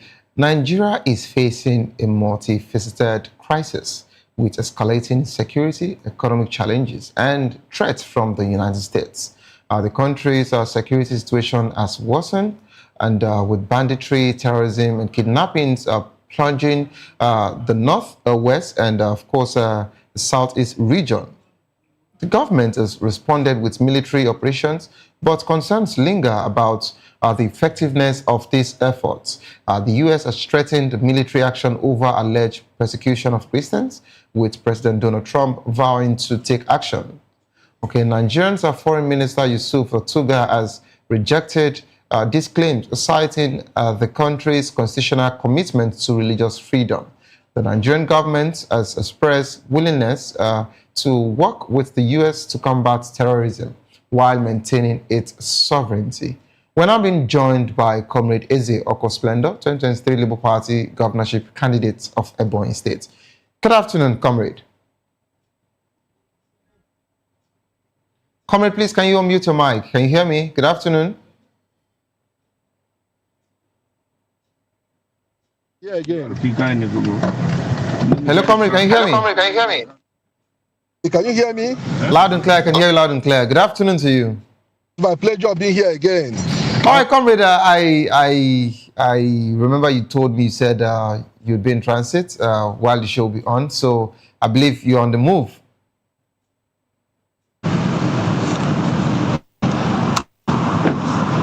Comrade, Hello? can you hear me? Comrade, can you hear me? Yes.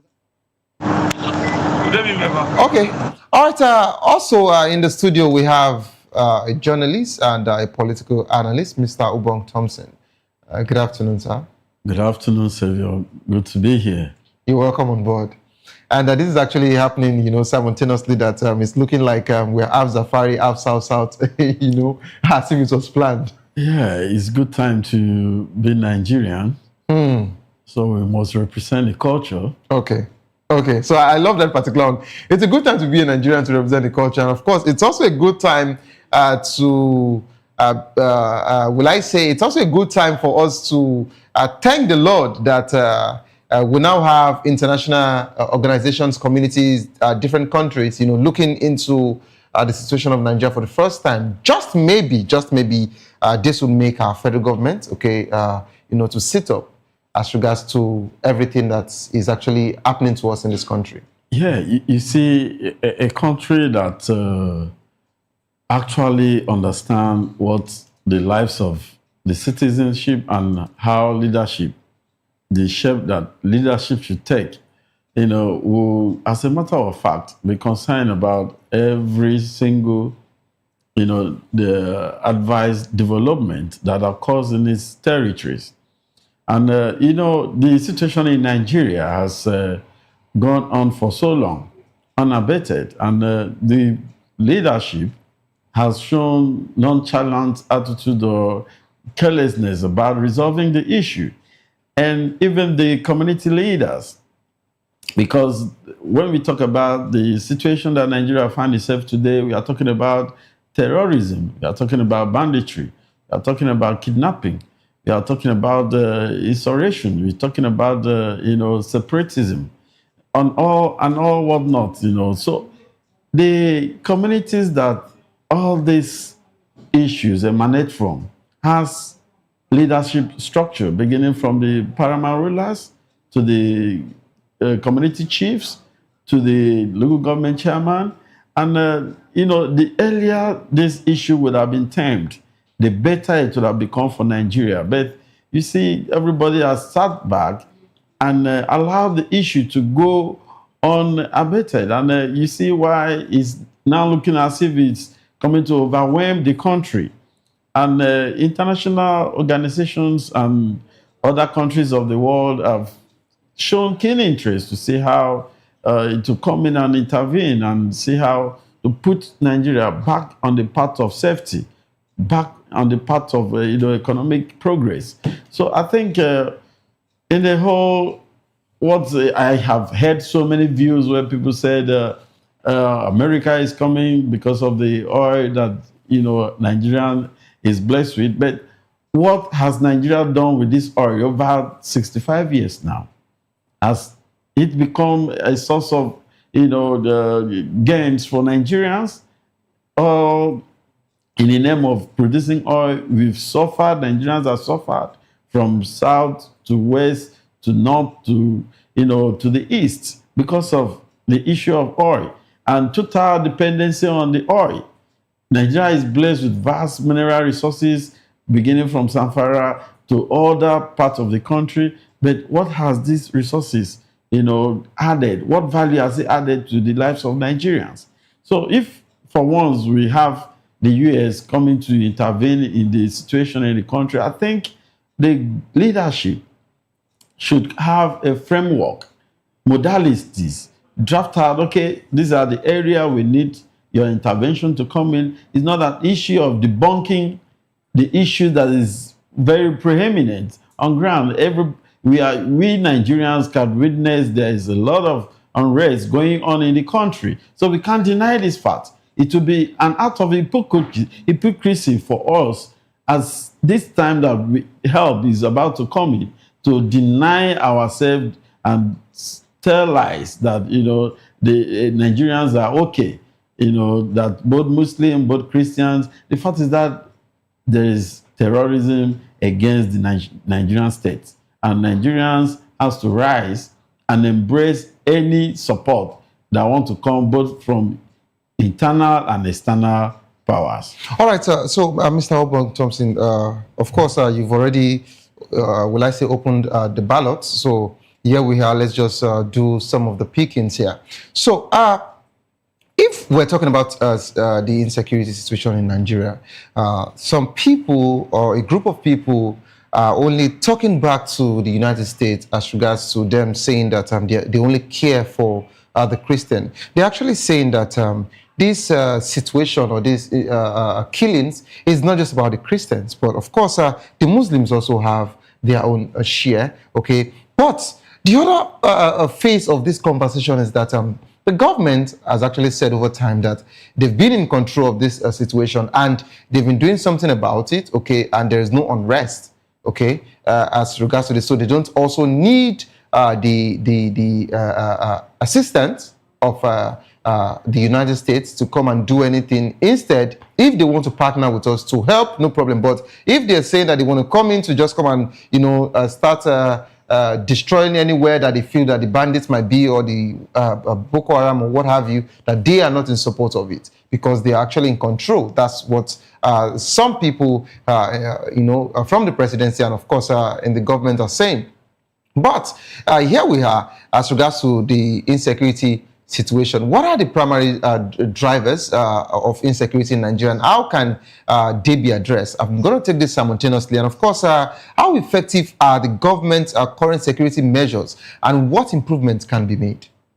Yeah, I think from what we have witnessed so far, the Nigerian government must also be given kudos for the little attempt that has been made. We remember far back in Jonathan era, during the 2015 election, on the eve of 2015 election, the national election was suspended for 2 weeks. And then the Jonathan government now moving the military into the areas that were captured by Boko Haram. And these people were basically, eliminated from those territories.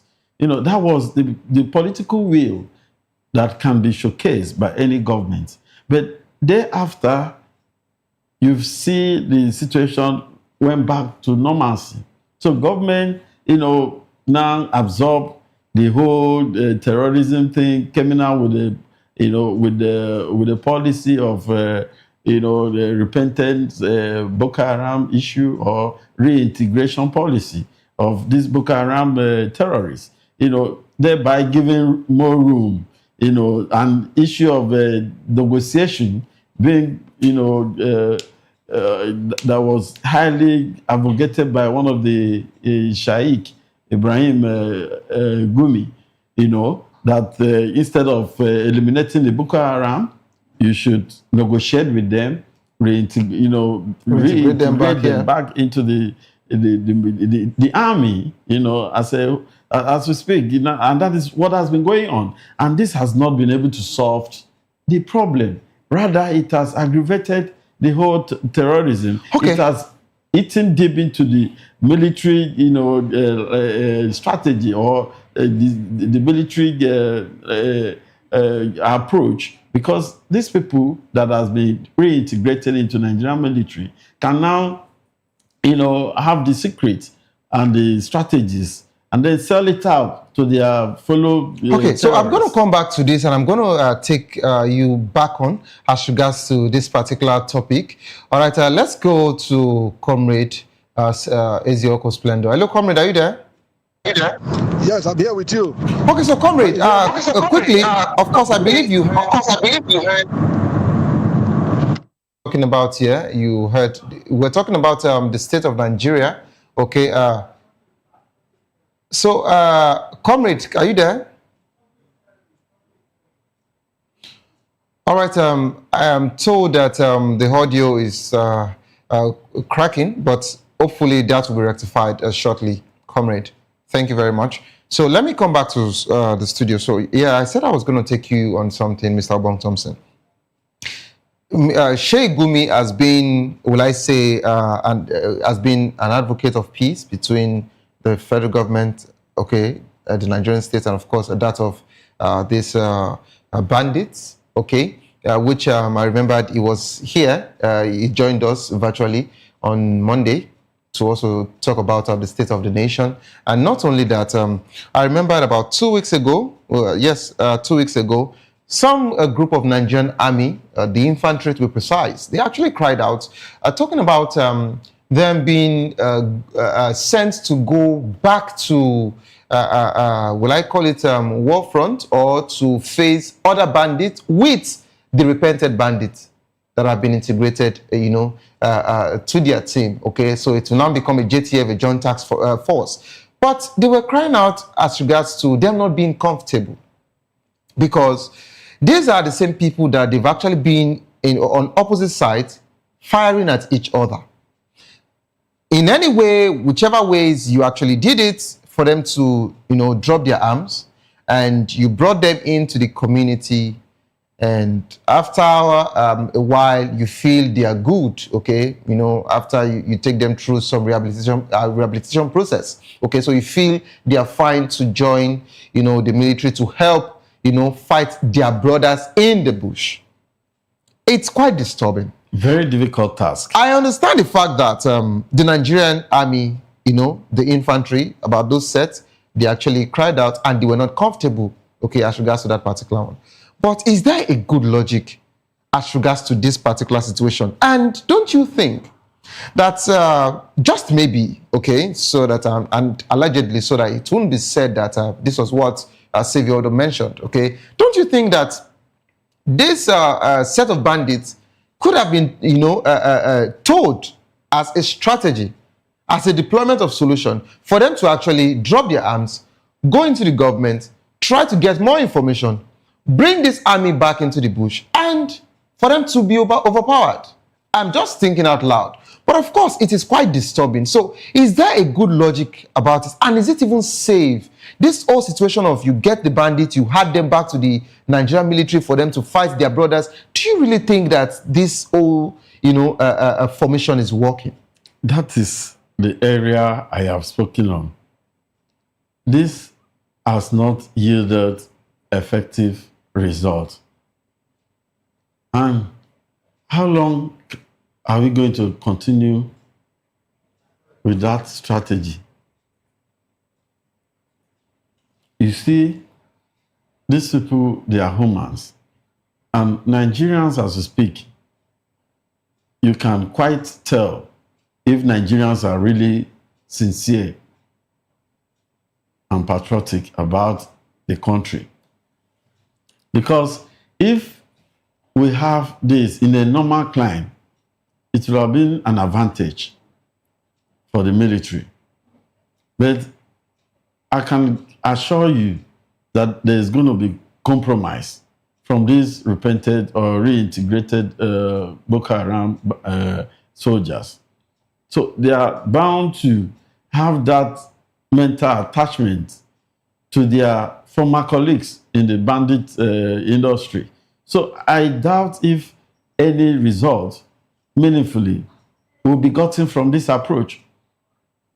I would have preferred a situation where they are being housed for information sharing or for intelligent purposes and not to be put hand in hand with Nigerian soldiers to go into the battleground.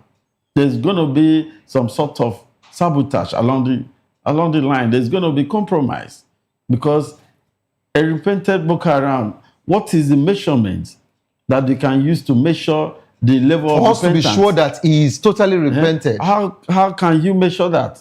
It's not visible. It's really the disturbing. Heart of the man is desperately wicked. Wicked, and who can know it? Of course. Measure the level of repentedness that this Boko Haram has repented. So you cannot, fuse them in between the army and ask them to go to the battlefield. And of course, endangering the lives of these patriotic military officers. Okay, so sir, since you talked about that of Gumi's submission, so let me also take you on this. Gumi said that it is better that we negotiate with the bandits, with the terrorists. He said it is better we do because they are not also that difficult, but he's still trying to, pacify them, for them to be calm and all of that. So I don't know. Is it even a realistic thing, or a situation like, is this logic okay? That bandits would come into the town, kidnap some people, okay, rape them, or, sometimes they kill, sometimes you pay ransom, they release them. Now they have that particular audacity. They come out of that bush, negotiate with you, and go back. And somebody in the government or somebody in this nation is telling us that we have to keep negotiating with them. And not only that, telling the Nigerian army not to get to some places, not to even fire them because you would only get them upset. And if they are upset, they will do worse. And not only that, sir, now you are laughing, but not only that, they even went as far, and he said that these people are also humans, they also want some things. And of course, I think about 3 weeks ago, while I was here for Morning Boss, we had a particular news that the terrorists, okay, the bandits are now telling the community or telling the federal government that they want schools, they want hospitals, they want mosques in their bush. How did we get here, sir? You see, what we have seen happening is a form of trying to legalize illegality. And this is how it starts, except the government stand firm and disagree with this kind of notion and make sure that both Sheikh Gumi, because it means the terrorists are not faceless. They are known to the authorities. If it is that possible, why has Sheikh Gumi not appealed to these terrorists to lay down their weapons and discontinue the terrorism carried out against the Nigerian state? So the government should not listen to this kind of opinion from such a leader, because it will not yield any good result at the end of the day. It will only legalize illegality of the highest order, because these people have taken arms against the people of Nigeria. They have killed men, raped, destroyed homes, and then destabilized the economic activities of the country. They are not in any way asking for anything useful. If they were looking for schools and other facilities and amenities in their community, they have state representative, they have constituency representative, they have local government chairman, they have councillors, they have ministers from those regions, from those territories that can as well, be spoken to provide all these services or these facilities. So why taking arm against your nation that you so cherish? If that is the case, if you cherish the Nigerian nation, you cherish the lives of your fellow human, then there's no need going about killing them in the names of demanding for one thing or the other. So it is a fallacy. It is a total unacceptable opinion that should not be listened to by any reasonable Nigerians in authority. Okay. So it should be discouraged by all means. Okay. All right. Thank you so much, sir, for that particular wonderful submission. Let's try Comrade Ezioko Splendor again. Let's see if the network is clear now. Hello, Comrade. Are you there? Please unmute your mic. Clearly down. All right, Comrade. Is it fine now? Very fine. I can hear you clearly. All right, so Comrade, of course, I know that you were following the program before you went off. All right, so Comrade, what can you say as regards to the state of the nation? What can you say as regards to the security situation in Nigeria? And of course, that of the U.S. stance as regards to Nigeria being a particular country of concern. What can you say about this whole situation that is ongoing? Okay, thank you so much. Good evening, viewers. Honestly speaking, the issue of insecurity in Nigeria is something to worry about. We are very, very sure that nobody in Nigeria is happy with the situation of insecurity in this country. And then for the President of America, Donald Trump, to have issued or declared Nigeria as a country of concern is something that is rather supposed to make the government to sit up. I don't believe in trying to shift blames because Nigerians are being killed.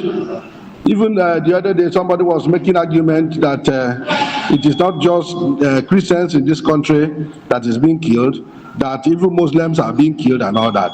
But what we are saying is that killing is killing.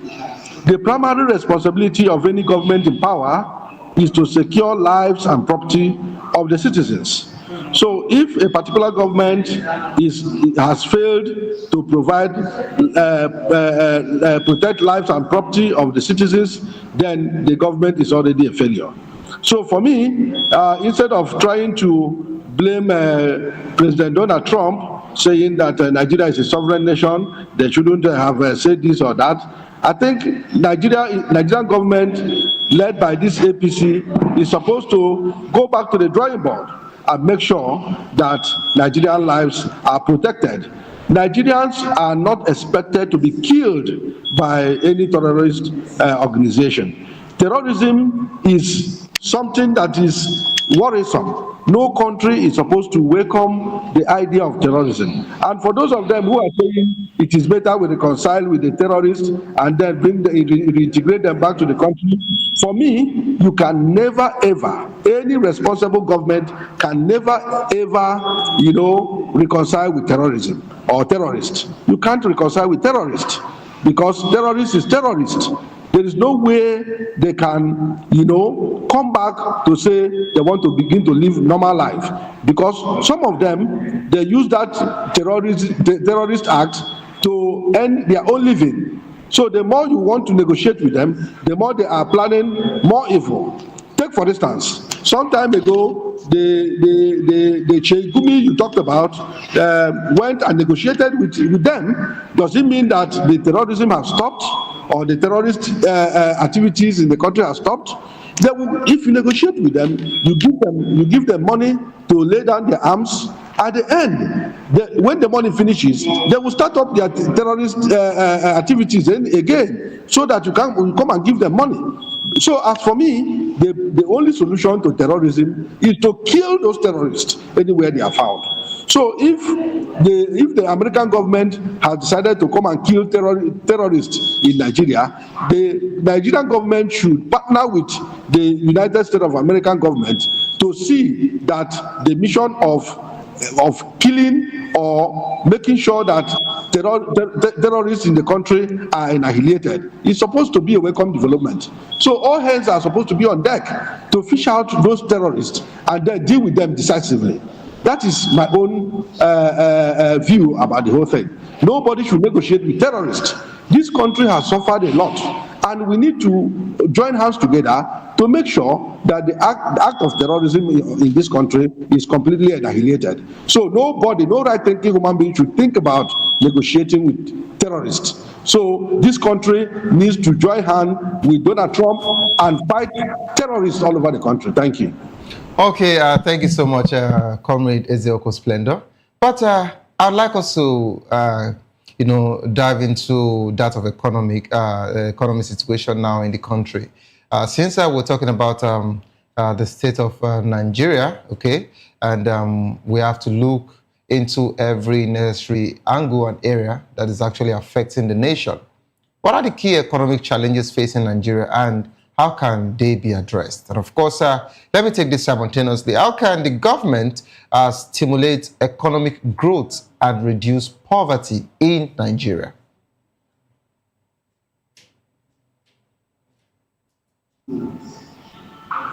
Hello, Sylvia, can you hear me? Loud and clear. Yes, please. I didn't get the next question, please. Yeah, so I said, what are the key economic challenges facing Nigeria, and how can they be addressed? And of course, how can the government stimulate economic growth and reduce poverty in Nigeria? Thank you so much. Just like we pointed out here, first of all, one of the factors that is militating against the economic growth of this country is terrorism. Just any foreign investor that wishes to invest in the country, by hearing that there is insecurity in the country, the person will begin to be afraid to invest his or her money. So Nigerian government should first of all deal with the issue of insecurity, so that the foreign investors can have confidence to come into the country and invest. And nothing is the issue of power. You know, when you want to grow the economy of a particular country, you should first of all make sure that there is power stability. It is through power stability that the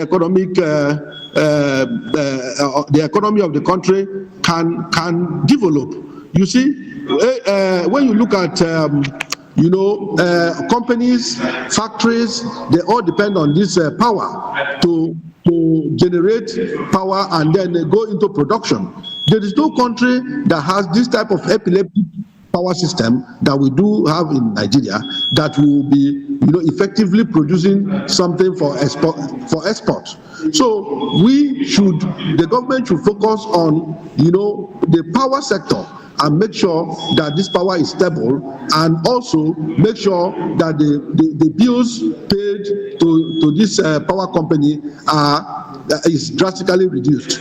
Thirdly, Nigeria should look at internal roads. When we don't have roads that connects the rural areas with the urban areas, you will see that the products from the rural area will be very difficult to be transported to the urban area. So what we are saying in essence is that the issue of bad roads in this country should be fixed, so that production can be something that investors will be interested to invest, so that they will begin to produce goods and services to Nigerians. There are so many factors. When you talk about this issue of the foreign investors coming into the country to invest, and there is no protection, there is no supply of power. You see that all of these factors will work against the economic development of this country. So we should first of all focus on eradicating this fear associated with insecurity. Secondly, we should make sure that we invest more in our power sector to make power to be stable. Lastly, we should fix our dilapidated internal roads, so that products from rural areas can be transported to the urban area, so that even our farmers who are investing their time and resources in their farms can have confidence to go back to farm and begin to plant and produce crops for the country. Right now, insecurity has made our farmers to be afraid of going back to the farm. So when this issue of insecurity is tackled, I think the economic situation of this country will be improved. Thank you so much. All right, Comrade Splendor, before I leave you, before I come back to the studio, yes, since we're talking about economy with you, so let me just finish it up here. So you would agree with me that the federal government, the presidency have been talking about different reforms that they've actually, implemented, and they've been doing so much lately as regards to policy reform. So what impact will the recent policy reforms, have on Nigerians' economy? Is it really working or it's not? I'd like to get a take as regards to the general reform that the federal government has been doing, ever since they took over power.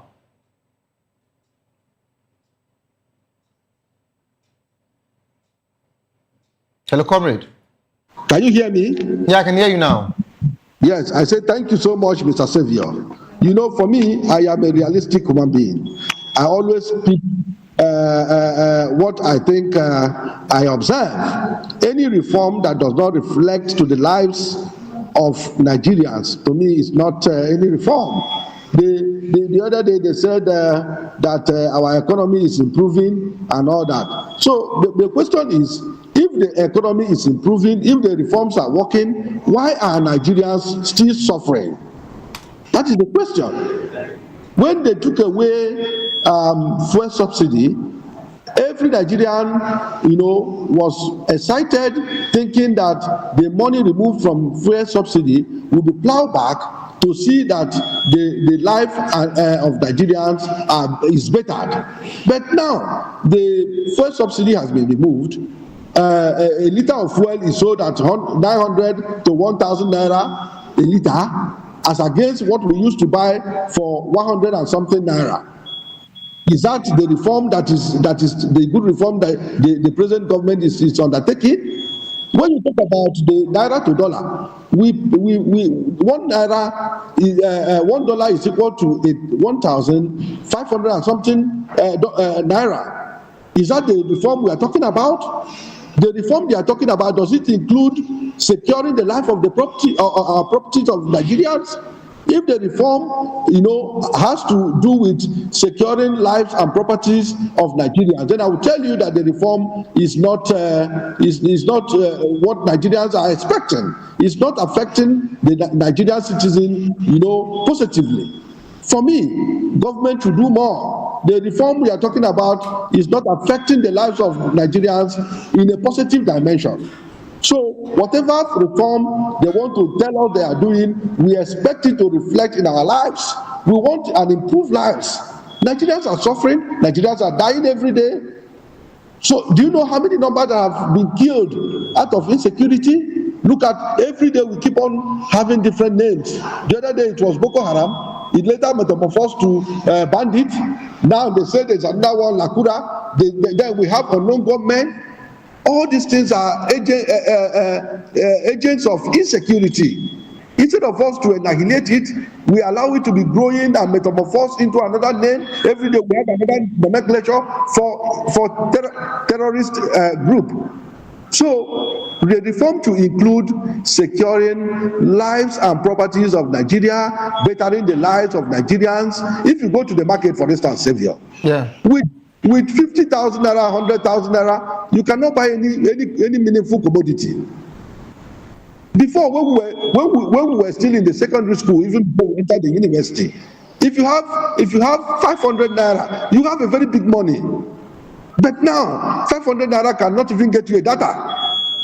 You will recharge a data for 1 month in this country. It cannot even serve you for 2 weeks. So all of these things are what is actually making Nigerian life to be miserable. The reform should include a positive change in the life of Nigerians. So anything that does not affect my life positively is not any reform. Thank you so much. All right, thank you so much, Comrade Ezeoko Splendor, for that particular wonderful submission of yours. All right, let's come back to the studio. So, Mr. Obong Thompson, I know you are balling already as regards to this particular situation of Nigeria. But let's talk about U.S. threats. Okay, what are the implications of the U.S. threats of military action for Nigerians' sovereignty? And of course, how can Nigeria respond to these threats while maintaining its diplomatic relations with the U.S.? Well, I think before I delve into the issue of the U.S. threat, permit me to say that as long as the corruption situation in Nigeria still remains, then the economy will be very far from recovering and improving for the goods of Nigerians. We have a situation where the monies meant for projects in Nigeria have been, or costs of doing contracts are being inflected. Monies that are meant for projects have been looted and relooted. You know, we no longer hear about Abacha's loot. Where has those money gone to? We had so much aid during the COVID-19 era. Where are those monies? We have spent so much money in NNPC, you know, revamping the NNPC facilities, yet nothing is being spoken of. So we have a lot of wastages in Nigeria, which has affected our economy. It has built up over the years, and this has given us, you know, the challenges that we are facing in our economy today. So reforms being carried out by the present government probably might have healed, but one of the ways has to be to stem out corruption from the system totally and live by the means and not above the means, you know, because all the monies that comes from Nigerian ports has to be accountable and transparently used. So in the aspect of President Trump's pronouncement, the threat, you know, rather the way Nigerians and the Nigerian authority should take up this matter should not be taken as a threat. Rather, we know we have a problem. Just like the president has taken an approach to call the, you know, security chief and diplomatic representative for a discussion, that should have been the step to be taken, you know, and ask this most important question: what can we do in situation like this to salvage the situation? Because if you allowed yourself to be messed up, don't expect somebody outside there to come and dust you up. If you allow the, you know, the security situation to prevail, insecurity to prevail in the country, and there's other outside world that believe in, you know, securing, because what happened in Nigeria today will spread to other countries if it's not tamed. So Donald Trump understands what is going to happen in the nearest future. If this is allowed, the terrorism is allowed to get footage in Nigeria, it will spread to other African countries. It will become, you know, the West African country and African country will become ungovernable, you know, continents, you know, in the nearest future. So a stitch in time saves 9. So whatsoever Nigeria are talking about, sovereignty number 1 has to do with, should be, to my best understanding, apart from it's not territorial only, but should be in the consciousness of your fellow citizen. How sovereign are we truly in the area of, you know, economic improvement and the safety of lives and property? That is where sovereignty should begin, not as per the territorial context of Nigeria. We are talking about, you know, the US invading the country. It will have serious consequences for us as Nigerians. All right. Thank you so much, sir, for that particular final submission. This is how far we can actually go on the show. Of course, just like I said yesterday, and I will still say it today, the situation of the state of Nigeria would still be adjourned, okay, till tomorrow. Okay, I have decided to give this week to us looking into our Nigerian situation, of course, to see how we can actually dissect different situations, disturbing the nation, and how we can prefer solution from us here, because the show is people's voice. But don't forget that the views and opinion expressed by our analysts are solely their own and do not reflect that of VOP media. We're all entitled to our opinion. And of course, I'm going to leave you with this. Don't give up, because it is not over. Tough time doesn't last, but tough will do last. Whatsoever you're facing will soon be over, and you will definitely smile again. My name remains Savior Udo. Have a good evening rest.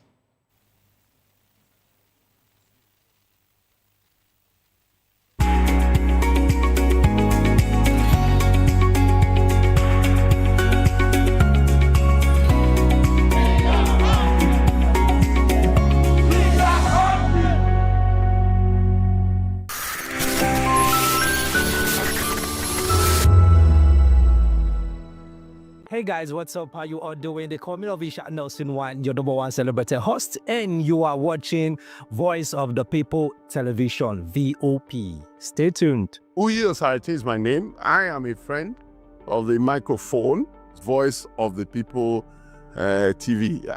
That name is unique, and the brand is very sweet. I like the packaging, picture qualities, camera qualities, and then of course, the quality of human beings that I see sometimes on your channel. I talk and get paid, and I look forward to being in your studios. Oh yes, you are on to Voice of the People TV, live here in Benin City, the cradle of black civilization.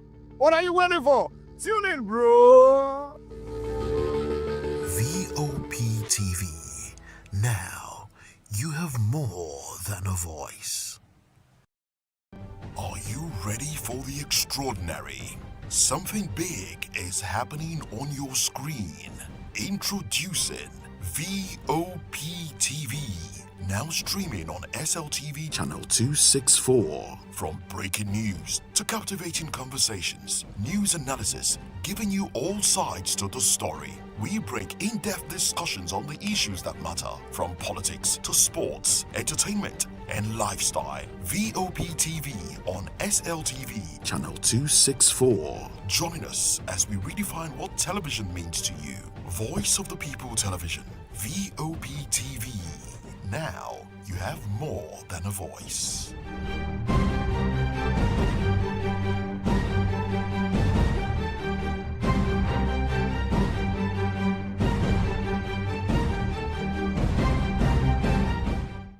My name is Esther. They call me the Oga of them are the general overseer of them all. Every man, every woman has got a voice where integrity is the volume. So this is Voice of the People's TV. Voice of the People's TV. So this is the people's voice. And the people's voice is the voice of God. That's the voice populi in Latin. The people's voice is the voice of God. So keep watching Voice of the People. In fact, my name is Voice of the People. Keep watching MC Adobe King. Hi guys, my name is Kagan. I am Nigeria's biggest tech content creator, and I just wanted to give a quick shout out to Voice of the People TV. Keep watching, enjoy, and you're welcome. My name is MC Alamano. They call me Enjoy Landlord. It's VOP TV. Keep watching VOP TV. Don't touch it down. Even if you want to touch it down, increase the volume. If you don't increase the volume, I told me. My name is Collins Agawabe, popularly known as No Maiden, but last, more than No Maiden. Or more.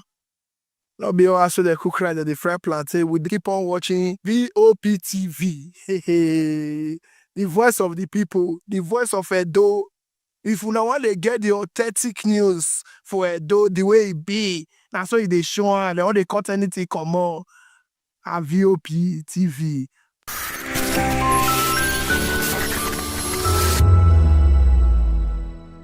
Everybody keep watching Voice of the People. All right? Love you all. Hello, sweetie. What's going on? My name is Kiki. Keep watching VOP TV. Thanks. Hey guys, what's going on? Olumide Oru, the Fresh Prince of Lagos here, and this is VOP TV, guys. Hello guys, I want you to please keep on watching VOP TV. Ladies and gentlemen, my name is Hafiz Oyetoro. Please keep watching VOP TV. Shout out to VOP TV. Very big shout out to the fans and lovers of VOP TV. My name is Tayo Faduro. I'm an actor that you are going to live to love. Keep watching. Cheers. Hi everyone, so shout out to VOP TV. In a world where truth is the ultimate power and opinions scream the loudest, it's time to wade through the noise. Hunger no get tribe! Hunger no get religion! And scan the human interest and trending topics that matter. Stay tuned to The Issues, your plug to the stories making the buzz, from politics to science and technology, social justice, and more. Let's tackle the tough questions and expose the truth. The Issues on Voice of the People Television, Mondays to Fridays, 8 to 9 p.m. The Issues. Don't just react, understand. Voice of the People Television awuchiela onye nụ ya ka ọrụ ibe ya. Ị chọrọ ịmata akụkọ ndị gbara n'akwụkwọ akụkọ dị iche iche n'ala anyị kwa ụbọchị. Ị chọrọ ịmata ka o si afịatụ na ndọrọndọrọ ọchịchị, agụmakwụkwọ, azụmahịa, ime njem, ọbụladị egwuregwu. Mgbasonyere anyị n'oge ndị Igbo na Voice of the People Television. Anyị nwere ndị ọbịa bụ ọkachamara, bụkwa ndị ga-enye aka tapịa isiokwu ndị anyị jiri bịa kwa ụbọchị. Anyị ga-eji ka o siri gbaa n'akwụkwọ akụkọ dị iche iche wee malite tupu anyị akọzie n'uju n'ubi onye anyị bịara na nke ya. Ịgbamụrụ nzem ọzọ kerikosi ya gaziere onye ukwu ma gaziere onye nta. Mkparịta ụka tọrọ atọ ka anyị ga-ewetara gị bụkwa nke ga-eme ka ịmata ka ihe si aga n'ala anyị bụ Naịjirịa, ọbụladị na mba ofesi.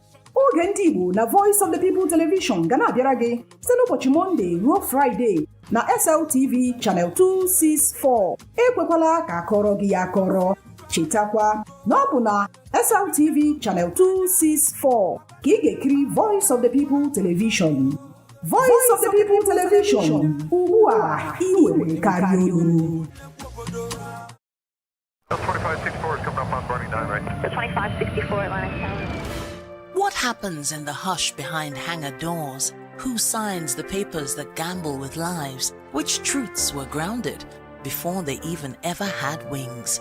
If you've ever buckled a seatbelt at 30,000 feet, if you've ever stared out of that tiny window and wondered who's really in control of the skies, it isn't just flight, it's power, it's politics, it's pressure sealed in steel. We're peeling back the clouds from runway risks to sky-high secrets. We're diving deep where most dare not to look. Aviation Scope, every Sunday at 7 p.m. only on Voice of the People TV.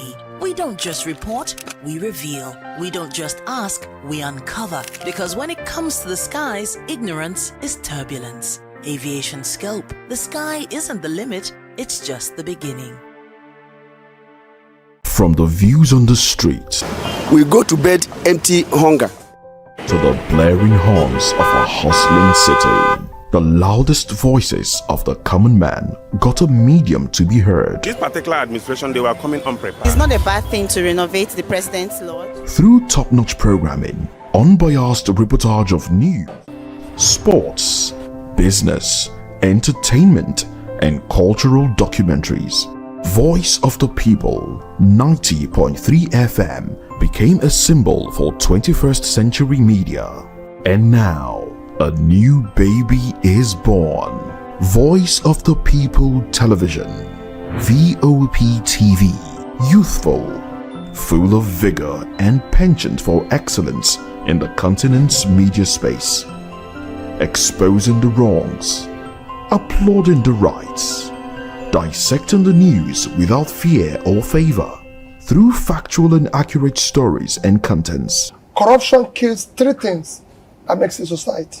Representing the interests of the people and giving them a voice. Voice of the People TV is here to stay towards building a fair society. VOP TV, Voice of the People Television, truly a voice for the people.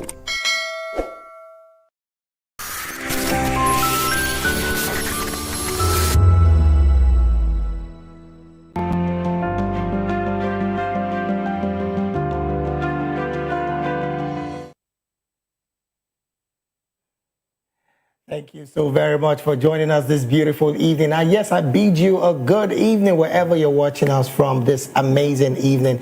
It is the 6th day in the month of November, a beautiful Thursday evening. And again, I say welcome to Political Lens. My name is David Edwin, and of course, I'm standing in for my colleague, Chukwuma Okoro, who again is unavoidably absent this beautiful evening. But like I told you yesterday, he definitely will be coming back stronger and, of course, super better to take you through much more when it comes to stories that definitely is politically huge for you and I to understand. All right, let's get right into it. Just in case you're just tuning in, we're broadcasting on Metro SLTV channel 264. On YouTube, we're at Voice of the People TV, and of course, on all other social media platforms, we are at VOP TV Live. We would only urge you to go straight to the comment section. When you get there, the only thing you would do is let your voice be heard. And of course, by way of dropping your comments on all of the conversations we will be having this beautiful evening. And I trust for a fact that we'll have so much amazing conversation today. And again, I always would let you know that with us, you have more than a voice. And that's why I urge you to go and let your voice be heard on the comment section. Today, we'll be looking at a very interesting conversation. Former Vice President Yemi Osinbajo slams worthless GDP figures, tells President Bola Tinubu and African leaders to stop deceiving the people. This is one of our talking points this amazing evening. And of course, we're talking about the Trump threats. There is, of course, a visa ban shocker where Nigeria is in global crosshairs over Fulani herdsmen, and of course, the Christian persecution that has made the American government redesignate Nigeria as a country of particular concern. Also, today we'll be talking about the Anambra election in view, where the new INEC chair is saying that INEC drowns in court cases. And again, Governor Chukwuma Soludo of Anambra State received a major heroic welcome at his hometown ahead of the next the election coming up on Saturday, November the 8th. Well, these and more is our conversation this beautiful evening. And I would urge you to stay put with us because our analysts are very much ready to also help us make sense of the stories and more. But that's what happened just after this very short break. And we'll be diving straight into the main conversation. Please stay with us. We'll be right back.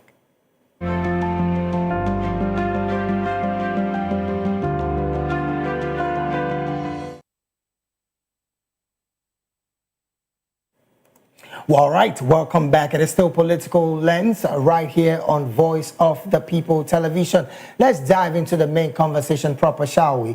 In a bold and widely discussed rebook, former Vice President Professor Yemi Osinbajo has publicly challenged the economic narrative championed by President Bola Ahmed Tinubu, warning that Nigeria's celebrated GDP growth figures are worthless if they fail to improve the lives of ordinary citizens.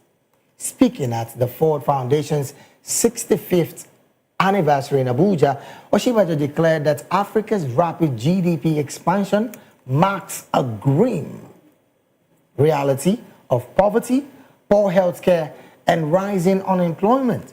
He emphasized that economic growth must be measured not by numbers, but by the quality of life it delivers, calling for a shift towards social justice-driven development. Also, Osinbajo's remarks have ignited debate across political and economic circles, as many Nigerians grapple with soaring inflation and stagnant wages despite official claims of economic progress. Drawing from his tenure as chair of the Nigerian Economic Management Team, he reviewed a troubling disconnect between government statistics and the lived experiences of citizens. GDP growth doesn't mean jobs, doesn't mean food, doesn't mean dignity, he said, urging leaders to stop celebrating figures figures that don't reflect the reality. Now, his comments are seen as a direct challenge to the Tinubu's administration, which he touted GDP gains as a proof of successful reforms. Well, let's dive right into it almost immediately. And we have joining us virtually one amazing individuals who love to speak Nigeria. And I'm talking about Comrade Eze Oko Splendor. Comrade Eze is the 2023 Labour Party governorship candidate of Ebonyi State. I understand Comrade already is with us. Comrade Oko, a very good evening to you, sir, and welcome to the conversation. Thank you so much. The pleasure is mine from here. Good evening, viewers. Thank you so very much for joining. And also joining us all the way from Benin City, Comrade Chris Ojekere. Comrade Chris is a public and political affairs analyst and commentator. Comrade Chris, a very good evening to you as well. Good evening, and thank you for having me. Thank you so very much for being here. Let me start off with you, Comrade. Comrade Chris, looking at what Professor Shibajo did say today, he clearly spoke about the reality of what is on ground than the GDP figures that, of course, administrations after administration consistently bring up. What's your position with these kind of discussion, particularly on the part of one who was the former vice president of this great nation, Nigeria? Well, the former vice president has just given verbal expression to our constitution. Our constitution says the primary purpose of government is to provide welfare and security for its citizens.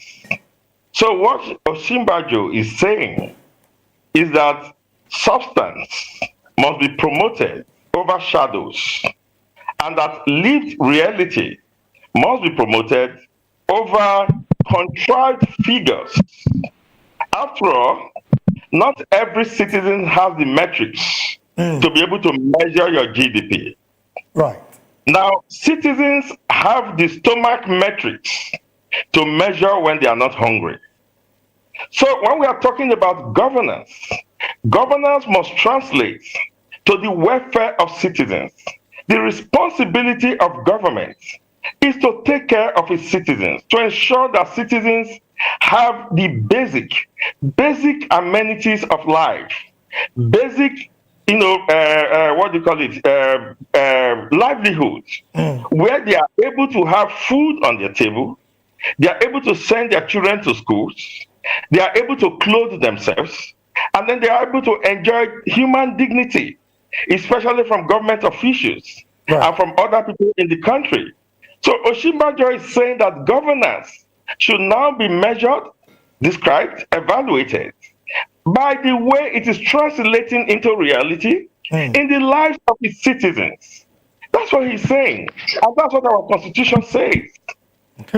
Okay then. Well, again, concerns are being raised about the fact that the same Professor Shibajo, of course, during his tenure, also as the vice president, they also did celebrate this GDP growth and figures.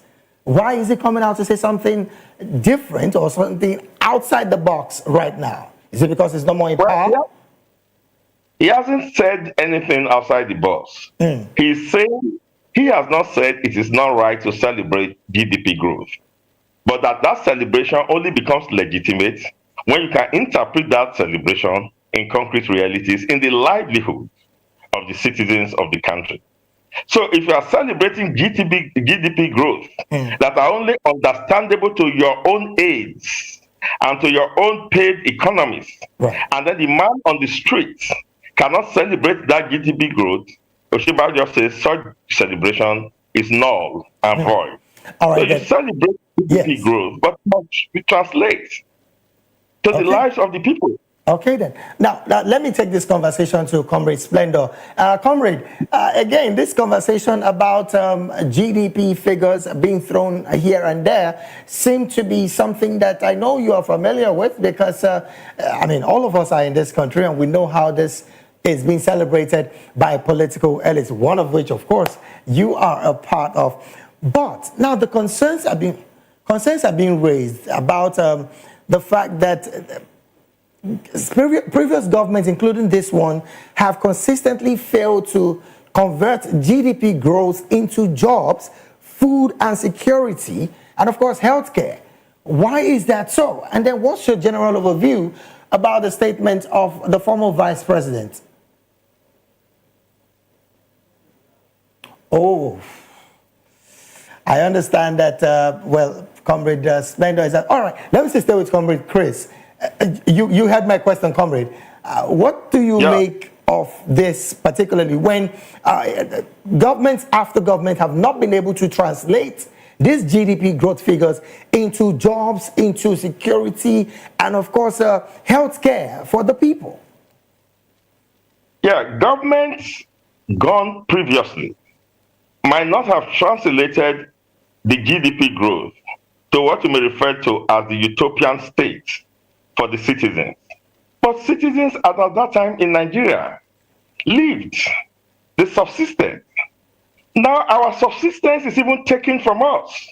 When they celebrated, for instance, during Shimbajo, what was the cost of fuel? Citizens could still commute from one point to another. But today it's almost impossible for you to commute in any kilometer that's up to 100, considering the fares that you have to pay. When Osinbajo celebrated during his regime, at least we had insecurity problem, but it was contained mostly within certain limits. I remember that when they came in, sections of the country was in the hand of bandits and kidnappers. And then the government of that day, under Buhari, said they were going to recover those land back from kidnappers and achieved that. Today, kidnappers and terrorists are being celebrated. They attend state functions. You cannot come from one point to another. Your tariffs are increasing on a daily basis. Your taxes are hanging on our heads like the sword of Damocles. And then you are celebrating GDP growth, and we are wondering, what is GDP growth? All right, then. What does that translate to? All right, then. I understand Comrade Splendor has joined the conversation now. Once again, Comrade, thank you for joining the conversation. The question I asked earlier, I understand that you possibly were not able to hear me, but right now I strongly believe that we are together. Let's first establish connection first. Comrade, can you hear me clearly? I can hear you loud and clear. Fantastic, and I'm glad that you're here. Again, the question I asked earlier is, why do you think government after government, not just the Tinubu's administration, including even the late Buhari's administration, have not been able to translate these GDP growth into job creation, into security, even healthcare? Why do you think that has been like that over time? Plus, with this administration, who again has leaned on the removal of subsidy, as it were? Thank you so much.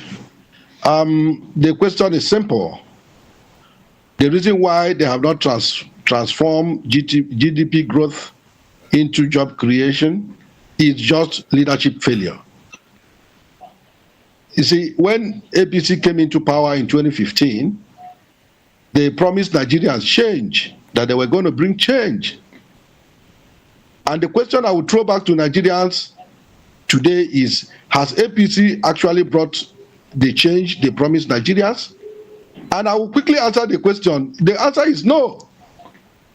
You see, when a government dwells in propaganda, it does little to the people, to the electorate.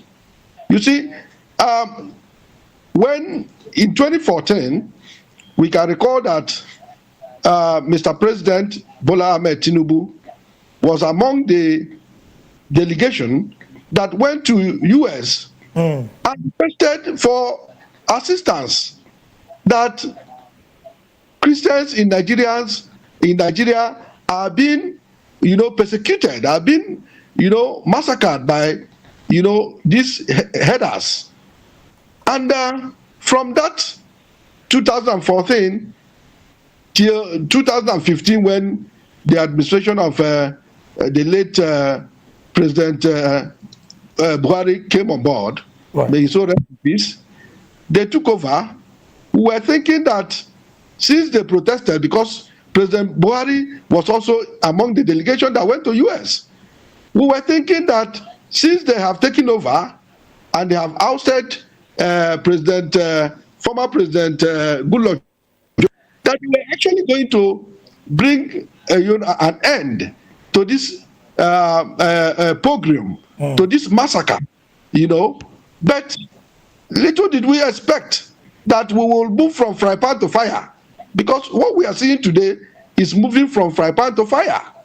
What we experienced, the insecurity we experienced during Jonathan administration, that even necessitated his being removed from the office. What we are seeing today is worse than what we saw. So what I'm saying is that we should not be talking about GDP when the lives of Nigerians are not protected, when the lives of Nigerians are nothing to write home about. Right. People are being massacred in numbers, and we are talking about GDP growth. Okay, now I'm still going to stay with you, Comrade Splendor. I'm still going to stay with you. In 2010, 2015, just like you mentioned, under the Jonathan's administration, you would recall that Nigeria's GDP rebasing, particularly in 2014, made the headlines at the time globally, and of course positioned Nigeria as the Africa's largest economy at the time, right?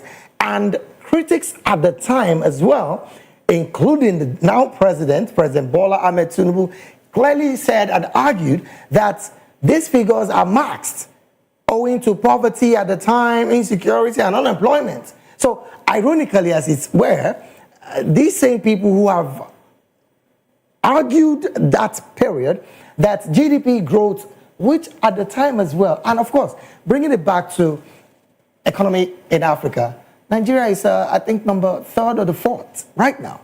So what exactly are we celebrating? That's my question. We are celebrating is insecurity.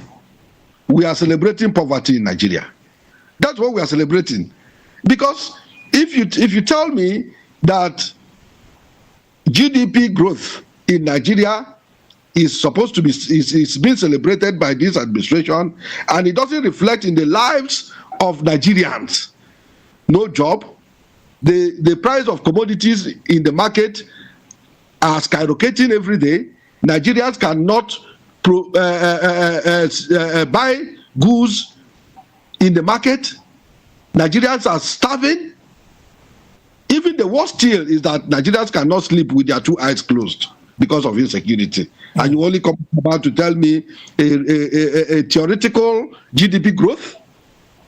What is GDP that does not reflect to our life? My dear brother, let us be realistic in this country. I want to say emphatically that APC was not prepared for governance. They were just struggling to take over power, to hijack power. Because if you take over power, the next thing is governance. How are we faring now? That's the question. How are we faring? Can we go to our farms? Huge question. Can we go to the farm and do work comfortably in our farm and plant our crops and harvest it? Huge question there. Well, let me take this conversation to Comrade Chris. Comrade Chris, I said earlier that in the 2014 era of former President Goodluck Jonathan, Nigeria was just the best economy in Africa. Right now, we're the 3rd, struggling to be the 4th. In fact, economics say we might fall to the 5th because Morocco is coming up, and Morocco might just shift us from that position of 4th to the 5th economy in Africa. Now, questions are being raised right now about the policies of this government, which again, the presidency has said that it is as a result of the policies, which again they term bold leadership, is the reason why we're having this top growth of our GDP. But can we say clearly here that with these whole reforms, the Nigerian people are getting the best of what they deserve, particularly from leadership of the APC? When you use the word reform, I do not know what reforms you are referring to. The subsidy removal is one. Well, except we are including unceasing tax increases as reforms. And we are including tax increases that does not even take into account what jobs you do, thereby incentivizing criminals to go and get money from anywhere, according to what Taiwo, their so-called reform committee chairman said, thereby incentivizing armed robbers and even the terrorists to open an account so that in January, government can get 20% from the little money that they have in the account. If that is what you call reforms. The truth of the matter is that nothing is being reformed. When the government has nothing to say, they begin to hide under macroeconomics. Because in macroeconomics, you are dealing with books, figures, statistics. Right. We are saying that government or governance to translate to reality, to concrete welfare programs, concrete, lives, good living, good livelihood of citizens. That is when you begin to say governance. Donald Trump of America, when he contested for election 2025, said that if he became president, he was going to attack the rising cost of eggs and groceries. And within 2 months into his administration, he was showing clear data of how egg and groceries was coming down in different states and in different parts of the country. Nigerians have always known their problems. So when you amend your rate, I'm not even saying solve Nigerians' problem, we will be the first people to notice it. What we have had here is that we are making matters that were already bad, not just worse, but terrible. This is a government whose policies you cannot interpret. There is no investment in production. They speak of so-called expanding or putting in place what they call the cash transfer. Nobody is able to identify which homes are the direct beneficiary of this so-called cash transfer. We are told that about 15 billion or trillion, I can't remember the figure, have been spent. And they're asking for more money to spend. Nobody can show you the home. There's no register to it.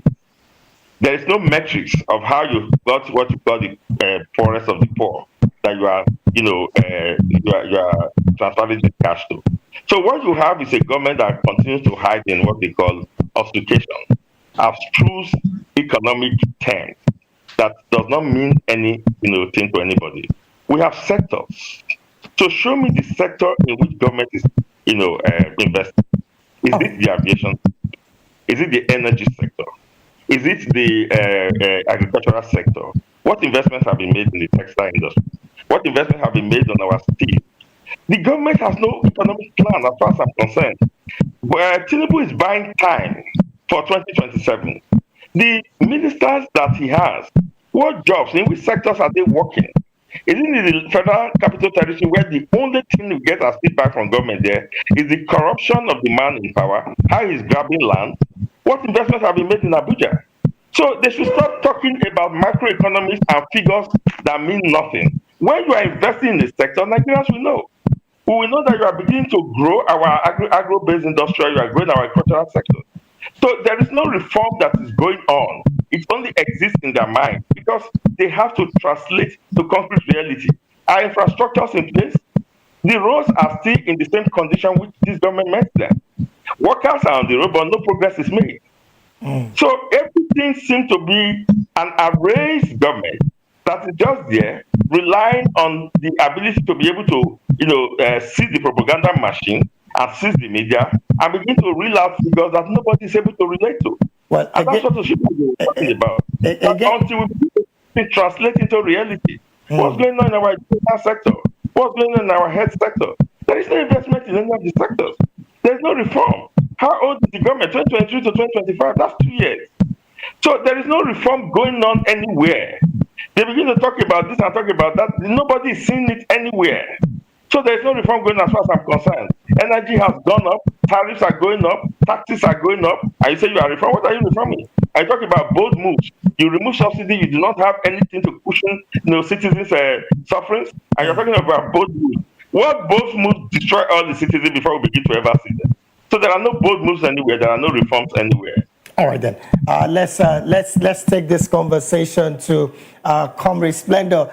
Comrade, did you say earlier that the APC government clearly did not plan themselves well before coming into power? Well, I'm trying to paraphrase what you said, but then again, during the late president, I'm talking about Muhammadu Buhari's administration, there was the N-Power and Trader money that was clearly designed to bridge the gap between macroeconomic growth and, of course, the grassroots impact. Wouldn't you say that that is a fair enough kind of policy on the path of that administration, which, again, the former vice president is talking from, saying that GDP growth does not mean job, it doesn't mean food, it doesn't mean dignity. I mean, he was just urging leaders to stop celebrating these figures. As against the Bola Ahmed Tinubu's administration that clearly is enjoying and leaning on the subsidy removal, plus, of course, the exchange rate unification that, again, the government celebrates clearly. Do you think this, again, are not plans from the part of the APC government to help cushion the economic impact of the country? So much, my dear brother. Like I said before, I am a realistic person. I don't talk out of sentiment, and I don't whip sentiment around issues. Okay?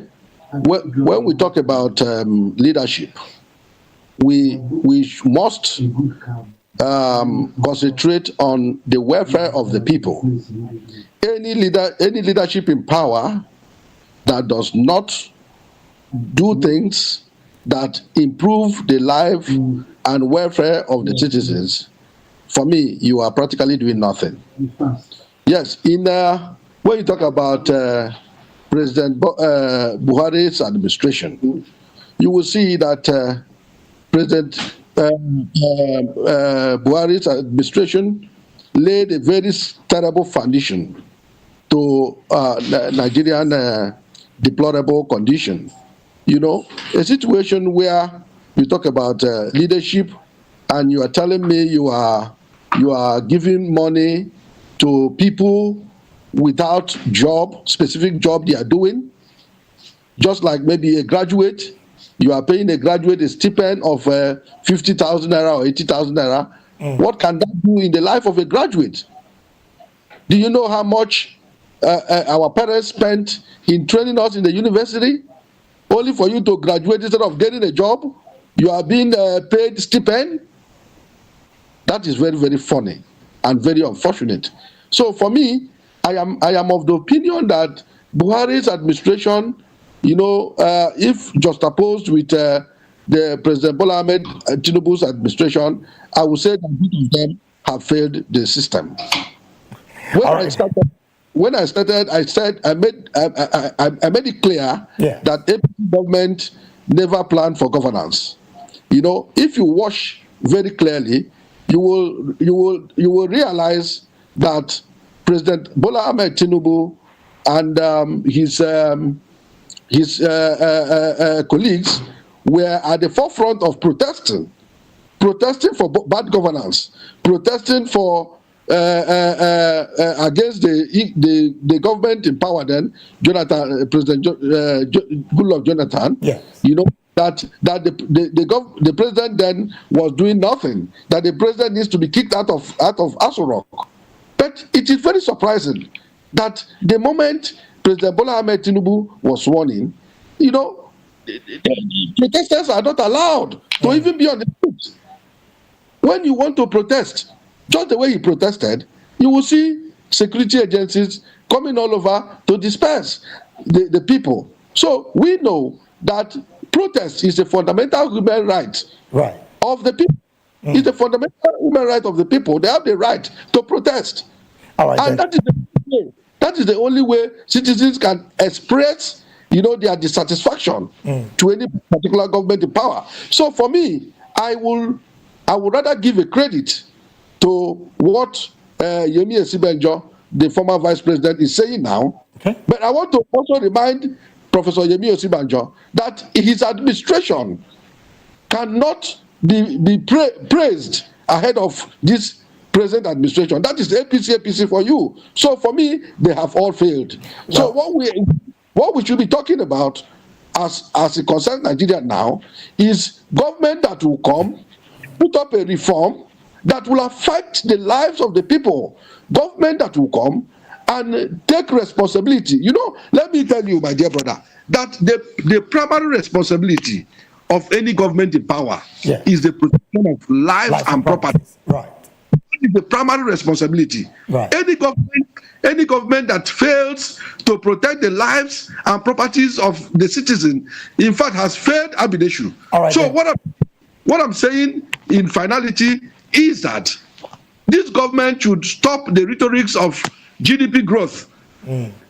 That you go back to fix the security of the country. All right, then. So that I like the fact that you've mentioned security, and that is going to lead us to our next conversation, where in a dramatic escalation of international scrutiny, the United States Congress has proposed sweeping sanctions, including visa ban and asset freezing, targeting members of the Fulani herdsmen groups, Miyetti Allah, Cattle Breeders Association of Nigeria, and of course, Miyetti Allah Kutal Hor, over alleged involvement in genocidal attacks against Christians in Nigeria. Now, the bill, introduced by Congressman Christopher Smith, follows President Donald Trump's redesignation of Nigeria as a country of particular concern for religious persecution.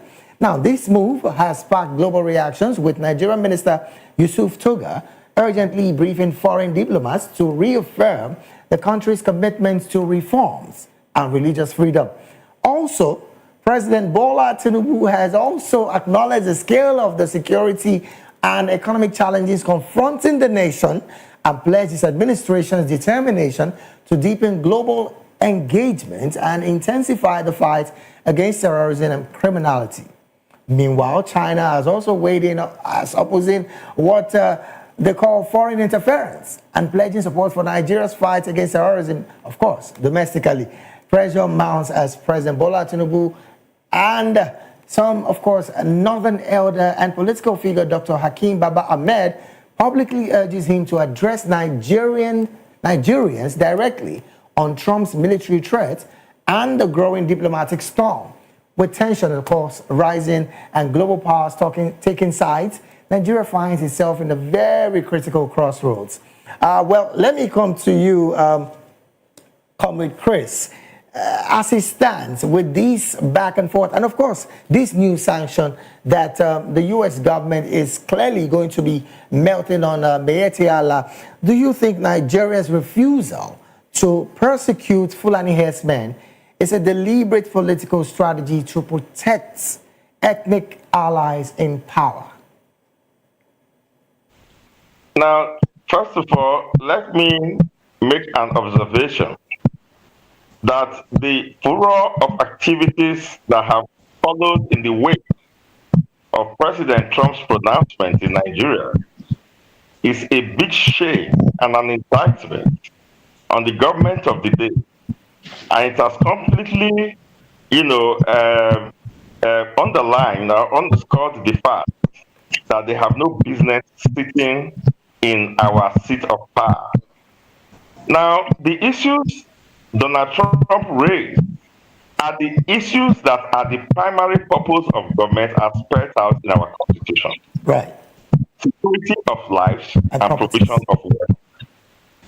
And government has been in power, and we have seen different types of programs, daily kidnapping, activities of terrorists and bandits, and government has sat complacent, completely aloof from citizens' cry and from the pains that citizens have been suffering, and the death and losses of lives, and the bloodshed and violence in our land.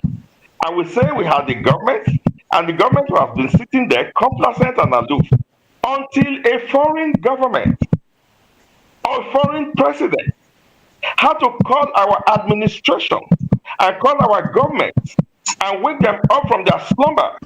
Before, in the last 1 week or so, you have had more activities of this administration than you have had in the 2 years that they have been there. Government officials are now beginning to address us. Government is now showing the consciousness of the fact that we had terrorists, we have bandits, we have kidnappers all over Nigeria and destroying lives and property. Government is now beginning to know in its own country there have been pogroms, that there are pogroms in Plateau, there are pogroms in Benue. Government is just getting to know that. That's a big shame and an indictment on our government. The truth of the matter is that we should not cloud President Trump's wake-up call by any coloration, whether religious, ethnic, or whatever. Nigeria is a country that loves to live together. Nigerians love Nigeria. What we have is an irresponsible government that did not think that governance responsibility was part of the mandate that they got by whatever means that they got it. That their irresponsibility is the reason why they have now to be told by a foreign country that there are problems and issues in Nigeria. That Nigerians are killed on a daily basis. That the road to my village in the past 2 weeks have lost 2 buses filled with passengers to terrorists. All of that has not made the news before now. So whatever America thinks, they had information, they had data before they came out to the public. They know where the sponsors of terrorists and kidnappers and bandits are. And they have the account. They will not be freezing an account they don't have in their country as part of the sanction. So they have the accounts, they know how the money travels through the account, the sources of the money. So whatever measures that must be taken to completely decimate and completely destroy all the source of foreign funding for these terrible atrocious activities in our country must be supported by Nigeria. And we stand in full support of that. They in fact should go further. Hello? Go ahead. Land on your thought. Yeah, they in fact and name to us those who are of public office here, who are culpable, who are assisting from within. Several times in the past, people have come up with names and lists, and the government has done nothing about it. America should please go ahead and help us publish it, because they have become a credible source of our information. And if I may just comment on China, which you have referred to earlier, if we have gone to that. Yes. Now, we are very pleased to tell the Chinese to please keep their mouth shut. They have no business making the kind of comments they are making about Nigeria. Chinese investment in this country is over $20 billion. They are in every sector in this country. They are in manufacturing, they are in construction, they are in infrastructure, they are in energy, they are in oil and gas. They have never made a statement. The forest in which they work, we send our military men to guide them in the forest. Soldiers to guide people who are on site because of kidnappers and terrorists. If they have the might, which they are now, proposing to bring to withstand America, why didn't they bring that might to help Nigeria? They are making money from here in Africa. Huge question. Huge question there, really. Oh, quite unfortunate. Well, let me come to you, Comrade Splendor. We would be getting Comrade Chris in the conversation pretty soon. Comrade Splendor, my question to you would be, there are names that have been published and sent to these governments of terrorism financiers. And as we speak, nothing is being said about those names. There is also the conversation about why hasn't this government, amidst global consensus on Fulani herdsmen brutality, has not in any way classified the Fulani militias as terrorists or called their attacks as a terrorism attack. Why do you think they've been mum on that as well? Well, thank you so much. Like I said earlier on, that insecurity in Nigeria is something that nobody should be, happy about it.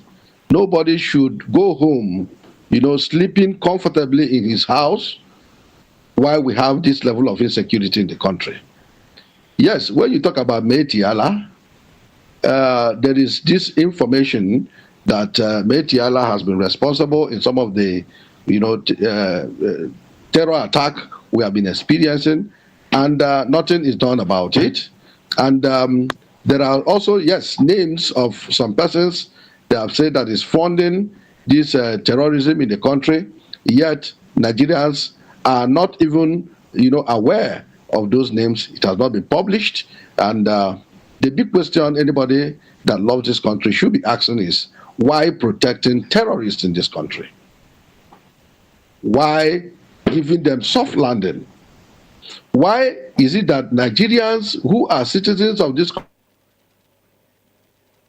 in fear while the terrorists are moving everywhere, or with arm, being protected? Why are we even talking about, dialoguing with the terrorists? Why are we saying that? Does it mean that the government lacks the powers to deal decisively with the terrorists? Let me tell you, there are so many harm than good this terrorist attack has done to this country. Everybody now struggles to fly because the roads are not safe. If you are on the road, you will be battling with potholes, you will be battling with kidnappers. Now, to even fly, for you to fly from Abuja to Enugu, you'll be at least keeping from 160, 200 to 250,000. You are there in Lagos. How much does it cost to fly from Lagos to Abuja? It's quite astronomical. So what we are saying is that even those who would have comfortably driven from Lagos to Abuja on land, they cannot do so anymore because of fear of being kidnapped. Kidnapping is now a very lucrative business in Nigeria. The question I ask, those kidnappers that use phone to call, does it mean that they cannot be traced? A kidnapper will keep the victim for 2 days, 3 days, 4 days, sometimes 1 week, getting to a month, and yet they are not tracked. This is a very unfortunate situation we have found ourselves into this. Comrade Splendor, interestingly, I like the part we are towing. Just last year, in March 2024, the Nigerian Financial Intelligence Unit did release 15 individual names of terrorism financiers. And as we speak, not one has been prosecuted thus far.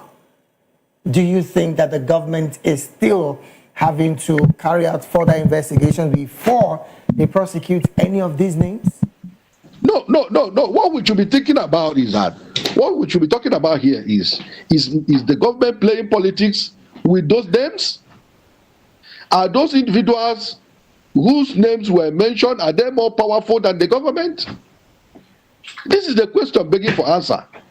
If the government said we have some names who are funding terrorism in Nigeria, what stops them from publishing it?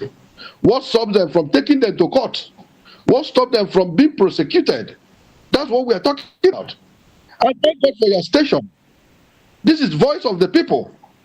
We have to be voicing out. We have to be talking to the government, because democracy is government of the people, by the people, and for the people. Anything the government does that does not reflect the welfare and the well-being of the people, then that is not democracy.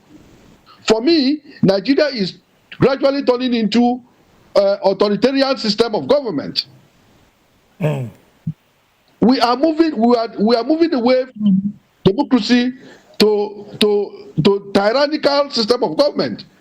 A government that cannot allow the people to express themselves freely. Is that democracy? And let me also tell you, if we must get this country right, we should look at our electoral reform. We should look at our electoral process. How do these people come into power? That is a very big question. Because when you go into power by hook or by crook, you will not listen to the people. They say that power belongs to the people. But these people who always seize power, They seize power regardless of the opinion of the people. Well, comrade, so how do you think that they work for you? Well, comrade, I want to find out from you as well, because the federal, I beg your pardon, the U.S. government has clearly decided at this point that sanctions will be given to groups like Mayeti Allah. And again, the group is coming out to say that the government of the U.S. does not have that information clearly on their part. You think there's some distorted information in that mix? Do you think the U.S. government is not truly fully informed before wanting to sanction groups like Mayeti Allah? And then my question again is, why do you think the federal government is yet to call out the act of these bandits a terrorist act and maybe designating them with that name? When you talk about United States of America coming to sanction Mayeti Allah and some other individuals whom they have figured that they are involved in terrorism, let me tell you, United States, before they can come out to make such bold, they have their data. They have their data. And we are also, very, very concerned that that kind of statement that came from Donald Trump, the president of United States of America,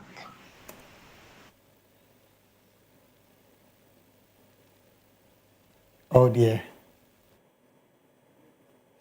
Well, I understand that comrade, is having a bit of network issues, and we're hoping that he joins and, of course, land on his thoughts. Well, because of time, we're really pressed for time as it stands.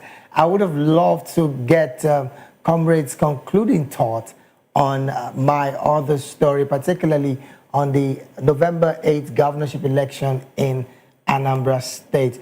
I really, really do wish that he was going to, of course, have to chime in his thoughts on that particular conversation, because, again, the INEC chair clearly has said that they will do everything possible because there's been a major situation within elections in Nigeria where he did say 75% of the elections in Nigeria have been marred with several legal battles stemming from internal party wrangling and, of course, controversial primaries like the PDP is having right about now. He also did lament the financial and operational toll of elections getting to be dragged into courtrooms over disputes, and, of course, the commission itself is also being blamed. So the INEC chair did say a lot in that particular statement that he made earlier, but I would have loved to have the thoughts of Comrade Eze Splendor on that one. Well, because of our time, really, this is where we have to draw anchor on the show. And I want to say a big thank you to our analysts who joined in the conversation today. And we had virtually joining us Comrade Eze Oko Splendor, the 2023 Labour Party governorship candidate of Ebonyi State. And all the way from Benin as well, we had joined us virtually as well, Comrade Chris Ojekere, who is a public and political affairs analyst and commentator. Well, this is the size of the show. I want to say a big thank you to everyone who's made the production possible, from, of course, my technical director, bars engineer, sound engineer, and, of course, the ingest manager. I want to say thank you to the guys at the back. And to you out there that have taken your time to see us this beautiful evening, I want to say a big thank you to you as well. At the top of the hour, 6 p.m. Nigerian, I beg your pardon, 7 p.m. Nigerian time will be the issues with Nena Ndumduto. I want to urge you to stay on that particular one, because you would be getting more information on that particular show. Well, this is where we have to draw anchor on the conversation. I want to say thank you to you again. As we go, I would always remind you there is no great nation like Nigeria.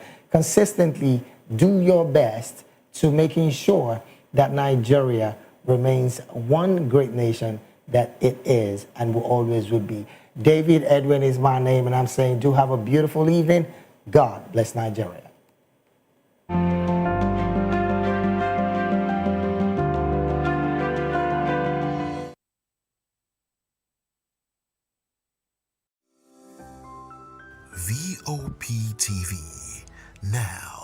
You have more than a voice.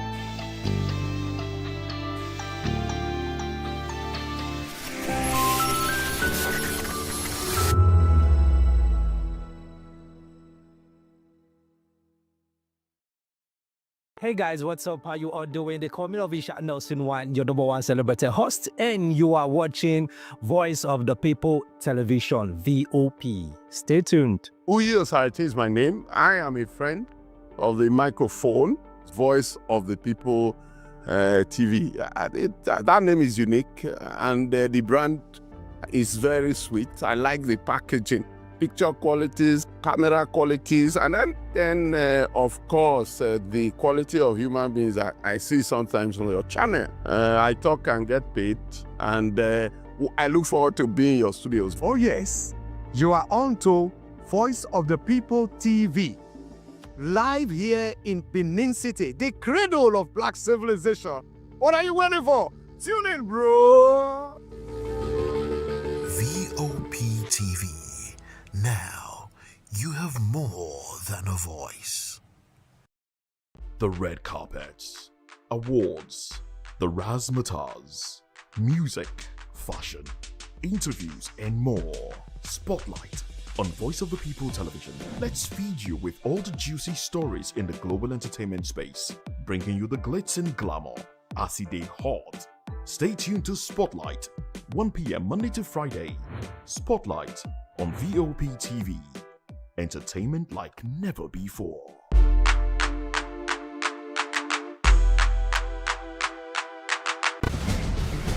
Join us as we drive into the world of politics through insightful interviews with prominent political figures, both serving and former governors, ministers, senators, legislators, party chieftains, activists, and analysts. Get first-hand information into the decision-making processes that affect our daily lives. Highly engaging one-hour program that brings political discourse into focus.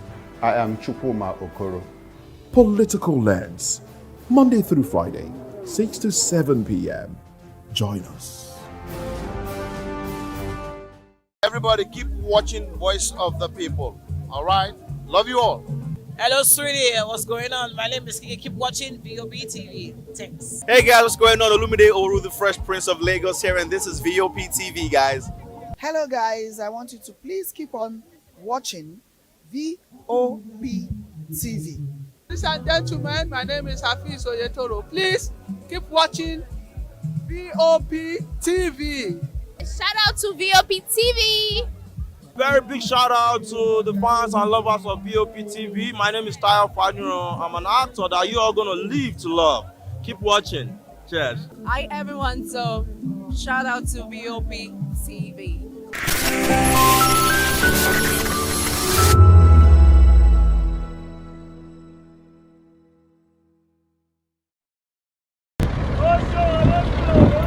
Oshodi is a vibrant, bustling district in Lagos, Nigeria, known for its energetic mix of commerce, culture, and resilience. It is a place where opportunity and chaos thrive together, reflecting the city's dynamic spirit.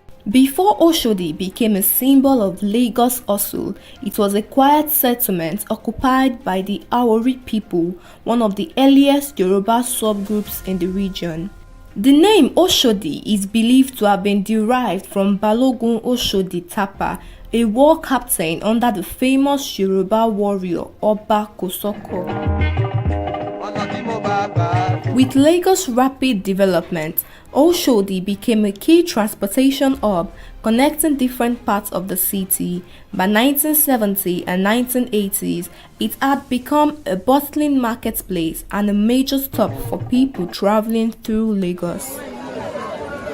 Today, Oshodi is a lively and busy place full of people, market stalls and activities from morning to night. It is known for being the energetic heart of Lagos and a challenging area due to the crowd and traffic.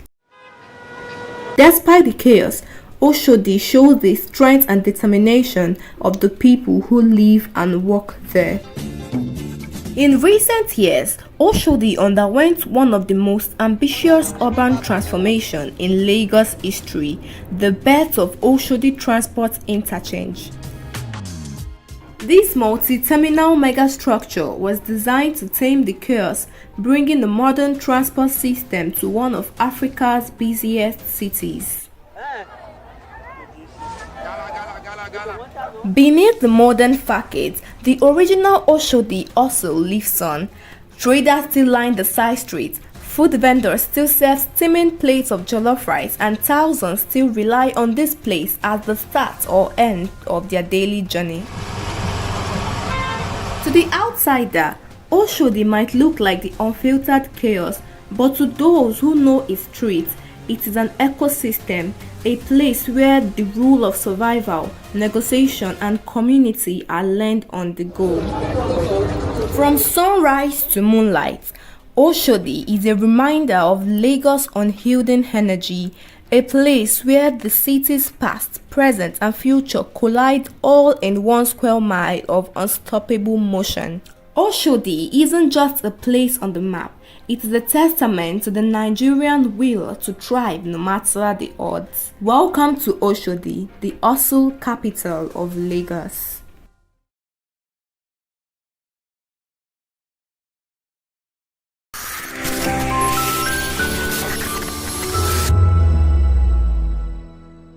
In a world where truth is the ultimate power and opinions scream the loudest, it's time to wade through the noise. Hunger no get tribe! Hunger no get religion! And scan the human interest and trending topics that matter. Stay tuned to The Issues, your plug to the stories making the buzz, from politics to science and technology, social justice, and more. Let's tackle the tough questions and expose the truth. The Issues on Voice of the People Television, Mondays to Fridays, 8 to 9 p.m. The Issues. Don't just react. Understand. Voice of the People. You can hear me now. My name is Patrick Doyle, and I wish that you continue to echo the voices of the people. Big up VOP TV. My name is Suibifa Dokubo. Please keep watching VOP TV. Hi, my name is Kwekumali Ikenna Onyekwena, and I am with the Voice of the People TV. Now, if you're looking for the veritable channel for information, politics, robust discussions, you don't need to go far. VOP has you. VOP will always have you. Thank you. Hi, my name is Patrick Diabwa, aka Ibani Chuka, Amayanabo the Eagle King, and you are watching VOP TV. Stay with us. This is Health Check, your weekly guide to better living, smarter choices, and trusted answers. From everyday wellness to urgent health issues, we've got you covered. Health Check, only on Voice of the People Television, where your health has a voice.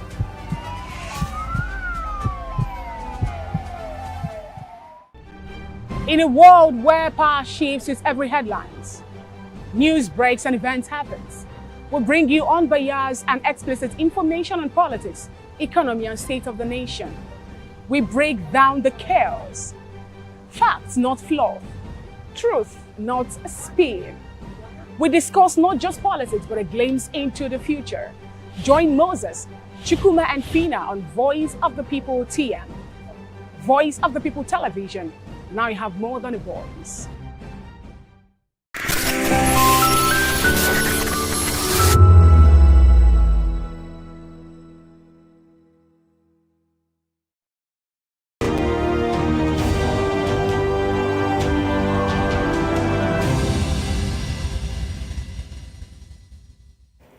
A very good evening to you and welcome to another exciting episode of the Issues on Voice of the People television, where we bring you the most important and pressing issues shaping our nation today. I am your host, Nenna Ndomdioto. On today's episode of the Issues, we're examining the complexities of Nigeria's politics and governance, from U.S. proposing sanctions, military options as federal government vows to fight terrorism, to Soyinka's prediction of mass U.S. visa and green card revocations. Also, PDP crisis deepens as faction protest against ruling party's manipulation as Wike's party insists no convention. Join us as we break down the facts and provide context to help you stay informed. We'll take a short break now, and when we return, we'll dig deeper into these topics. Don't go away.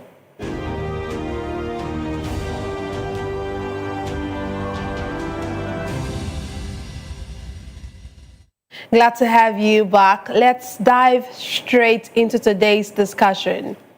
The United States Congress has introduced a bill targeting the Miyetti Allah Cattle Breeders Association of Nigeria and its affiliate, Miyetti Allah Kutal Hor, with visa bans and asset freezes, alleging serious violations of religious freedom and persecution of Christians in Nigeria. Also, U.S. military planners are reported to have drawn up 3 escalation options: light, medium and heavy, for possible intervention in Nigeria, following directives from Donald Trump, citing failures to protect Christian communities from extremist violence. Meanwhile, President Bola Tinubu has pledged his commitment to crush terrorism and engage global partners in the fight against insurgency, stating that Nigeria remains open to cooperating with world leaders in safeguarding the nation's security and sovereignty. As tensions rise, the twin pressures of international sanctions and possible military involvement are shifting the diplomatic and security landscape, and Nigeria is signaling that it plans to respond, but on its own terms. Today, I'm delighted to be joined by 2 distinguished guests. Here in the studio, we have Dr. Peter Anosike. Dr. Anosike is a philosopher, development economist, and best-selling author. He's also an erudite commentator on economy, finance, politics, and power. He's also the author of the most talked about book titled Abuse of Power: How Democracy Turned into Tyranny of the Few. Thank you very much for joining us tonight. Thank you for having me. Yes, sir. Joining us virtually is Williams Idaye, a public affairs analyst, a political commentator. He's also a member of the advisory committee of the Obedient Movement in Edo State. Thank you very much for joining us, Williams. Thank you very much. Can you hear me? Yes, we can hear you loud and clear. Thank you. Let's start with you, Williams. You know, when this new proposal or these new sanctions of sanctions for the Miyetti Allah, what do you think about it? Let's start with that first. Anyway, it's a very important situation. First of all, each country have the right to give any visa sanctions to any individual. And that will only come when they perceive that the individual is a threat to international and national security. So if they decide to say that, okay, these people prescribe or placed on visa restriction are a threat to international peace and national peace, I think that it is a welcoming development, because each country wants to protect their citizens. And when you're a security threat, there's no other way than to place you on visa restriction so that you cannot carry out international activities. So placing this organization, Miyetti Allah, and is a clear indication that each of the members are on visa restriction to America, because they are being fingered to what is happening with the genocide against Christians and other religions in Nigeria.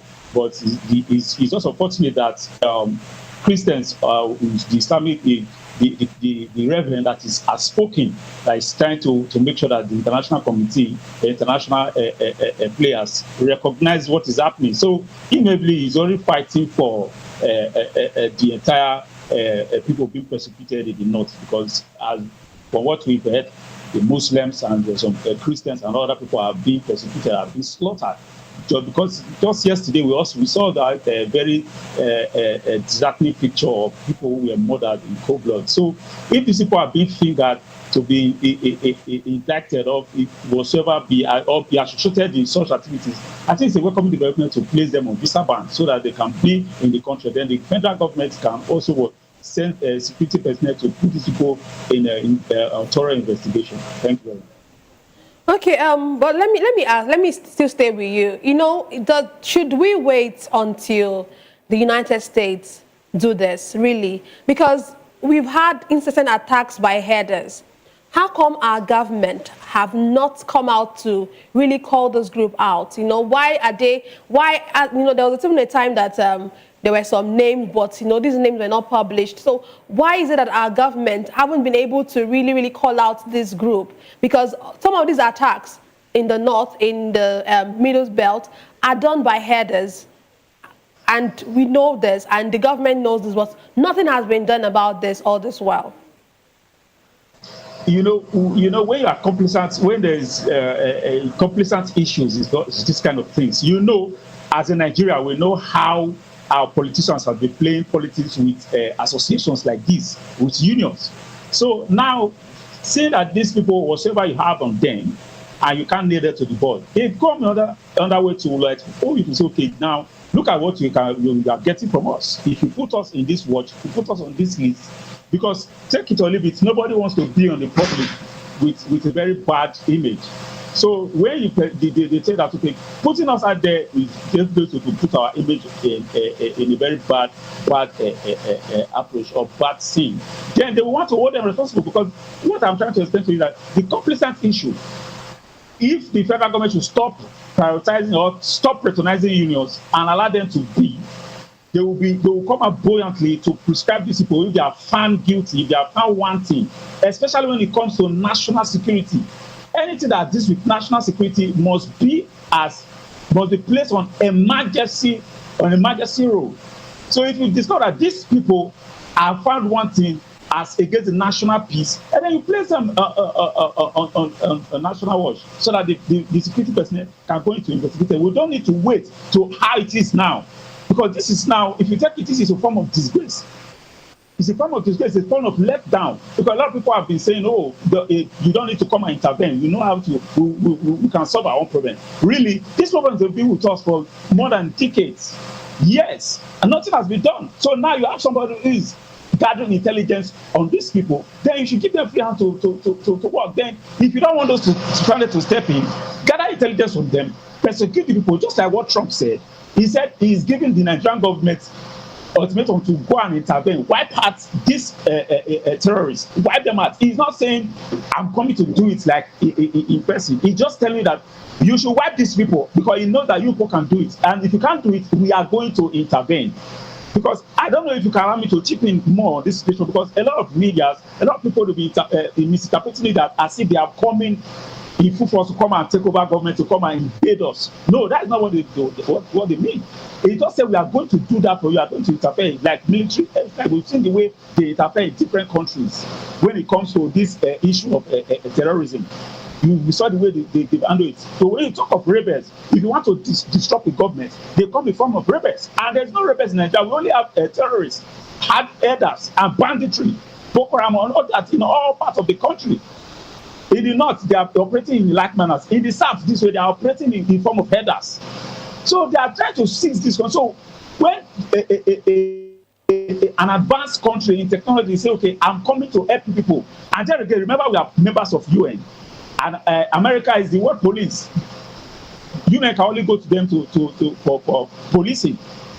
So when they say that we are going to intervene, it's not as if they are coming to seize government or coming to scatter the country or coming to disrupt activities of the country. That is not what they do. They just say, okay, we'll just do a precise target, precision.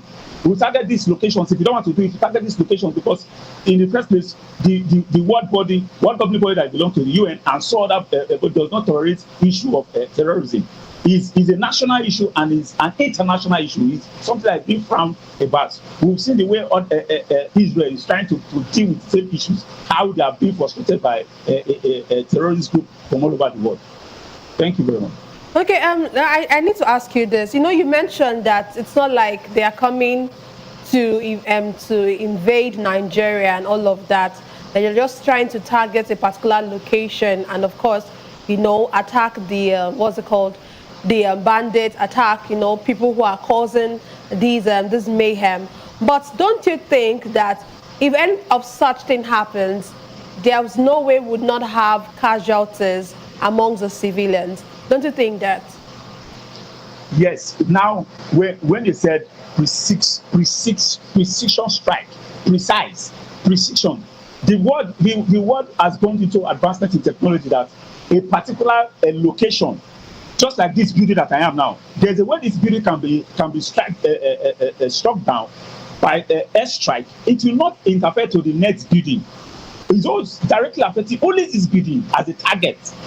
And they don't go there to like just drop whatever they want to drop. There is proper calculation to making sure that it's only that geographical corridor, that confinement, only that particular location.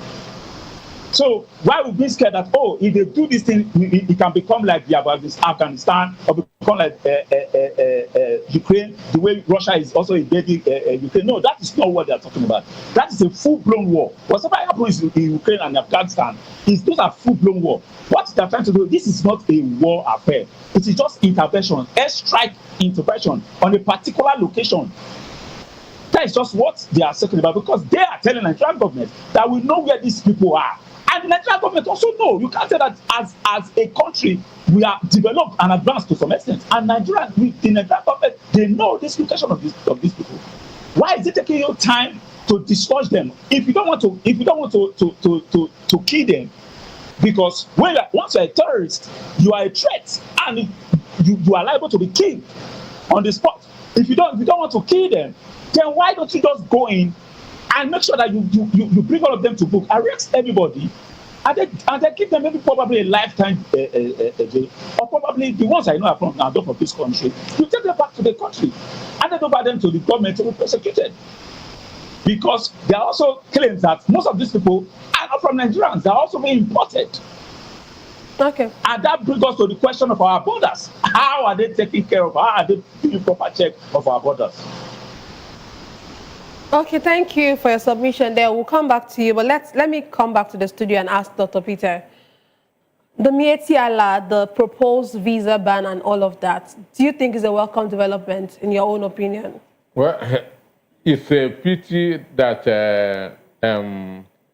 Muhammadu Buhari is dead. I have wished him to be alive, because it is his government that that empowered and give this Mieti under all this boldness, all this fearlessness, because under his regime, I don't know that their man body job or whatever. Understand? Under Buhari's regime, cows were more valued than human beings. Under Buhari's regime, cows were more valued than human beings. And that was so because Buhari is a cattle owner. Then, because of that now, they are now seen for themselves as the same thing with the president. So they are now buying sophisticated weapons, doing a lot of things, and nobody was questioning them. Imagine what happened in Taraba, where a header came to to fight somebody in his farm. Understand? The farmer now killed the header, and they went to court. They sentenced the farmer who was fighting on self-defense to death. Understand? So you were in your farm and a herder come with the cow to destroy what is in your farm, and you fought back, you were sentenced to death. Under Buhari's administration, that Rotimi Amechi, when he was asked, why are you not buying speed trains for Nigeria? Rotimi Amechi said no, that cows are crossing the red lines. The rail is in line, that cows are crossing the rail line. So he said what his concern is cows, not human beings. But do you understand that? Because the president is dealing in cows. So cows now become a national business. Cows now become a national business. They were even forcing states to build ranches for cows, which is a private business. Then I was saying, if they should build ranches if states should build ranches for cows, they should also build shops for traders. Understand me? So the issue is this: I wish that he's enough, because it is his government that empowered these people to be reckless. Understand? Another thing is that ethnicity and religion has affected the way we think. We now see everything without religious and ethnicity periscope. People don't know how Donald Trump thinks. Just a few months ago, Donald Trump, there's no country in the world that Donald Trump hated as Iran. But when Israel and Iran that were fighting, Donald Trump said no, there must be no regime change. He said that they know where Ayatollah is and can take him out if they want, but that they don't want any regime change. And what they did is just go and strike at their nuclear site only. That was what America did. They used their B-2 and go and strike on that nuclear site. If Donald Trump wants a regime change, he would have started with Iran. So here he said, stop the killings in your country. If you cannot, we'll come and help you to do it. He never mentioned that he's coming to take over anybody's government. Because what happened in in Iraq and in Libya, understand, is a case study for every country. Since Saddam Hussein was killed, Iraq has never been won. Since Libya, Gaddafi was killed, Libya has not been won. And one of the reasons for these insecurities is the fall of Libya and Iraq. Because that's where all these guns are coming through the Sahel. And Nigeria is a country of over 200 million. If there should be crisis in Nigeria, it will affect the whole Africa. And America will not want it. But you say, stop the killings in your country, or we'll come and help you and do it. He didn't say that he's coming to take over Tinubu's government. No, Tinubu said we shouldn't pity him. So he must be in office till 2027. No, but America should not help him. Understand? But America can come and wipe away these evil men. Understand me? Okay, do you think that this move, as in this proposal by the United States Congress, do you think it can force Nigeria to strengthen accountability mechanisms for attacks that are linked to herders or communal groups? Since they've not really been able to do something, do you think that this would now push them? We can see how in just 1 week, after Donald Trump's threat. Everybody wake up.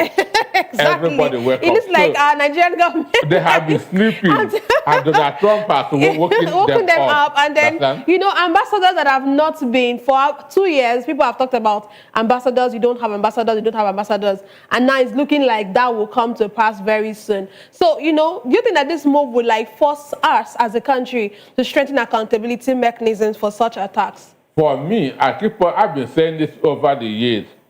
They should start by disarming these headers. That's the first step. They should start by disarming these headers.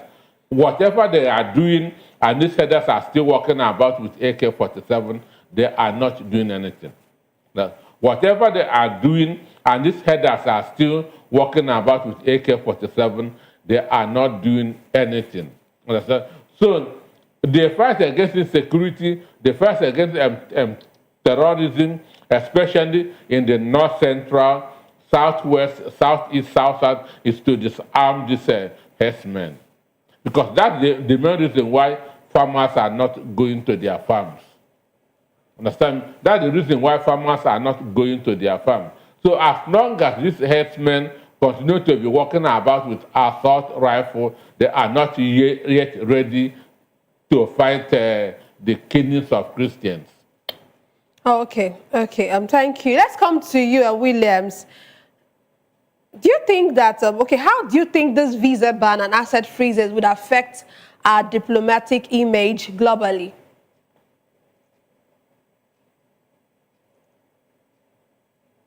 Are you still with us? Yeah, I'm there. I don't have the bit of person with call. I can hear you now. Okay, I said, how do you think this visa ban and asset freezing, how do you think it would affect our image diplomatically, our diplomatic image globally? Yes, it is definitely going to affect our diplomatic image globally because, like I said, the issue of terrorism globally, internationally, is not something that is welcome or taken lightly.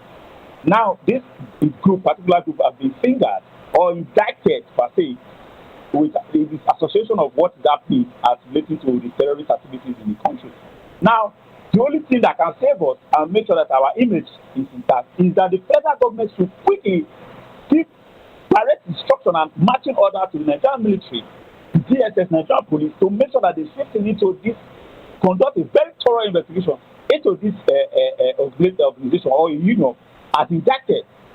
Because you can't say that there are no issues. They've been fingered that there are issues, that they've been competent, that they've been seen that they are involved, particularly or indirectly or directly involved in what is happening.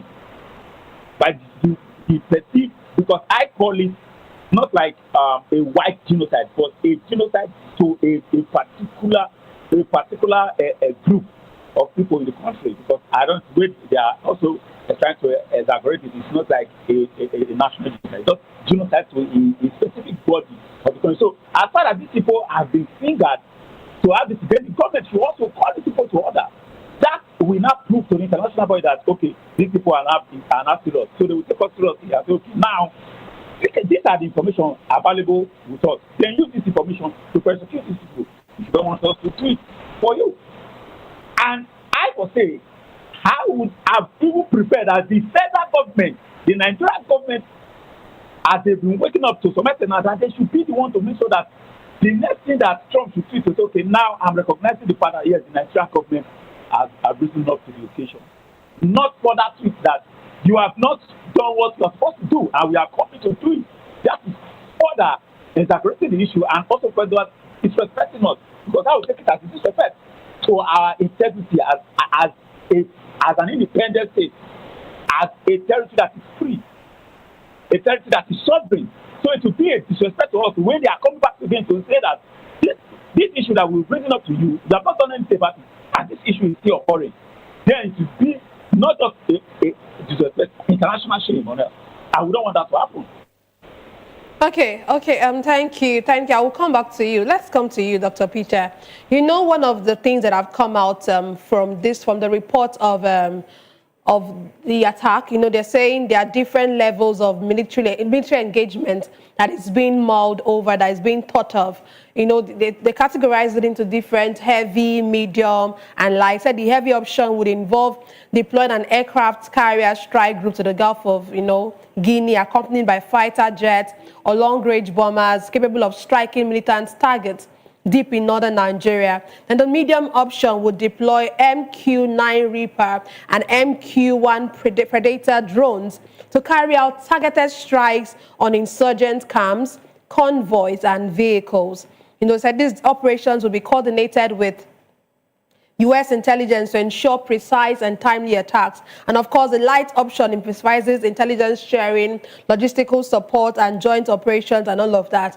But what do you think will be the diplomatic, economic, and humanitarian fallout if such a strike ever happens? For me, Nigerian government can stop it, can stop any of this from happening by waking up to their responsibilities. Because Donald Trump gave a condition. Go and stop this killing. If you don't, that's a condition. If you don't, understand? So, like my friend in Benin said, if they wake up now, because Tinubu gives much chicken orders every month, you are paying somebody for a job. He has been screened by the Senate and approved. You are still giving a marching order. Understand? So if they can swing into action now, tomorrow announce the disarming of the herdsmen. Understand me? That the herdsmen who have invaded the forest and the farms in North Central and the southern part of Nigeria, that they are no more allowed to be carrying ammunition. Trump will say yes, that these people have started on a good note. They have started doing something. So if Trump should come, if America should come, the fault is not Americans, it is Nigerians. Because, and any innocent victim, Nigerian government should be held responsible. Because if they had done what they're supposed to do, America would not have come. So we should have this mindset. Donald Trump did not say, I'm coming. He said, do this. If you don't do it, I will come. So if America comes with any of the three options and any innocent person dies, Nigerian government is responsible. Okay, well, we hope that they get to do the right thing so that we won't get to that point. So they can stop America from coming by taking up their responsibilities. On May 29, 2023, Tinubu swore to protect the property and life of Nigerians. So he should start doing it. Okay. You know, one of the things that came out today, one of the reports that came out today, there was a meeting with the president and, of course, some of the security personnel. And I think before the FEC meeting, actually, it's supposed to be a FEC meeting today. And he... Mind you, this is the first FEC meeting in months. It's very true. So Trump has also working... Has also woken him up to that as well. So, you know, and then he has vowed to crush terrorism. Do you think that is just... Excuse me, when he took that oath, must you take oath today and now vow to do something next year? Understand? That vow is the oath that you are taking. My number one priority as the Commander-in-Chief of the Armed Forces is to protect the life and properties of Nigerians. You don't need any other oath. You don't need any other oath. You've taken that oath. So all this marching order to me is just like pushing a car with a weak battery. Anywhere that, or you are tired, you stop, and the car will stop. When you regain energy, you continue pushing. So that's what our service are doing. They should know that They have taken oath of office. They don't need any order, marching order.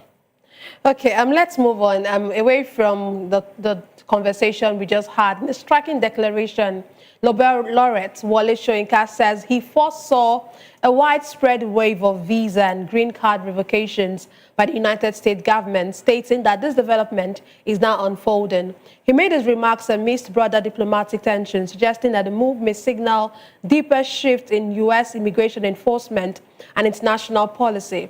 Soyinka pointed out that the action reflects a growing pattern of restrictive measures targeting foreign nationals, hinting that he and many others may find themselves on the receiving end of these changes. The implications, as he sees them, extend beyond individual cases. They raise questions about global mobility, diplomatic reciprocity, and the future of U.S.-Nigeria relations. Let's start with you, Williams. You know, this is coming in the wake of his visa being revoked, and he's saying that he had seen this before now, and you know he called Trump so like that he's a petty dictator.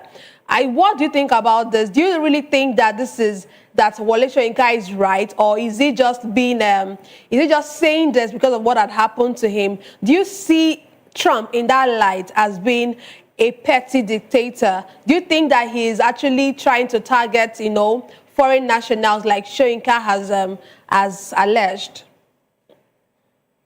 First of all, as a president, your sole responsibility is to make sure that you stick to the constitutional requirements and constitutional validations of your activities, first of all.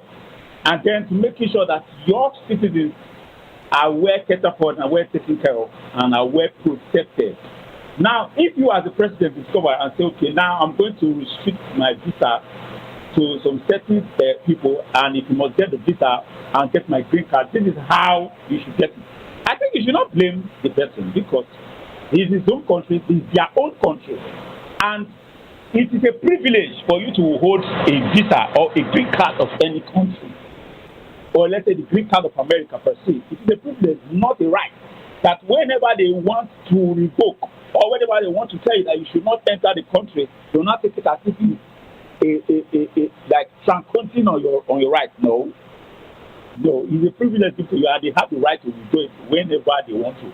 Now let's come back to the country. If your country is good, will you want to run to go and settle in another man's country? No. These are all we call to people like Wole Soyinka and the Nigerian government and other people who this issue will be affected one way or the other. That the Nigerian government should start putting and living up to expectations. I, for one, I have a lot of friends who are traveling. In fact, just last month, one of my friends traveled to Canada.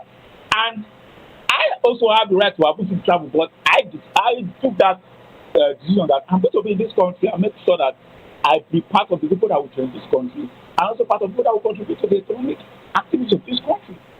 Now, when this country is better, we will not have people trying to now be big issues like this. We're talking about visa of other country. Why? This is further letting us down as a country. And the government should look into this kind of thing. Okay, what do we do to make sure that we don't have our citizens, our reverend citizens like Wole Soyinka to be in such issues, having some banter with countries or with the embassies of countries? Because the American embassy replied to him and said that, no, what you are holding is just a privilege. We have the right to revoke it whenever we so please.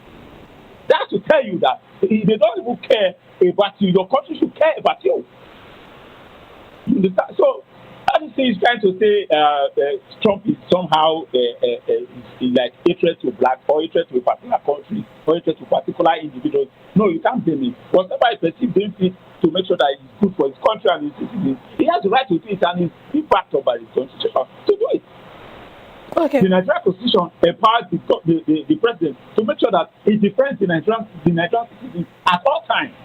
So in the same way, the Constitution of America empowers Trump to defend his citizens at all times. And whatever he thinks it is, okay, this is what is a threat to my control, a threat to our economic, stressing our economic power. You know, when it comes to social security and all that. When they discover that it's being stressed, they have the right to call down visa application and all that. Thank you very much.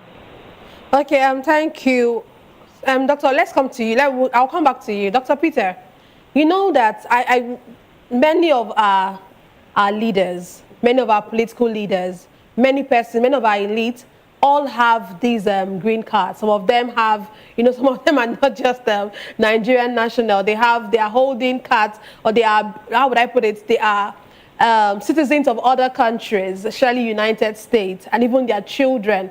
What do you think might be the political or diplomatic cost of such measures if this happen? If this is not just about Wole Soyinka, and then it begins to affect other people. It is about Wole Soyinka. It is about Wole Soyinka, and America should never revoke his visa. Understand me? Should never have revoked it. Must not revoke it. Do you know what this man did? He tore his green card. So what is that? Understand me? So by doing that, you have rejected America. Understand? You have rejected. So what he's talking, what he's crying, he brought it upon himself. He brought it upon himself. His calculations failed. He was thinking that Clinton will win Donald Trump in 2016. He was now saying if Donald Trump wins, he will tear his green card. Understand? Donald Trump won, and he made good his promise. Understand? So they will not disturb you if you are on the right side. Okay. Donald Trump cannot just start victimizing people innocently.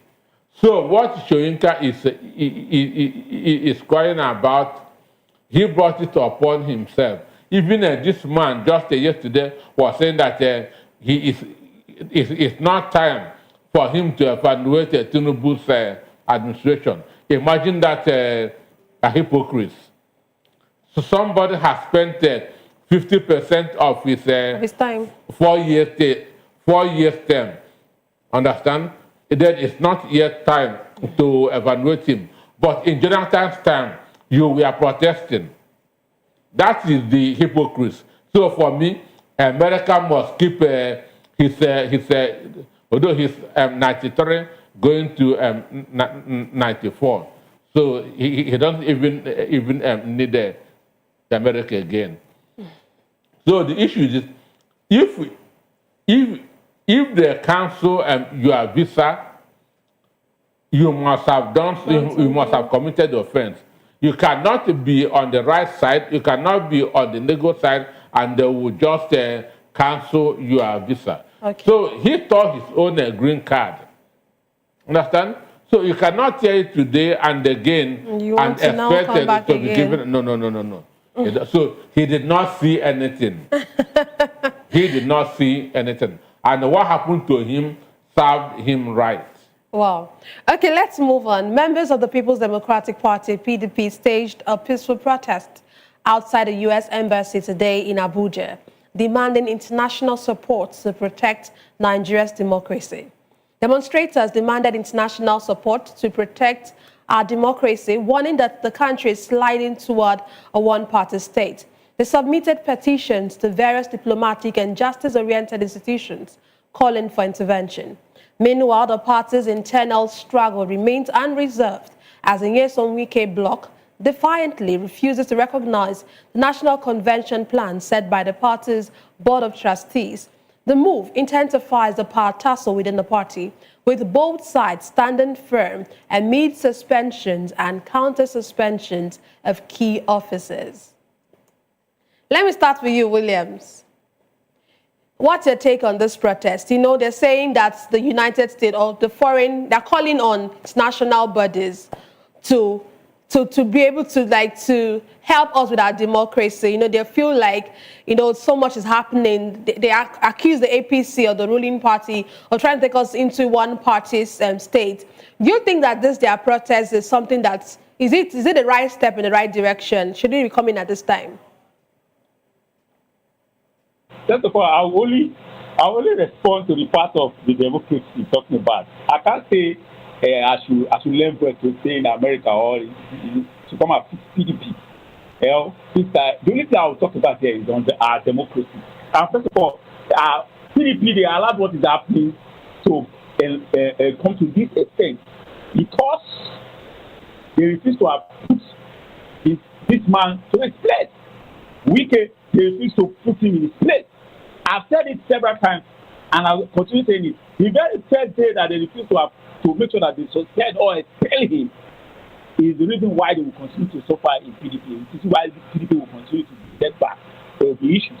Because they refuse to tackle the issues right from when it all started. During their primaries, I think that was 2015 election or so, 2019 election, if I'm not mistaken. So the reason because we lost that primary was the reason why they are here. So the fact that they cannot handle this problem and make sure that whoever that need to be suspended once and for all is suspended, or whoever need to be expelled is expelled, and breaking the power of individuals that are trying to frustrate the party, they will continue to be in such a situation. Now let me come back to the democratic issues. I don't like it where the APC are trying to vote all Nigerian governors to be members of APC. And probably because of all these disturbances or whatever they find themselves in that are being indicted. And if the state will continue, Nigeria may just flip into one party system, and then we'll now have for ourselves to be in a dictatorial situation whereby we'll just be living, one person will just be ruling, one party will just be ruling for years to come.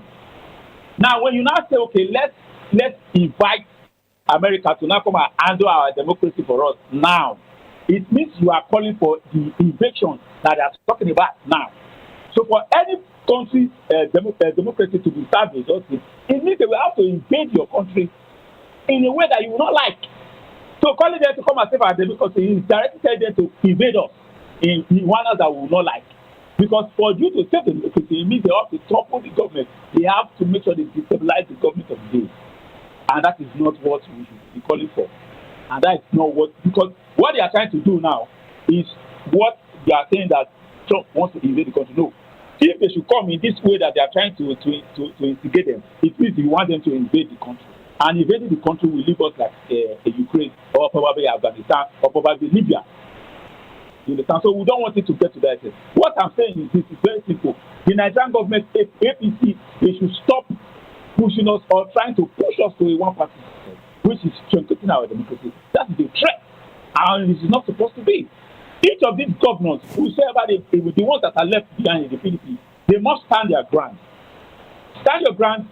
If you know you are doing what is right, the people will vote for you. You don't need a federal power to come and put you in power or return you to power. No, you don't need them. If you do what is right, the people will vote for you and they will defend you vote.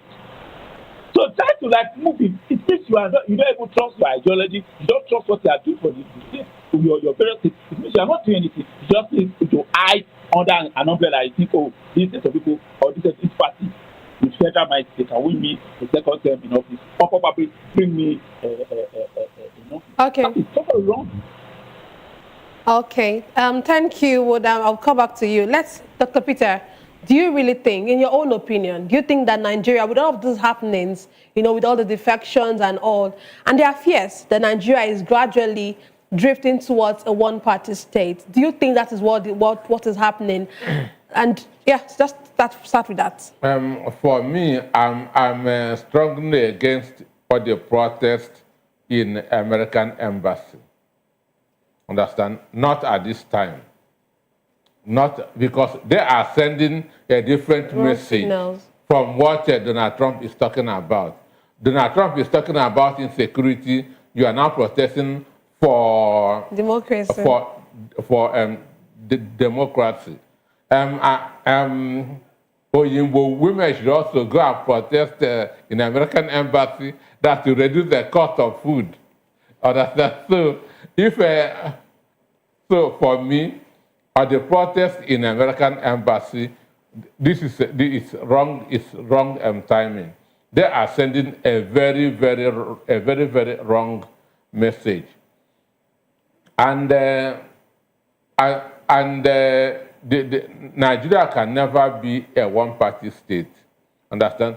all this madness will end in 2027. All this madness that we are having now will end in 2027. If Tinubu wins in 2027, understand, there's going to be a reversal. Understand?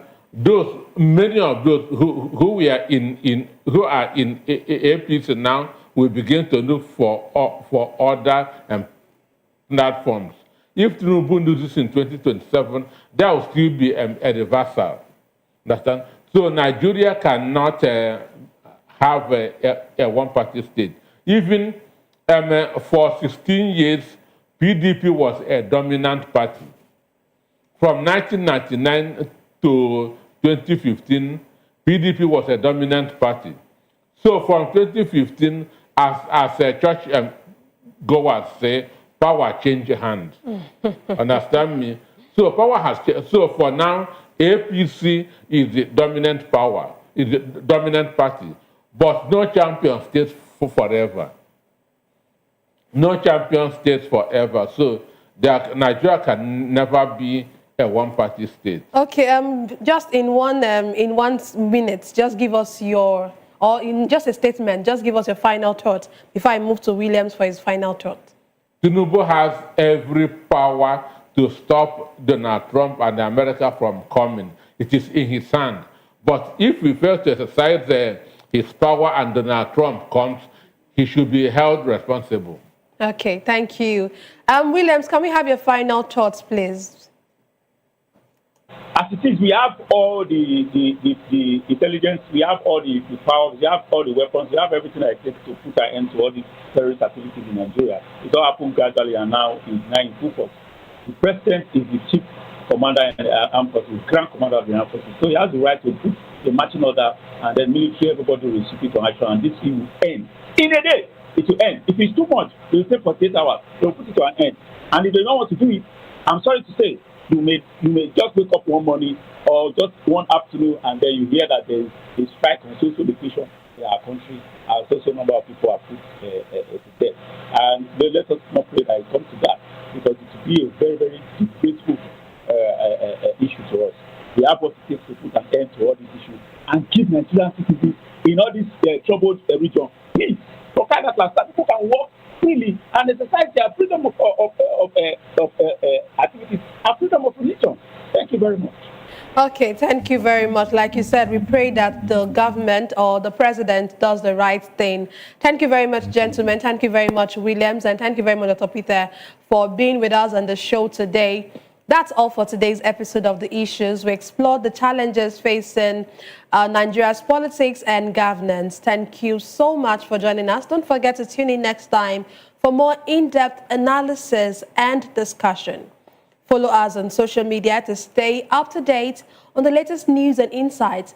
Until next time, stay informed. I am Nnenna Ndomdioto. This has been The Issues on Voice of the People Television, where the future faces forward.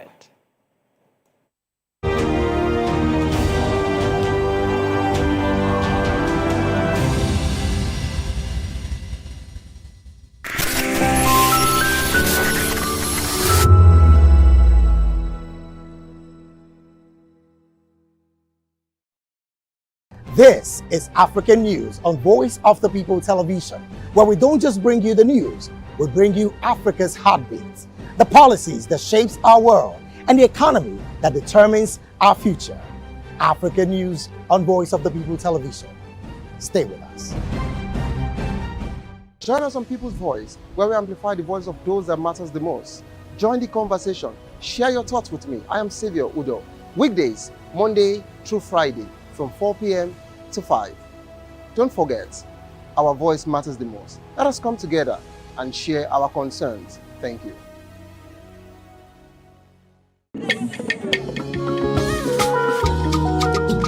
Voice of the People Television awuchiela o onye nụ ya ka ọrụ ibe ya. Ị chọrọ ịmata akụkọ ndị gbara n'akwụkwọ dị iche iche n'ala anyị kwa ụbọchị.